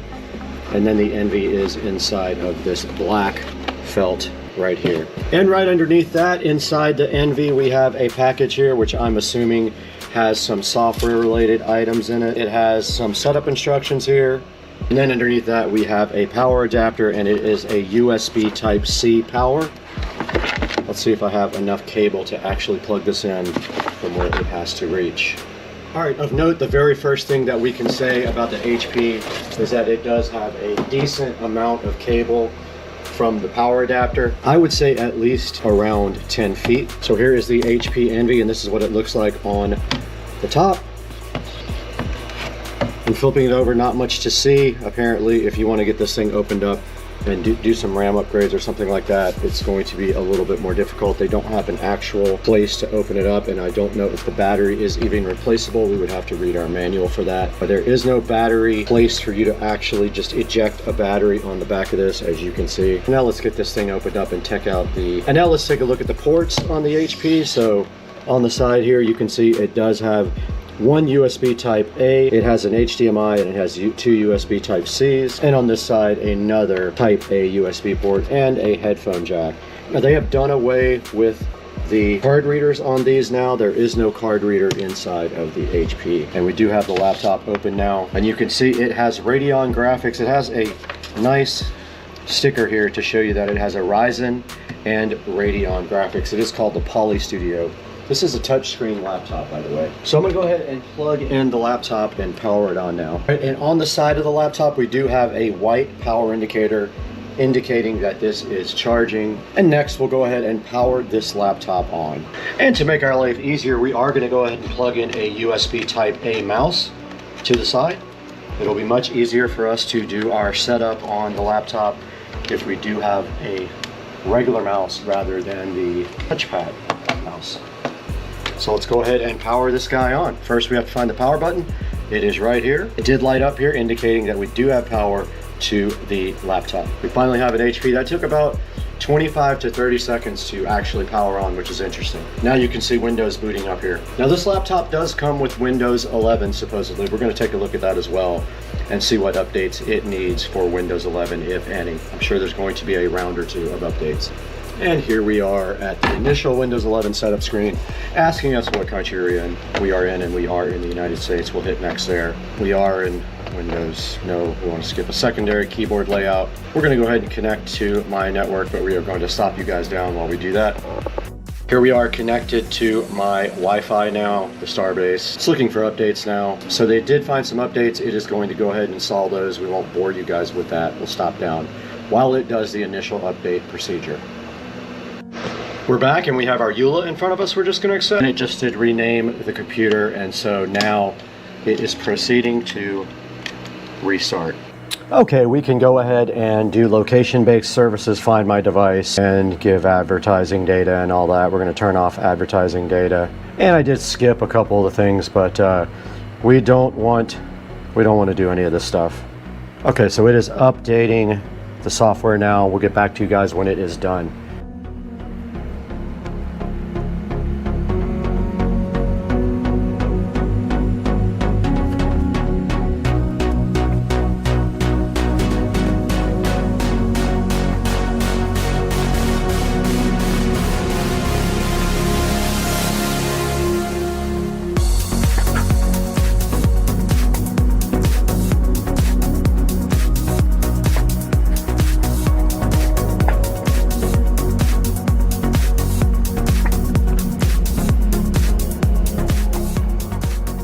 Okay, we did just put the PIN in to sign in, not the actual password. So computer is now in the setup mode here again. It says it might take a few minutes, so we're going to leave it right there while we check on dinner.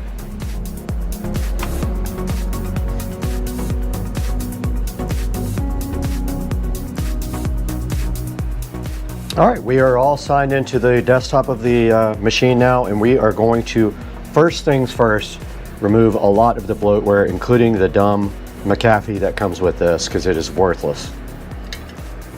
We got dinner. Prime rib from Cody's Roadhouse. So the first thing we're going to get rid of is this ridiculous McAfee. We're going to put AVG on there because McAfee is terrible. And we have to restart, and it wants to do more updates.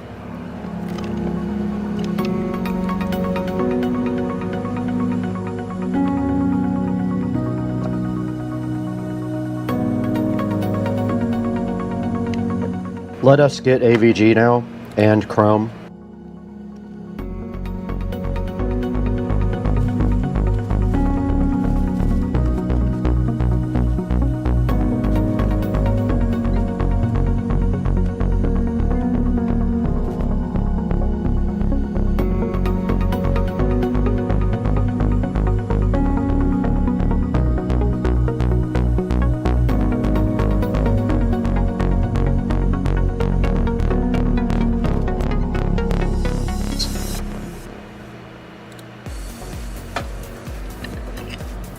and AVG is installing.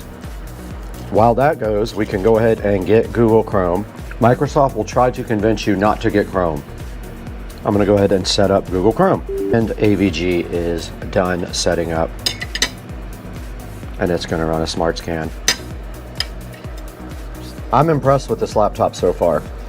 I just made Chrome the default browser. Now we're going to download, WinRAR. And this prime rib is absolutely fire. We don't want to launch it at this point. Now let's go back into add remove programs and see if there's anything else we can clean up. Just anything I see that she will not use, I can disable. The clamp video editor, uninstall. Dropbox promotion, uninstall. Don't need it, uninstall. OneDrive, uninstall. Teams personal, whiteboard, uninstall. Movies and TV, uninstall. Office, Omen Gaming Hub, uninstall. Outlook, uninstall. People, uninstall. Power Automate, uninstall. Solitaire I'll leave in there for her. Voice recorder I'll leave in, weather I'll leave in, Xbox Live, uninstall. And there, my friends, is how you clean this up immediately. Okay, we did install Driver Booster Pro, and now we are going to go ahead and scan the PC for driver updates while Microsoft Office is installing in the background. So we have 28 outdated device driver. I don't see any reason why we shouldn't just install all those. I'm not going to use the official drivers. It is downloading the drivers now.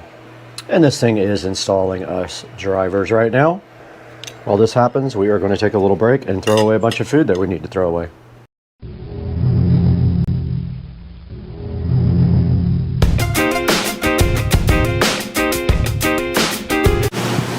Guys, we are back in front of the Supercar Street Racing amazing 4K production studio today, and we are looking at a deeper, in-depth look at the Eufy security doorbell and smart lock right here.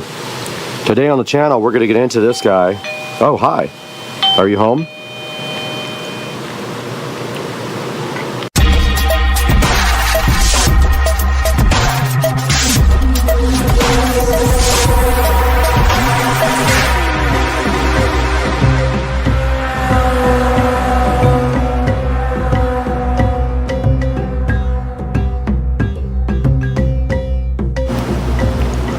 Guys, welcome back to the Supercar Street Racing Studios. Brad here, and we are looking today in depth at this Eufy Security Smart Lock doorbell.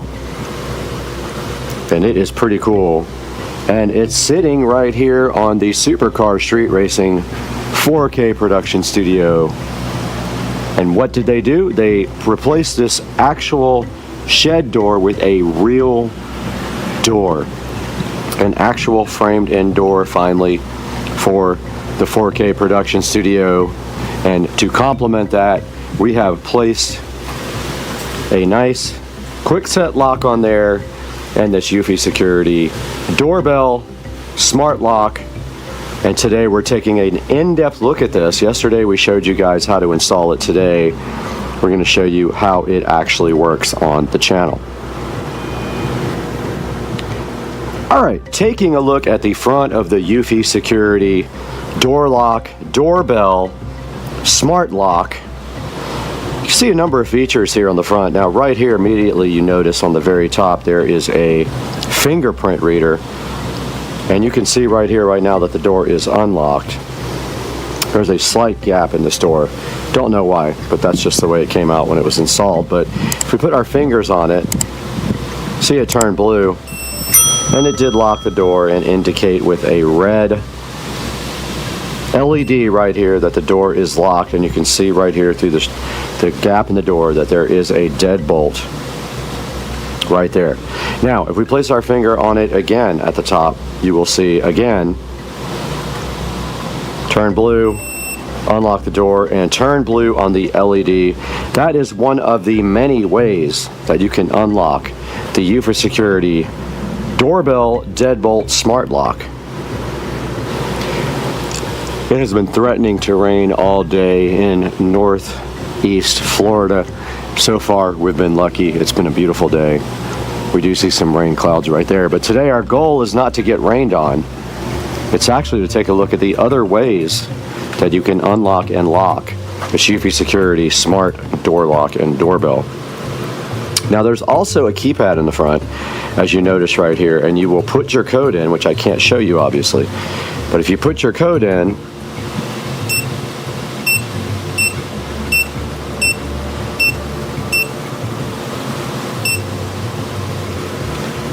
aha, okay. Alright, so I must have put it in wrong. Let's try it again.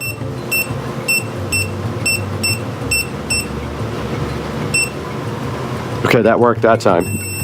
It did lock with my code, and then I will unlock it now.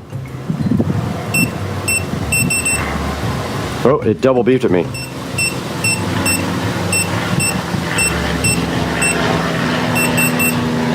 Didn't like that.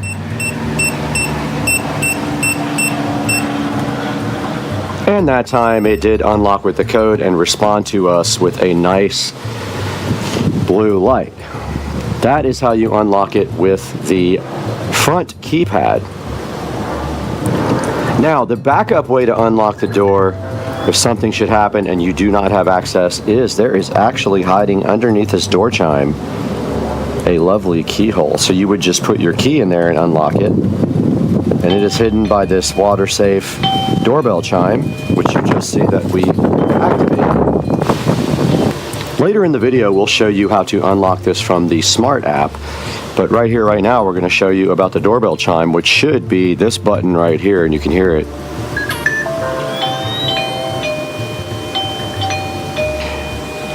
And now moving inside the Supercar Street Racing Studios, Alexa, turn on the studio switched. And now let's hit the button from outside and see what happens.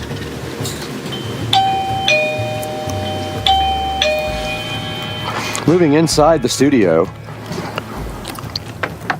Alexa, set the studio switch to white. Moving inside the studio down here, we see the doorbell chime. Now this chime actually serves two functions. Not only is it a doorbell chime, it also is a Wi-Fi bridge for the door lock. And you can see right here, right now, it has an SD card slot on the side. There is a 128 gigabyte SD card in there. That does not come with the system. Make sure when you order it, you actually order the SD card.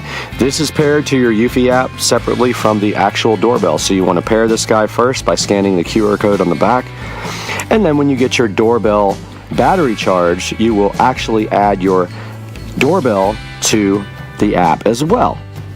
And they will automatically use each other and function properly. But that is the chime. It can go in any 110 volt outlet and provide you with a nice sound when you ring your Eufy security lock and doorbell. Inside the studio, really simple. You can see that we have just the back plate of this. This back plate slides off from the top. And yes, I have some foam in the way, so I have to push it to get the back plate off. But I did put the foam right up against it, so it looks good. Inside of that plate, you have your battery. To charge that battery, you will pull that battery out. It does have a USB Type-C connector on it. You place that on any USB charger, and it will charge in about 6 to 8 hours. And it does have a standard lock right here that you can lock and unlock. So if I want to lock it, we are now locked. And it will tell you that in the app also, and we'll visit the app next, but now this door is locked. And now, right here and right now, it is absolutely 100% unlocked and will let us out the door.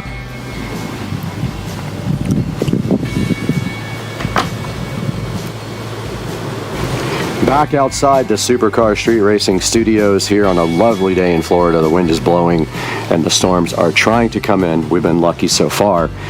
A look at this Eufy Security Smart Lock, and we can see right here, right now, that is the camera on the front, and right now I'm sure we are triggering all kinds of alerts on this guy. This has a motion detector in it. You'll see all that in the app. You can download the videos to your mobile device after you trigger an alert. You can set the sensitivity and whatnot on the app, which we will show you separately. I just wanted you guys to see a very good close-up look at the front of this lock. There is a USB connector underneath, which is interesting because it looks like it would get rained in, but maybe not. does not say to put any kind of plug or anything in it. You would think that it would get wet, but no. So moving from the top to the bottom, there is that fingerprint sensor, the camera, the keypad, the doorbell button, which is also hiding the keyhole. And then underneath here, there is a button and a USB-C connector. Below that, we see the quick-set lock that I put on the Supercar Street Racing Studios as well. Alright guys, we are back in front of the Eufy app now, and you can see the Supercar Street Racing weird guy out front of the studio right now. And you can also see my devices here, and you can see that my front door is on this, and it is unlocked. So I'm going to hit that button now, and I have to actually drag it down. And I did hear the front door lock, so it did work.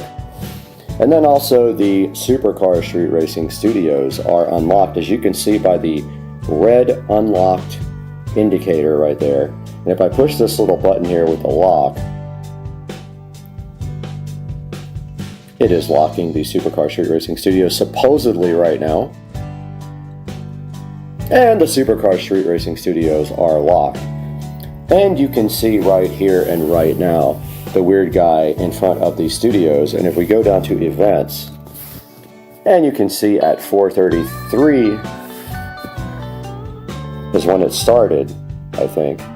There's a weird guy. We'll just look at this guy right here. We hit that button right there. There is a creeper outside of Supercar Street Racing Studios trying to break in, and he was busted, and I got a indication on my phone, a notification that there was a weird dude trying to get in. And you can see here, if we go back to the front screen, this is September 21st here, so it shows you all the events. So it is showing us right here where the front door was unlocked by me and then locked automatically. You can set it up to auto lock. If you leave it unlocked, it will help you. And then here's all the events that it detected. Any of these events we can go play.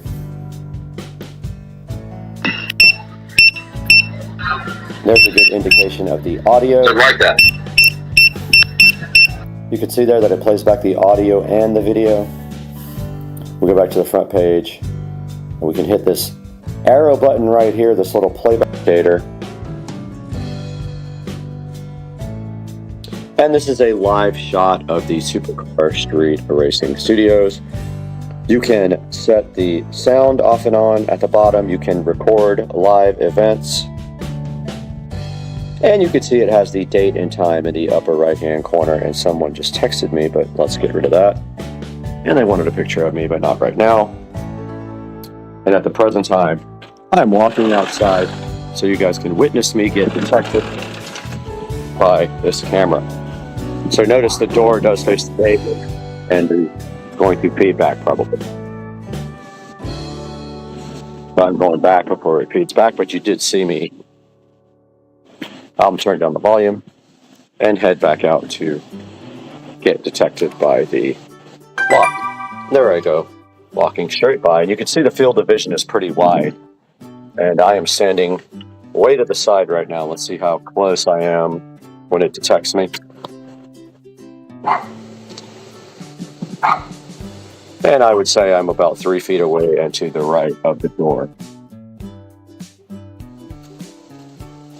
And I did just walk by again. And you notice here that on the display, it says the door is still locked. And then also it shows you the Wi-Fi connection signal, how many kilobytes per second or K per second that is transmitting to the base station. And you can take screenshots down at the bottom with the little scissor icon. And then if we go up to the upper right, and we hit the set button, we did get texted again, ruining our shot, but there is a motion detection setting here. You can detect all motions or just humans. Detection distance, you can set it so that it doesn't detect things way far away. It has a loitering setting. And someone leaving, you can set that up, and you can up an activity zone. It has an auto lock feature, so this will lock the door automatically after a certain amount of time. It has a one-touch lock. If you hit the little lock button on the door, you don't have to enter your code. It will just lock like that. And the power manager allows you to choose whether you want optimal battery life. That does no motion detection. Surveillance does, it actually adjusts the detection time to reduce the chance of detecting the same object twice. Optimal surveillance lets you record the most and customizable settings there. You can scramble the passcode so that you have to enter some different digits first, because that throws people off that are watching you put your code in. So you have to put in random codes at first and then you put in the actual code. And wrong tire protection is on. Video quality here, we have it on auto. Video encoding format is high compression video quality coding format.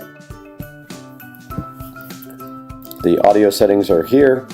You can turn up the ringtone volume, the beep volume when you touch it, the voice prompt, and audio recording when you are getting clips. And here's your notification settings. If you want to know when this doorbell sees somebody with motion detection, you can get notified on the phone. Also when the door rings, when the door is locked, when the door is unlocked. And then when you open the motion detected notification, it asks you if you want to jump to the related history or the live view. And here's your content extension notification. It's on most efficiency now. Down here at the bottom, we have app alert tones. They're set on default. And moving back to the next, we have the indoor chime ringtone settings. You can set up what it sounds like inside the house. Also can alert you when the doorbell is pressed. Alright, and also here's Alexa as a chime. When the doorbell is pressed, your Amazon Echo will send an audible chime, which is very cool. So there's a setup on how to get this done. Moving down, we have the lock calibration, so you do that the first time you put the lock in or if you reposition your lock. You can add access for people. Right now it's currently just set to me. Under general, you can set up the name of the device, your storage, and we have a 120 gigabyte SD card installed, and it has used only .18 gigabytes. It'll be good for 4 days. You can format the card and repair it if something happens. If you want cloud storage, you do have to subscribe for that, which no thank you. And you have a mounting guide and about the device. It gives you the MAC address and all that stuff. And yeah, that is a look at the, and also down here you notice you can actually call the device. There's a little telephone at the bottom. You can ring it and talk to people who are outside of the studio. Now let's jump inside the studio and talk to Mr. Brad Street Racing to go over this lock on Amazon.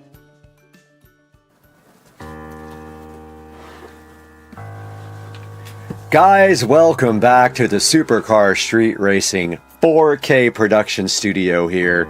And as you can see right here in front of me, I do have the Eufy See Everything Smart Lock. And we did do a video about the installation right back here on the studio door. But today I wanted to take a closer look at how this works and show you guys the app and the actual box closer up. And this is a look at the box here.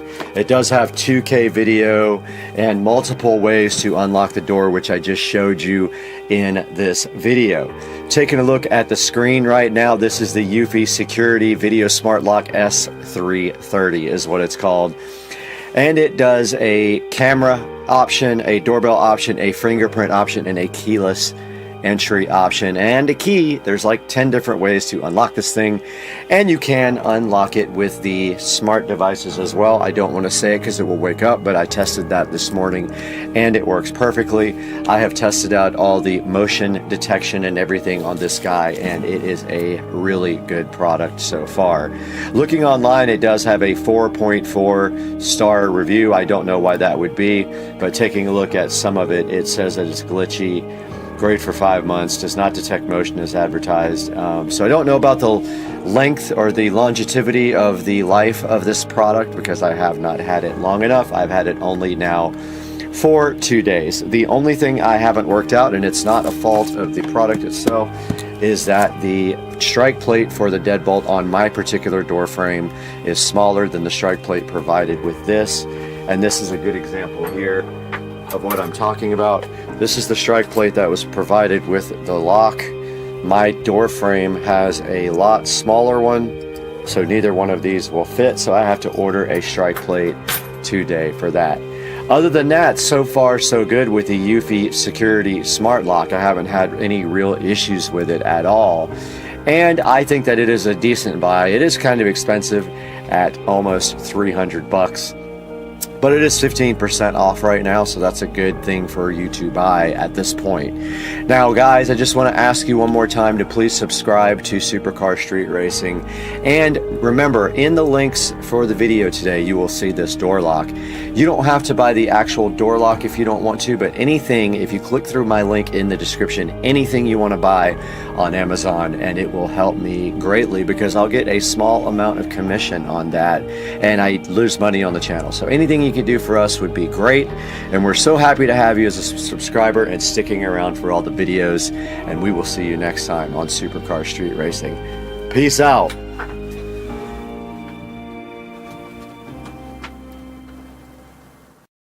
Hey, welcome back to the channel, guys. This is actually going on Second Car Street Racing. This is a video dedicated to Higgsfield.ai, and specifically Nano Banana Pro. Now, what you see on the screen right in front of you there is Nano Banana Pro, and today we're going to be overlooking some of the features about this awesome product. Now, it's important also to note that Higgsfield does offer unlimited Nano Banana Pro for 1 year. I'll have a link down in the description that you can check it out. Now, this thing does 3 different image qualities. You can do 1K, 2K, or 4K.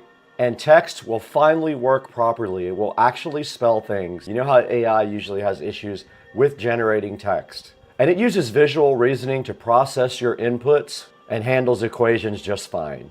And it has data-aware images, so basically whiteboards and infographics where numbers and structures make logical sense. Now, this is great for digital artists who need production-ready assets for client work, good for performance marketers and ad creators, brand and packaging designers, thumbnail and poster creators, product and UX teams and agencies and in-house teams who write precise prompt. And for those of you who subscribe through Monday, November 24th, you can get a unlimited Nano Banana Pro generation for 1 year. That's awesome. Now, also, you can see in this graphic that I'm going to put up on the screen that Higgsfield has the lowest prices on the market compared to everyone else. Okay, now I think that what we should do here is actually test this out. I am on the page right now, and at the bottom it does say that it's rolling out now, so they might take a little bit longer to generate. Now, right here, you can see we are on Nano Banana Pro. It does say unlimited. Here is the aspect ratio, and then here's the quality. If we bump up the quality, you can see it does not cost more until you go to 4K. Okay, you can see right here where I was playing around with this last time, and so that prompt is still there. Let's get another one. I have some ideas here. Here's my prompt. Here's my first one. All these are related to bananas, so let's go ahead and paste this in. Let's hit generate. It says that it is in the queue. Now, I'm sure if we go down in quality, we will have a faster generation time. So that is still in the queue. Let's do a few more here. Let's lower the quality down to 1K. I've got some good ideas over here. Here's another one. Let's put a bunch of them in the queue here and see what we get. So now we have a bunch in there. Let's keep going. We already have our first result on the screen, and it was one of the 1K images. We have another one now, and this is in real time. I wanted you guys to see this in real time. Okay, awesome. So we have all of our images now popping up on the screen, and we will talk about what we did and how we did that on Nano Banana Pro Higgsfield AI.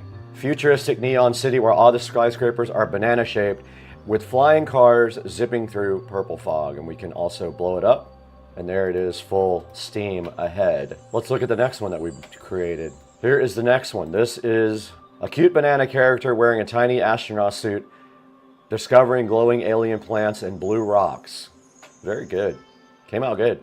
And our next one here, heroic banana warrior in his samurai armor standing in a cherry blossom forest at sunset. What a great job it did on that. That's really cool. Here is a fun, energetic image of a banana riding a huge turquoise wave with splashing water and vibrant tropical scenery. This one is a detailed brass and gear-filled contraption shaped like a banana, releasing steam at a Victorian-era workshop. Look how awesome that is. Okay, this one is colorful banana-shaped balloons flying across a bright sunrise sky with tiny people below taking photos. And there it is at 1K resolution. And here our last one, a moody black and white shot of a banana detective wearing a trench coat under a streetlight in a rainy city alley. Now let's try something with the logo for Supercar Street Racing if we can do that. So I'm gonna clear this out and hit plus. And I am going to put my channel background on here. Let's get something going. Let's see if it knows how to do this. So I told it to glowing neon city with the logo floating. Let's see if it understands how to do this. Let's bump it up to 4K and let's make it 16 by 9. So it is a rectangle. Let's generate a bunch of these. One. Now these are at 4K. They will take longer than the 2K and 1K versions. And they do cost 4 credit. Aha, we have our first. Wow, I did a great job here. Wow, what a great tool. Look how this came out. Now I have my own pictures for my channel. There's one. I just downloaded that. Let's look at the next one. Here's the next one. Let's download that. Very cool. And the next one. And notice each one of them is different. And the letters and numbers do actually mean something. Look, it's not just weird writing with no meaning at all. It actually has letters. Let's download it. Let's download that. Pretty good. Look at that. Loading that one. And let's take a look at the last one out of 5. And look how it is reflecting off the street. And there's actual motion blur and everything. Very cool. These are going into my backgrounds folder. All right, guys, I just want to remind you, there is a special. If you subscribe through Monday, November 24th, you get unlimited Nano Banana Pro generations for 1 whole year. Now I'm generating some other things for the channel, but you guys get the idea about Nano Banana Pro. Go ahead and check it out. Link in the description to Higgsfield AI. Go to Nano Banana Pro, create your own cool pictures, and tell them Supercar Street Racing sent you.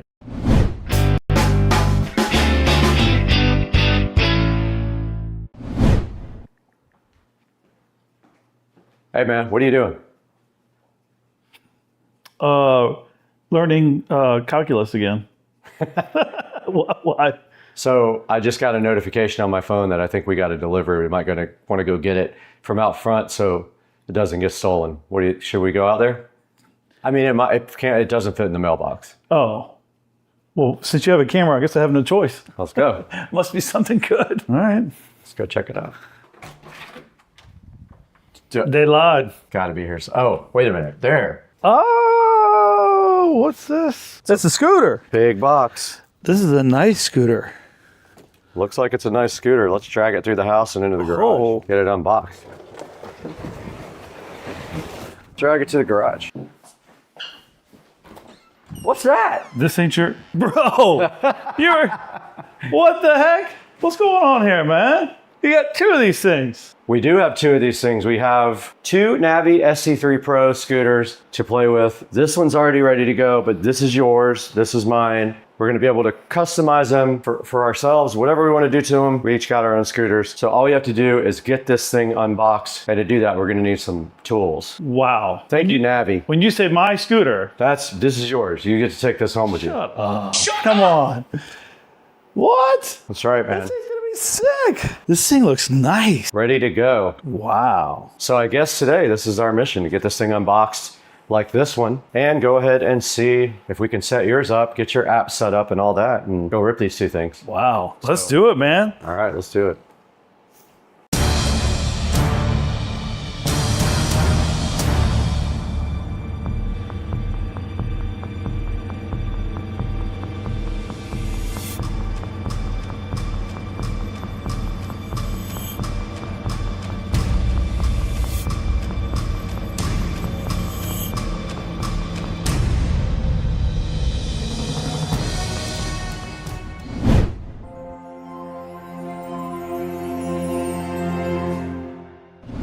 Hey, what's up everybody? We are in the Supercar Street Racing compound garage right now with something special from Navi. They reached out to me a few months ago and said, hey, do you want to take a look at our ST3 Pro scooter? Joe, take a look at what we found outside today. What is this thing? Well, yeah, I was obviously surprised when we went out to the front door to see this sitting there. From the quick research that I did in a few minutes in prepping for this video, like, this thing is awesome. This thing has a lot of bells and whistles, including the first thing I love from a security standpoint is it has a built-in AirTag from Apple, which is great. I'm an Apple guy, you're not a big deal, but I'm going to be able to take both scooters and add those to my account. So if this Wait a minute, what other scooter? What are you talking about? Well, you already showed them that scooter.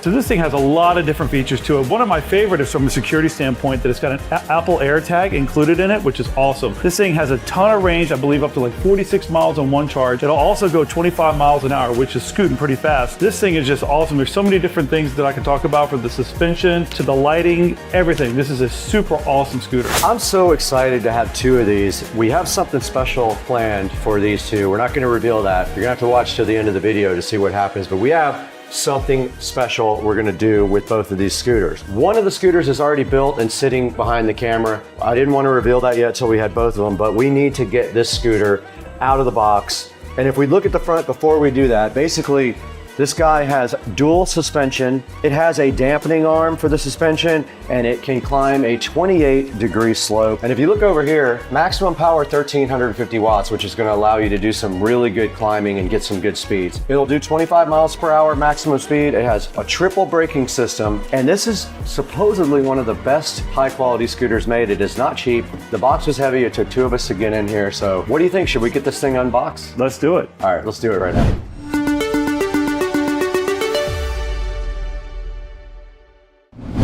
All right, I'm here with Dukes of Duval, and we're in front of the Navi ST3 Pro scooter, the best scooter made, in my opinion. And we're gonna go ahead and get this thing unboxed now. Are you ready to do it? Let's do it. Get the knife out, let's go, the Black & Decker. Okay, so the first thing is we just had two straps holding them down, and we have now some tape to deal with. Looks like that's about it. We got some styrofoam, and it looks like in this one, Joe, we have a charger. Yep. So this looks like the charger for it. Just like a regular power brick charger, nothing substantial. And then there's a bag here with a power plug for the charger. That comes also with that. A little bag of screws and a wrench, so we're gonna have to assemble this. It's not much. I think it's 4 screws or 3 screws, I can't remember. And then the actual scooter is now in the box. Another styrofoam. And then the Navi should just come right out of the box. And it does have a kickstand. You can go ahead and put that kickstand out.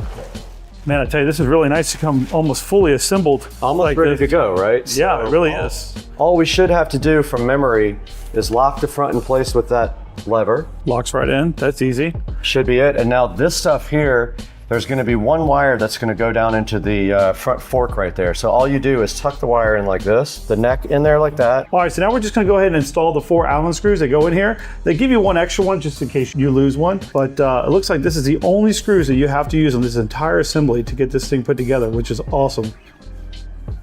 And it looks like there's some thread lock that's put on there. That's the blue stuff that once you tighten it down, these should stay in there pretty nice.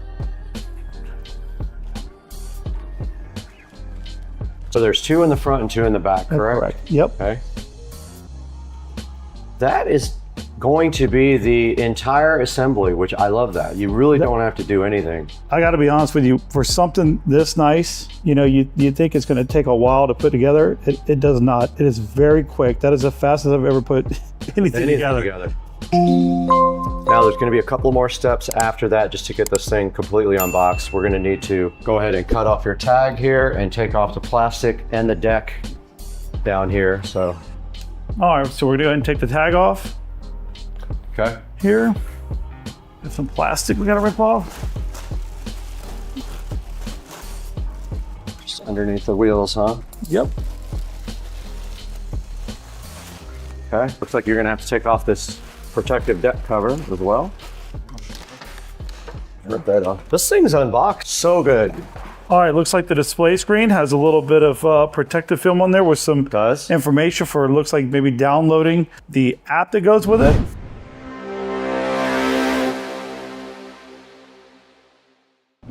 All right, so I just downloaded the app, setting up my username and password, which was very easy to do. Now I'm going to go ahead and take off this screen protector here, where I was able to find the QR code to download the app, which is very easy to do. Right. All right. Now, with that being said, I believe we have to power it on, and then we just need to link the devices. All right, power's on. Power came on. All right. Looks like your battery's at 50%. Yep. All right, so you're gonna go ahead and add a device now, huh? Correct. I'm gonna go link the device. Okay, found it already. Look at that. That was fast. Link the device. Cool. Sound like we're connected. Riding. So there's a riding guide that goes along with it. You can skip that. Yep. All right, we're connected. Awesome. So you can see your scooter now and all the perimeters, right? Yep. Okay, we're out here with Joe's ST3 Pro here from Navi, and we did power it on and pair it to the app. What's our next steps here? Yeah, so it's charging right now, which is pretty easy. I think we're gonna let it get to a pretty good charge before we take it on its first official ride. Okay, yeah, and then here's the actual charger. So it's a power brick and it comes with a separate power cable. And basically here, when the bike is charging, it will be red or green when it's fully charged. It'll turn fully green. Now there's some other things you can set in the app, like that has to do with the lighting and the acceleration and the rate of acceleration right off the rip. So all that stuff can be set up in the app, so I'll show you guys that separately. But we're already good to go on this thing. It was literally a 10-minute setup, and now it's just got to charge for a little while. It took more time to get it out of the box than it did to assemble it. That's how fast it was. Absolutely. Now let's go get the other one and put it right next to this one while they charge. Sounds good. Okay.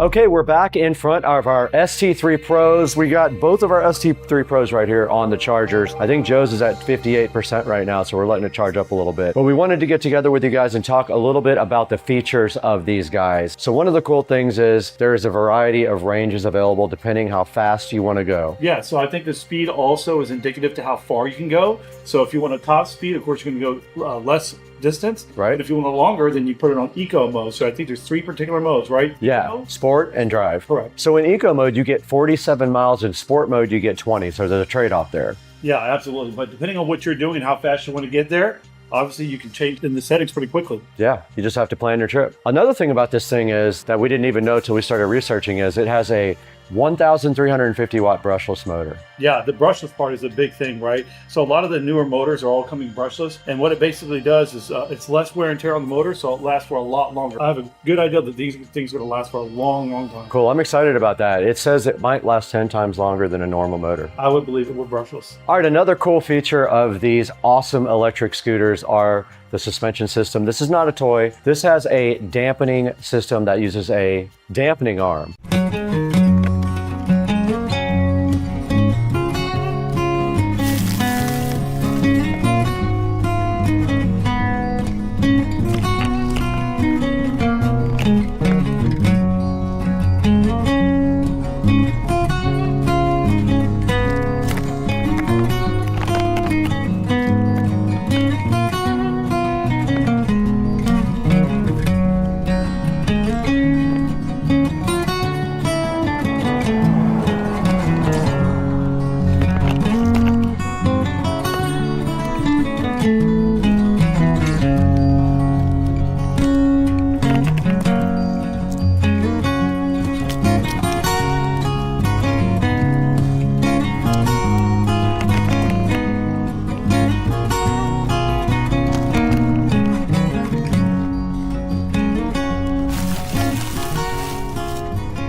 Yeah, and actually there's 2 of them. There's one for the front and one for the back. That's so awesome. So much smoother. It really does. I've ridden them, and what we initially, I think, thought was the bike trying to like pop a wheelie was actually the suspension moving on acceleration, which is very cool. Now these things also have cool lighting effects. Now they have regular headlights and taillights and a reflector up front here, but they also have ambient LED lighting. That's true, yes. I think it's multicolor depending on what you want, correct? It is, and you can control that all with the app. So as long as you have the headlight and the taillight switched on, you can turn on the ambient lighting with the app, and there's this cool stripe on the side that we'll show you guys on video later. And also to mention is that it has a working brake light. So if you apply the brakes, the light is going to get brighter, which is awesome. That is very cool. So, I mean, it literally has street legal lights on it, even though, and another thing we should talk about is these are legal in the state of Florida to be ridden on Florida roads without any kind of registration, and you don't need a driver's license. So let's talk about the other cool thing about this bike, the braking. Yeah. Now, this thing has 3 types of braking. Yeah, it does. Yep. So you have braking for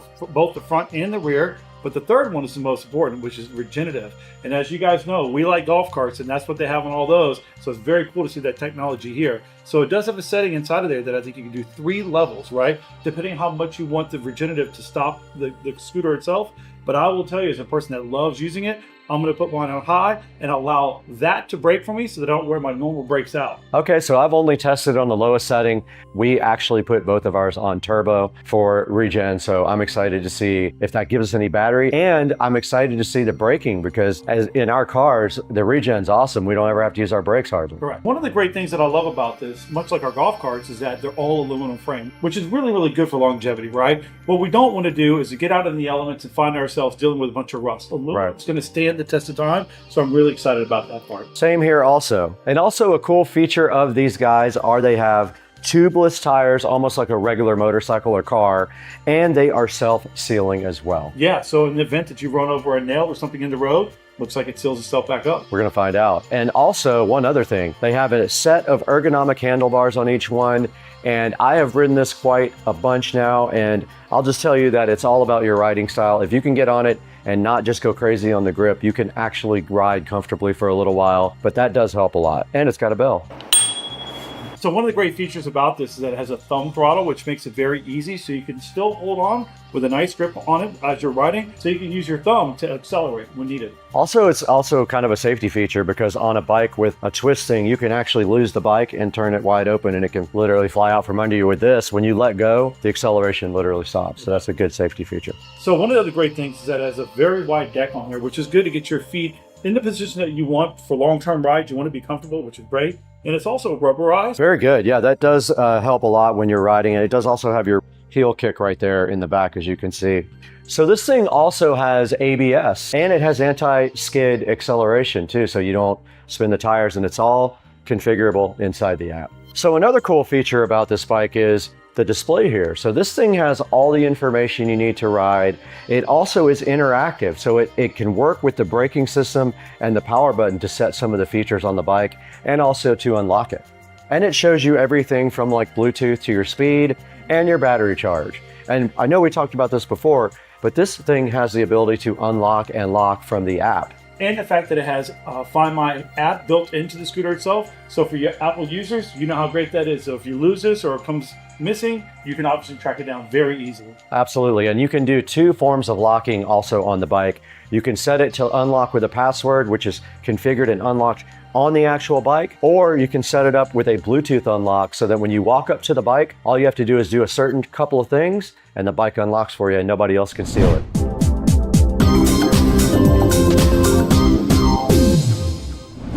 Let's stick close for a little bit.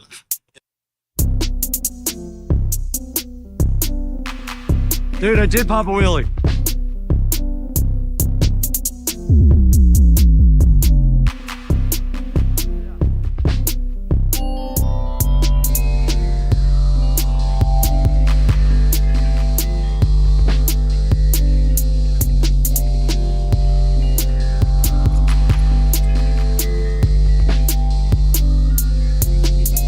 We need something way louder.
right, you guys just saw Joe and I test out these awesome Navi ST3 Pro scooters. We did a very long trip on these and it was awesome. We had a blast. Now it's time to see what these guys can do off-road. Let's check me out going through the park right now on the Navi ST3 Pro.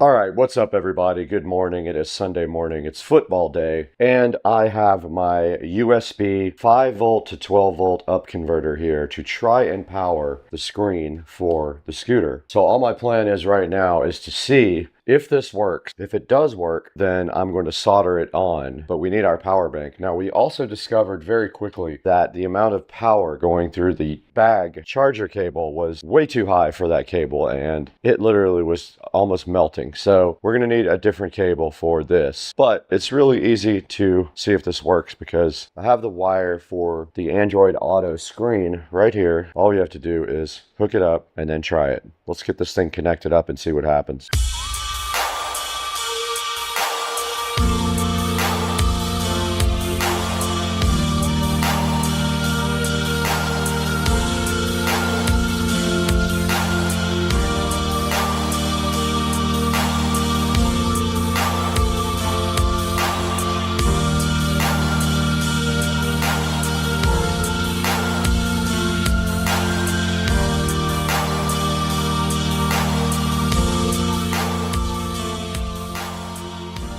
This is our USB 5 volt to 12 volt up converter. So let me see if this will power up our Android Auto screen. Here's our power pack, but I want you guys to see firsthand if this thing comes on. I've got my power pack right here.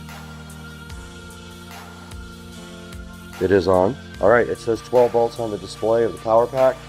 Is our screen on? It is. It is on. Wow, that's so freaking cool, man. I'm so hyped. All right, I have another mission. I am going to go ahead and permanently run the wiring for the screen. All right, we know that works. Let's turn it off. So basically, I'm gonna drill a hole in this bag and run the power through there. Okay, my wire and my screen are tied up nice. It's gonna come right down here and into the back of the bag. I went ahead and got my drill bits right back here. Close as I can to the wire.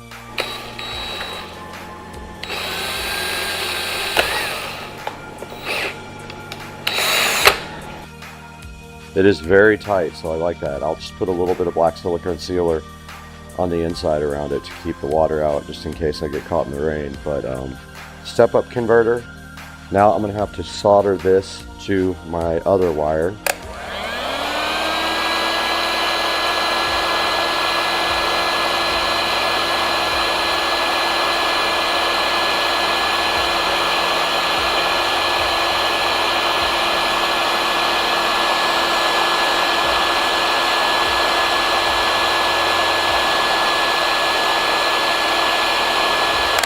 Done. There's our battery bank, the power came on, and our screen is turned on. We're gonna go ahead and heat shrink around this as well. All right, we got our screen installed, we got our converter installed, our battery pack is inside of here powering the screen. The Bluetooth speaker works as well, and we are using Android Auto from my phone, and you can see Waze right here. Okay, so here's some of the things on the home screen. Android Auto, CarPlay, Bluetooth setup, and then setup of the actual tablet and a calendar.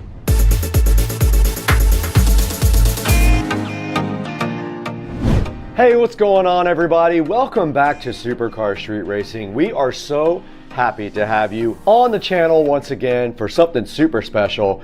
You guys saw what just happened. Joe and I got two Navi ST3 Pro scooters. We went ahead and took them out and did an awesome excursion. We went about 6 or 7 miles at one time. Didn't even get close to coming less than 50% battery power. What you see on the screen right now is the Navi ST3 Pro. Navi sent us two of these and we were so happy to go ahead and check them out, modify them, and in the process, we added another sponsor to the mix. Lamto sent us their 7-inch wireless motorcycle CarPlay system, does Android Auto also, and we put it directly onto our Navi ST3 scooters. It was a very cool project. You see, we can do everything from there and play out the music on our Bluetooth speakers as well. What a cool time we had with Navi and Lamto on this collaboration for Supercar Street Racing. Go ahead and pick up your Navi ST3 Pro. These things are awesome. They are not kids scooters. They have full suspension, so they work great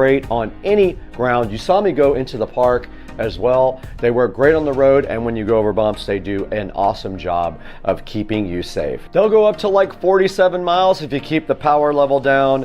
They are very fast. They have a lot of torque. No problems climbing hills or anything like that. The Navi ST3 Pro is the real deal. If you like scooters and you are not a child, this is not a child scooter. You will want to put an adult on this because it is a bad boy. Now I'm going to have a link in the description to both the Lamto GPS, CarPlay, Android head unit for motorcycles, and one for the Navi ST3. Please click through our links in the description to buy all your products for Supercar Street Racing.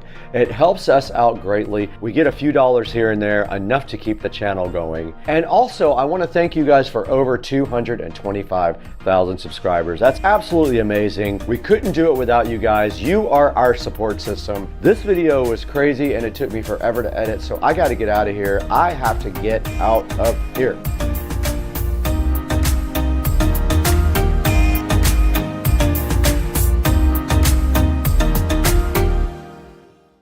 Hey guys, and today I want to tell you about this amazing LED pool light from Lemley. So we're going to talk about everything about this light today.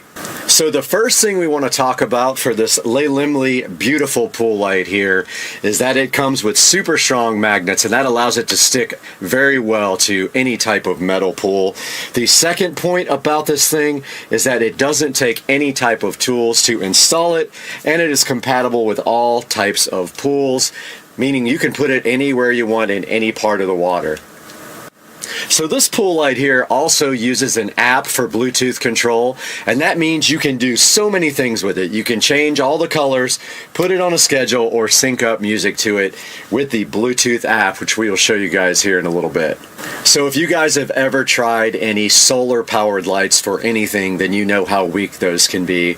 And this is amazing because it has a 26-foot cord, meaning it can reach almost anywhere, and if it doesn't, you could just simply add an extension cord because that part will not be submerged in the water. All of that is waterproof as indicated in the manual. So yeah, this thing has a long enough cord where you can put it pretty much anywhere in your pool.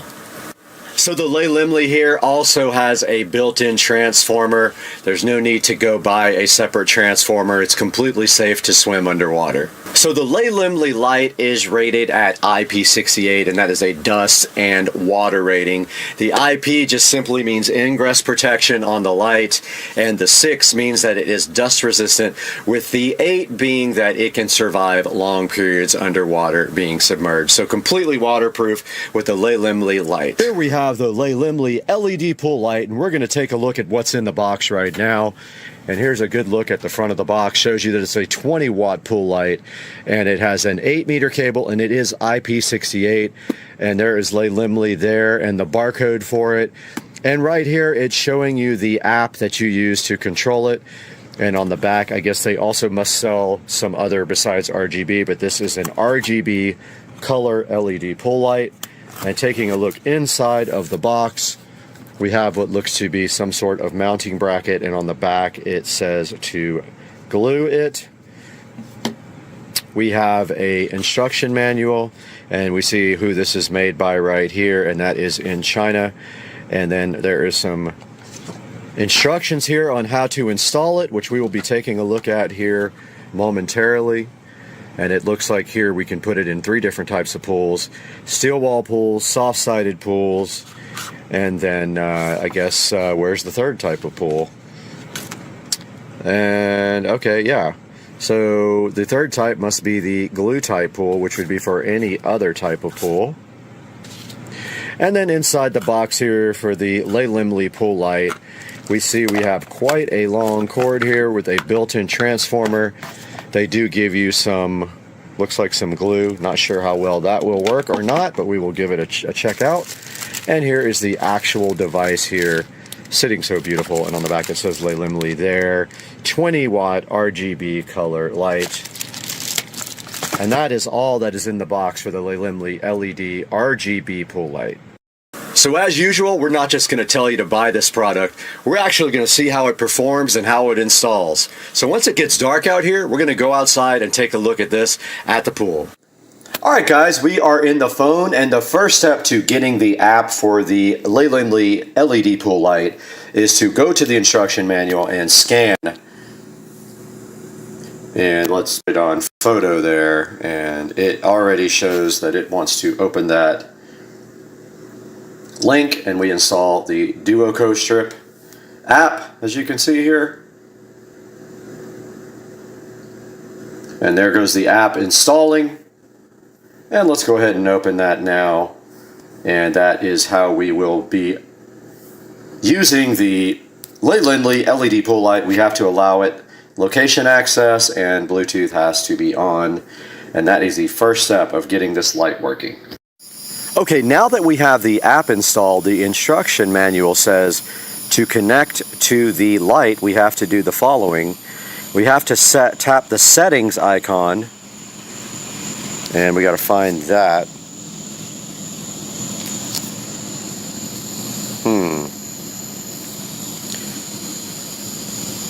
Ah, it's already on the screen. It says BLE DOM. So we're going to click that. Nope, it's not there. Interesting.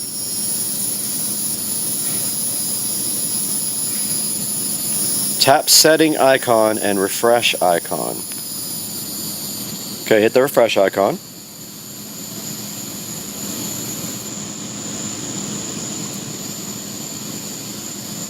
And there it is. It says it is connected now to the light. Alright, we are out by the beautiful pool now with the Lemley light.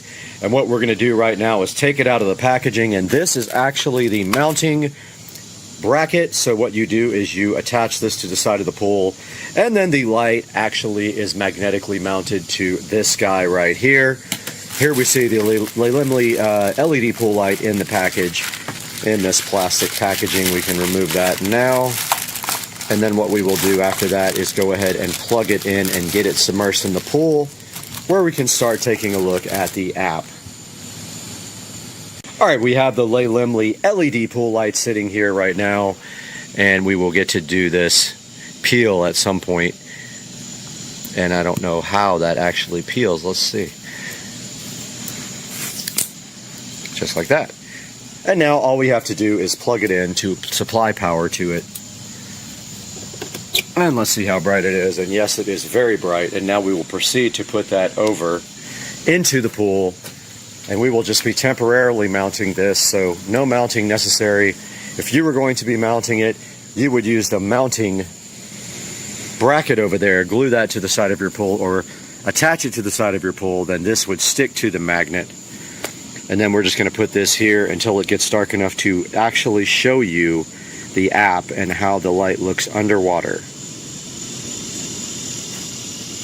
Okay, we are back outside where it has gotten dark, and we are with the Lemley LED pool light. We have the app open now, and we're also recording on the other camera, and where we can go back and forth. And you can see here on the app, we can just hit one of the presets like green and purple. And that's really purple. Or this classic colors here, and the light is responding to the Bluetooth control. It is very bright. It's actually much brighter than my regular pool light. And we can also go over here to style and go to any of these preset styles here. That's blue strobe, green strobe, red strobe, 7 color strobe, and there are all kinds of presets for here for you to actually go through here. Those are gradual changes. Then of course you can do music. Alright, you can see also here we can adjust the brightness and the speed of any of these presets here. I just changed the speed there. And the brightness can go down as well. As you see there, it did get a lot lighter. And moving back to the front page, you can also use the color wheel to change the colors. And we just showed you that we can use the microphone to adjust it, or we can use a regular music clip to also adjust it, so we would have to have some no copyright music on here in order to do that part. Guys, I hope you enjoyed this review of the Leyland Lee pool light, the RGB LED pool light. We took you through all the parts of the apps. We showed you that you can just adjust the colors, the brightness, and the contrast. It is very bright. You can see here how good it makes the pool look at night. And that is going to wrap this up for our review of the Leyland Lee LED RGB pool light.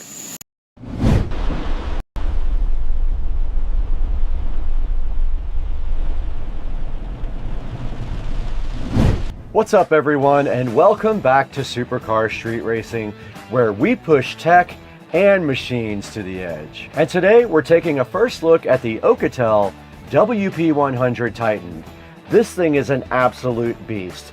It's got a rugged build and a 22,000 milliamp hour battery. It's also got a cool camera setup that punches way above its weight. I'm just giving you a little bit of a taste of this now, because in the full video coming up, we're gonna stress it, we're gonna test it, and see if it actually lives up to that Titan name. Now let's get into it.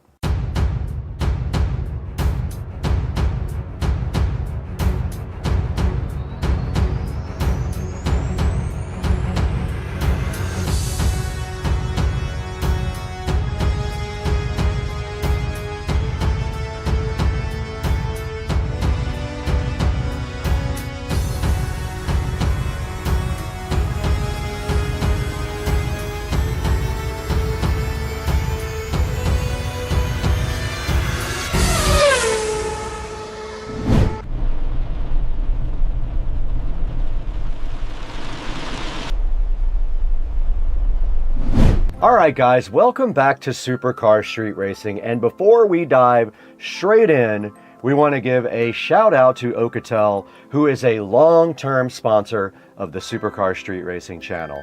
And they just dropped one of their craziest rugged phones directly on this channel, the WP100 Titan. Now let's break down what makes this thing such a monster. Now first up, let's talk about the battery in this thing. That is the largest battery ever created for a smartphone. Now what this means for us is, when we're out there on those long days shooting on the road, like Las Vegas CES on January 6th through the 8th, we'll be there. We're gonna have the WP100 Titan with us. We won't have to worry about charging the phone for days. It's gonna be so nice to have that available. Now you would think with a phone with a battery this big, it would take forever to fill up, but this guy works very quickly and can fill up in a fraction of the time. That's perfect for us when we're jumping between shoots and we don't have time to charge but more than a few minutes. This thing comes in clutch. Now, as usual with Alcatel phones, it has a rugged military build. It has IP68 ratings, IP69K ratings, and it has MIL STD810H. And in plain English, it's dust-proof, drop-proof, and it's waterproof. Now, we've had phones die on shooting days before. It's not gonna happen with this one. Now, I've got it right here in front of me, and it has a 200 megapixel camera out back, and it does actually have night vision as well.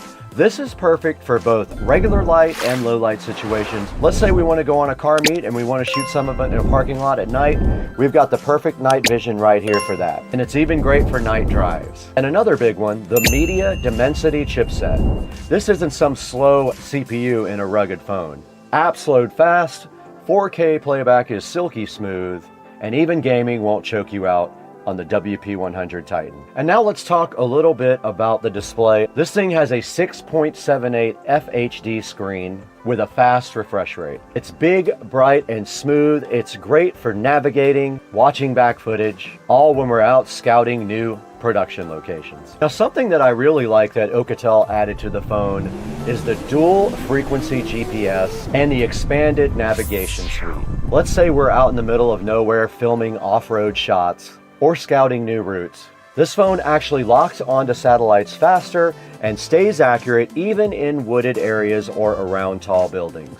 And it's one of those features you don't usually appreciate until you've been lost with no signal, which has definitely happened on this channel. Also, speaking of being out there, this thing also supports reverse charging. This thing isn't just for charging itself. This thing can top off cameras, mics, drone batteries, even another phone if somebody on the team needs charging. Plug it in right there and they can get a charge from you. So it basically doubles as a power bank for those days when you need it. Now let's talk a little bit about the durability. You can actually feel it when you pick it up, but this thing has an aluminum frame. It has shock absorbing corners right here, and it does have Gorilla Glass right out front. What that means is you can drop it, scrape it, slam it in a car door, whatever you want to try. This thing should be up for the task. It is definitely a beast. And trust me, with all the stuff we carry around this house, inevitably some things manage to hit the ground on a regular basis. And it's got this customizable side key right here, and you can actually program that to do anything you want. One thing that I like to do with mine is program it for the camera, so that if I need the camera really quickly, all I gotta do is press this one button. Now the audio on this is surprisingly good as well. So that means when you're checking clips, watching playback, or just using these guys as a mini TV between breaks, it's actually enjoyable instead of sounding like a tin can. It's also hooked up connectivity wise. It uses Wi-Fi 6, NFC, Bluetooth, and it also supports global bands. So whether you're here in the States or out of the country, this thing has you covered. It does have a slot for an SD card, so you can go ahead and expand it to your needs. Now this feels like it was built with creators and explorers in mind. So coming up next, we're going to go ahead and unbox this thing officially for you. We're going to throw it outside to the Supercar Street Racing Garage Studio, where we're going to unbox this thing and show you what's inside.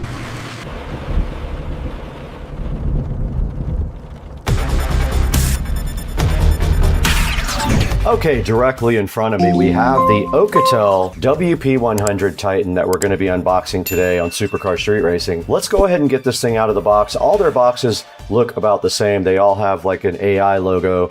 They tell you what kind of RAM and ROM are inside of it. They tell you the model number and that it is a 5G phone. Let's go ahead and crack this thing open now. We don't need this plastic where we're going. And right here in front of me is the WP100 Titan box, ready to be opened. There's not much on the back except the IMEI number and a little label, so we're not going to show that on camera, but let's get this thing all opened up now.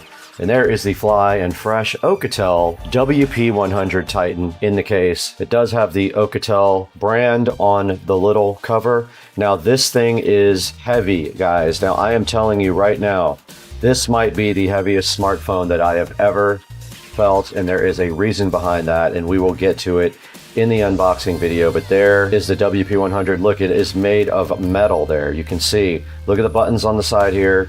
Very cool. You can definitely tell this thing has some weight to it.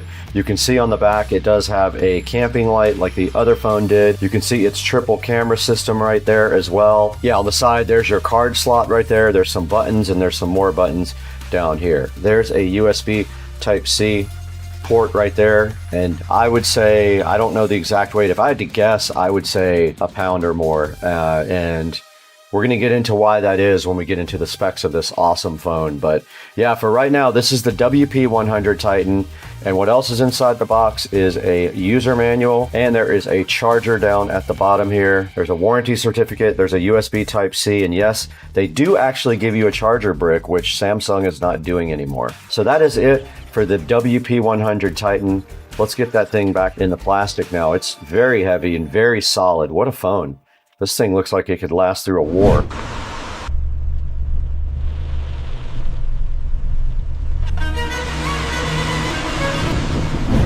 All right, you can tell we're in the dark home theater room because you can't see anything. So if we go to the home screen here on the phone, you can see there's a little projector icon. We can just tap that and look at this.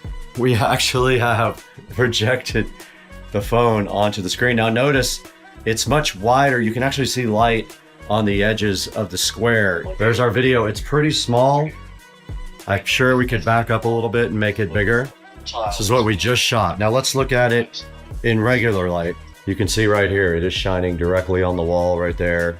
On the side of the phone here, right on this side, there are two little buttons that control the focus. You can see right there, it's in focus, out of focus, but I can actually do it myself with the buttons, which makes that much better than what we were looking at before. That's the only controls that I could find. It does tend to autofocus, but at the same time, if you fine tune it, you can use the buttons there to get it out of focus. I tell you what, I think that projector feature is really cool. I am really hyped to actually use this in a certain number of different ways, and I just wanted to make sure you guys saw that, and it looks actually really good even in broad daylight.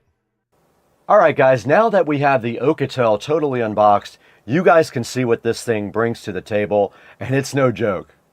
This thing feels like a tank, but it's also modern enough looking that it doesn't feel like you're carrying around a brick all the time. Those buttons feel solid, that battery gives it some weight, and that rugged frame tells you you're not carrying around your ordinary everyday smartphone. You got all the essentials in the box. You guys saw this. You got your paperwork, you got your charger and your USB cable. But the star of the show is the hardware itself, the reinforced casing, the high resolution camera, and the built-in projector system. This phone is clearly designed for people who use their gear hard. But let's not waste any time.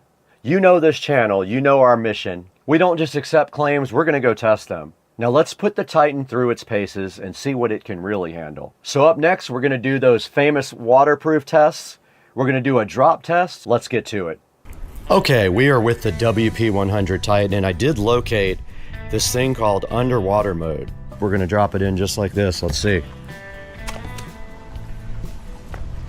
I'm walking around with it in the net. It is completely submerged. The bottom, you guys can see it just as well as I can. It's at the bottom of the pool almost. There's maybe a foot left before it's at the bottom, and it is coming back up to the top.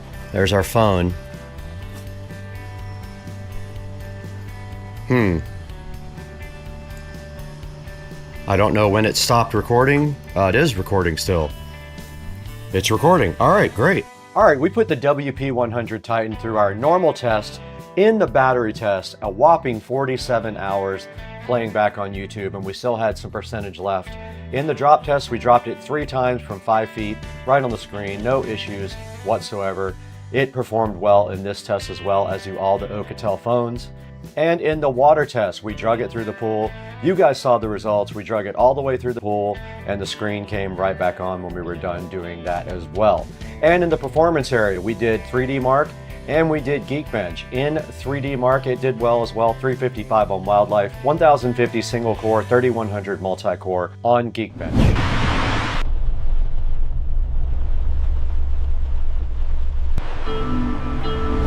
All right, guys, we're back here in Studio B, and that's going to wrap up the Alcatel WP100 Titan review. This thing is an absolute beast. It is very heavy because it has a 33,000 milliamp hour battery. It has a projector, which is very cool, 1200 lumen camping light, and it does pretty much everything. Has a very nice camera, very detailed, great color. Loved all the pictures and photographs from the camera as well. You're going to see some of that at the end of the video here. But that's going to do it. Go ahead and order your WP100 Titan from the link in the description. And thank you, Alcatel, for being a long-term sponsor. We got to get out of here, though. We got 1,000 other phones to review right now. All right, we're out here taking video now on the WP100 Titan. We got it set for 4K, 30 frames per second. This is the compound here, and you can see the alligator right there chilling, so fresh and so fly. And I just wanted to get you guys an idea of what the video quality was like. But yes, there is the alligator right there. There is the compound. There's some green grass for you guys. There is the pool, should be looking nice and blue. There is the pool tile. And then of course, we want to go ahead and look at some red colors. There's some nice reds and purples for you, and another look at the compound on the WP100. Let's get some pictures as well.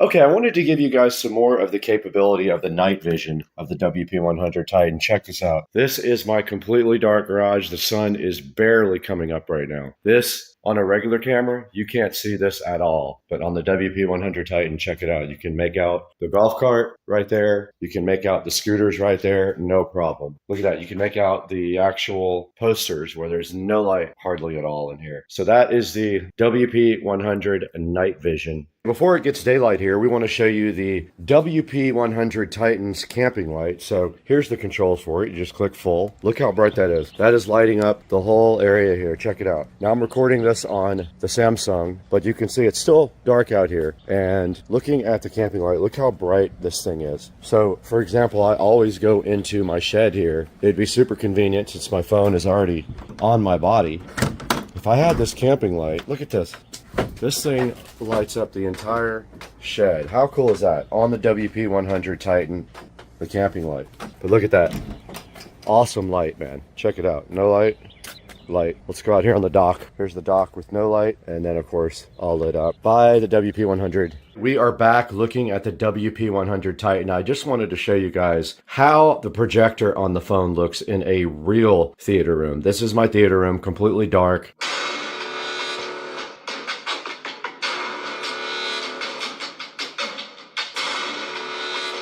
Okay, that was my channel on the WP100 Titan and projected up onto the home theater screen. Hey guys, welcome to the channel. And so, got some exciting things happening out here. I wanted to take you guys outside and show you the dust. Today these guys came and cut the cantilever off the pool. So you will be seeing footage of that. So do you see how they cut the edge off of that? And you notice all the dust that it generated. I mean, until it rains, that's gonna look. Looks like it snowed out here. But yeah, so the cantilever was cut right off the edge of this pole. What that will allow them to do now is come in with the travertine, and they have the travertine pieces that wrap right over the edge here. And that's what it looks like now after they spent about, I don't know, maybe an hour and a half doing the work. And so the next step is apparently that the tile guys are going to come lay the travertine all over the entire pool deck right here and underneath my patio. Still haven't decided what I'm doing with this wall, but I think I like charcoal stack stone. It's a dark stack stone for that whole entire wall right there. So yeah, just wanted to give you guys a little bit of update. Now you'll see this work being done right here on the pool, and we'll talk to you guys on the next step.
Thank you.